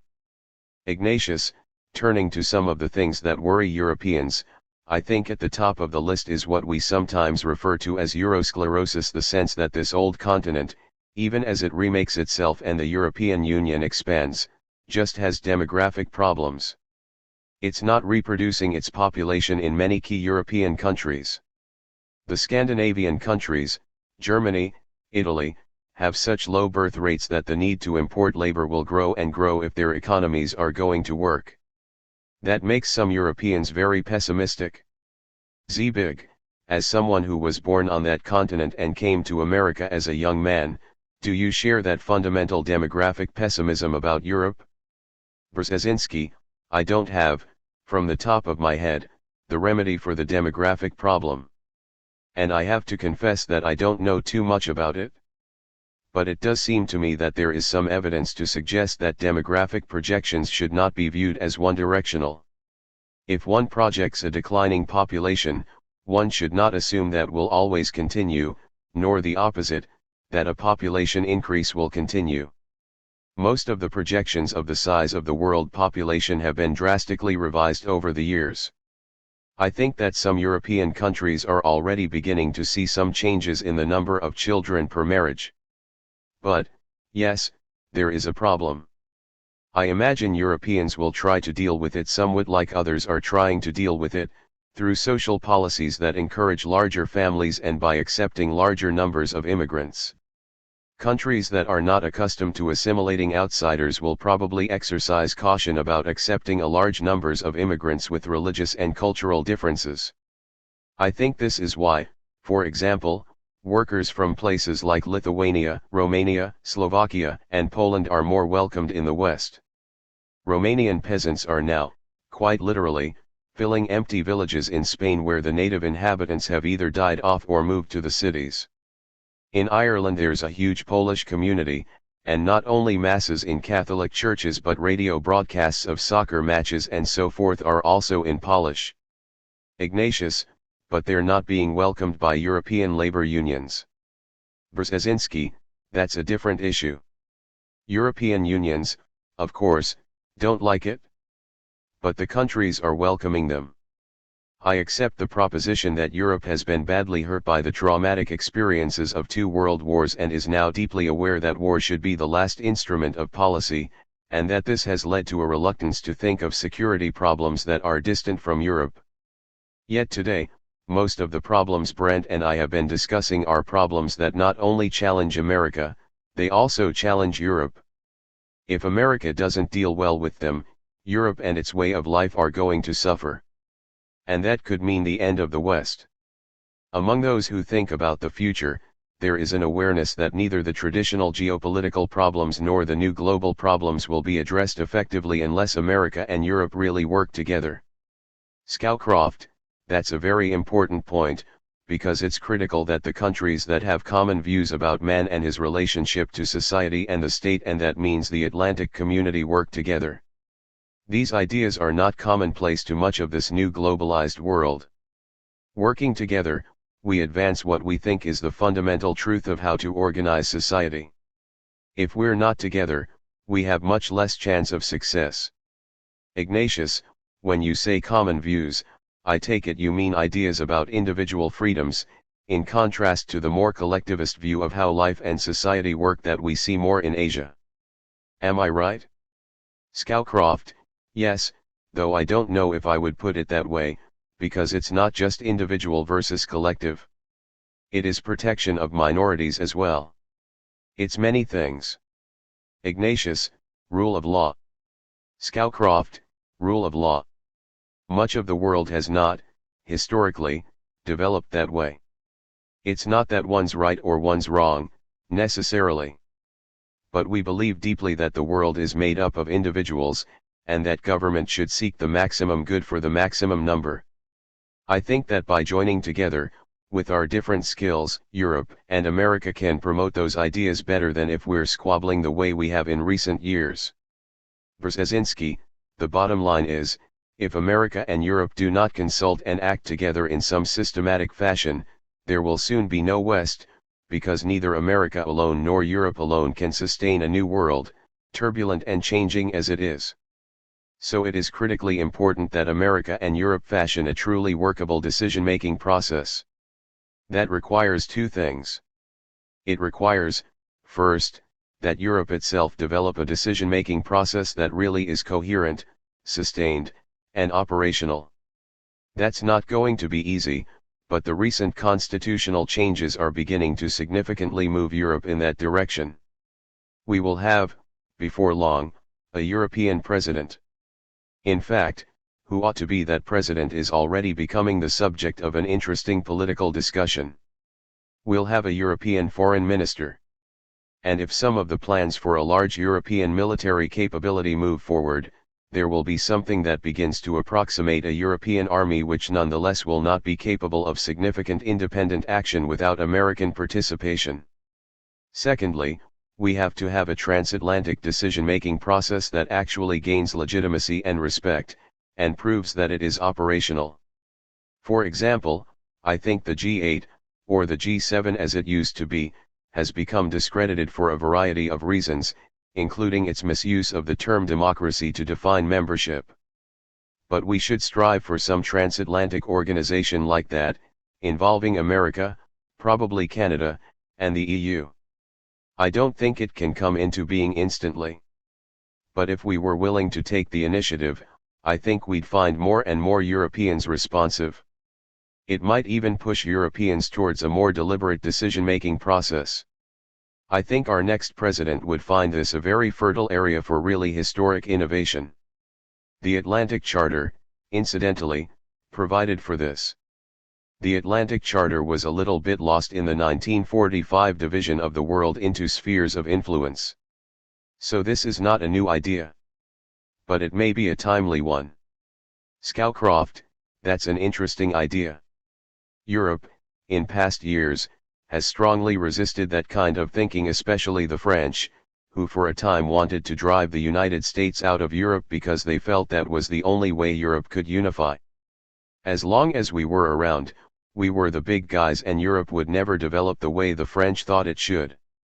That's one of the reasons I say the unification of Europe is very much a work in progress. There are any number of currents and countercurrents. I think we have to be cautious. But we should at least improve our collective decision-making. NATO used to play a much more central role than it does now. During the Cold War, the NATO Council was a serious decision-making body. Brzezinski, because we dictated the decisions. Ignatius, and we had a common enemy. Scowcroft, and common objectives. We don't have anything like that now. I still bear scars from discussions with Europeans who were proposing particular points of view. If we countered those points of view, they would claim we were objecting because we didn't want them to consolidate into a community. We also can't forget what's going on inside Europe. I spoke to a Polish group about 2 years ago, and they told me they didn't regain their independence as a sovereign state only to turn it over to Brussels. Europe is ending one phase and maybe beginning another. The phase which is ending is the French notion that they will dominate Europe through a Franco-German entente. What we're seeing now instead is the French under Sarkozy talking to the British and worried about the Germans as the big power in Europe. And the current trends in Germany are not exactly conducive to a vigorous, stimulative Europe. Over the short run, there are going to be these starts and stops.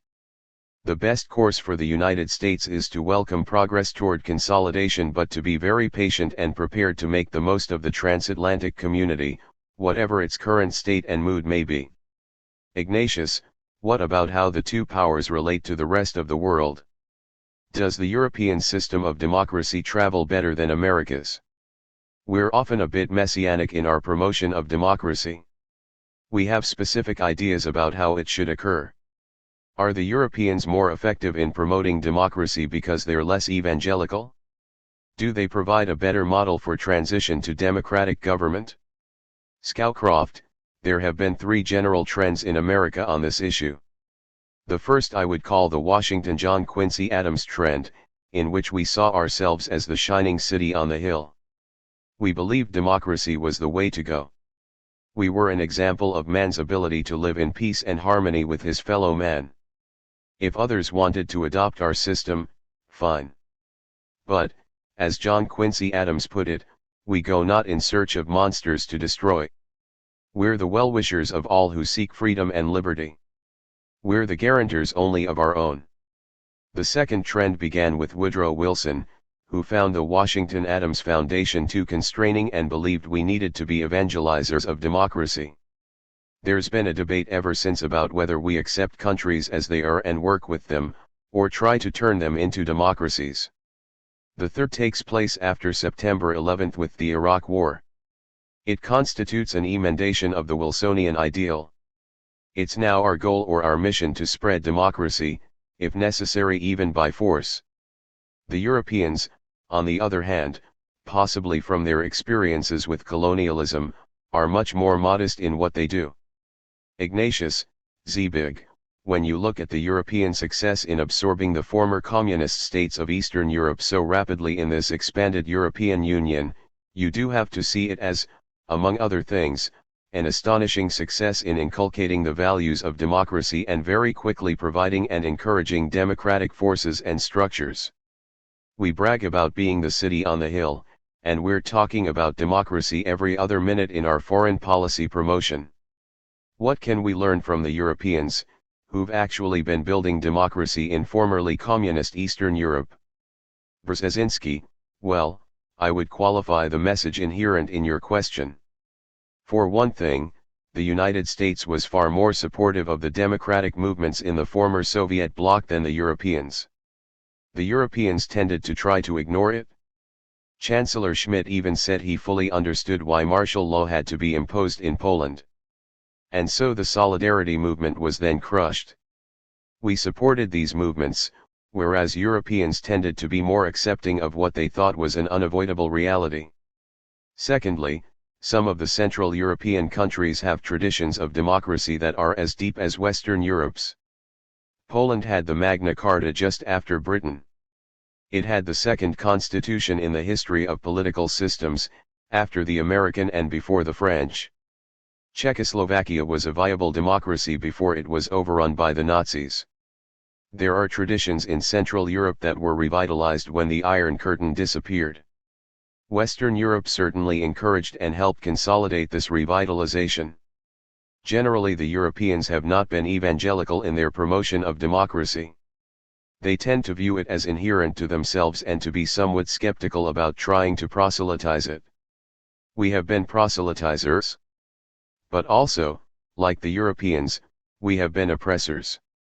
We tend to forget that aspect of our history. We overran Hawaii, threw out the local queen, and destroyed the local culture for the sake of agricultural interests. Scowcroft, but we called it manifest destiny. Brzezinski, it's manifest destiny, exactly. Look at what we did in the Philippines after the Spanish-American War. Allegedly we were liberating the Filipinos. But we actually waged a war against their guerrilla-type resistance, a very energetic and bloody one. And we only gave them freedom some 40 years later, after the Japanese overran them and drove us out. When we came back the second time, we weren't so oblivious to Filipino aspirations for democracy. So while our record of evangelizing democracy is on the whole not that bad, it has had its downsides, both in terms of using democratization as an excuse for other objectives, as in Iraq, and in terms of some significant departures from a universal commitment to democracy when it was convenient to us to do so. Still, there is a difference. Americans are a more outreaching people. Americans tend to a kind of universal activism. Europeans are more preoccupied with what they are and would like to nurture and preserve it. Maybe by combining the two, we can achieve a closer transatlantic communion that would be healthy for both of us. Ignatius, do you, Brandt, see any areas where we can learn from the Europeans? Rather than this American hyperpower, as the French like to say, assuming it's got the answers to everything, are there areas where Europe has answers that you like better? Scowcroft, I think Europe has a much more methodical, organized, sometimes to the point of tedium way of doing things. We tend to start and stop, either go full speed ahead or do nothing. And that's why I say we ought to take advantage of those European talents for encouraging people, showing them how to change, showing them how to modernize, showing how to run an economy and a political system. They do that better than we do. The leadership issue, I don't know. It's changing so rapidly on both sides of the Atlantic that it's hard to generalize. Ignatius, the Europeans are good at orderly rule sets. It's easy to make fun of Brussels and all of these people endlessly writing little rules and regulations. But the reality is that they establish a very reliable platform for doing business in these recently communist states. Brzezinski, absolutely. There's no doubt that Brussels and its emphasis on regulation and orderly procedures is a wonderful contribution to the transformation of Eastern and Central Europe.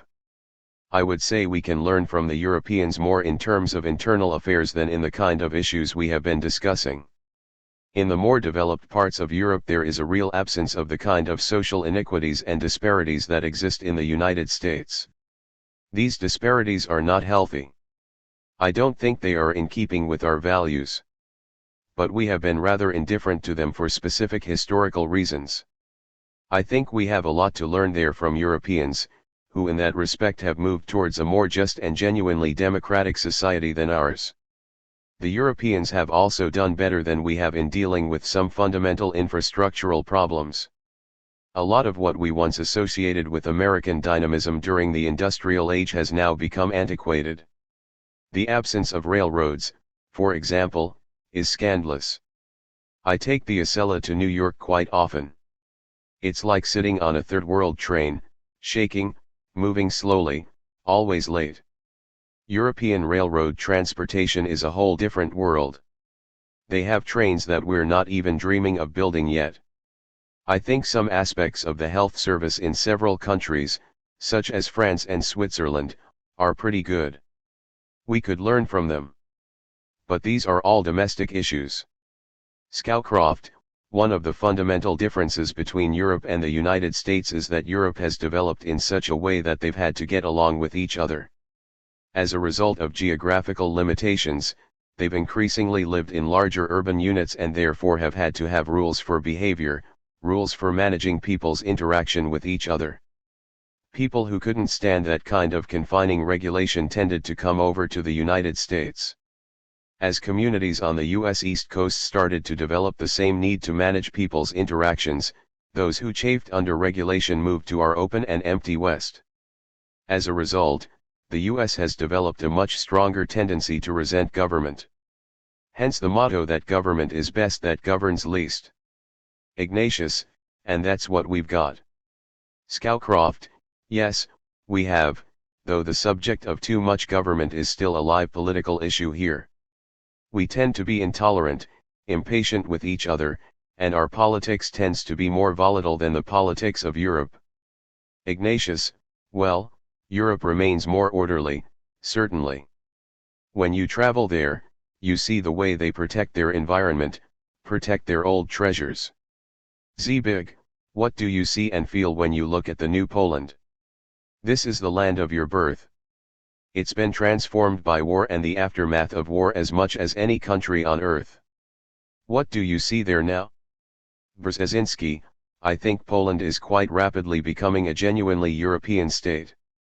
Certainly its current political leadership, which has widespread social support, is very European. And some of its top personalities are, so to speak, of the European class. That is to say, one does not feel that they are culturally or politically inferior to the better elements of the West European political elite. So in that respect, there's a lot of movement. The young people, particularly, are becoming very comfortable with the new European reality. Physically, the country is changing dramatically. I think the fact that Poland and Ukraine were awarded the Euro Soccer Championships for 2012 is going to give a lot of impetus to this evolution, because it's also producing infrastructure.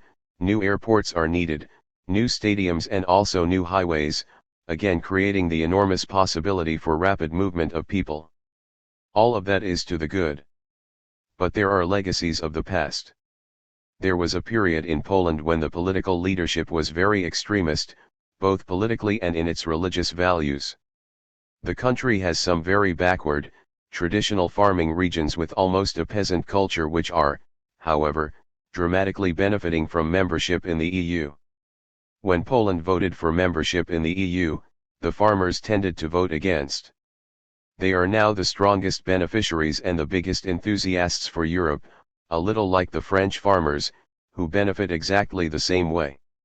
Ignatius, it's good to be a farmer in Europe. Brzezinski, yes. All in all, I'm rather optimistic about Poland. And because of that, I'm also optimistic about Ukraine, which is increasingly similar to Poland in terms of its potential and less adhered to Russia. Ignatius, Brent, it happens that a European diplomat came to see me today, doing a study for his government about bilateral relations with the United States.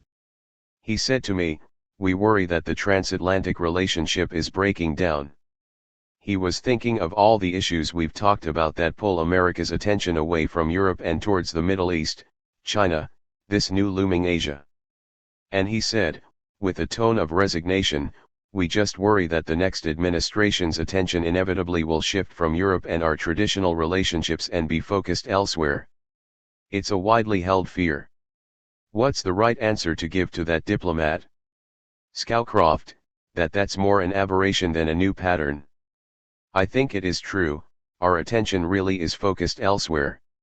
It's partly a consequence of the end of the Cold War and thus the end of the glue that forced us to shelve our differences because of the greater common threat. Once the Soviet threat disappeared, those differences came to the fore. Then there was France's notion, as I mentioned earlier, of itself as the leader of Europe. Finally there was our Iraqi incursion, which split the Europeans. And even before the Iraqi incursion there was Afghanistan, where NATO invoked Article 5 of its charter for the first time in its history. In effect, the Europeans were saying, "We're with you." Our response was thanks. If we need you, we'll call you. Don't call us. Our incursion into Iraq was widely unpopular in Europe. The French saw its unpopularity as a way to put themselves at the head of European public opinion and drive the United States out of Europe. Of course, the British did not see it that way. So we've gone through a period of abjuration. Zbig and I are saying the same thing. A strong Atlantic community is vital for the United States and for Europe. Eventually that idea will come to prevail over the disturbances of the past 10 years. Ignatius, Zbig, wouldn't our attention inevitably be pulled toward the Pacific and Asia? Isn't it just a matter of the shape of the global economy? Brzezinski, it certainly is a fact that the global center of gravity is shifting to the Far East.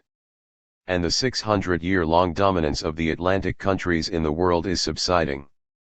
But still, if you look at the combined intellectual, economic, and military resources of North America and Europe, it is quite clear that if they can be mobilized intelligently and focused on a constructive policy, that Atlantic community still has an important, and in many respects preeminent, role to play. But it depends a great deal, overwhelmingly, on what Brent and I have been saying. Can we generate a shared strategic direction? Can we find an equitable balance between the sharing of decisions and the sharing of burdens? Can we define goals that are not just self-serving but which address the larger dimensions of the global economy? If we can do that, then the West will remain the preeminent region in the world for some decades. Even if we are more attentive to the Far East, Japan needs us at least as much as we need them, and probably much more. China, for all its potential for global leadership, will still be, for the next several decades, a country with massive infrastructural problems and poverty. India has yet to prove that it can sustain its national unity. They're a population of 1 billion people who are still mostly politically inactive and not yet mobilized. We don't know what will happen when that population, so differentiated in ethnicity, language, and religion, becomes genuinely politically awakened. So the West has a role to play. But it really requires a kind of leadership that is capable of setting a direction and of collaborating across the Atlantic. Hopefully we will have that. Will the Europeans have a similar leadership? That's much more difficult. But I do attach a lot of significance to something which in this country has not been given enough attention, the Lisbon Treaty, and the fact is it's moving forward. And even the Poles you talk about, Brent, who are leery about giving up too much of their sovereignty so soon after they've regained it, just voted the other day, overwhelmingly, for the Lisbon Treaty even though the Nationalist Party opposed it. If everybody else in Europe ratifies it too, that will be another step toward real European unity. If they elect even a symbolic president, but one with some stature and historical vision, it's going to be the beginning of a new game. Scowcroft, David, your question may be a product of old think. If you look at the trends in the world today, it may not be right to say power is moving to Asia because the global forces at work are diminishing national power, changing its nature, and diffusing it. As a result, a few years from now, where the focus of what we usually think of as power lies may not seem so important. Globalization is redefining the nature of national power. It may be far more important to be able to present a vision that will attract people toward producing a better world. The world is creating wealth at a faster rate than the population is growing. With the right organization, we ought to be able to take care of more people and give a better life to everyone. So to ask, are you worried the West is fading, may be to pose the wrong question. I think that in terms of culture and ideas that is not the case. And comparisons in terms of national power may be less significant than in an earlier age. Brzezinski, that's a very good insight, and let me give you an example. Look at the dilemma the Chinese leadership has with the Tibetans. It's the poor Tibetans who have this vast country, with its enormous resources and power, in a tizzy. Why?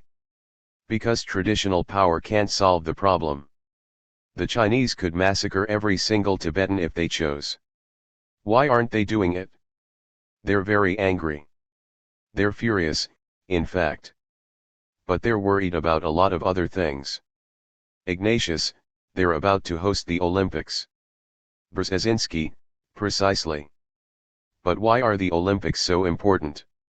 Because there's a new concept of influence and power in the world. Chinese national dreams and their pride are connected with the Olympics, and they don't want to sacrifice them. This speaks exactly to Brandt's point, that we now have a sort of globalized interdependence in which other values and objectives complicate the traditional notion of power. Ignatius, there's no question that the transforming phenomenon in the world these days is openness. Brzezinski, and interaction. Ignatius, as borders open, as electronic pathways for knowledge open, not even the strongest, most authoritarian government is able to control that. We saw that in the Soviet Union and Eastern Europe. We're seeing it now in China. It's this theme that each of you, in different ways, has addressed in all of our conversations, maintaining openness as a principle, maintaining respect for the rights of individuals in this Western European, American sense that Brandt's been talking about. It's a crucial value. Let me raise a final dollars and cents, or dollars and euros issue. As we're having this conversation, international financial markets measure the relative worth of Europe and America, as reflected by our currencies, in rather worrying ways for Americans. The euro is trading many days at about $1.50. Our cities are swamped with European tourists who are picking up clothes and electronic appliances at what for them are ridiculous bargains. But these currency values are telling us something important about Europe and America. Some people say that the euro will emerge as a rival to the dollar as the world's reserve currency, and that the financial capital of the world is going to be London and not New York because London, for all kinds of reasons, is a better place to do business with this diverse world than New York. What do we learn from this very striking change in valuation of the euro and the dollar and from the growing importance of London relative to New York as a financial capital? Scowcroft, I think we've learned that the world is much more deeply interconnected than we thought. We have tended to think that, especially economically and financially, we are a unit unto ourselves, and we're finding out that's not so. I think we've made some serious mistakes. But having Europeans buying cheaper American goods means that they will buy more American and fewer European goods. The net will be an improvement in our balance of trade. There are now new forces that tend towards rebalancing. There's an imbalance growing between the oil producers and the consumers and between cheap producers like China and consumers. They result in new elements, like the sovereign wealth funds, that help restore the balance. But we act as if we're immune from all of these developments. One of the reasons London is becoming the world's finance capital is that we have created restrictions that make it unattractive to do business in the United States. We have to realize we're an intimate part of a very different world. When we cut interest rates to stimulate the domestic economy, we also increase the price of oil. I think we need to broaden our views and consult more with others rather than acting as if we're completely independent. Ignatius, Zbig, what do you think about the economics of this? Brzezinski, I'll just add that this is an area where American-European cooperation will be just as important as it is in geopolitics and security. Clearly, the present travails of the United States demonstrate that both positively and negatively. Look at what's happened to some major Swiss banks because of the temptations of the American housing market. Beyond that, we as a country over the last decade or two have become self-indulgent in how we operate financially. The indebtedness of the United States has reached dramatic proportions. It's raising questions about the long-range viability of Social Security, Medicare, and other government programs. We have waged a war for which we have refused to pay even 1 cent through social sacrifice, whether imposed on the rich or shared with the poor. We have chosen to borrow instead. It shouldn't be surprising that there is some loss of confidence in the United States, some question marks about the dollar. Fortunately, no one has been rash enough to try to penalize us for this by dramatically shifting large amounts out of US Treasuries and into euros. But if we don't begin to respond to the situation, there will be pressures to move in that direction. We have to ask ourselves whether the lifestyle we have adopted, and the almost exclusive emphasis on the acquisition of material goods as our definition of the good life, is really a healthy response to the reality of an interdependent world. To take one specific example, for every 100 Americans, we have about 88 cars. For every 100 of India's 1 billion people, they have 1.5 cars. Just think of the energy shortages, pollution, and climate change that will follow if the Indians and Chinese and others decide that the way to have a good life is to be like us. So our practical problem, which is part economic and part philosophical, is ultimately a global problem. And that's something we, also, have to start thinking about. Scowcroft, your example may be a dangerous one, because as I understand it, the rate of increase in the purchase of cars in India and China is astonishing. Apparently they have adopted our model of the good life. One of the things we need to remember is that world wealth is being created at a rapid rate, a rate that is historically perhaps unique. What we don't know is how to distribute it, how to use it, how to take advantage of it to make the world a better place.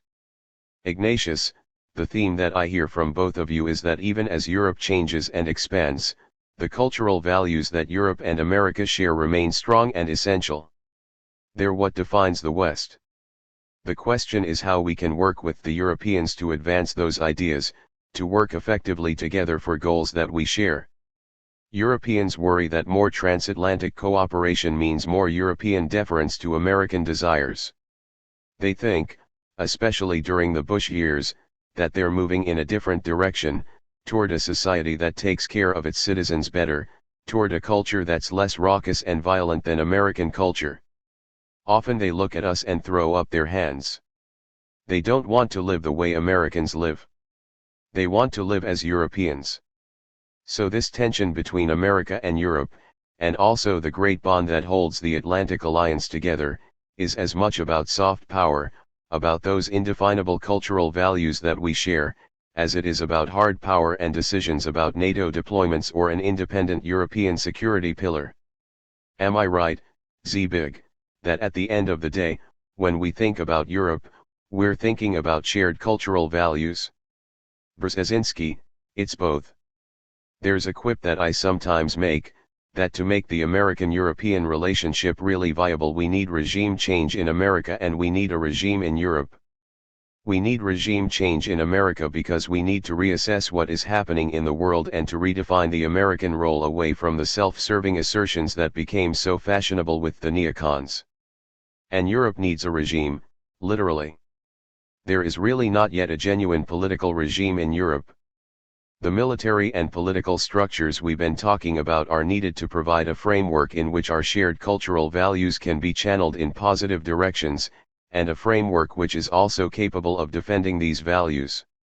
For all of these things, America and Europe are indispensable to each other. Scowcroft, and to the world. April 2, 2008. 7. The Politics of Cultural Dignity.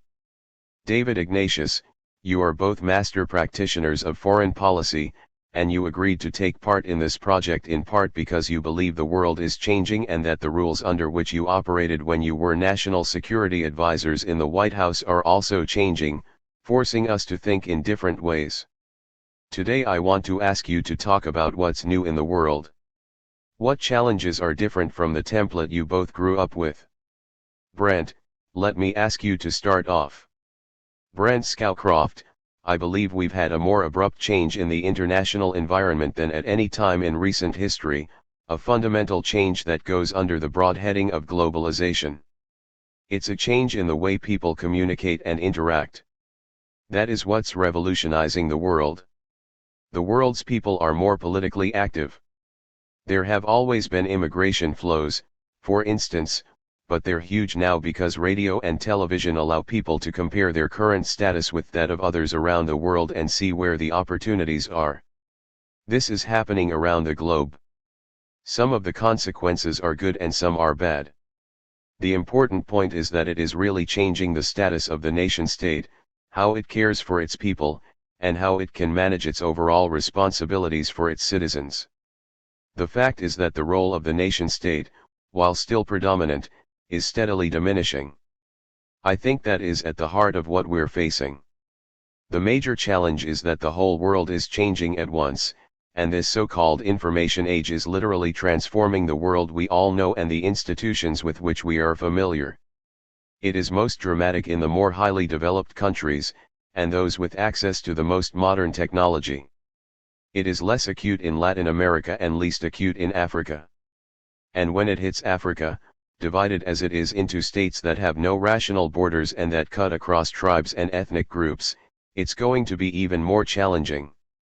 Ignatius, in this new world, Brent, it sometimes looks as if the internet, our new instant communications network, acts as an opinion accelerator. For instance, anger over Danish cartoons can suddenly spread to every capital in the Muslim world and there'll be crowds in the streets. We see that phenomenon throughout politics. What does that acceleration of anger mean for the conduct of foreign policy? Scowcroft, it makes people who have never been very aware of anything beyond their immediate village politically active. And much of the flow of information is without the moderating influence of editors of newspapers or of radio or television. For example, on a blog you can say, "This is the way the world is," and nobody edits it, corrects it, or says it is not true. So there's a flood of information coming to people who are not used to questioning or sorting through accuracy and inaccuracy by themselves. It's having a profound impact on radicalism and terrorism. Ignatius, among other things, it's their command and control system.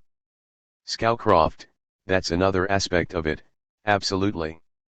Ignatius, Zbig, what's new in the world? Zbigniew Brzezinski, first of all, we have to recognize that the traditional problems of power and geopolitics are still with us. But superimposed upon these traditional problems and also transforming their character are two novel, fundamental realities. One is the transformation in the subjective condition of humanity, what I call the global political awakening. For the first time in history all of the world is politically activated. This is something that started with the French Revolution and spread through Europe and to Asia in the late 19th century and throughout the 20th century, and now it's global. The second reality is the surfacing of the first truly global problems of survival. The biggest problems of survival, heretofore, were national problems, whether they were man-made like the Armenian genocide or the Holocaust, or natural phenomena such as a drought. Now we have problems of survival of a global character. Let me just amplify both propositions.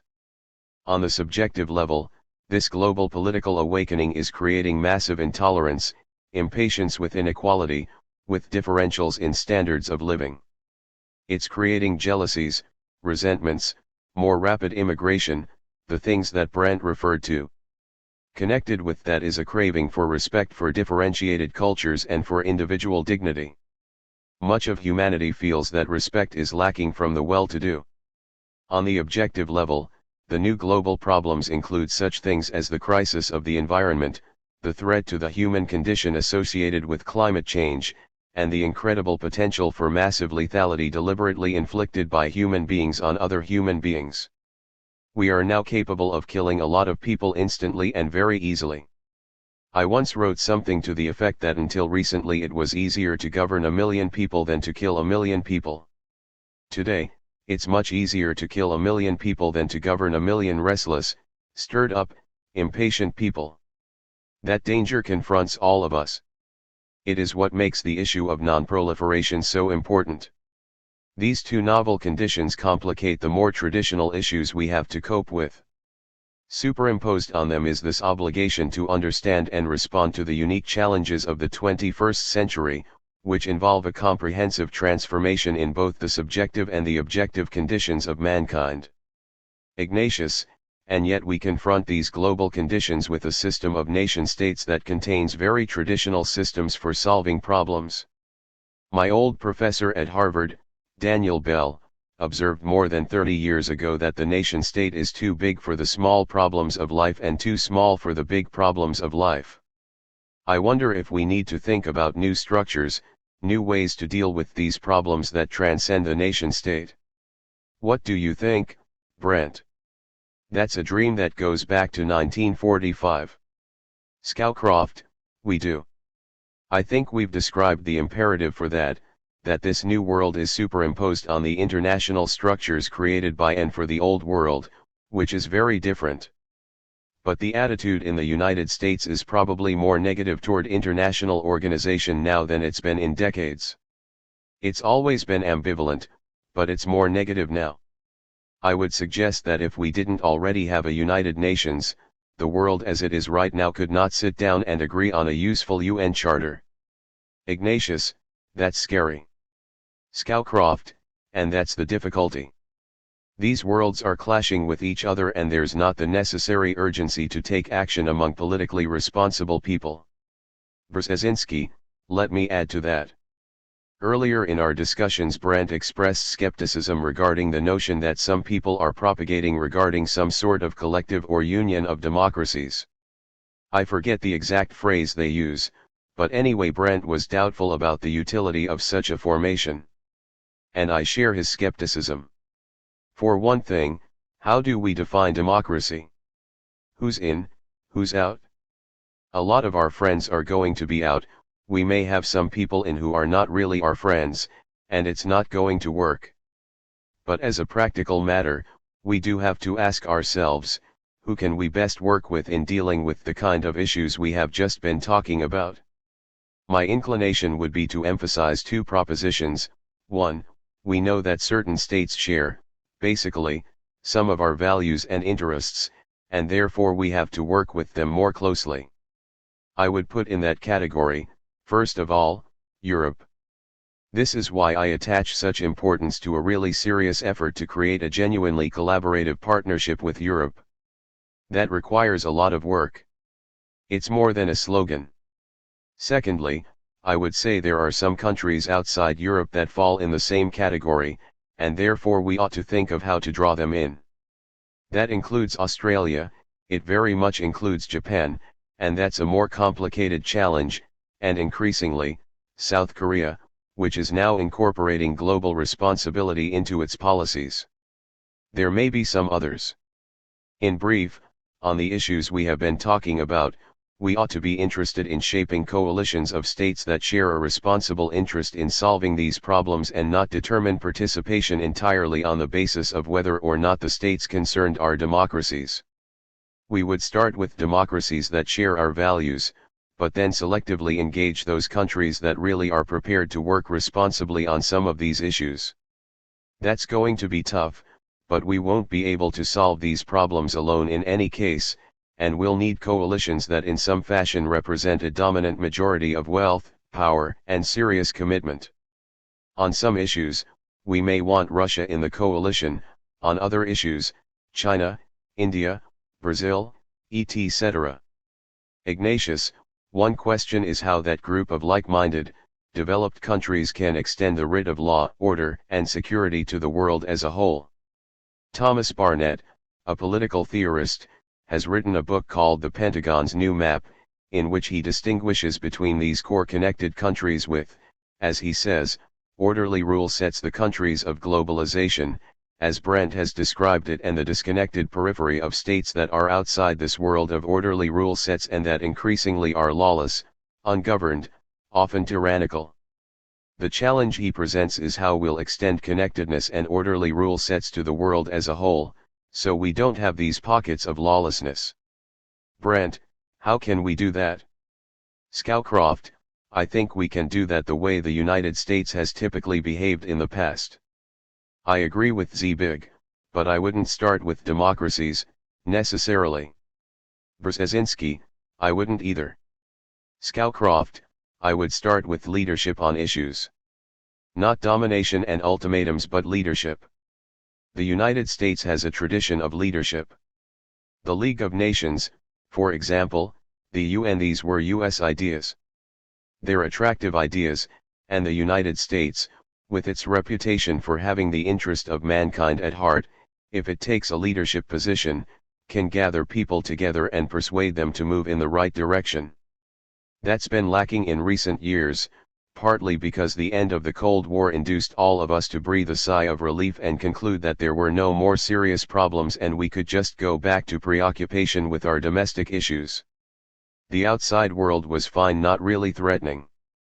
We're finding out that it is not fine, but I think if we, for example, were to mobilize United States leadership on behalf of climate change and say, this is a world problem, we really need to move, the world would respond. We have that kind of power or moral authority, to a degree that no one else does. Europe eventually may have it, but it doesn't right now, and certainly no other power centers have it. That's what we can do, that we have not done very much since the end of the Cold War. Brzezinski, let me also add that to do it, the president not only has to take global leadership, he has to make a really serious effort at domestic leadership because, ultimately, we are a democracy. Ultimately, the United States is not going to be serious about anything unless there is a national commitment by the president, by Congress, and by the public. The issues we're talking about do require a significant rethinking by Americans of what the key challenges are in the world today and what America's principal responsibilities are. It's very easy, given recent circumstances, to slide into a paranoid mood in which war on terror defines everything and struggle against Muslim jihad is the defining strategy. If we move down that path, we will not be able to touch any of the issues we've been discussing. But it's not enough just to abandon these demagogic slogans, there really is a task of significant public education. More than ever before, the next president will have to be a national teacher on these issues and make a very concerned, intellectually sustained effort to get the American people to think hard about what is new about the 21st century, what is unique about the challenges we face, and why America can only respond to them if it manages to shape a whole series of differentiated coalitions that are dedicated to a collective response. Ignatius, Zbig, let's dig a little deeper on that. You've written about this global awakening. We've talked about it in our conversations, and you've described a global yearning for dignity. Not simply a better life or a higher standard of living, but for something intangible, which is respect. How does the United States put itself on the side of that aspiration for dignity in a more powerful way? Brzezinski, first of all, avoiding stigmatizing others. I fear that a great deal of our talk about Islamic terrorism has unfortunately created more hostility towards us among the largest religious formation in the world. We have to be very careful.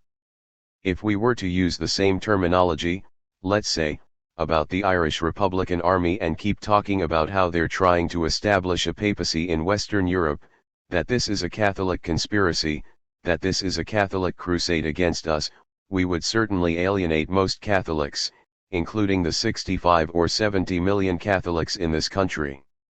So we have to be sensitive about the language we use. Secondly, we have to face the fact that the quest for dignity is related to the awareness of social disparities. People who feel deprived, and who can now see on television how deprived they are compared to others, are going to resent the rich if they feel the rich are perpetuating the status quo.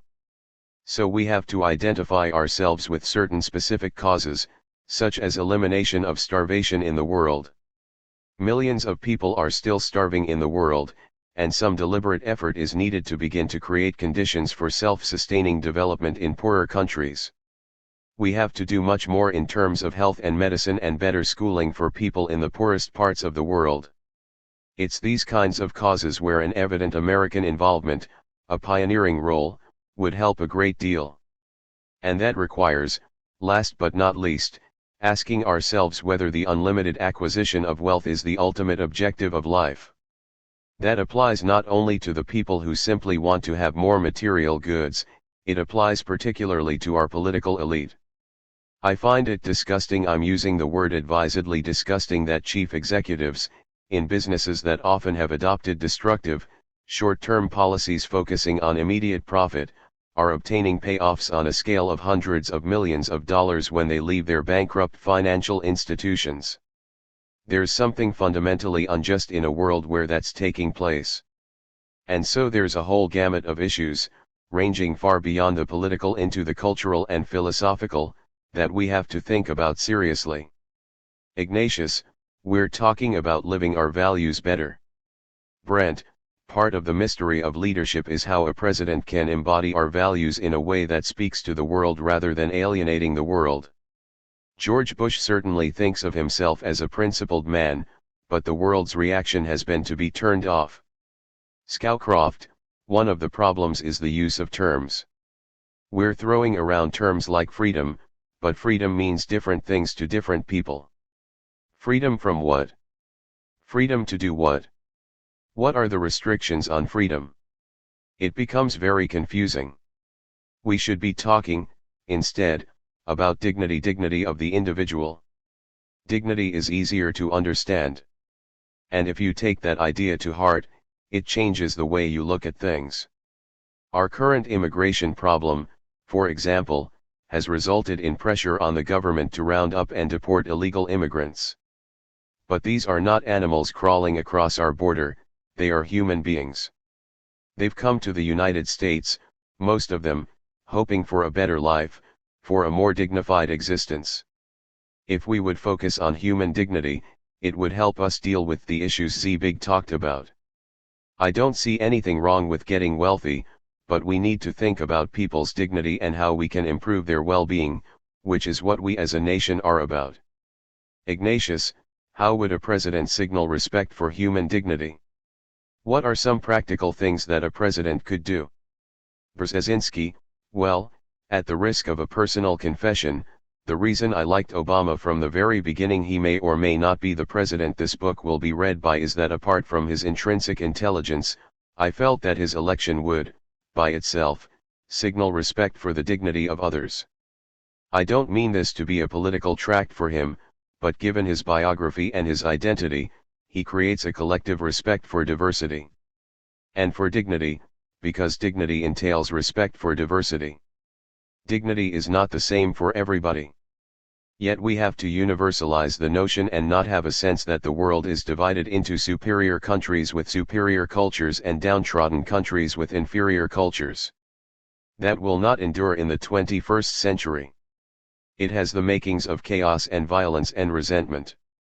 Obama represents one way a president could respond, simply through who and what he is. Another way is simply to address the issue. McCain is an engaging personality. You have a sense of heroic decency in the guy.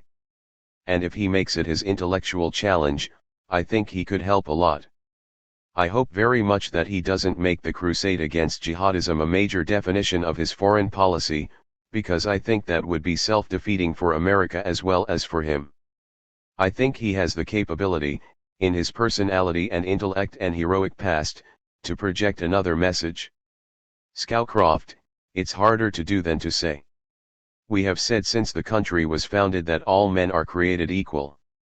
Yet those words were written at a time when 1/3 of the United States population was enslaved. Only 5 years before I was born did women get the vote throughout the United States. Simply to talk about dignity, to assert that one human being ought to be considered as valuable as another, is important, but it also has to be reflected in the way one behaves. I think Barack Obama represents those values, so does Hillary Clinton, and so does John McCain in his crusading about immigration, about Guantanamo, and against mistreatment of detainees. These issues are at heart about dignity, about how you treat other human beings. Ignatius, certainly in the sense of dignity of the human body and soul. John McCain, who experienced the most hideous insult to personal dignity, being tortured month after month, year after year in North Vietnam, made a decision that what was done to him should never be done to any human being. He defied President Bush to press that issue. Brzezinski, and that's to his great credit. Ignatius, it is to his great credit. So we have 3 potential presidents who all speak to the issue of human dignity. Scowcroft, uniquely. And all 3 represent it in different ways. Ignatius, the word in Arabic for dignity is karama, and it's a very powerful word for Arabs. In my 30 years of tromping around that part of the world, I've realized it's the one thing people won't give up. You can batter them, imprison them, but they won't give that up. In our conversations we've approached a subject that worries all of us, and now I'd like to address it directly, whether, after the mistakes and difficulties of the last 7 years, we are becoming locked in a clash of civilizations.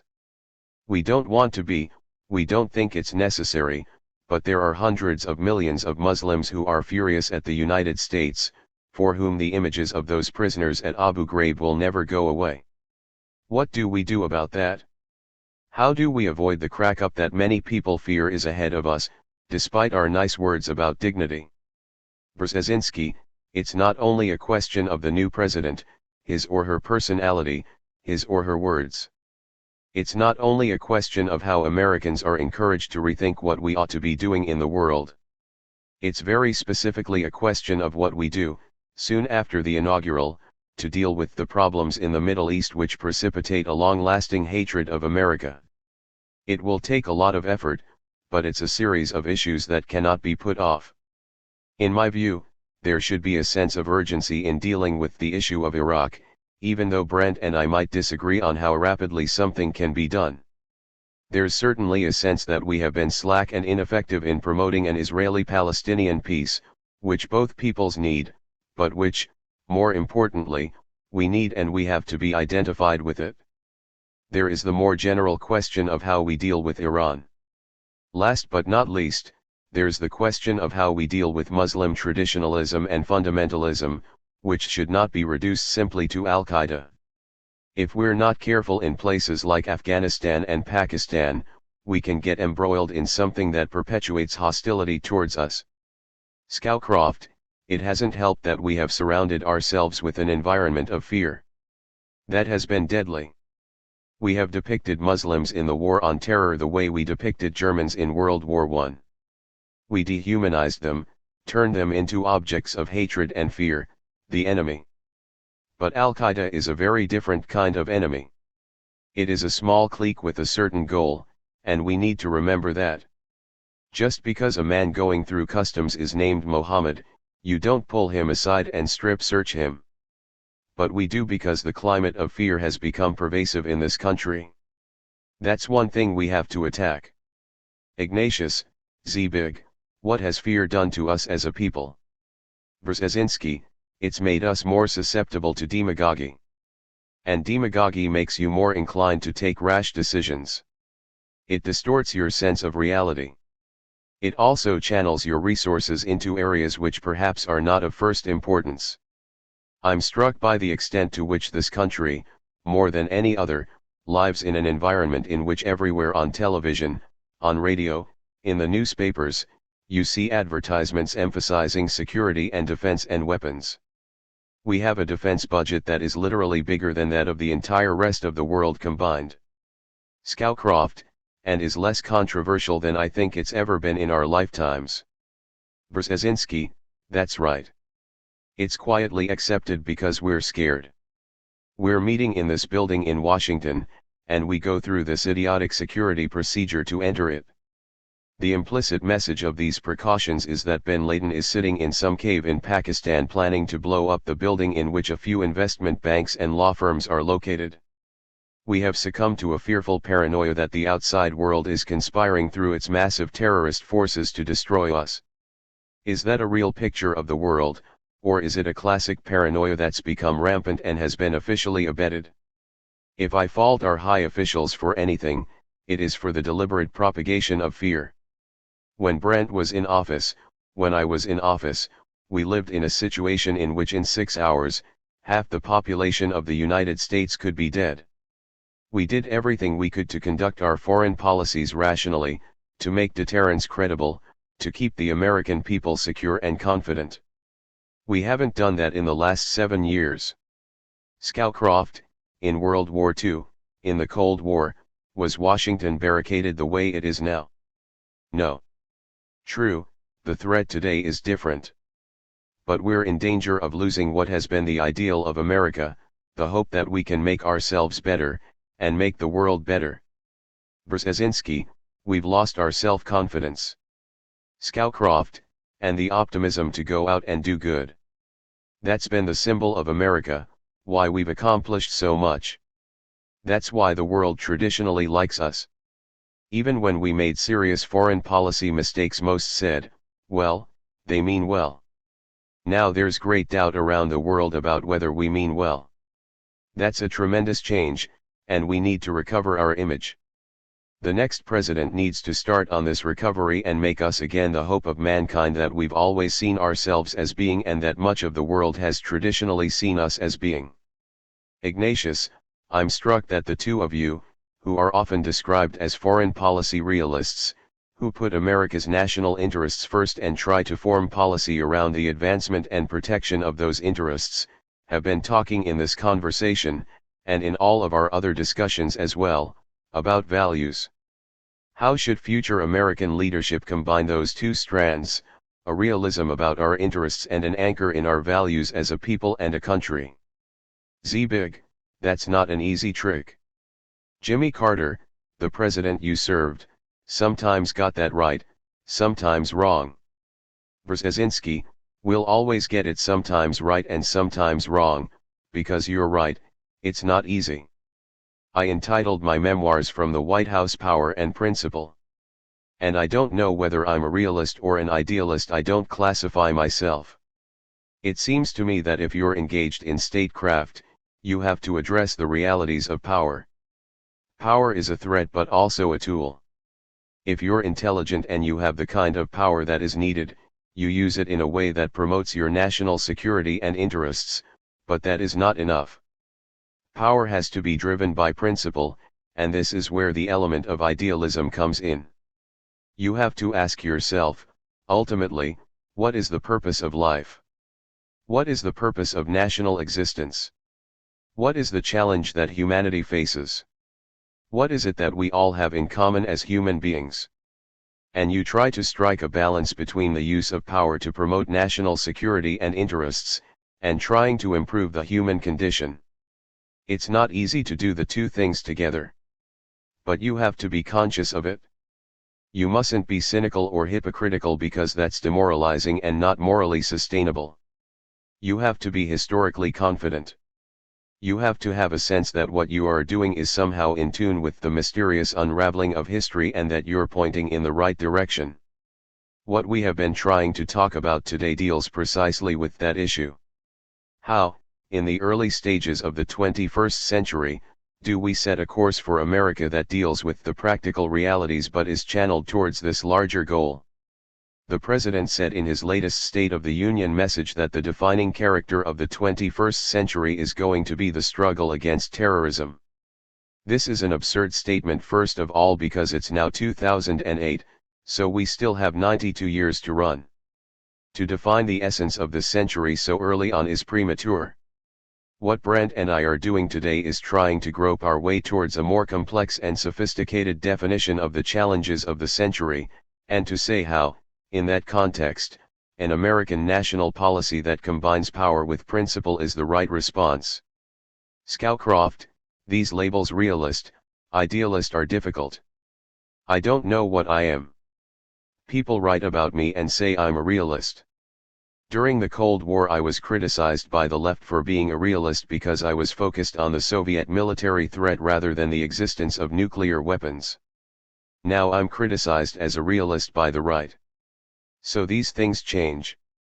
I'm still the same person I was. When I went to graduate school, Hans Morgenthau's Politics Among Nations was the Bible for students of international politics. It is one of the founding texts of realism. At his purest, Morgenthau held that international politics is a struggle for power, and that power is the only thing that matters. States try to maximize their own power or that of their group against other groups. Well, that's the extreme of it. To me, realism is a recognition of the limits of what can be achieved. It's not what your goals are, but what can you realistically do.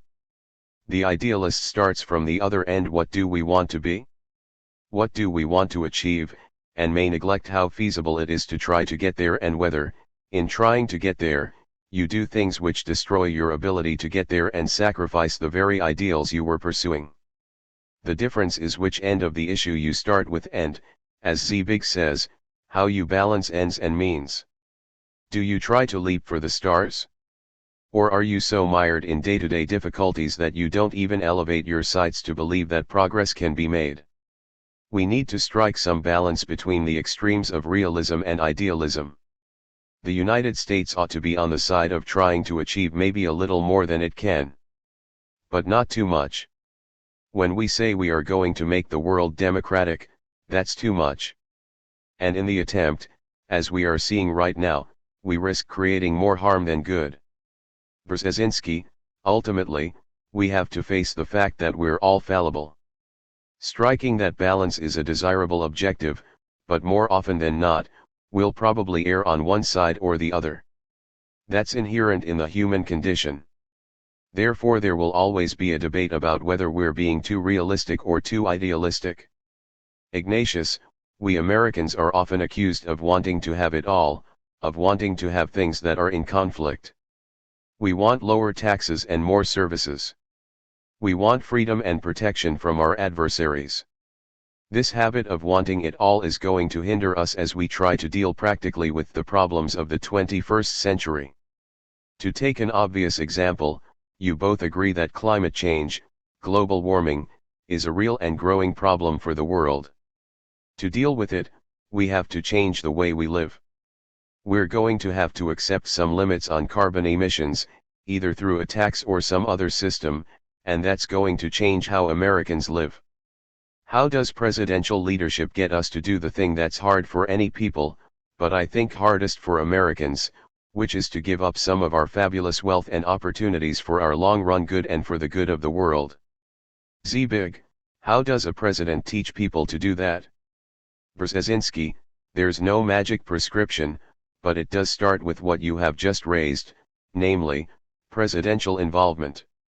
The president is uniquely positioned to be an educator of the country, a public definer of its long-range interests and of how these interests mesh into the larger global context. Only the president can do that. The issue is how we define the good life. Are the unlimited acquisition of material possessions and ever higher use of energy the ultimate definition of the good life? How is this going to be sustainable on a global basis? I don't think the answers will come easily. They certainly will not come within the term of any one president.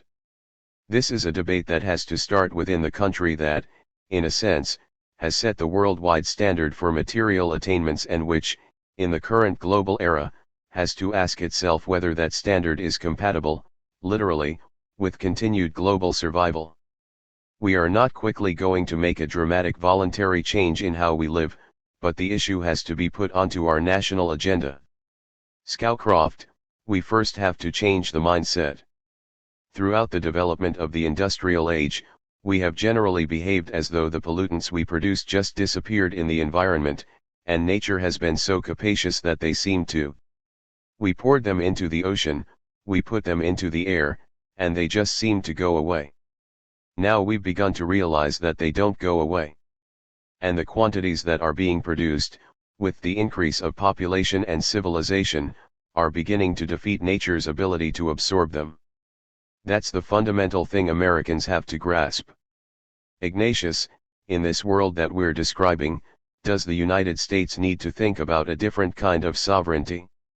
We have been blessed with this unique geographical position surrounded by two oceans. We're not just a city on a hill, we're a city on a great big hill that's very hard to attack, so we've gotten used to an extreme version of sovereignty. Should we be thinking about a more interdependent sovereignty in the 21st century, where we acknowledge that our existence depends on our ability to work with others to deal with global disease, climate change, and other global problems? Scowcroft, we have to. Take the environment as a prime example. The United States can exercise all the discipline we have, but it does no good if the rest of the world won't go along. The Chinese and Indians, for example, might say, it's fine for you to propose restrictions because you went through your industrial period and spewed all these pollutants and you didn't pay anything for it. Now you're saying we have to pay a price for our development. Well, we refuse. We have to negotiate. We have to reach across national borders. These kinds of problems, whether it's how the world deals with a growing shortage of the mobile energy that petroleum provides, or whether it's climate change, they cannot be solved nationally. It has to be done cooperatively, and that brings us back to the question, what are the mechanisms for cooperation? International organizations have too seldom gone beyond issues of war and peace or the elements of trade, into the issues we're talking about now. But they're going to have to, and the sooner we do it, the less we'll have to do it in a climate of crisis. Brzezinski, you asked about national sovereignty, and that harkens back to our discussion of the complex relationship between the realist and the idealist embodied in a single individual or in a group of policymakers. I think the redefinition of national sovereignty is implicit in all of this. But at the same time, one has to be very careful not to start talking about it too soon, even if one is thinking about it, because sovereignty is one of those trigger issues that could cause a reaction in a democratic public that has lived for several hundred years in uniquely secure and isolated circumstances, and which equates that sovereignty with its own identity.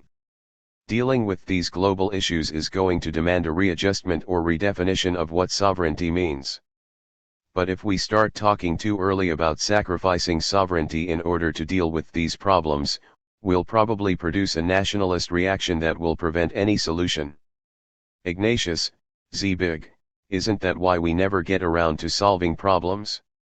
We know we need to raise taxes and change the structure of social security and entitlement programs, but we know the public will go nuts. We know we need carbon taxes to reduce emissions, but the public will go nuts. So nobody ever gets around to doing it. Isn't the task of leadership to say the things that are unsayable? Brzezinski, well, that's a typical response of a rampant idealist who wants to embarrass the realist who wishes to be idealistic but wishes also to be effective. That's the dilemma. Scowcroft, but as an enlightened realist, I think the way to do it is not to start saying we have to give up some sovereignty. Instead we should be talking about the problems. Brzezinski, exactly. Scowcroft, and how to solve them. Let the fact that we have to make some concessions on sovereignty sink in gradually. Don't put that out front. Brzezinski, absolutely. Scowcroft, because then it's a barrier. Ignatius, I think you've put a good capstone on this discussion with your phrase enlightened realism. Or in Zbig's version, guileful realism, that sees that you can't do everything at once. Let us close by exploring a question suggested by our editor, William Frucht, which arises from American exceptionalism. It sometimes seems that Americans divide the world into two categories: people are either Americans or potential Americans. We assume that everybody wants to live as we do. Brzezinski, that's the problem. Ignatius, so here is the question: is it condescending and therefore disrespectful of people's dignity to say that everybody wants to live as we do? Or is it more condescending to say, well, we have these freedoms, but other people don't need them? How do you walk that line? How do you respect people's differences without saying that we're entitled to things they're not necessarily entitled to, such as equality for women or democracy? Scowcroft, American exceptionalism is really based on the idea of human dignity. People want to improve their lives and their position in the world. In that sense, everybody wants to be like us. They want a better life.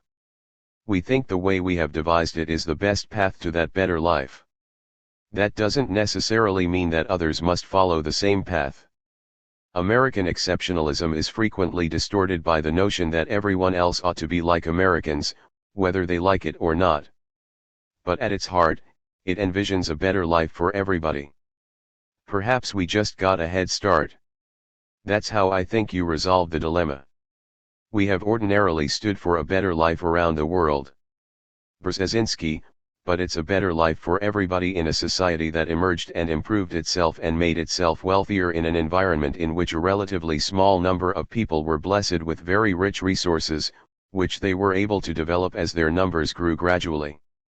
When I came to America as a child, for example, the population of the United States was 120 million people. It's 300 million today. Our path to wealth cannot be duplicated in India or China or Africa, where you have hundreds of millions of people, in some places billions, already living in poverty. So while our successful society can rightfully be viewed as relevant to others, the way we created it cannot be duplicated everywhere. Others have to do it differently. That means some significant departures from the way we have operated and have structured our system. Scowcroft: no, you're right. But I think our structures and processes have created value in the world. Look at China, for example. If you compare today with 50 years ago, the average Chinese is infinitely better off. Brzezinski: yes, but in a different way. That's my point. Scowcroft: that's why I say you have to use different measures. Brzezinski: exactly. And we have to be tolerant. Scowcroft: to develop India. And it's partly our responsibility.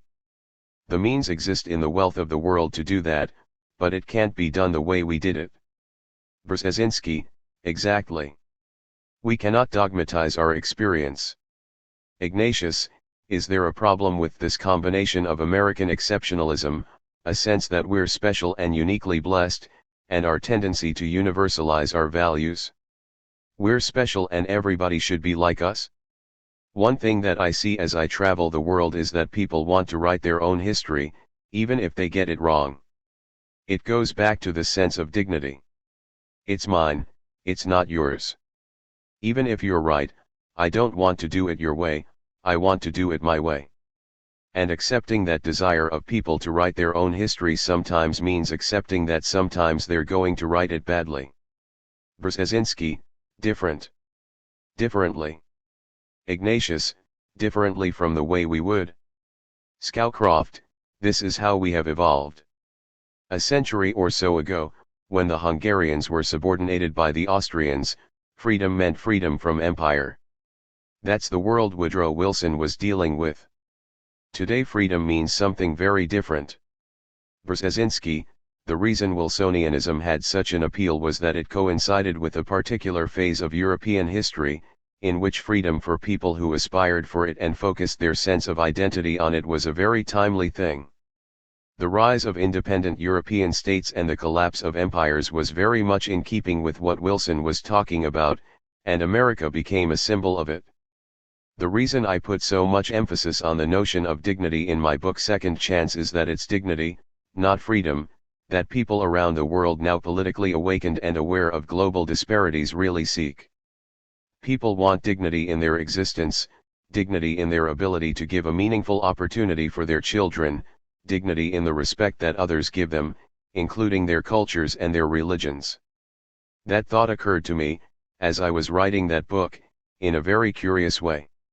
I was listening to a post-game discussion among football players, not all of whom, even though they all claim to have gone to college, are very well educated, and I was struck by how often they will say, whether celebrating their victory or mourning their defeat, they didn't give us respect. And it struck me that this is a vital human emotion. Ignatius: the need for respect? Brzezinski: yes. And that is what many people in the world feel we have not been giving them. Scowcroft: yes. But our role in the world has evolved so dramatically. Go back to the Hungarian Revolution of 1848. The Hungarians raised monuments similar to the Statue of Liberty. They told us they had our ideals and asked for our help. Our response was to wish them well. We hoped they succeeded, but it was not our fight.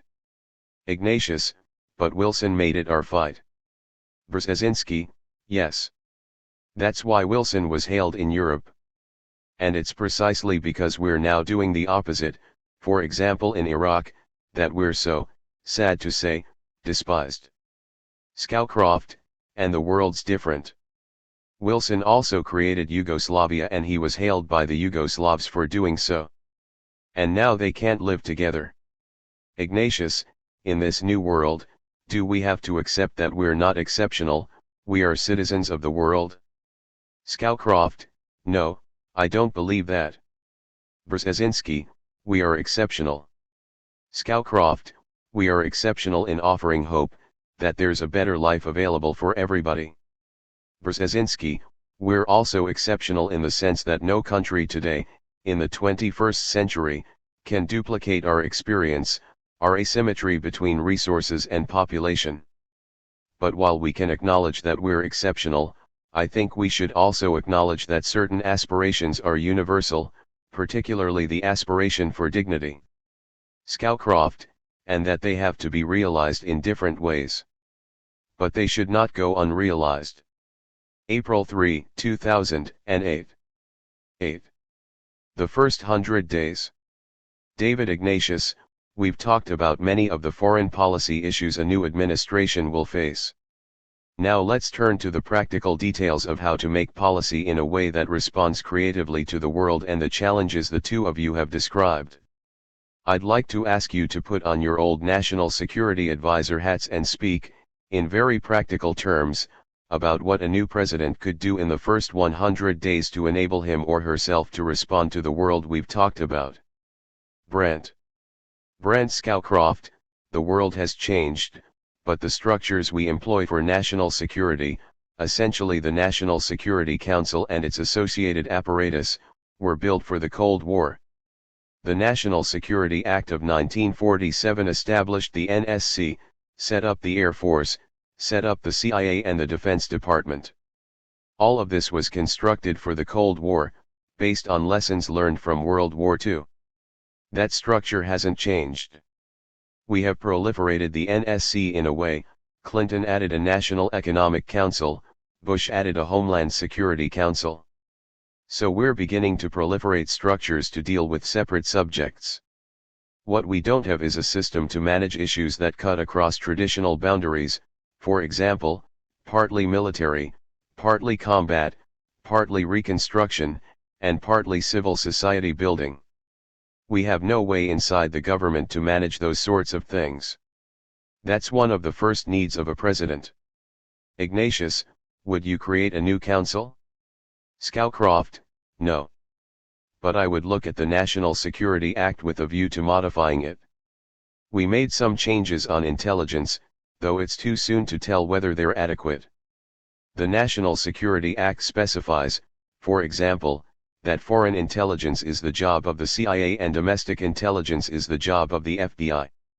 In the Cold War that was fine because most of our intelligence collection was overseas. But terrorism makes that differentiation meaningless. Part of the problem we saw with 9/11 was that we had two different agencies, with very different philosophies about how to do things, trying to pass information across a bureaucratic barrier.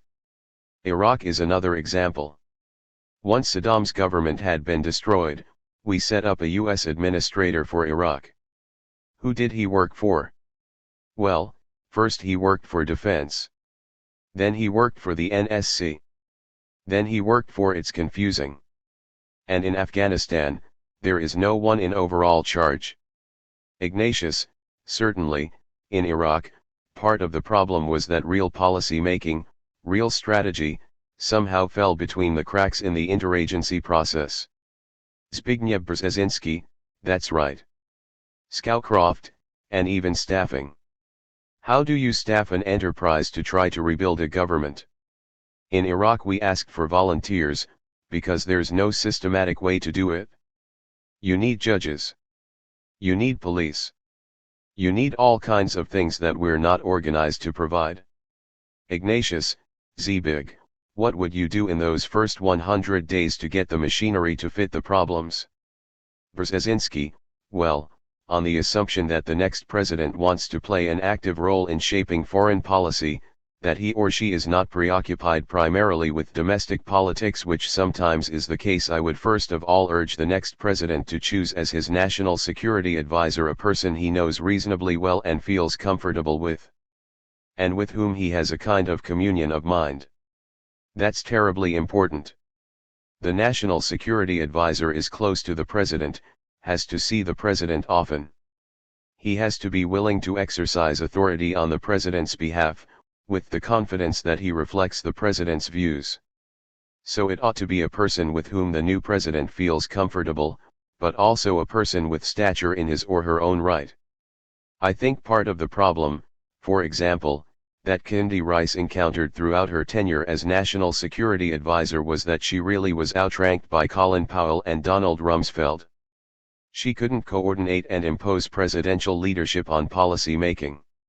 Secondly, I would tell the president that what is lacking in the US government generally is some effective, centralized strategic planning mechanism.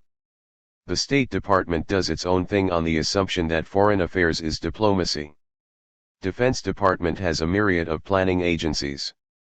But by and large, there isn't any effective planning organism like the one that existed under Eisenhower, who had a special planning board, I forget what it was called, under Bob Bowie. I think some deliberate effort to recreate that in the White House would be timely. Such a board would also provide a venue for informal consultations between that planning body and congressional leadership, to maintain an ongoing dialogue in the higher levels of the government regarding longer-range plans. That planning board would, of course, be subordinated to the National Security Advisor. There are some aspects of that today. You probably had something like it too, Brent. I had Sam Huntington come in as a planner for a while. But I think a more deliberate effort to locate strategic planning in the center of US government and not on its peripheries is essential. My third point relates to what Brent said, and I think his diagnosis is absolutely right. There's a kind of gridlock that is inherent in functional specialization of the different departments. Part of the reason is the complexity of their structures and the fact that the current arrangements are, as Brent said, a continuation of Cold War policies. But they also reflect 150 years of tradition. There's a Department of Foreign Affairs. There's a Department of War, as it used to be called, now Defense. There are other specialized departments. These divisions, I think, have outlived their usefulness. Now, I don't think a new president can immediately undertake a huge restructuring of the bureaucracy. But if he were to do it partially, with regard to some critical issues that demand immediate attention in the first months of the administration, then he might be able to take advantage of the urgency to launch a somewhat different institutional initiative. What I have in mind is something like this. It involves essentially 3 presidential task forces that are not functionally organized, like the Department of State or Defense, but are mission-oriented. And each would be headed by a presidential delegate who would be the senior person equal or even superior to cabinet members assigned to deal with the task force's issue, global climate, environment, or what have you. If the Democrats win, obviously, Gore would be the ideal person to head a climate task force. It could draw resources from the different departments, but it would run on its own under the presidential delegate. I would do the same, although this is more problematic, and maybe Brent will shoot me down with 2 other problems that require immediate attention and much more initiative than we're capable of generating from our current structure. One of the 2 issues would be the Middle East. I would have a presidential delegate head up a task force to deal with the complex of issues Brent and I discussed regarding the Middle East. Because that's urgent. We don't have much time. Ignatius, focusing just on the Arab-Israeli dispute? Or would this person also deal with Iran and Iraq? Brzezinski, probably all 3, because they're interrelated. The third presidential delegate I would appoint right away would head a task force dealing with alliance relationships. How do we deal with Europe? How do we involve countries like Japan and South Korea in some of the Atlantic Alliance's undertakings? Not to suck them into NATO, but to have a partnership with them that enhances NATO's contribution to global stability. A task force could help overcome the gridlock and quickly generate action on some critical problems that require attention. Ignatius, isn't there a danger that you'd undercut the Secretary of State, who's nominally responsible for those areas? Brzezinski, well, the Secretary of State is nominally responsible for the world. But as a practical matter, it's too much to handle. As a result, even urgent issues get part-time attention. Look at the Middle East. Rice has tried to give it her attention. While I fault her in part for our policies there, part of the problem is that she's really overworked. There are many other problems that can be handled in a more traditional way, where the urgency isn't so acute, or where there isn't the same need to break through bureaucratic logjams. Ignatius, certainly, where there's been one address per policy. Chris Hill in charge of North Korea and the 6-party talks, Nick Burns on relations with the European allies and forming a united policy on Iran. There's been more success and effectiveness. So that argues for your approach. Brent, the interagency system was created precisely to enable the White House to form ad hoc task forces, if you will, to deal with urgent policy matters. Under the National Security Council, you'd have representatives from state, defense, CIA, and other relevant agencies meeting together to hammer out policies. That doesn't seem to have worked so well under this administration. And frankly, I'm not sure it worked very well during the Clinton administration either. But you had a lot of success with it under Bush I. How can this interagency process be made to work better so it's more dynamic and flexible? Scowcroft, the interagency process works fundamentally the way the president wants it to work. Each administration has done essentially the same thing in a little different way, depending on how the president wanted to work. I don't think there's any magic to it. At this level, things are very heavily personality-driven. As Zbig mentioned, in the first Bush term, Condi Rice was junior to Powell and Rumsfeld. In fact, national security advisors have always been junior to all of the statutory members of the NSC in rank. Ignatius, in rank, but not really. Scowcroft, in rank. But the national security advisor needs to be able to speak with the authority of the president. That's the key. On this convening of ad hoc groups, I don't want to overburden the national security advisor. But suppose you made all of the cabinet secretaries members of the NSC, but they would only attend meetings depending on what the subject was. Each cabinet officer would have a liaison in his department called the NSC cell. You would essentially do the same things Zbig is talking about, but you wouldn't have one group off here and another group over there, operating separately. They're still tied together, but you can have enough division of responsibility to make it work. I don't know if that would be a better structure or not. You're absolutely right, Zbig, that there's a serious problem. The National Security Council staffs that you and I had are dwarfed by this one now. Ignatius, I'm curious about numbers. How many people did you have working for you, Brent? Scowcroft, I fought hard to keep the number of principals, substantive people, under 50. Ignatius, what was it for you, Zbig? Brzezinski, about the same. I think we started with 35 and ended up with just about 50. Plus support staff, military, CIA. A full staff of 125 to 150, right? Scowcroft, yes. It's much bigger now. I had one deputy. Brzezinski, same here. Scowcroft, there are 7 now. It has gotten unwieldy. One of the enormous advantages of the NSC for a president is its agility. If a president calls a department to ask for something, it can take forever to get it. The NSC can operate very quickly. It's important to preserve that capacity for instant response to the president. But the span of authority is getting so wide that the agency can't cover all the areas it needs to cover and still maintain that instant response. Brzezinski, let me make another point about what the new president needs. It's something which is very hard to convey. But my experience taught me that it's very, very easy for even the most independent-minded, self-critical president to get a swelled head in no time flat. The atmosphere in the White House is so conducive to flattery, and to elbowing in order to get in the good graces of the president, that it's very easy for a president to lose a sense of reality about himself and, in the larger sense, about the world. The president has to have, both in the domestic area and in foreign affairs, some people who are not charged with line responsibility but who are his confidants. It has to be somebody that McCain or Clinton or Obama has known well for a long time, who can be the person who says to the president privately, "That was awfully stupid, what you said," without any fear of losing their influence or their access.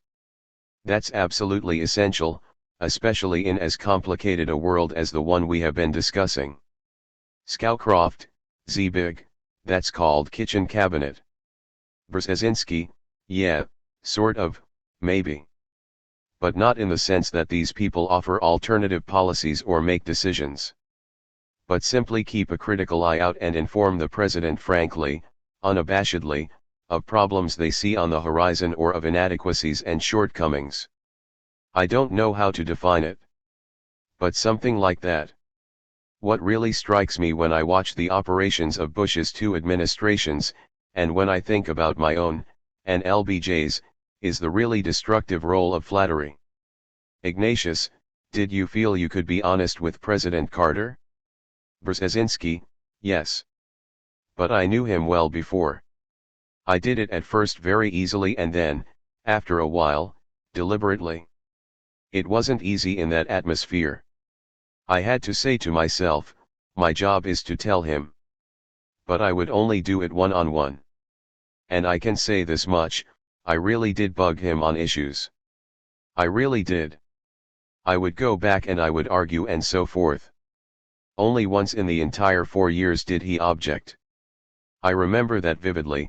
His secretary appeared in front of my desk and very ceremoniously put an envelope in front of me. The envelope was the green presidential stationery, and it was addressed Zbig. She kind of stood there. She obviously knew what was in it. And I opened it up. And it said, Zbig, don't you ever know when to stop? JC. Now, let me tell you, I appreciated it. He didn't lose his temper. He wasn't yelling at me. He wasn't intimidating me. He was just saying, come on. Lay off after a while. I really appreciated that.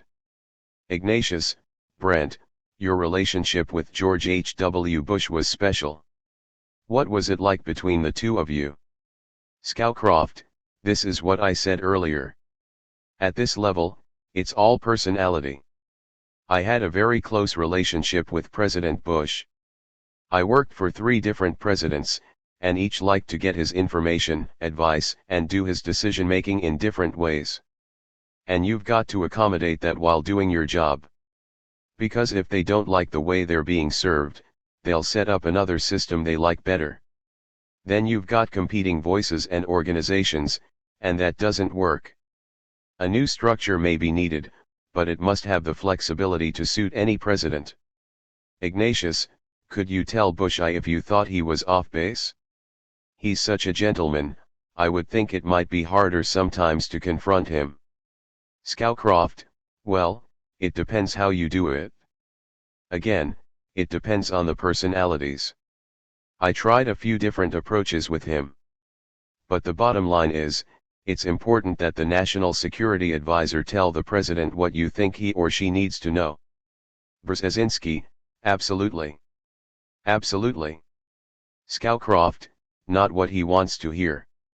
And that can be tough. Brzezinski, and you can do it in a nice way. Or you can do it in a more assertive way, I don't know how to describe it. But you can do it. Scowcroft, well, you have to tailor it to the personality. Brzezinski, because you have to be yourself. The president chose you. Therefore he liked what you are. Ignatius, one recurring problem for both Kindi Rice and Steve Hadley as national security advisors has been the very strong role of the vice president, who has operated, sometimes, as his own national security advisor, and whose staff has sometimes operated as a parallel NSC staff. I wonder if you both would agree that the next vice president from either party should be very careful not to set up what is, in effect, a competing NSC staff. Brzezinski, oh, yes. I estimate that the vice president's foreign policy staff is nearly as large as the modest staffs that Brent and I headed. Scowcroft, but almost. Brzezinski, almost. I think it's about 30 people. That's unthinkable to me. And I don't think I would have been able to do my job if Vice President Mondale had had a staff that size. He had one person. I took his principal foreign policy advisor and made him my deputy, because I liked him and I also thought it would be good for my relationship with the vice president. But to have this competing staff advocating policy, preparing papers, and injecting itself into the NSC process, I think would be just chaotic. Ignatius, Brent, when Bush Sr. was vice president, he was very active on foreign policy. But it didn't seem to create the same problems. Scowcroft, yet again, it's an issue of personalities. Ignatius, were you with him then? Scowcroft, no, I was not. And to me, it doesn't matter how big the vice president's staff is. It's what happens to the information and with what authority it gets to the president. The president can use anybody he wants as an advisor.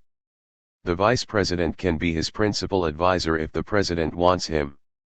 Most presidents have not, for a variety of reasons. But there has to be some centralized organization to make the system work. If you have competing systems, you have chaos. That's the chief problem.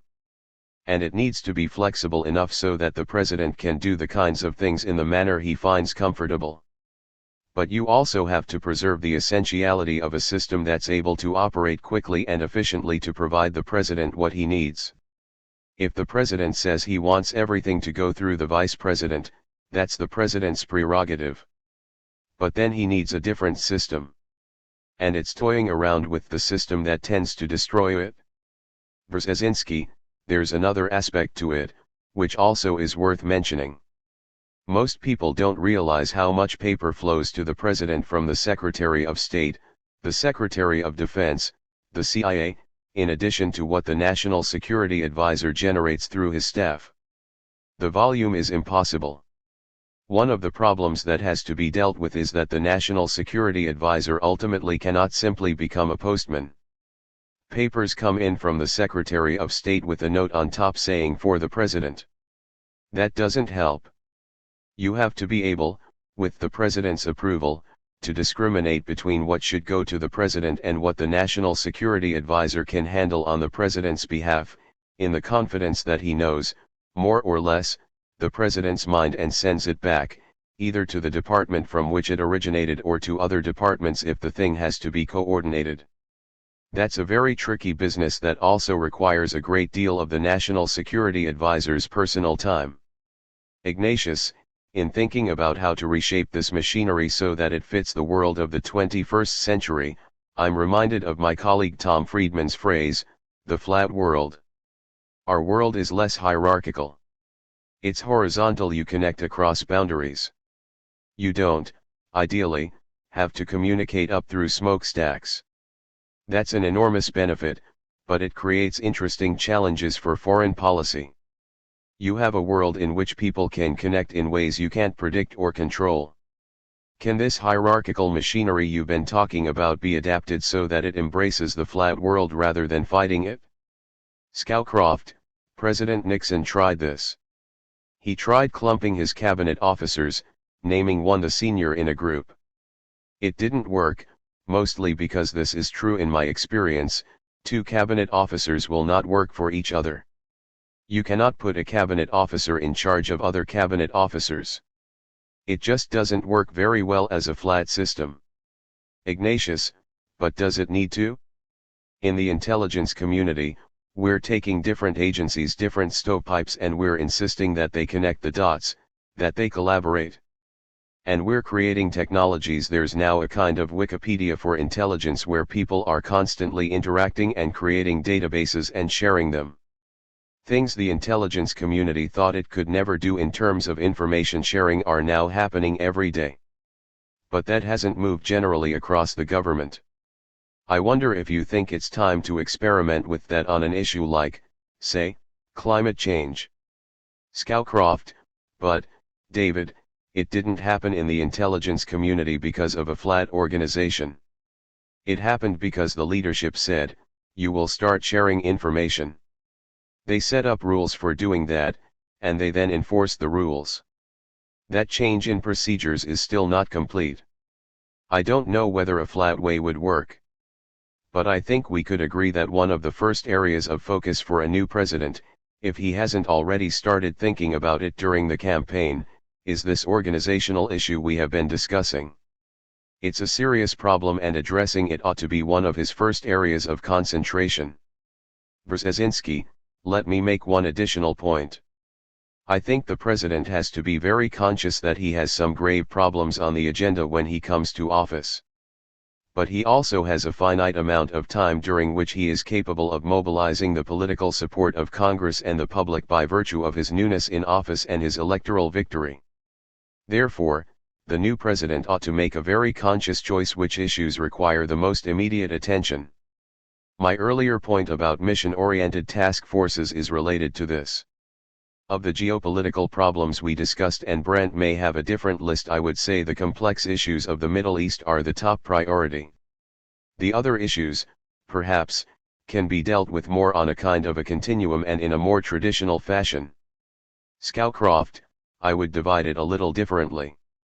The Middle Eastern problems I would specifically break up. The Palestinian peace process is a separate unit which, if it's not solved in this administration, could well disintegrate rapidly. Iraq and Iran are huge ongoing problems. Afghanistan is another one. Pakistan may be a fourth one. All of these will require and get the president's attention, whether he wants to think about them or not.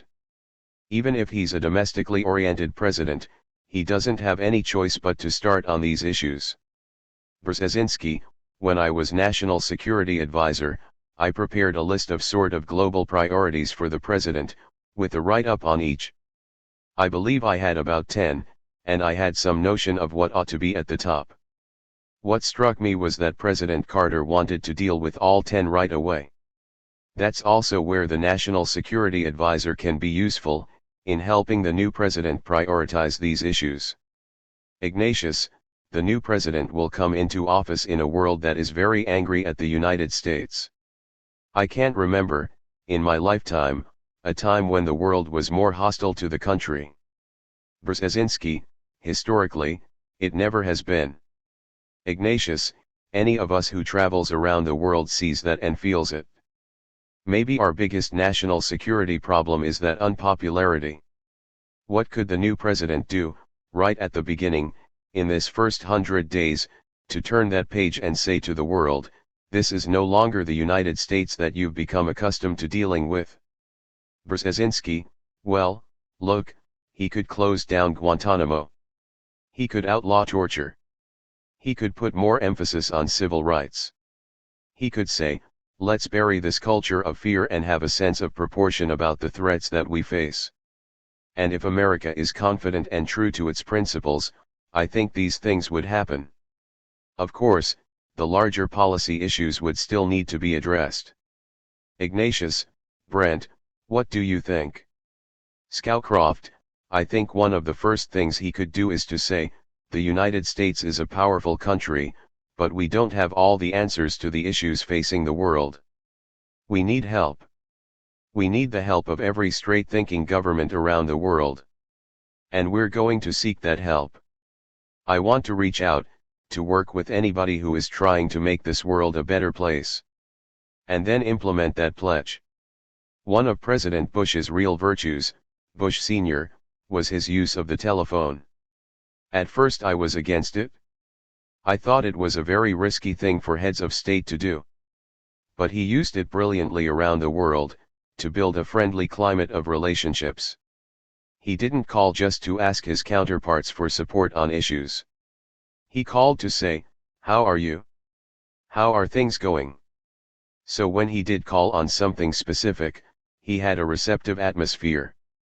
I think that's tremendously important. The United States is the only nation that can mobilize the world to take on these great global problems.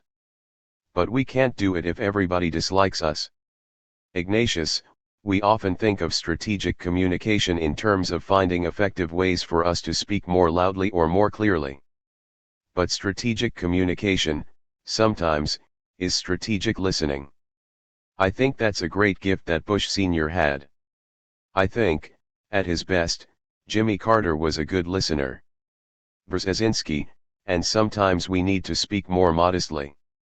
Reinhold Niebuhr, writing in 1937, has a wonderful passage, to the effect that the more a civilization approaches its downturn, the more fervently it proclaims its supremacy. There's a warning in that.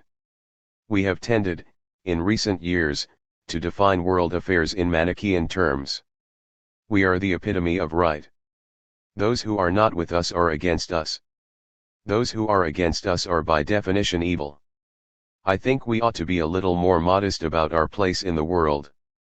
Ignatius, in that spirit of self-criticism, let me ask each of you to think back to your time in government, and recall mistakes that you or your presidents made. Because as we think about how to put the world back together, it's useful to remember things that you've learned from experience are potentially dangerous. Zbig, do you have thoughts about that? Brzezinski, sure. You can't do too much all at once. That's one problem. 2. You can't ignore the fact that, to be effective, you have to have sustained political support. And therefore you have to be somewhat flexible about your priorities. I think that without arguing as to who was right or wrong specifically within the administration, our policy in dealing with the crisis with Iran was not sufficiently clearly defined. Ignatius, you needed one policy, whichever way you went, and Brzezinski, yes. Implemented assertively and early. Which means either Cyrus Vance or I should have been completely overruled. Instead, in effect though not in intent, we tried to follow both strategies at the same time. I could give you another example, after which I'd be glad to give you a list of things I think we did well and which would be longer. Ignatius, Brent. Scowcroft, in the early days of the Bush administration, there was an attempted coup in Panama. We didn't know who the coup plotters were or what they represented.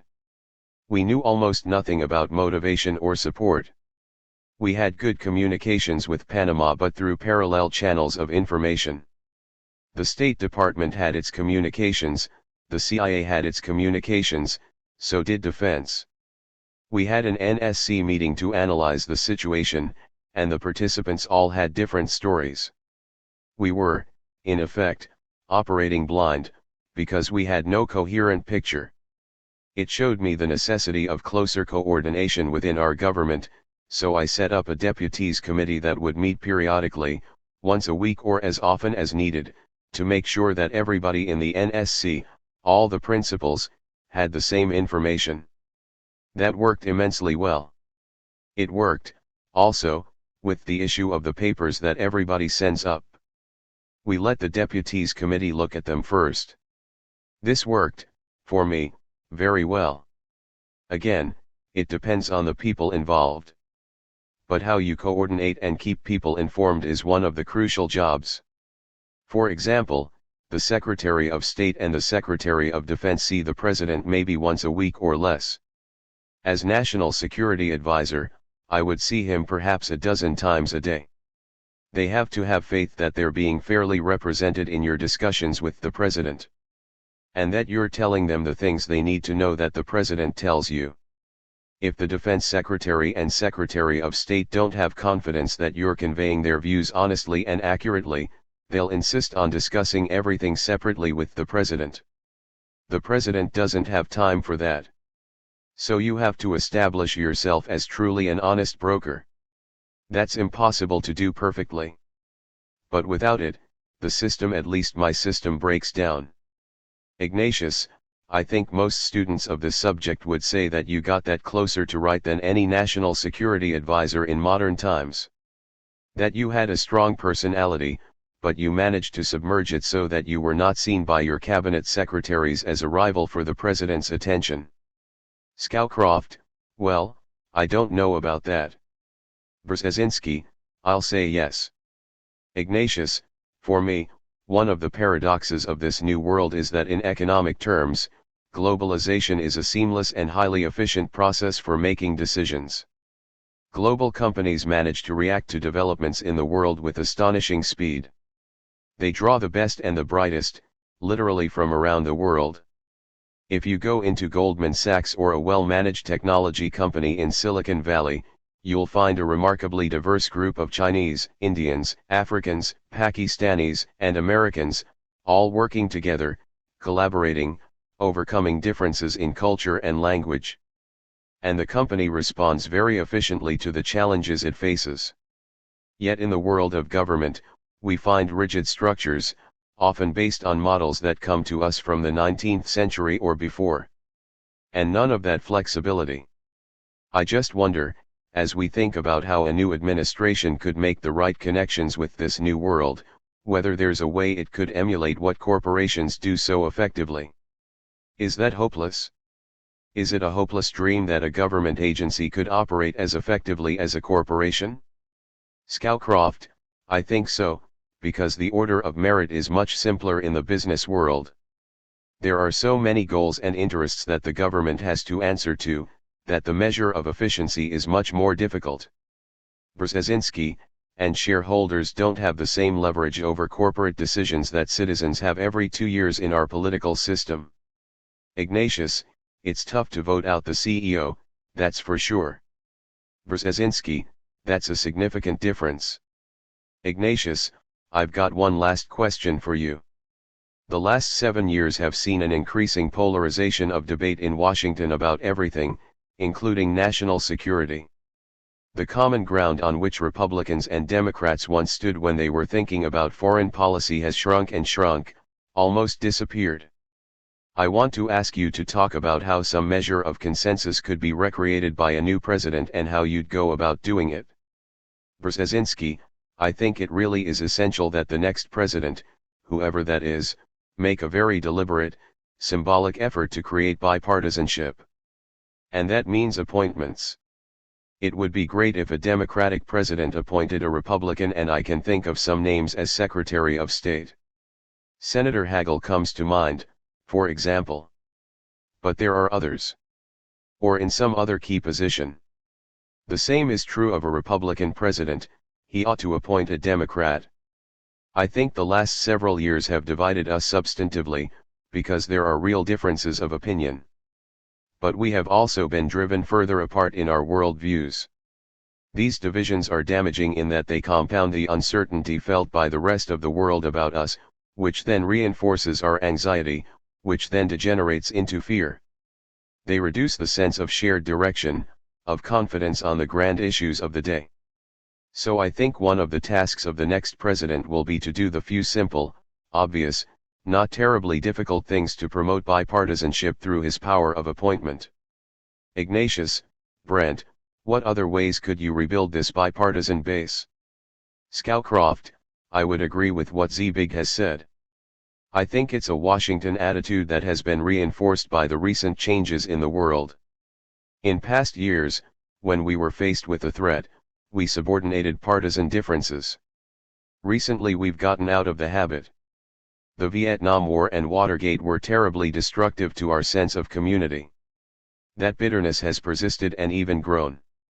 I think it's been accentuated by an increasing gulf between the executive and the legislative branches. Our presidents used to call congressional leaders down for a drink in the evening, just to talk. They used to bring the opposition into the cabinet room for discussions.